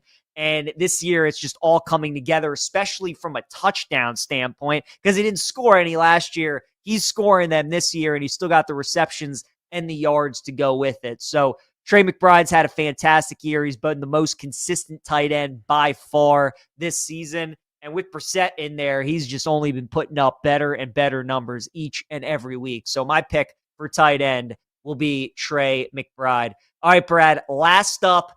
Let's look at the defense. Let's give some love to that side of the ball. Turkey leg, you can go anywhere. Which defensive player are you picking in your all-turkey team? Bear down, Chicago Bears. Da-da-da-da-da-da-da-da-da-da. Of course. Yeah, thanks, Brando. There's the theme song that we know and love here on BetMGM tonight. I'm going to give a lay to Nahshon Wright because I think he is an absolute key cog defensively for this team and a guy that's really rising to the occasion as the season has worn on. He's got a massive wingspan, and he's using that to his advantage. He's got 5 INTs now on the year. He's only given up a 56.1% catch rate.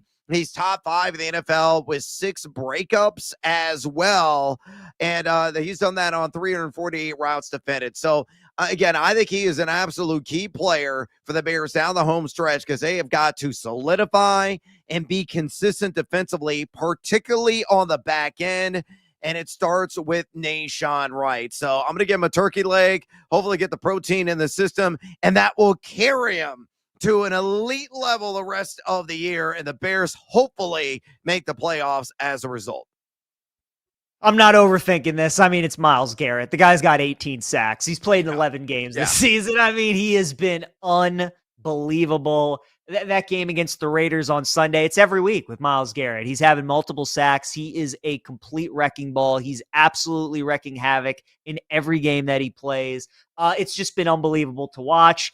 And look, he wanted to move on from the Browns this offseason, and then the Browns gave him all that money, and he said, nope, never mind, I'm good. And that defense has been really good for Cleveland, especially when they've been at home this season, and he's been right in the center. So Nahshon Wright's had a terrific year. There have been a couple defenders that are having really good years, but I don't know if there's anybody who's been better in football this season, offense or defense, than Myles Garrett. He's been unbelievable for the Cleveland Browns. All right, we come back, wrapping up hour number 3. We're going to review our cards up to this point. How are our nights going in college basketball? We will discuss up next. PJ Glasser, Brad Evans, BetMGM tonight. Don't go anywhere. BetMGM Tonight will be right back. If you missed any part of the show, check out our podcast on the Odyssey, iHeartRadio, or TuneIn apps.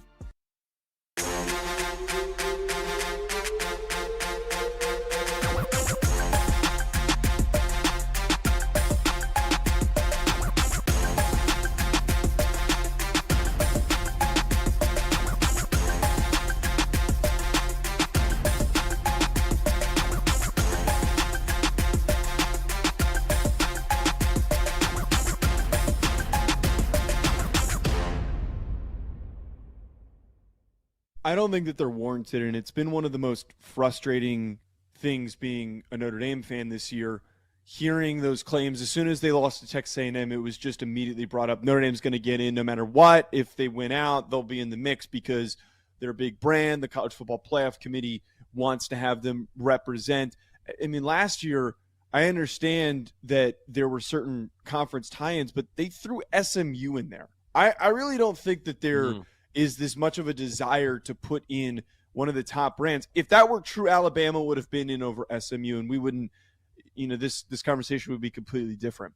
I think, though, this year, the debate obviously comes down to them in Miami. I think that the committee failed initially by putting Notre Dame as high as they did and not give them the opportunity to gradually earn their way into a strong position and to create that much of an early separation between them and Miami that forced this gigantic debate. But at the end of the day, Notre Dame, understandably, they both have like a similar just general resume in terms of quality of wins, and if Miami beats Pitt this weekend, they'll have another similar win. Notre Dame's overall performance this year is better than Miami's. Notre Dame's 2 losses come to obviously Miami and Texas A&M at home in the beginning of the year. Miami has to win the games that are on their schedule. They have to. They need to be held accountable for losing to 2 teams that are currently not really in the top 12 mix whatsoever. If you're going to fail that badly against teams that you're supposed to beat, you have to be held accountable. I think that a lot of people are saying, well, the results in the field matter. The head-to-head matters. Well, the results in the field matter when we're talking about Miami being unable to beat middle-of-the-pack teams in the ACC. And if MU wins the ACC, maybe it betters their case, but I just think that nobody's really mentioning the fact that they were heavily favored in those and completely collapsed and fell apart.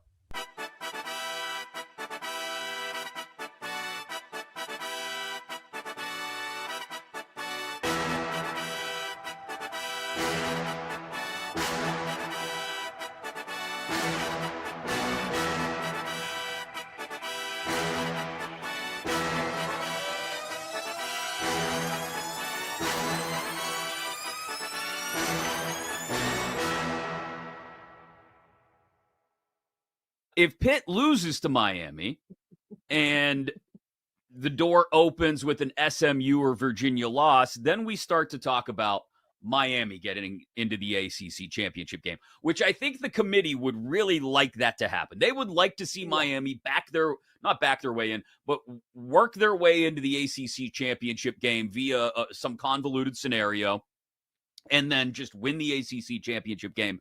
And then the best team in the ACC is also your ACC champ and your representative.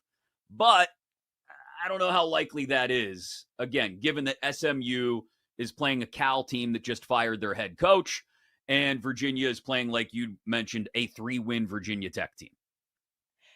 Like, with everything you just laid out, take the easy path. Like, don't make this harder than it needs to be. I would not bet Miami right now because so much has to go wrong/right for Miami in order for them to get in. Like, take Virginia plus 195. That's the better number over SMU, or take SMU and take one of those two. Don't try and get too cute by taking Miami and hope that the cards fall in your favor, because more than likely it's not happening based on the opponents that those SMU and Virginia are playing.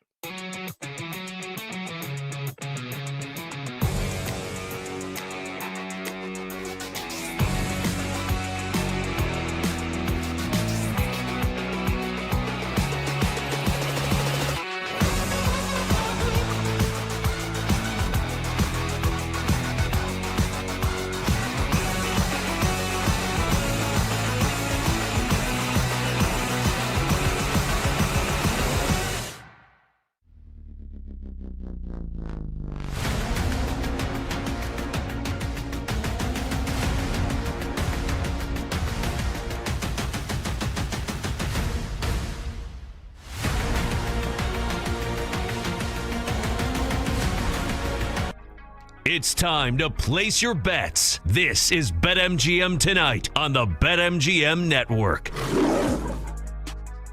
PJ Glasser, Brad Evans back with you. BetMGM Tonight, presented by BetMGM right here on the BetMGM Network. Coming up, final hour with myself. Our wonderful producer, Brandon Combs, will be joining me as well. We're going to be talking about the college football playoff. Brandon and I will give out our top 10 power rankings. We'll also talk Thanksgiving main courses, our top 5 favorite dishes and 2 dishes we could do without. And then a couple of things that I said that Brandon is going to disagree with. Brad, let me ask you for Thanksgiving. What is your go-to Thanksgiving dish? Are you turkey guy, stuffing? I mean, what's your go-to on Thanksgiving? I'm usually all the above, but I have a weakness for twice baked potatoes. I eat an ungodly amount of those every single year. I think the over-under is set at like 3.5. I'll crush the over. I'll probably have like 4 or 5 of those alone, and I'll just blow out my caloric intake for like the next month. So twice baked potatoes top of the list. I'm a big stuffing guy as well. Love the turkey. White, dark meat really doesn't matter. Always smother in gravy, as usually I have to roll, how I like to roll. And put a roll in it as well. A lot of people are like into mashed potatoes, but the twice bakes, oh, baby, undefeated at Casa de Evans. So what's like the difference with the twice bake? Can you describe like how it tastes? Is it just like a mashed potato, but like a little more cooked through? Like, how would you explain it? Yeah, okay. So twice a potato, it's you get a whole potato. It's basically halved is that potato, and the potato inside is whipped. There's like pepper and other seasoning and sour cream that is mixed in with the potato, and that is then scooped back in to the empty, hollow vessel of a shell of that potato. So the skin, then it's topped with cheese and usually chives as well, maybe some bacon chips, and then you pop it in the oven and you bake it again. So it gets baked first as a whole potato, and then that process I mentioned then commences, and then you put the cheese on top, all the other toppings as well. Then you slide it back in. There's the twice baked element of that potato. It comes out piping hot. Oh man, it's so damn good. And yes, folks, I eat the skins as well. There are some people that just like hollow it out and only eat the innards of the potato. You're missing out on the skin. It's awesome. All right, that's good. I'll have to try and see if I can find that somewhere. I've never had that before, but does sound pretty good. Are you a big pumpkin guy? Like pumpkin bread, pumpkin pie? No. You're not a pumpkin guy. No. Okay. No. I'm not like a pumpkin pie guy. I'm not really an apple pie guy. I am a dessert guy, but it's like always chocolate for me. So there's usually like a chocolate mousse pie that somebody brings or will bring. I will indulge in that. But the pumpkin pie, the apple pie, and all that kind of various other fruity type of pies, I ain't down with. Monty saying un-American in the chat. Yeah, I mean, I am. Sorry. Baseball, rock and roll, apple pie. Brad checks 2 of the 3 boxes, but not the apple pie. Not Nope, down. Not the apple. Not down for that. PJ Glasser, Brad Evans here, BetMGM tonight. All right, top of the show, we gave out our 3 favorite plays for the evening. It's time to look at our cards once again. And Brad, probably a game we'd like to forget about on each of our cards, not the best first half for our Auburn Tigers. So remind everyone your top 3 plays for the night.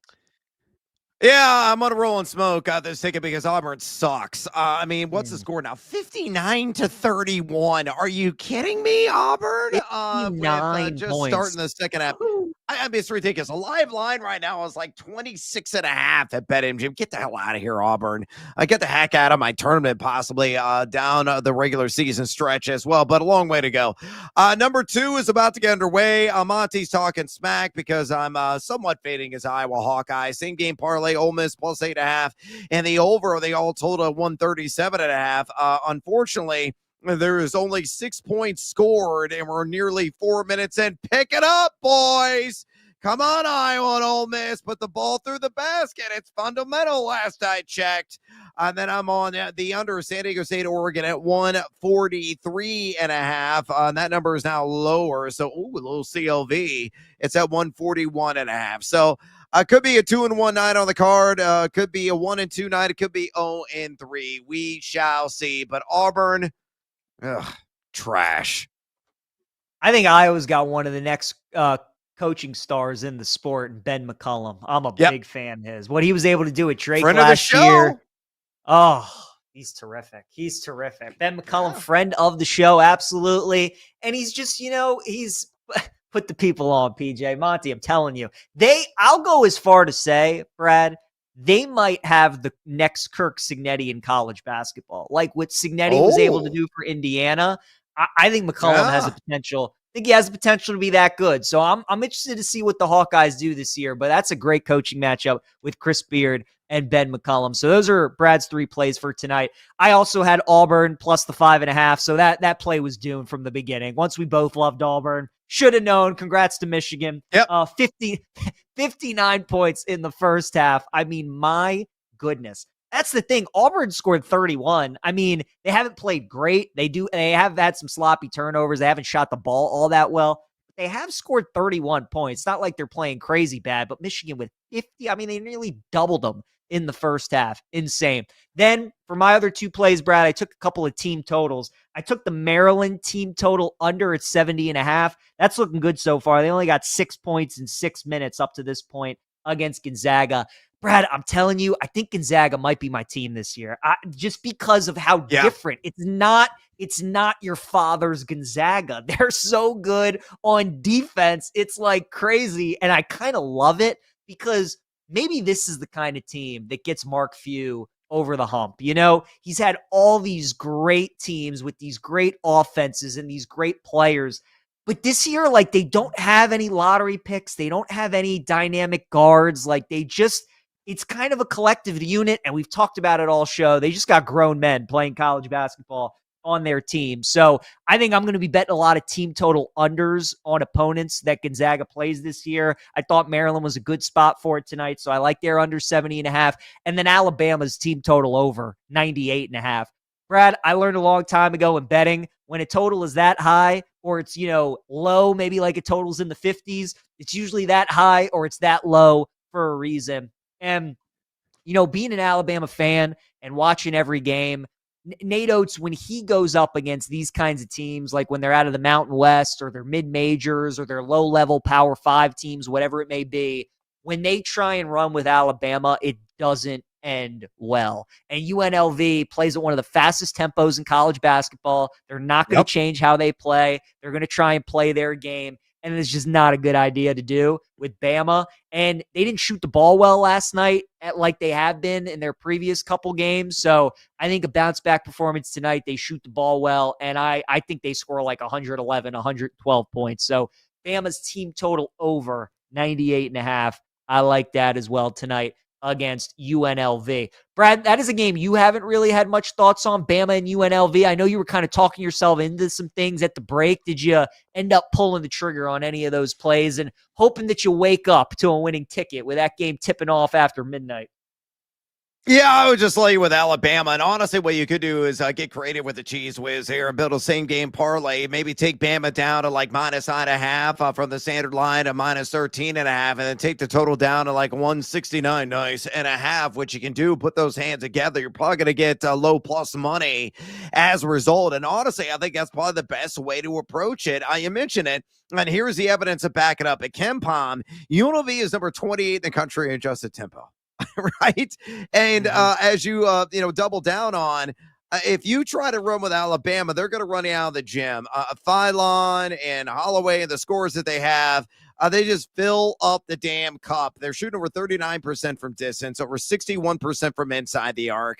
They have no mid-range game. It's either layups or made threes from Alabama. And when you're facing a defense, that's 169 and EFGD. They're giving up 54.1% from 2.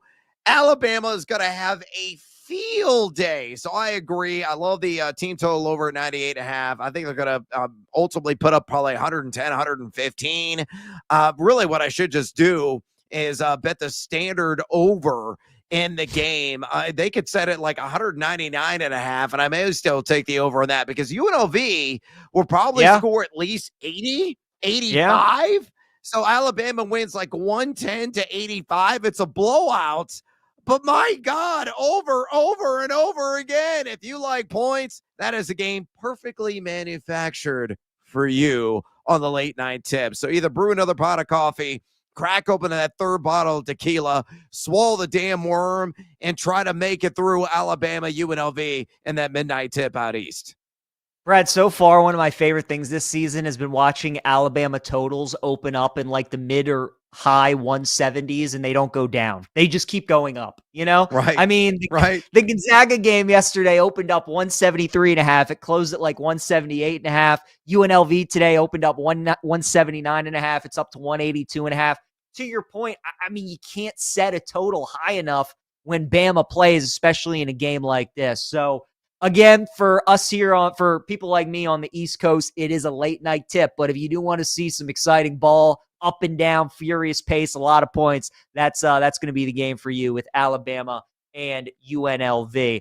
Brad, all right, so we got about a minute left. You're going to step aside for the final hour. We'll be back tomorrow to do the show. Final show of the week for us together and for you here with obviously the Thanksgiving holiday. I know we're going to get into some of the NFL games that we have this weekend, some of the college football games. We haven't discussed any of the college football rivalry games that we have coming up this week. I just want to know real quick, is there a game or two that you're most excited for? Maybe a game that you're already bet, whether it's Michigan, Ohio State, the Iron Bowl, Texas and A&M, Georgia Tech, anything out there that really interests you in the college slate? What really interests me, honestly, has nothing to do with the actual gambling lines. It has to do with the weather in Ann Arbor. I don't know if you've seen the latest forecast, but we could have accumulating snow for the Ohio State and Michigan with a 30 to 50% likelihood of 3 inches or greater that are going to be impacted in that part of the country beginning early Saturday morning into Saturday night. So it may not happen in the first half, but you might see some flakes flying in the second half. That is football in November. Sign me up, especially in that storied rivalry. Oh, love it. All right, great stuff from Brad Evans. As always, he will be back tomorrow. Myself, Brandon Combs, going to hop on. We still got 1 hour left here. BetMGM tonight, presented by BetMGM. BetMGM tonight will be right back on the BetMGM network. Make it legendary.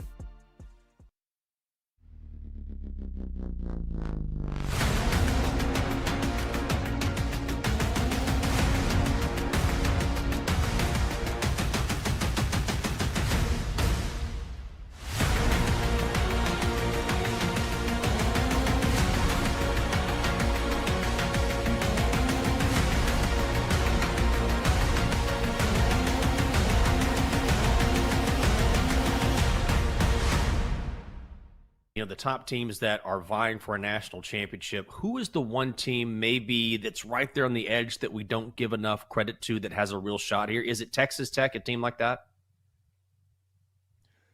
There's 2 teams that I think absolutely can fit this description. Texas Tech, I think, is a really solid example. Being higher up, they're kind of in the forefront of the mix of expectations for teams that can go on to compete for the Final Four at the very least. I think that they belong in there because they have arguably the best pass rush in college football. They've got 2 guys, David Bailey and Romello Height, who are going to go on to get very high NFL looks. And David Bailey is trending towards becoming potentially a top 10, maybe even a top 5 pick. Having those bodies, I think a lot of people are just overlooking them, thinking, oh, it's a Big 12 team. They're just not equipped to go toe-to-toe with an SEC or Big 10 program. That is not the case. Having those guys is comparative to a lot of SEC and Big 10 programs this year. The others are Oregon. I felt like a lot of people were completely discounting Oregon because they hadn't necessarily played anyone, and that was true. Their best win came against Iowa, and that was a nice little test. But since the Indiana loss, there was a lot of doubt that was creeping in. But against USC this past weekend, I think that they really flexed their muscles. They were going up against a USC team that was showing that they were improving, that they were starting to be able to play to the physical nature of needing to succeed in the Big Ten. And what Oregon did is they punched them in the mouth. They ran the ball really well, and they accomplished this with multiple injuries along their offensive line, as well as not having their best receiver into Corey Moore. So for them to be able to play as well as they did, as they're gradually hopefully going to get healthy over the next few weeks after this game against Washington, I think a case has been made because they're deep on defense, they're deep on offense, and they have a tremendous quarterback in Dante Moore. I think that Oregon absolutely needs more love in this conversation.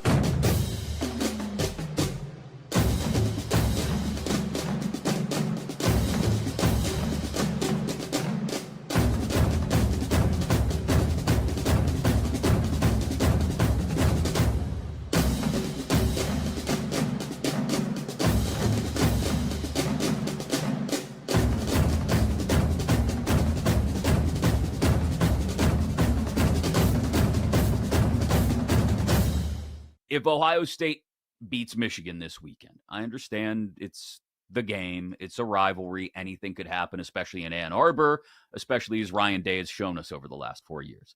But if Julian Sayin should beat Michigan this Saturday, Kate, and possibly do it without Jeremiah Smith and Carnell Tate, who could both be out of this game or very limited, and then goes on to beat Indiana in the Big Ten championship game, I don't know how the quarterback of the 13-0 Big Ten champs does not win the Heisman Trophy. So the fact that it's floated back down to 4-1 really surprises me. And if you hadn't placed a Heisman bet yet, or you were looking to get back into the market, that would be one that I would jump on.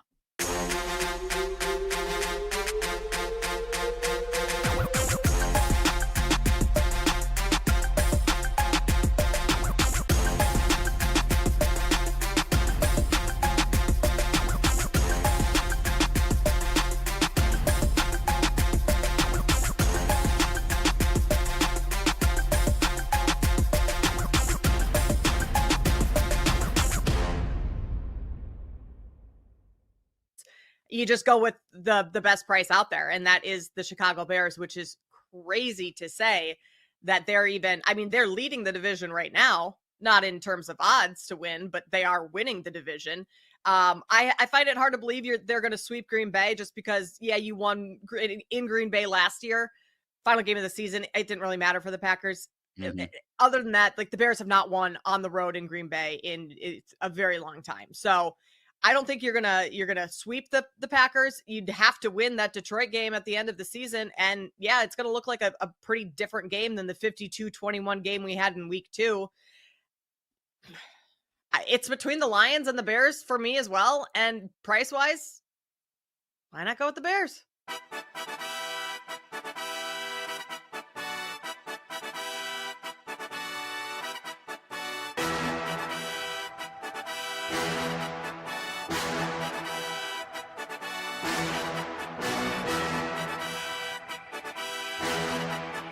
Sweat with the pros. Welcome to BetMGM Tonight on the BetMGM Network. Make it legendary.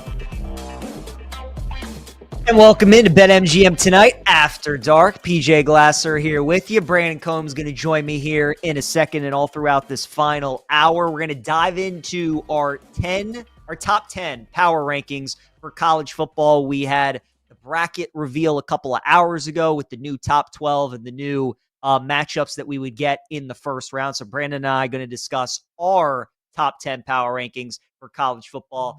Then we'll dive into our 5 favorite Thanksgiving main courses and also 2 items that we would keep off of our plate for Thanksgiving. And then finally, we'll wrap up the show with things that I said today and Brandon disagreed with, and we'll go back and forth and try and make a case for our opinions. Real quick, though, update on what's going on in college basketball. A couple of blowouts in Vegas. Michigan's up 73-47 on Auburn. Gonzaga 32-11 on Maryland. So some non-competitive games going on right now. And then how about the Magic are up 111-76 on the Philadelphia 76ers. So, you know what? A lot of blowouts going on right now in college basketball and in the NBA. It's a perfect time to turn off the TV and turn on BetMGM Tonight. You can do so on YouTube, X, Twitch, and find us at the BetMGM Network. Join us for the final hour of the show. All right, let's talk some college football. And let's start from the bottom and work our way up. I'll go first, Brandon, and then we will get your thoughts. I'll start with my number 10 team in the country, and that is going to be the Oklahoma Sooners. I think Oklahoma's defense is good enough to win a national championship. I think John Mateer is a good quarterback. The thing, though, is that Oklahoma's offense is way worse than people think it is. Like, because Mateer's the quarterback, I think people think that their offense is one that scores like 30 to 35 points a game, and it just isn't. They can't really run the ball all that effectively. They don't generate a lot of explosive plays, but their defense is great. The problem is with Oklahoma, it's all about creating turnovers. When they create turnovers, they can beat anybody, and that's why they went on the road and beat Tennessee and Bama. When they're not creating turnovers, That's how they lose games to Ole Miss and Texas. So Oklahoma's number 10, but they're number 10 because I have big concerns about their offense. And if their defense isn't forcing turnovers, I don't think they're going to be able to beat a lot of these top teams in college football. Number 9 for me is going to be the Oregon Ducks. I think Oregon's a very talented team. Dan Lanning's a very good coach. Dante Moore's a very good quarterback. But I just watch Oregon play, and there's just something missing. I just don't think they're as complete as some of these other teams in college football.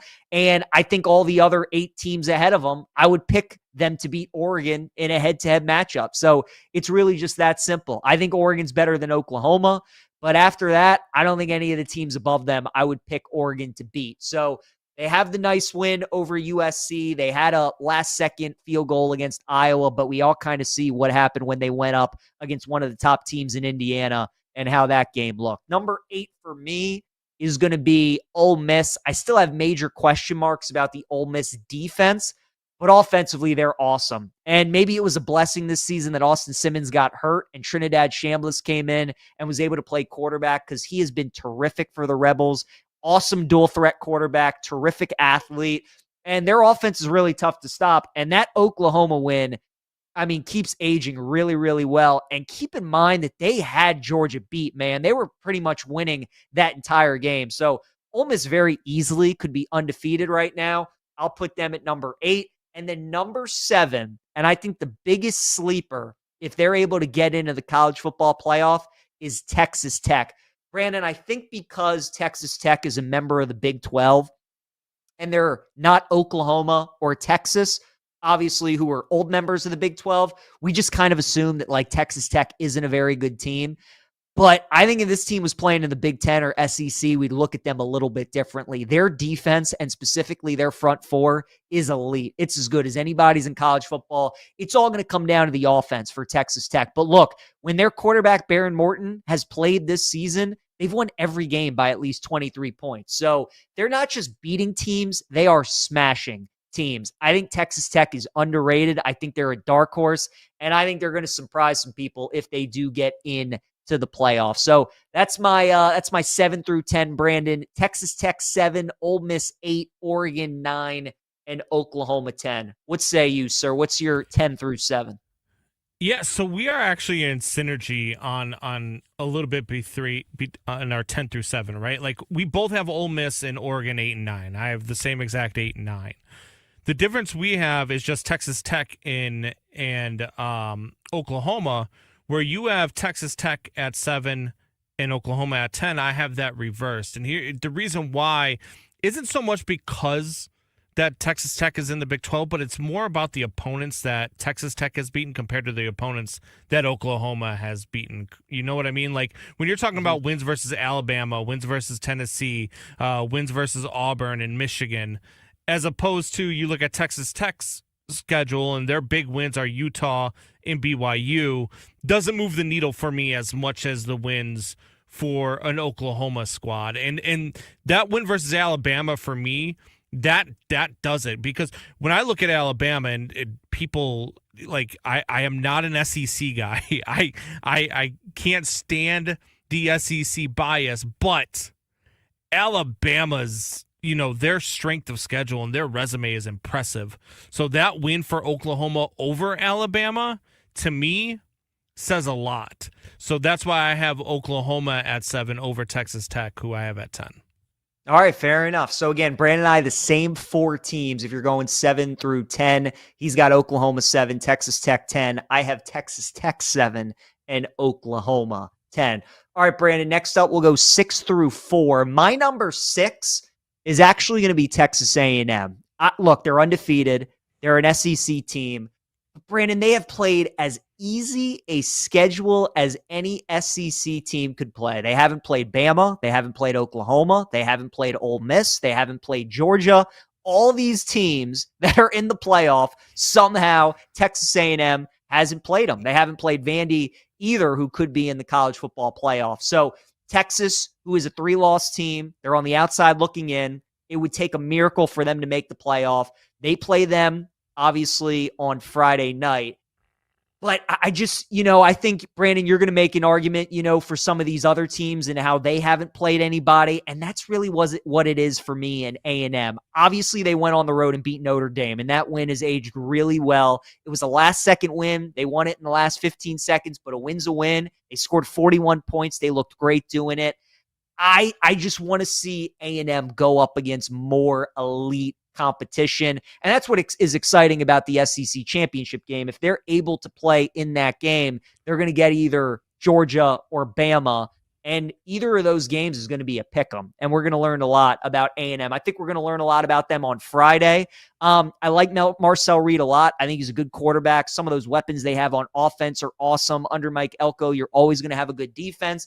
But just because A&M has not played any of those top teams in the SEC, I'll put them at number 6, and I'll put Bama at 5 for what you just said, Brandon. It's the resume. They have 4 wins against ranked teams, and they beat them all in consecutive weeks. Georgia, Tennessee, Missouri, Vandy, all 4 weeks in a row. Just an incredible stretch for Bama.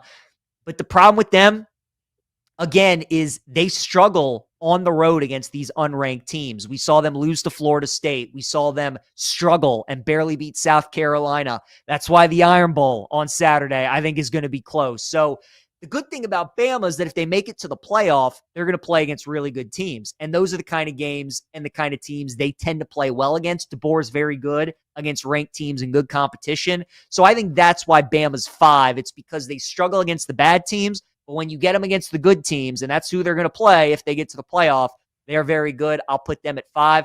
And then I think your Notre Dame Irish are number 4, man. The defense continues to get better. I understand they haven't played anybody yet, but man, is that offense electrifying. Jeremiah Love might be the best player in the country. Jadarian Price would start on 98% of teams in college football. CJ Carr continues to get better and better. So it's all going to be about the defense. We know that offense can score on anybody.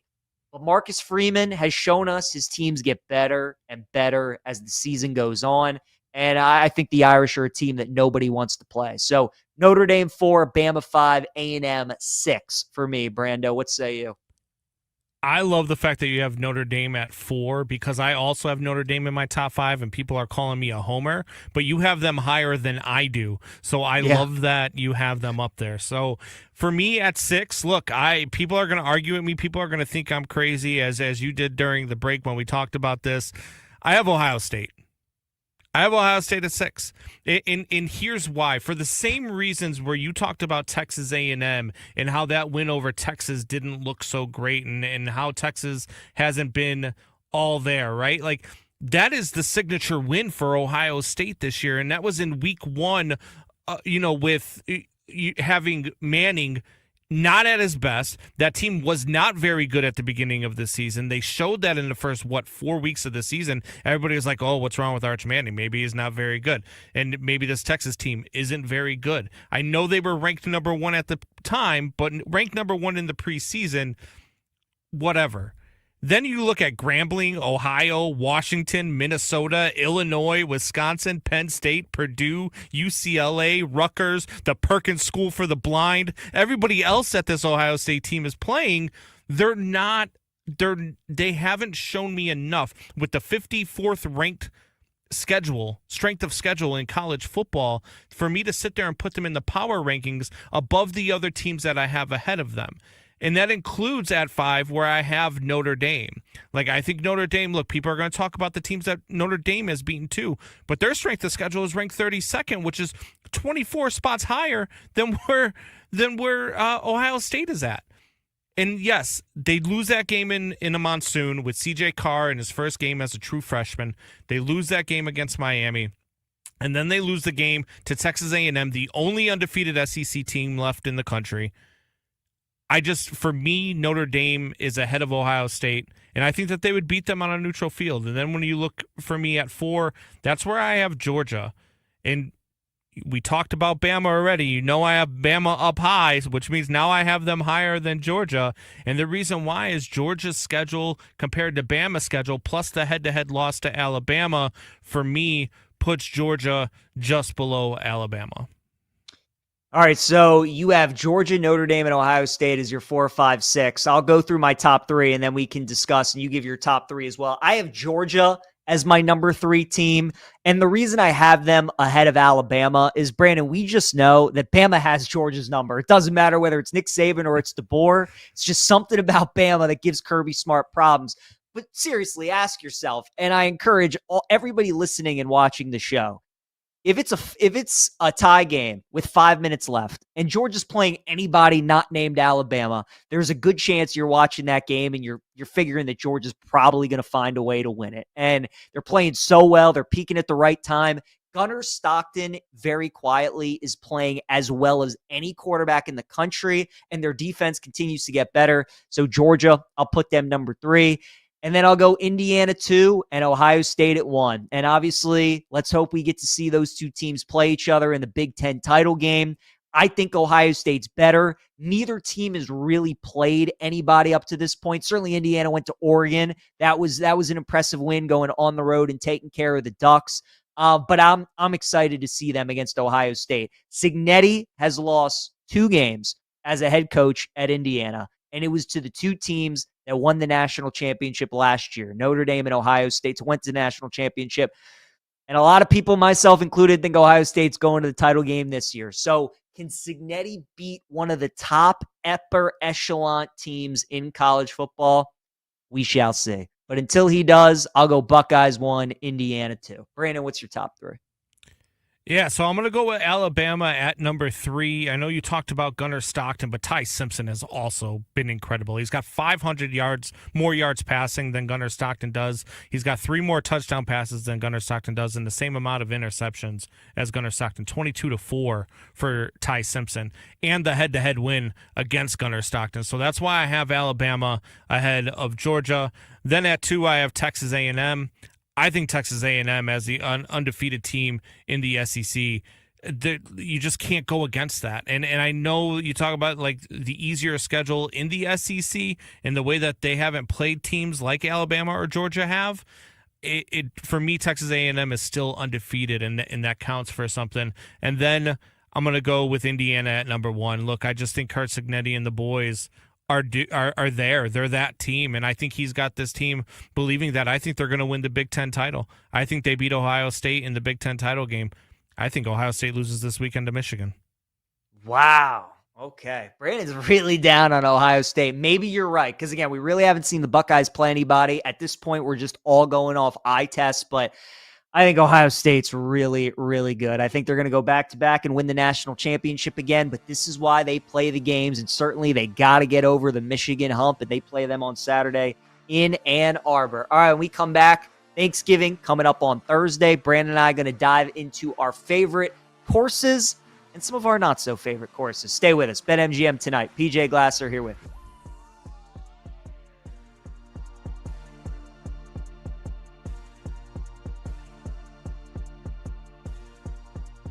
We're bringing the Wagertainment wherever you are. Stream the BetMGM network live on Odyssey, iHeartRadio, or TuneIn. Open the app and listen now.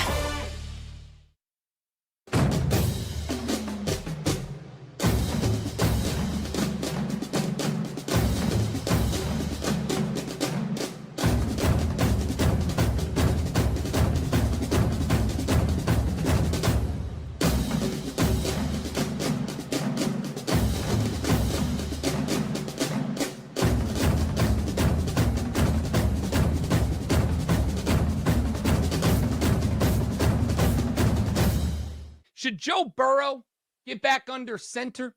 And I got to tell you, if I'm Joey B, the answer's not just no, but hell no, my dudes. I'm out. I don't want to go back. Now, it's not because the 3-8 Cincinnati Bengals are not a playoff team this year. I don't think that is going to shock anybody to find out. It is because there is a reason that Joey Burrow has missed as many games as Joey Burrow has missed the last couple of years. Is because the offensive line for the Cincinnati Bengals is the equivalent of 5 subway turnstiles, but 3 of them are stuck. They don't work. It's just not good. I respect the competitor angle of it, right? Like, I get it. At the end of the day, Joey B's a competitor and he wants to win. And no matter what it takes to win, he's going to go out there and do it. And I get that. But see, Joey B, I'd like you to be a competitor for a long time. And if you go play behind that offensive line again, you won't be. Hell, if you go play behind that offensive line in week 13, you might not be able to go out there, play and win in week 18 of this year. You might go right back to the IR. And every time that you get dinged up, you become more likely to get dinged up worse down the line. These things tend to compound over time. And it's not like you've had a slew. And you might go, wait a minute, Rob, turf toe is kind of a random injury, right? Like, it can happen to anybody. Yeah, but it turns out, and this may or may not shock you, when I've done the scientific research, people, you can trust me on this. You're much more likely to get turf toe if you are running away from an entire defense that has been unblocked and is trying to murder you in the backfield than if you're just running around in a clean pocket trying to find a guy. Like, you're just more likely to get injured that way. And that's what keeps happening to this guy. If I was Joe Burrow, who has to know, and maybe I'm alone in this thought too, the current iteration of the Cincinnati Bengals are cooked, right? Like, T. Higgins is gone, Jamar Chase is gone. Everybody who's anybody on that team, I have to assume at this point, is gone at the end of this year. They already wanted to be gone last year. I am convinced, I don't have the proof of this, but I'm already convinced the only reason that those guys are still on this squad is because Joe Burrow had to have begged them to be, right? Like, hey, guys, we're putting up historic numbers. Come back and let's do it one more time. Like, let's give this thing a run. And what they did not account for, because how could they? I think this offseason, all of us had one assumption about the Cincinnati Bengals, and it would be that they would invest in the offensive line so that Joe Burrow didn't literally die on the football field, and they would invest in the defense under a defensively minded head coach. They did not do either of those things. In fact, not only did they not invest in the defense, they were yay close, this close to letting their best and only consistent defensive player stay on the team. Like, they were ready to let the guy go. I don't know what the game plan was here, man. Like, I don't get what the Bengals were attempting to do in this spot. So they didn't invest. Joey Burrow, listen to me, my guy. All right? Don't do this. You know what I feel like? You know how in those in those movies there's that guy and, like, he loses all his investments on the stock market and he's standing on the ledge of the big tall building and there's a cop down at the bottom and he's got a megaphone and he's yelling up and he's like, "Don't jump! There's so much to live for! People love you!" I feel like that right now for Joey B. I'm like, don't jump. And by jump, I mean play for the Bengals anymore. Like, don't do it. You want out. There's going to be teams willing to throw a treasure trove at the Cincinnati Bengals to get you. Let them do that.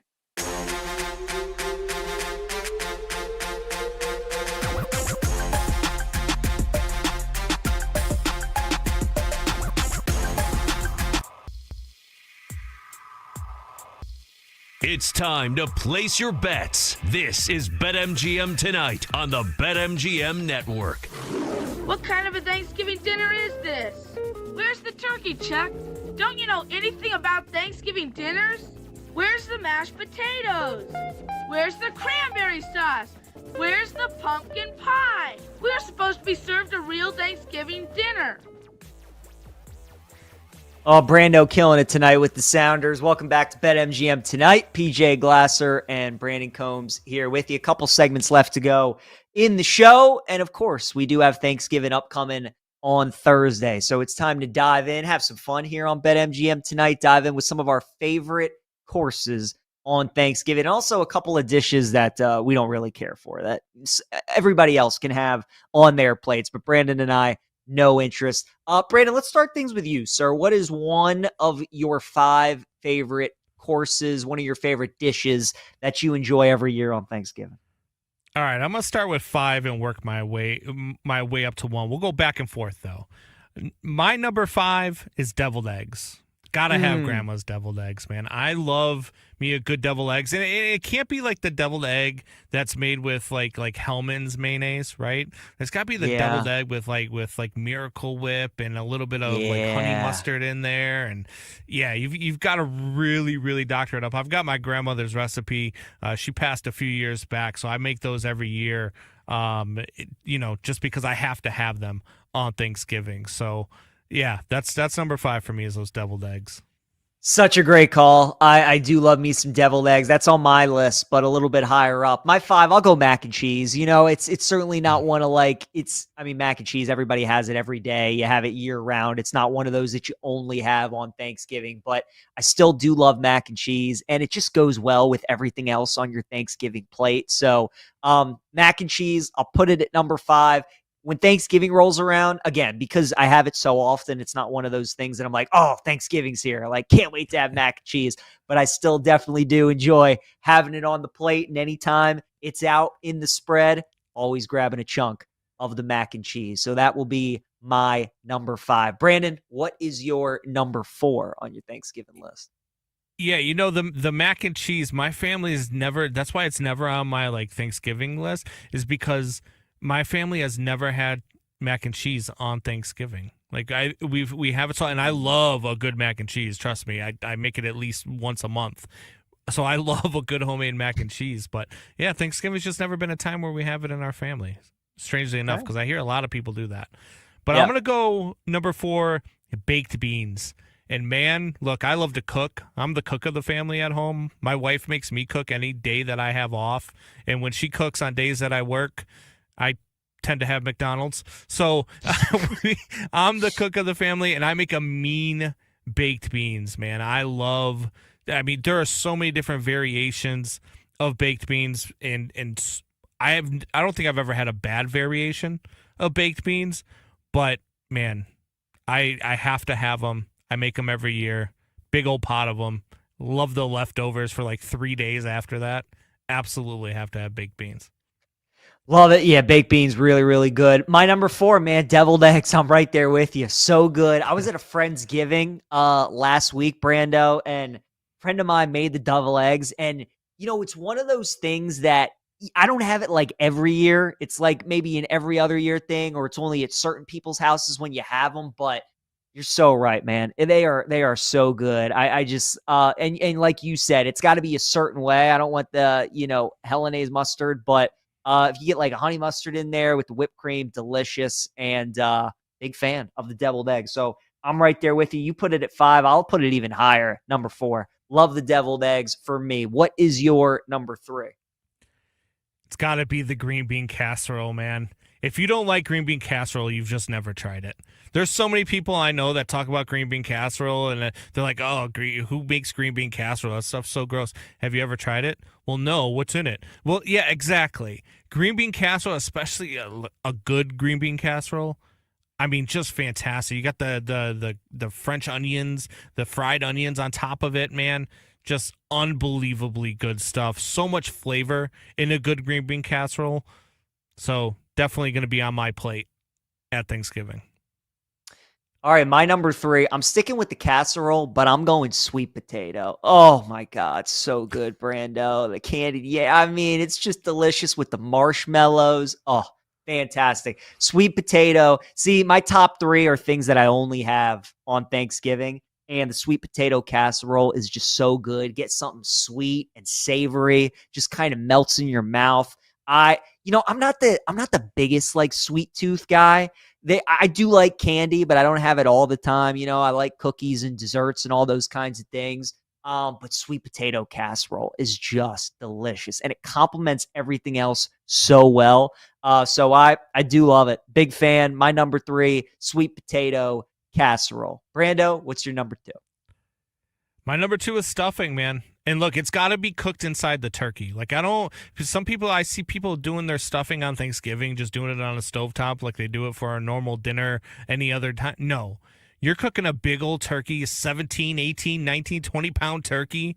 You put that stuffing inside of that turkey, and you let all of the juices from the turkey cook that stuffing, the cranberries, the celery, everything else that goes inside your stuffing, you put that right inside that turkey, and you let all them juices go to it. Then when you take it out, man, it is the best tasting stuffing in the world. So for me, number 2, has to be stuffing, and it has to be cooked in the turkey, or you're doing it wrong. So I could go either way. I agree that inside the turkey's probably better, but I don't mind some stovetop. I do love stuffing though. It is so good. And we have this conversation every year, and I feel like when I've been doing shows on this network, it always comes up. Like, why don't we have it more often, right? Why do we wait for Thanksgiving to have it? But it is so good. It is delicious. I'm with you. Number 2, solid. I feel like so many people have stuffing in their power rankings in the top 3 and likely at number 2, where it's not your absolute favorite thing, but it's definitely up there always. So big stuffing fan as well, Brando. But your top seed, your favorite thing to eat on Thanksgiving is going to be what? Dude, it's the turkey leg. All of the dark meat too that nobody else seems to like, the meat off of the bottom of the turkey, the turkey leg. I mean, it's so good and it's so tender, and then you add the skin with it. Like, it's just, oh my God, if you know how to season a turkey and you cook that turkey perfectly, that leg is by far the best part of the Thanksgiving dinner. And I tell you right now, I'm going to eat both of them on Thanksgiving. I'm a fat kid. Turkey, I could go either way. I'm with you. I do like a good turkey leg. I like turkey. I think just because it's like Thanksgiving, it's like, let's have some turkey, but I don't really seek out turkey too much. I'm more of a ham guy, I would say. I'm more like roast beef guy. Like turkey, I think it's okay. Not one of my favorites. My favorite thing though, Brandon, my mom makes this pumpkin bread. That is just the greatest thing in the world, Brandon. And I know not a lot of people have pumpkin bread. And I mean, truly, it is what it sounds like. It's bread that tastes like pumpkin. And I understand not all people are pumpkin fans. Brad Evans was telling us that he's not a pumpkin guy. But when I tell you I have loaves of this thing every year, my mom makes about 3 or 4 loaves of it. And she makes one just for me that I can have for myself. It is so good. Normally you have it as a dessert. Oh man, it's just like the crust of it, and then oh my God, it's just like so soft. It just melts in your mouth. Delicious. Are you an only child? Thing. No, I have one brother. Oh. You have one brother. Cause you're like mom makes me my own loaf and everything. You must be the favorite child then. I'd like to think so, probably not, but I'd certainly like to think so. But my brother likes it a lot, but it's my favorite. It's my favorite thing ever. As soon as I walk in the door on Thursday, Brandon, I'm going to give my mom a hug, and then I'm just going to go straight for the pumpkin bread, and I'm going to have a slice. It's going to be the second thing that I do. So it is definitely my favorite. Pumpkin spice latte too. I'm not a big pumpkin spice latte guy. I definitely drink it, but I don't seek it out. It's not my favorite thing. I am a big pumpkin guy, though. I do love pumpkin pie, love pumpkin bread. So that's going to be my number 1. So Brandon's top 5, turkey leg 1, stuffing 2, green bean casserole 3, baked beans 4, deviled eggs 5. And then my top 5, pumpkin bread, stuffing, sweet potato casserole, deviled eggs, and mac and cheese. So I think we got some solid top 5s. Now, will you be having all 5 of those things, Brandon, on Thursday and Friday, or you think you're just going to have maybe some of those things on one of the days? So on Thursday, we are having our traditional Thanksgiving because I'm off of work. Right. But my daughter is actually going to her boyfriend's house, so it'll be our first Thanksgiving where she's not actually home. But then on Friday, the whole family's coming over, and I have to work. So I'm going to have my Thanksgiving dinner on Thursday the way that I want it. And then on Friday, I'm going to have all the other stuff too, where we're going to have a ham. We're going to have more deviled eggs. So between Thursday and Friday, yes, I'm going to have all of this. Are you going to be able to get a nap in at all on Thursday? Or with all the football and all the cooking that you're probably going to be doing, is there any time for a nap? There's no time for me to nap on Thursday. Yeah, Okay. it'll be football. It'll be everything. And then on Friday, I'd like to say I'm gonna take a nap before work, but the Bears decided to play on Black Friday at 2:00 before I come in to the station. So I will not be napping on Friday either. All right, Brandon, what time do you start cooking on Thursday? What time do we start getting in the kitchen and start prepping for the meal? Yeah, so we have about a 17-pound turkey, so I'll probably start cooking it at like around 9:00 in the morning. I'll start prepping it, and then we'll get it in the oven. We'll probably eat around 2 or 3, right in between the football games, so that way we can eat while we're watching one of the football games. Kind of our tradition to eat early afternoon. Very good. I love it, man. This is my favorite holiday. What about you? Yeah, my favorite holiday is actually Halloween, but Thanksgiving's my second favorite holiday. Yeah, I'm not a big Christmas guy. As you get older, especially now and especially once you have kids, man, Christmas is just one big bill. It's not even fun anymore. It's just a big long bill. I talk about it all the time. Thanksgiving's the 3 F's: food, family, and football. And you can't beat that. You get to see everybody, you have great food, and then again, the sports, man. I mean, this is such a great week of sports that we have. Literally everything's on except baseball. I mean, truly. Anything that you like, you're getting it. So it's a great time of year. Love Thanksgiving. So those are our 5 favorite things. Brandon, now it's time to look at the other side of the coin, okay? The things that we don't like on Thanksgiving, the food items that we do not like on Thanksgiving. And it's a popular choice. I mean, the number one thing to keep off of both of our plates are going to be the same thing. So I'll let you go first. What is one of the 2 things that you do not want on your plate? Cranberry sauce. That's number one. Only serial killers like cranberry sauce. My mother-in-law loves cranberry sauce. And yes, I think my mother-in-law is a serial killer because there is no, you don't put cranberry sauce. She'll put it on the sandwiches. She'll put it on her mashed potatoes. She'll put it on everything. And I'm like, what are we doing? Cranberry sauce is atrocious. The only time, there's never a time actually that, now that I think of it, that cranberries, period, are a good idea ever. They're just not. It just doesn't do anything for me. I don't hate it, but it just doesn't do anything for me. Like, my plate's already full, there are only going to be things on there that I want to eat. Sometimes, right, you're at you're at a buffet or you're at a potluck and there's just there's so many things that you want to get so many things on your plate, even if you necessarily don't love it. You just want to have it on there. Thanksgiving, you're only going for the best of the best. You're going back for thirds. You're going back for seconds and thirds. So you're only putting things on there that you want.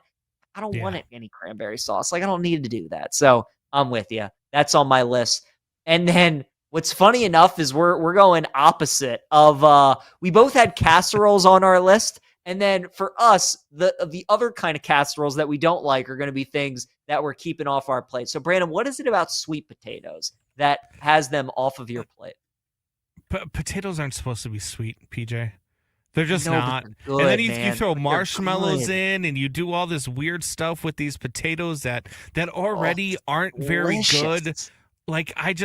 No, man, it's gross. It's sweet potato pie, all of that stuff. Just get it away from me. I don't even want to look at it.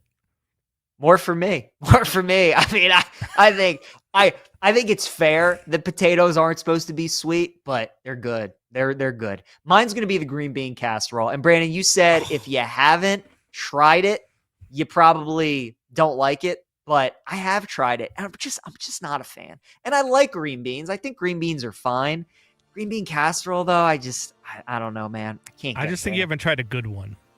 Maybe I haven't. Maybe that's fair. Maybe that's fair. Hopefully I try yours someday because I'm sure you make a mean green bean casserole. All right, Brandon, we're gonna close out the show next with things that I have said that you disagree with. It's gonna be some fun to wrap the show. BetMGM tonight. PJ Glasser, Brandon Combs. Stay with us.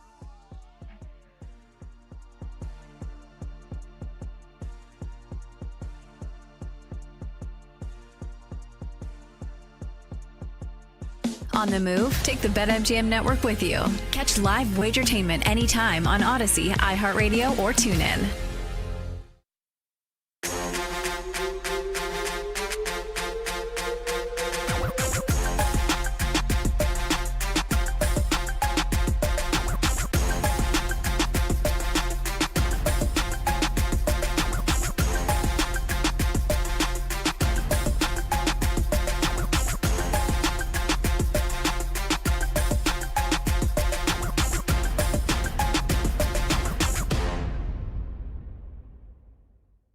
I don't think that they're warranted, and it's been one of the most frustrating things being a Notre Dame fan this year, hearing those claims. As soon as they lost to Texas A&M, it was just immediately brought up. Notre Dame's going to get in no matter what. If they win out, they'll be in the mix because they're a big brand. The College Football Playoff Committee wants to have them represent.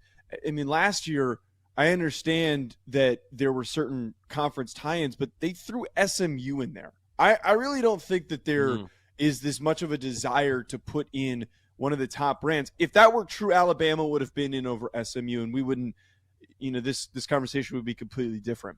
I think, though, this year, the debate obviously comes down to them in Miami. I think that the committee failed initially by putting Notre Dame as high as they did and not give them the opportunity to gradually earn their way into a strong position and to create that much of an early separation between them and Miami that forced this gigantic debate. But at the end of the day, Notre Dame, understandably, they both have like a similar just general resume in terms of quality of wins. And if Miami beats Pitt this weekend, they'll have another similar win. Notre Dame's overall performance this year is better than Miami's. Notre Dame's 2 losses come to obviously Miami and Texas A&M at home in the beginning of the year. Miami has to win the games that are on their schedule. They have to. They need to be held accountable for losing to 2 teams that are currently not really in the top 12 mix whatsoever.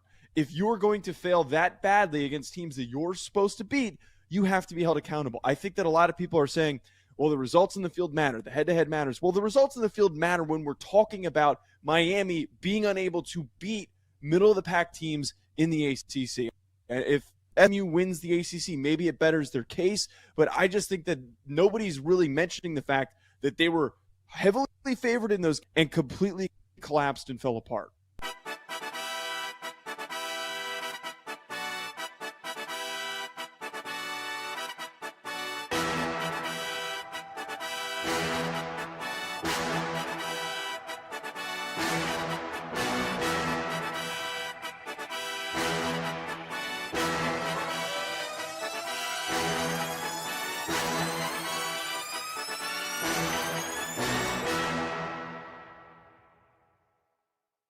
If Pitt loses to Miami and the door opens with an SMU or Virginia loss, then we start to talk about Miami getting into the ACC championship game, which I think the committee would really like that to happen. They would like to see Miami not back their way in, but work their way into the ACC championship game via some convoluted scenario, and then just win the ACC championship game.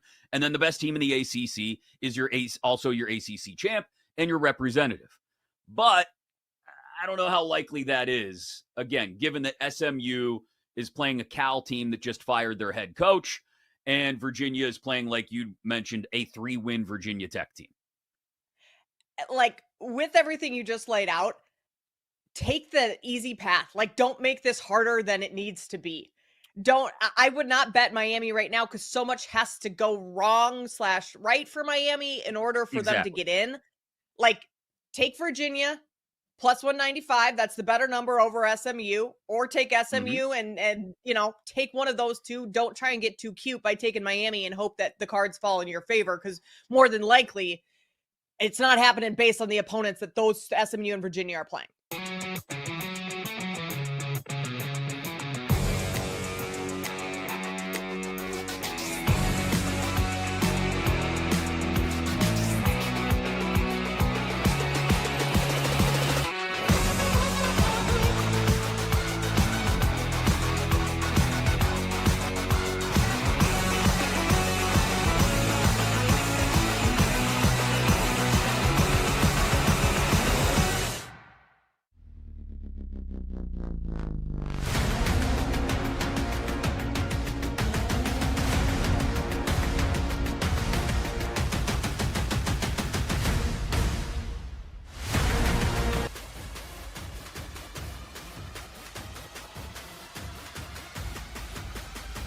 It's time to place your bets. This is BetMGM Tonight on the BetMGM Network. Welcome back. Wrapping up the show. BetMGM Tonight, presented by BetMGM. PJ Glasser, Brandon Combs joining me as well, as we're going to close things out with things that PJ has said, whether it was on the show, off air, that Brandon wants to talk about that he disagreed with. Brandon, I also just saw on Twitter, I keep forgetting that Stranger Things, the final season comes out this week. Are you a Stranger Things guy?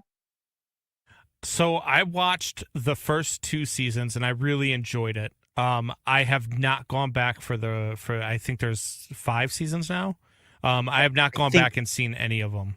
I think the first this 2 one's seasons going to be were really good.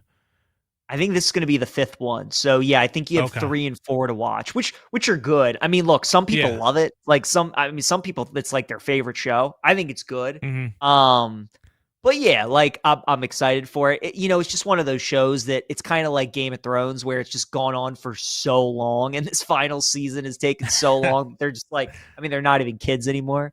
And but yeah, it's good when Fortnite comes out with the skins, because Fortnite just released the Stranger Things skins. So. Oh, okay. Yeah. So that's how I knew it was coming back. I think that comes out maybe Thursday, Friday. It comes out over the next couple of days. So I got to watch that. I got to watch Landman too. I don't know if you've seen season 1 of that. But I never love heard that. it. Oh yeah, Paramount Plus, fantastic, Brando, excellent, Okay. highly recommend. So check that out. Really good stuff. All right, let's close things out. Things PJ said. Those are some things PJ said. Check out Stranger Things. Check out Landman. Brandon, what about sports related things? What do we got? All right. So the first thing, sir, you actually said this in a break. You didn't actually say it on air, but I'm going to call you out here. Yeah. You, sir, are not a believer in Caleb Williams. Not a believer in a guy who has 4 comeback victories in the fourth quarter already this season, who constantly leads his team on game-winning drives in the fourth quarter all season long, who is 10th in passing yards this season, who only has less touchdowns than guys like Josh Allen, Jared Goff, Sam Darnold, Matthew Stafford, Daniel Jones, and who has only thrown for 4 interceptions this season, which coincidentally less interceptions than Patrick Mahomes, Dak Prescott, Daniel Jones, Matthew Stafford, Sam Darnold. I mean, what exactly don't you believe in when it comes to Caleb Williams? The fact that his wins are against the Cowboys, the Raiders, the Commanders, the Saints, the Bengals, the Giants, the Vikings, and the Steelers. That is what makes me not believe in Caleb Williams. Brandon, we just did a segment. We just did a segment to kick off the first hour where you had Ohio State 6th because they didn't beat anybody. And now you're telling me to believe in Caleb Williams because he hasn't beaten anybody. This final 6 weeks, I'm right now, I'm not a Caleb Williams guy. He can change my opinion. He can change a whole bunch of people's opinions. If he goes on the road and beats Philly this week, if he gets 1 or 2 games against the Packers, he goes on the road and beats the Niners, he beats the Lions. I mean, that's what he's got to do. Now, you brought up Drake May, and I too am not there with Drake May like a lot of other people are. I think up to this point, he's certainly been more impressive, and I think people give Drake more credit because he doesn't have as many weapons around him. He doesn't have Ben Johnson there helping to coach him, all those sorts of things. But it's fair because, again, like the Patriots' schedule has been extremely easy. Caleb, I mean, the talent is so evident. The arm strength is so evident. And like you said, I mean, he finds ways to win games, and that's a great characteristic to have. I just think that I got to see Caleb do it against some of the better teams in the NFL. And if he does, Brando, he can shut me up real quick. And he'll shut up a lot of people real quick. And it'll start to get Bears fans to believe. But until he can beat some of these other good teams in the NFC and in the NFL, I can't get there yet with Caleb. For me, he just does more things to lose you games at this point than to win. And I think he's been fortunate playing against some bad teams, but just not sustainable in the NFL to play the way that he's been playing. Yeah, look, I mean, when you look at Caleb Williams and you look at some of the things they've done, yes, we talked about Ohio State and not playing anybody, but not playing anybody in college football is a lot different than not playing anybody in the NFL. Because in the NFL, you just play who's on your schedule, and whoever's on your schedule, you don't control their record. You don't control what's going on. In college football, they control who their opponents are for the most part, right? Mm-hmm. So I look at it a lot differently than I look at it in college football. And I look at the things that Caleb is capable of doing. Yeah, sure, there are still some things. Don't get me wrong. I still know that there are some things that Caleb has to get better at. Like there are mid-range accuracy has got to be better with Caleb Williams. There are some things that he doesn't do great, like other guys, or like even a guy who was drafted number 1 overall should be at this point in his career. But I look at the things that he's done with Ben Johnson, and I look at the things that he's done, the flashes of brilliance that he's shown in some of these balls that he fits into these windows that only a handful of quarterbacks in the league could do. And I know that it's there. And I think the longer that he's with Ben Johnson, the better it's going to be. And the kid just wins, man.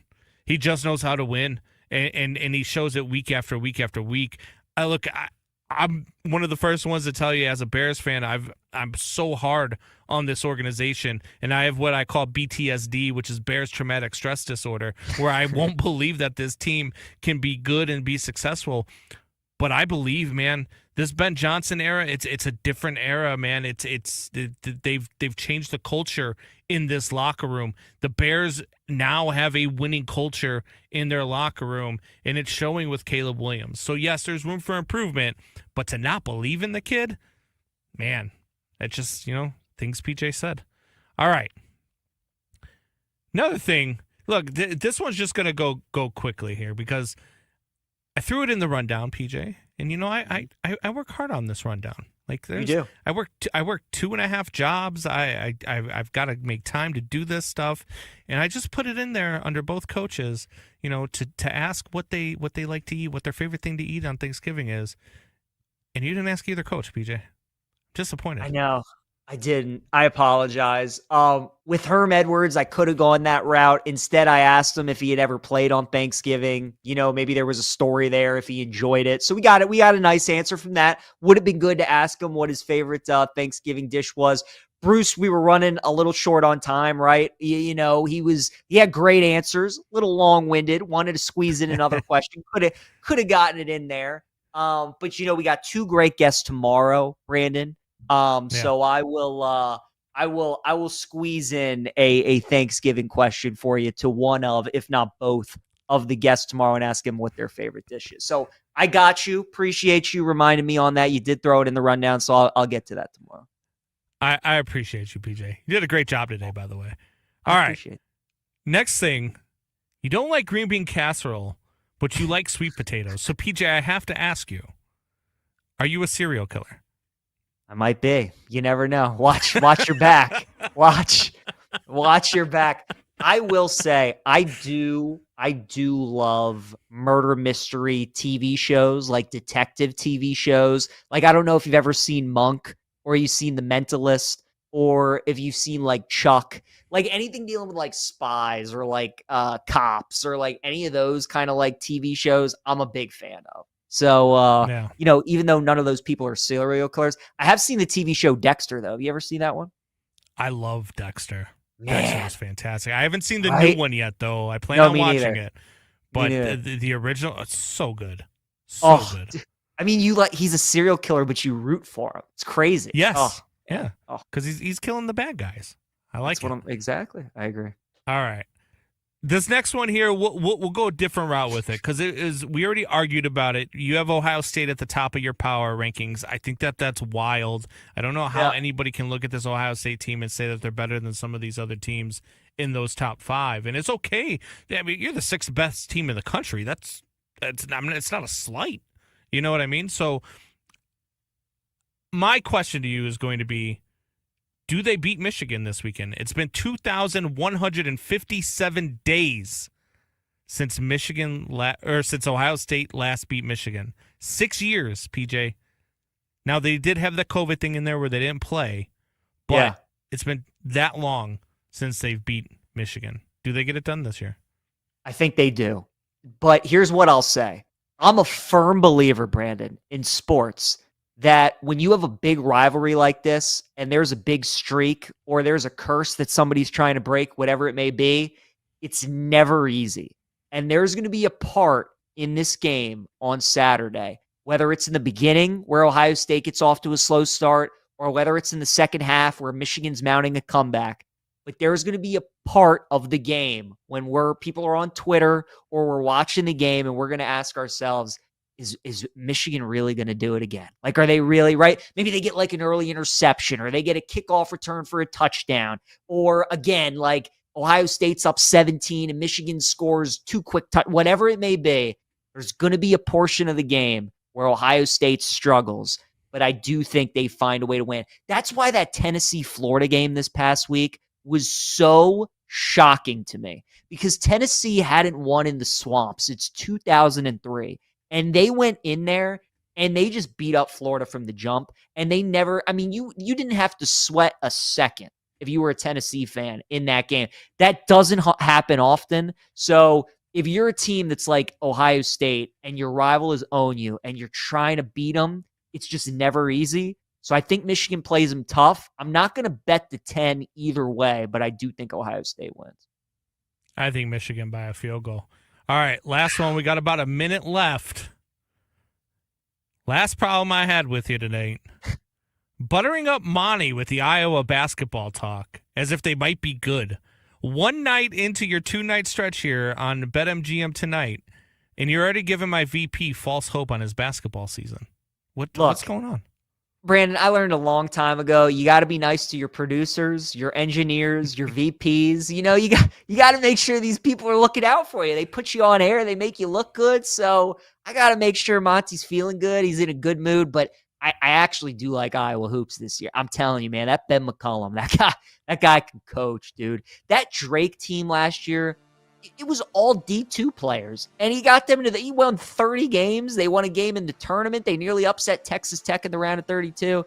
Guy's a heck of a coach. So it was definitely trying to get on Monty's good side, but I also believe that I was going to be good, and McCollum's the real deal. So that'll do it for tonight. BetMGM tonight, presented by BetMGM. For Brandon Combs, Mike Montgomery, I'm PJ Glasser. I'll be back on tomorrow with Brad Evans. We'll see you guys then. That's a wrap. Come back for more Wagertainment on BetMGM tonight, Monday to Friday, 7 to 11 p.m. Eastern on the BetMGM network. Make it legendary.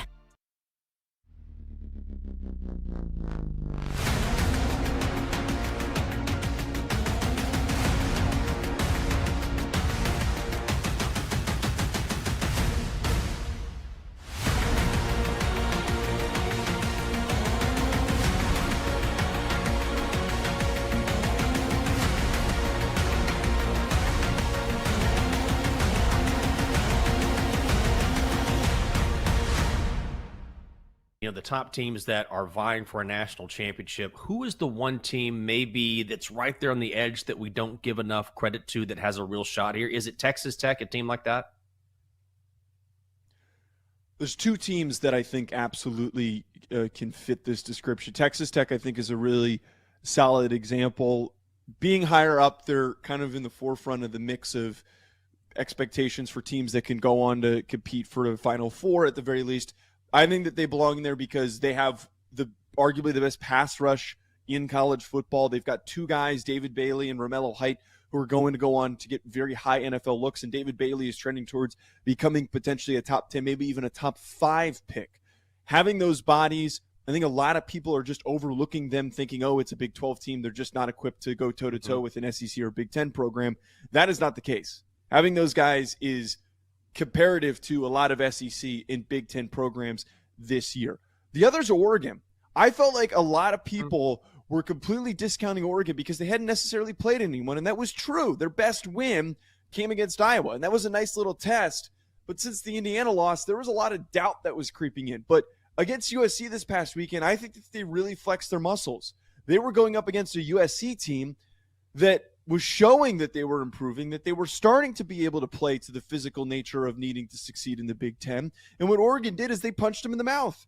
They ran the ball really well, and they accomplished this with multiple injuries along their offensive line, as well as not having their best receiver into Corey Moore. So for them to be able to play as well as they did, as they're gradually hopefully going to get healthy over the next few weeks after this game against Washington, I think a case has been made because they're deep on defense, they're deep on offense, and they have a tremendous quarterback in Dante Moore. I think that Oregon absolutely needs more love in this conversation.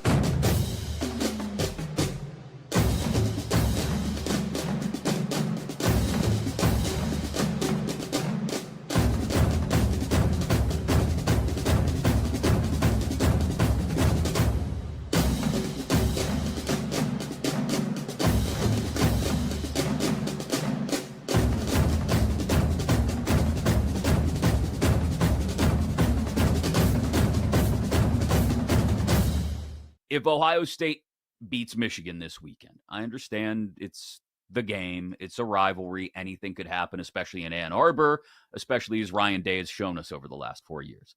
But if Julian Sayin should beat Michigan this Saturday, Kate, and possibly do it without Jeremiah Smith and Carnell Tate, who could both be out of this game or very limited, and then goes on to beat Indiana in the Big Ten championship game, I don't know how the quarterback of the 13-0 Big Ten champs does not win the Heisman Trophy. So the fact that it's floated back down to 4-1 really surprises me. And if you hadn't placed a Heisman bet yet, or you were looking to get back into the market, that would be one that I would jump on.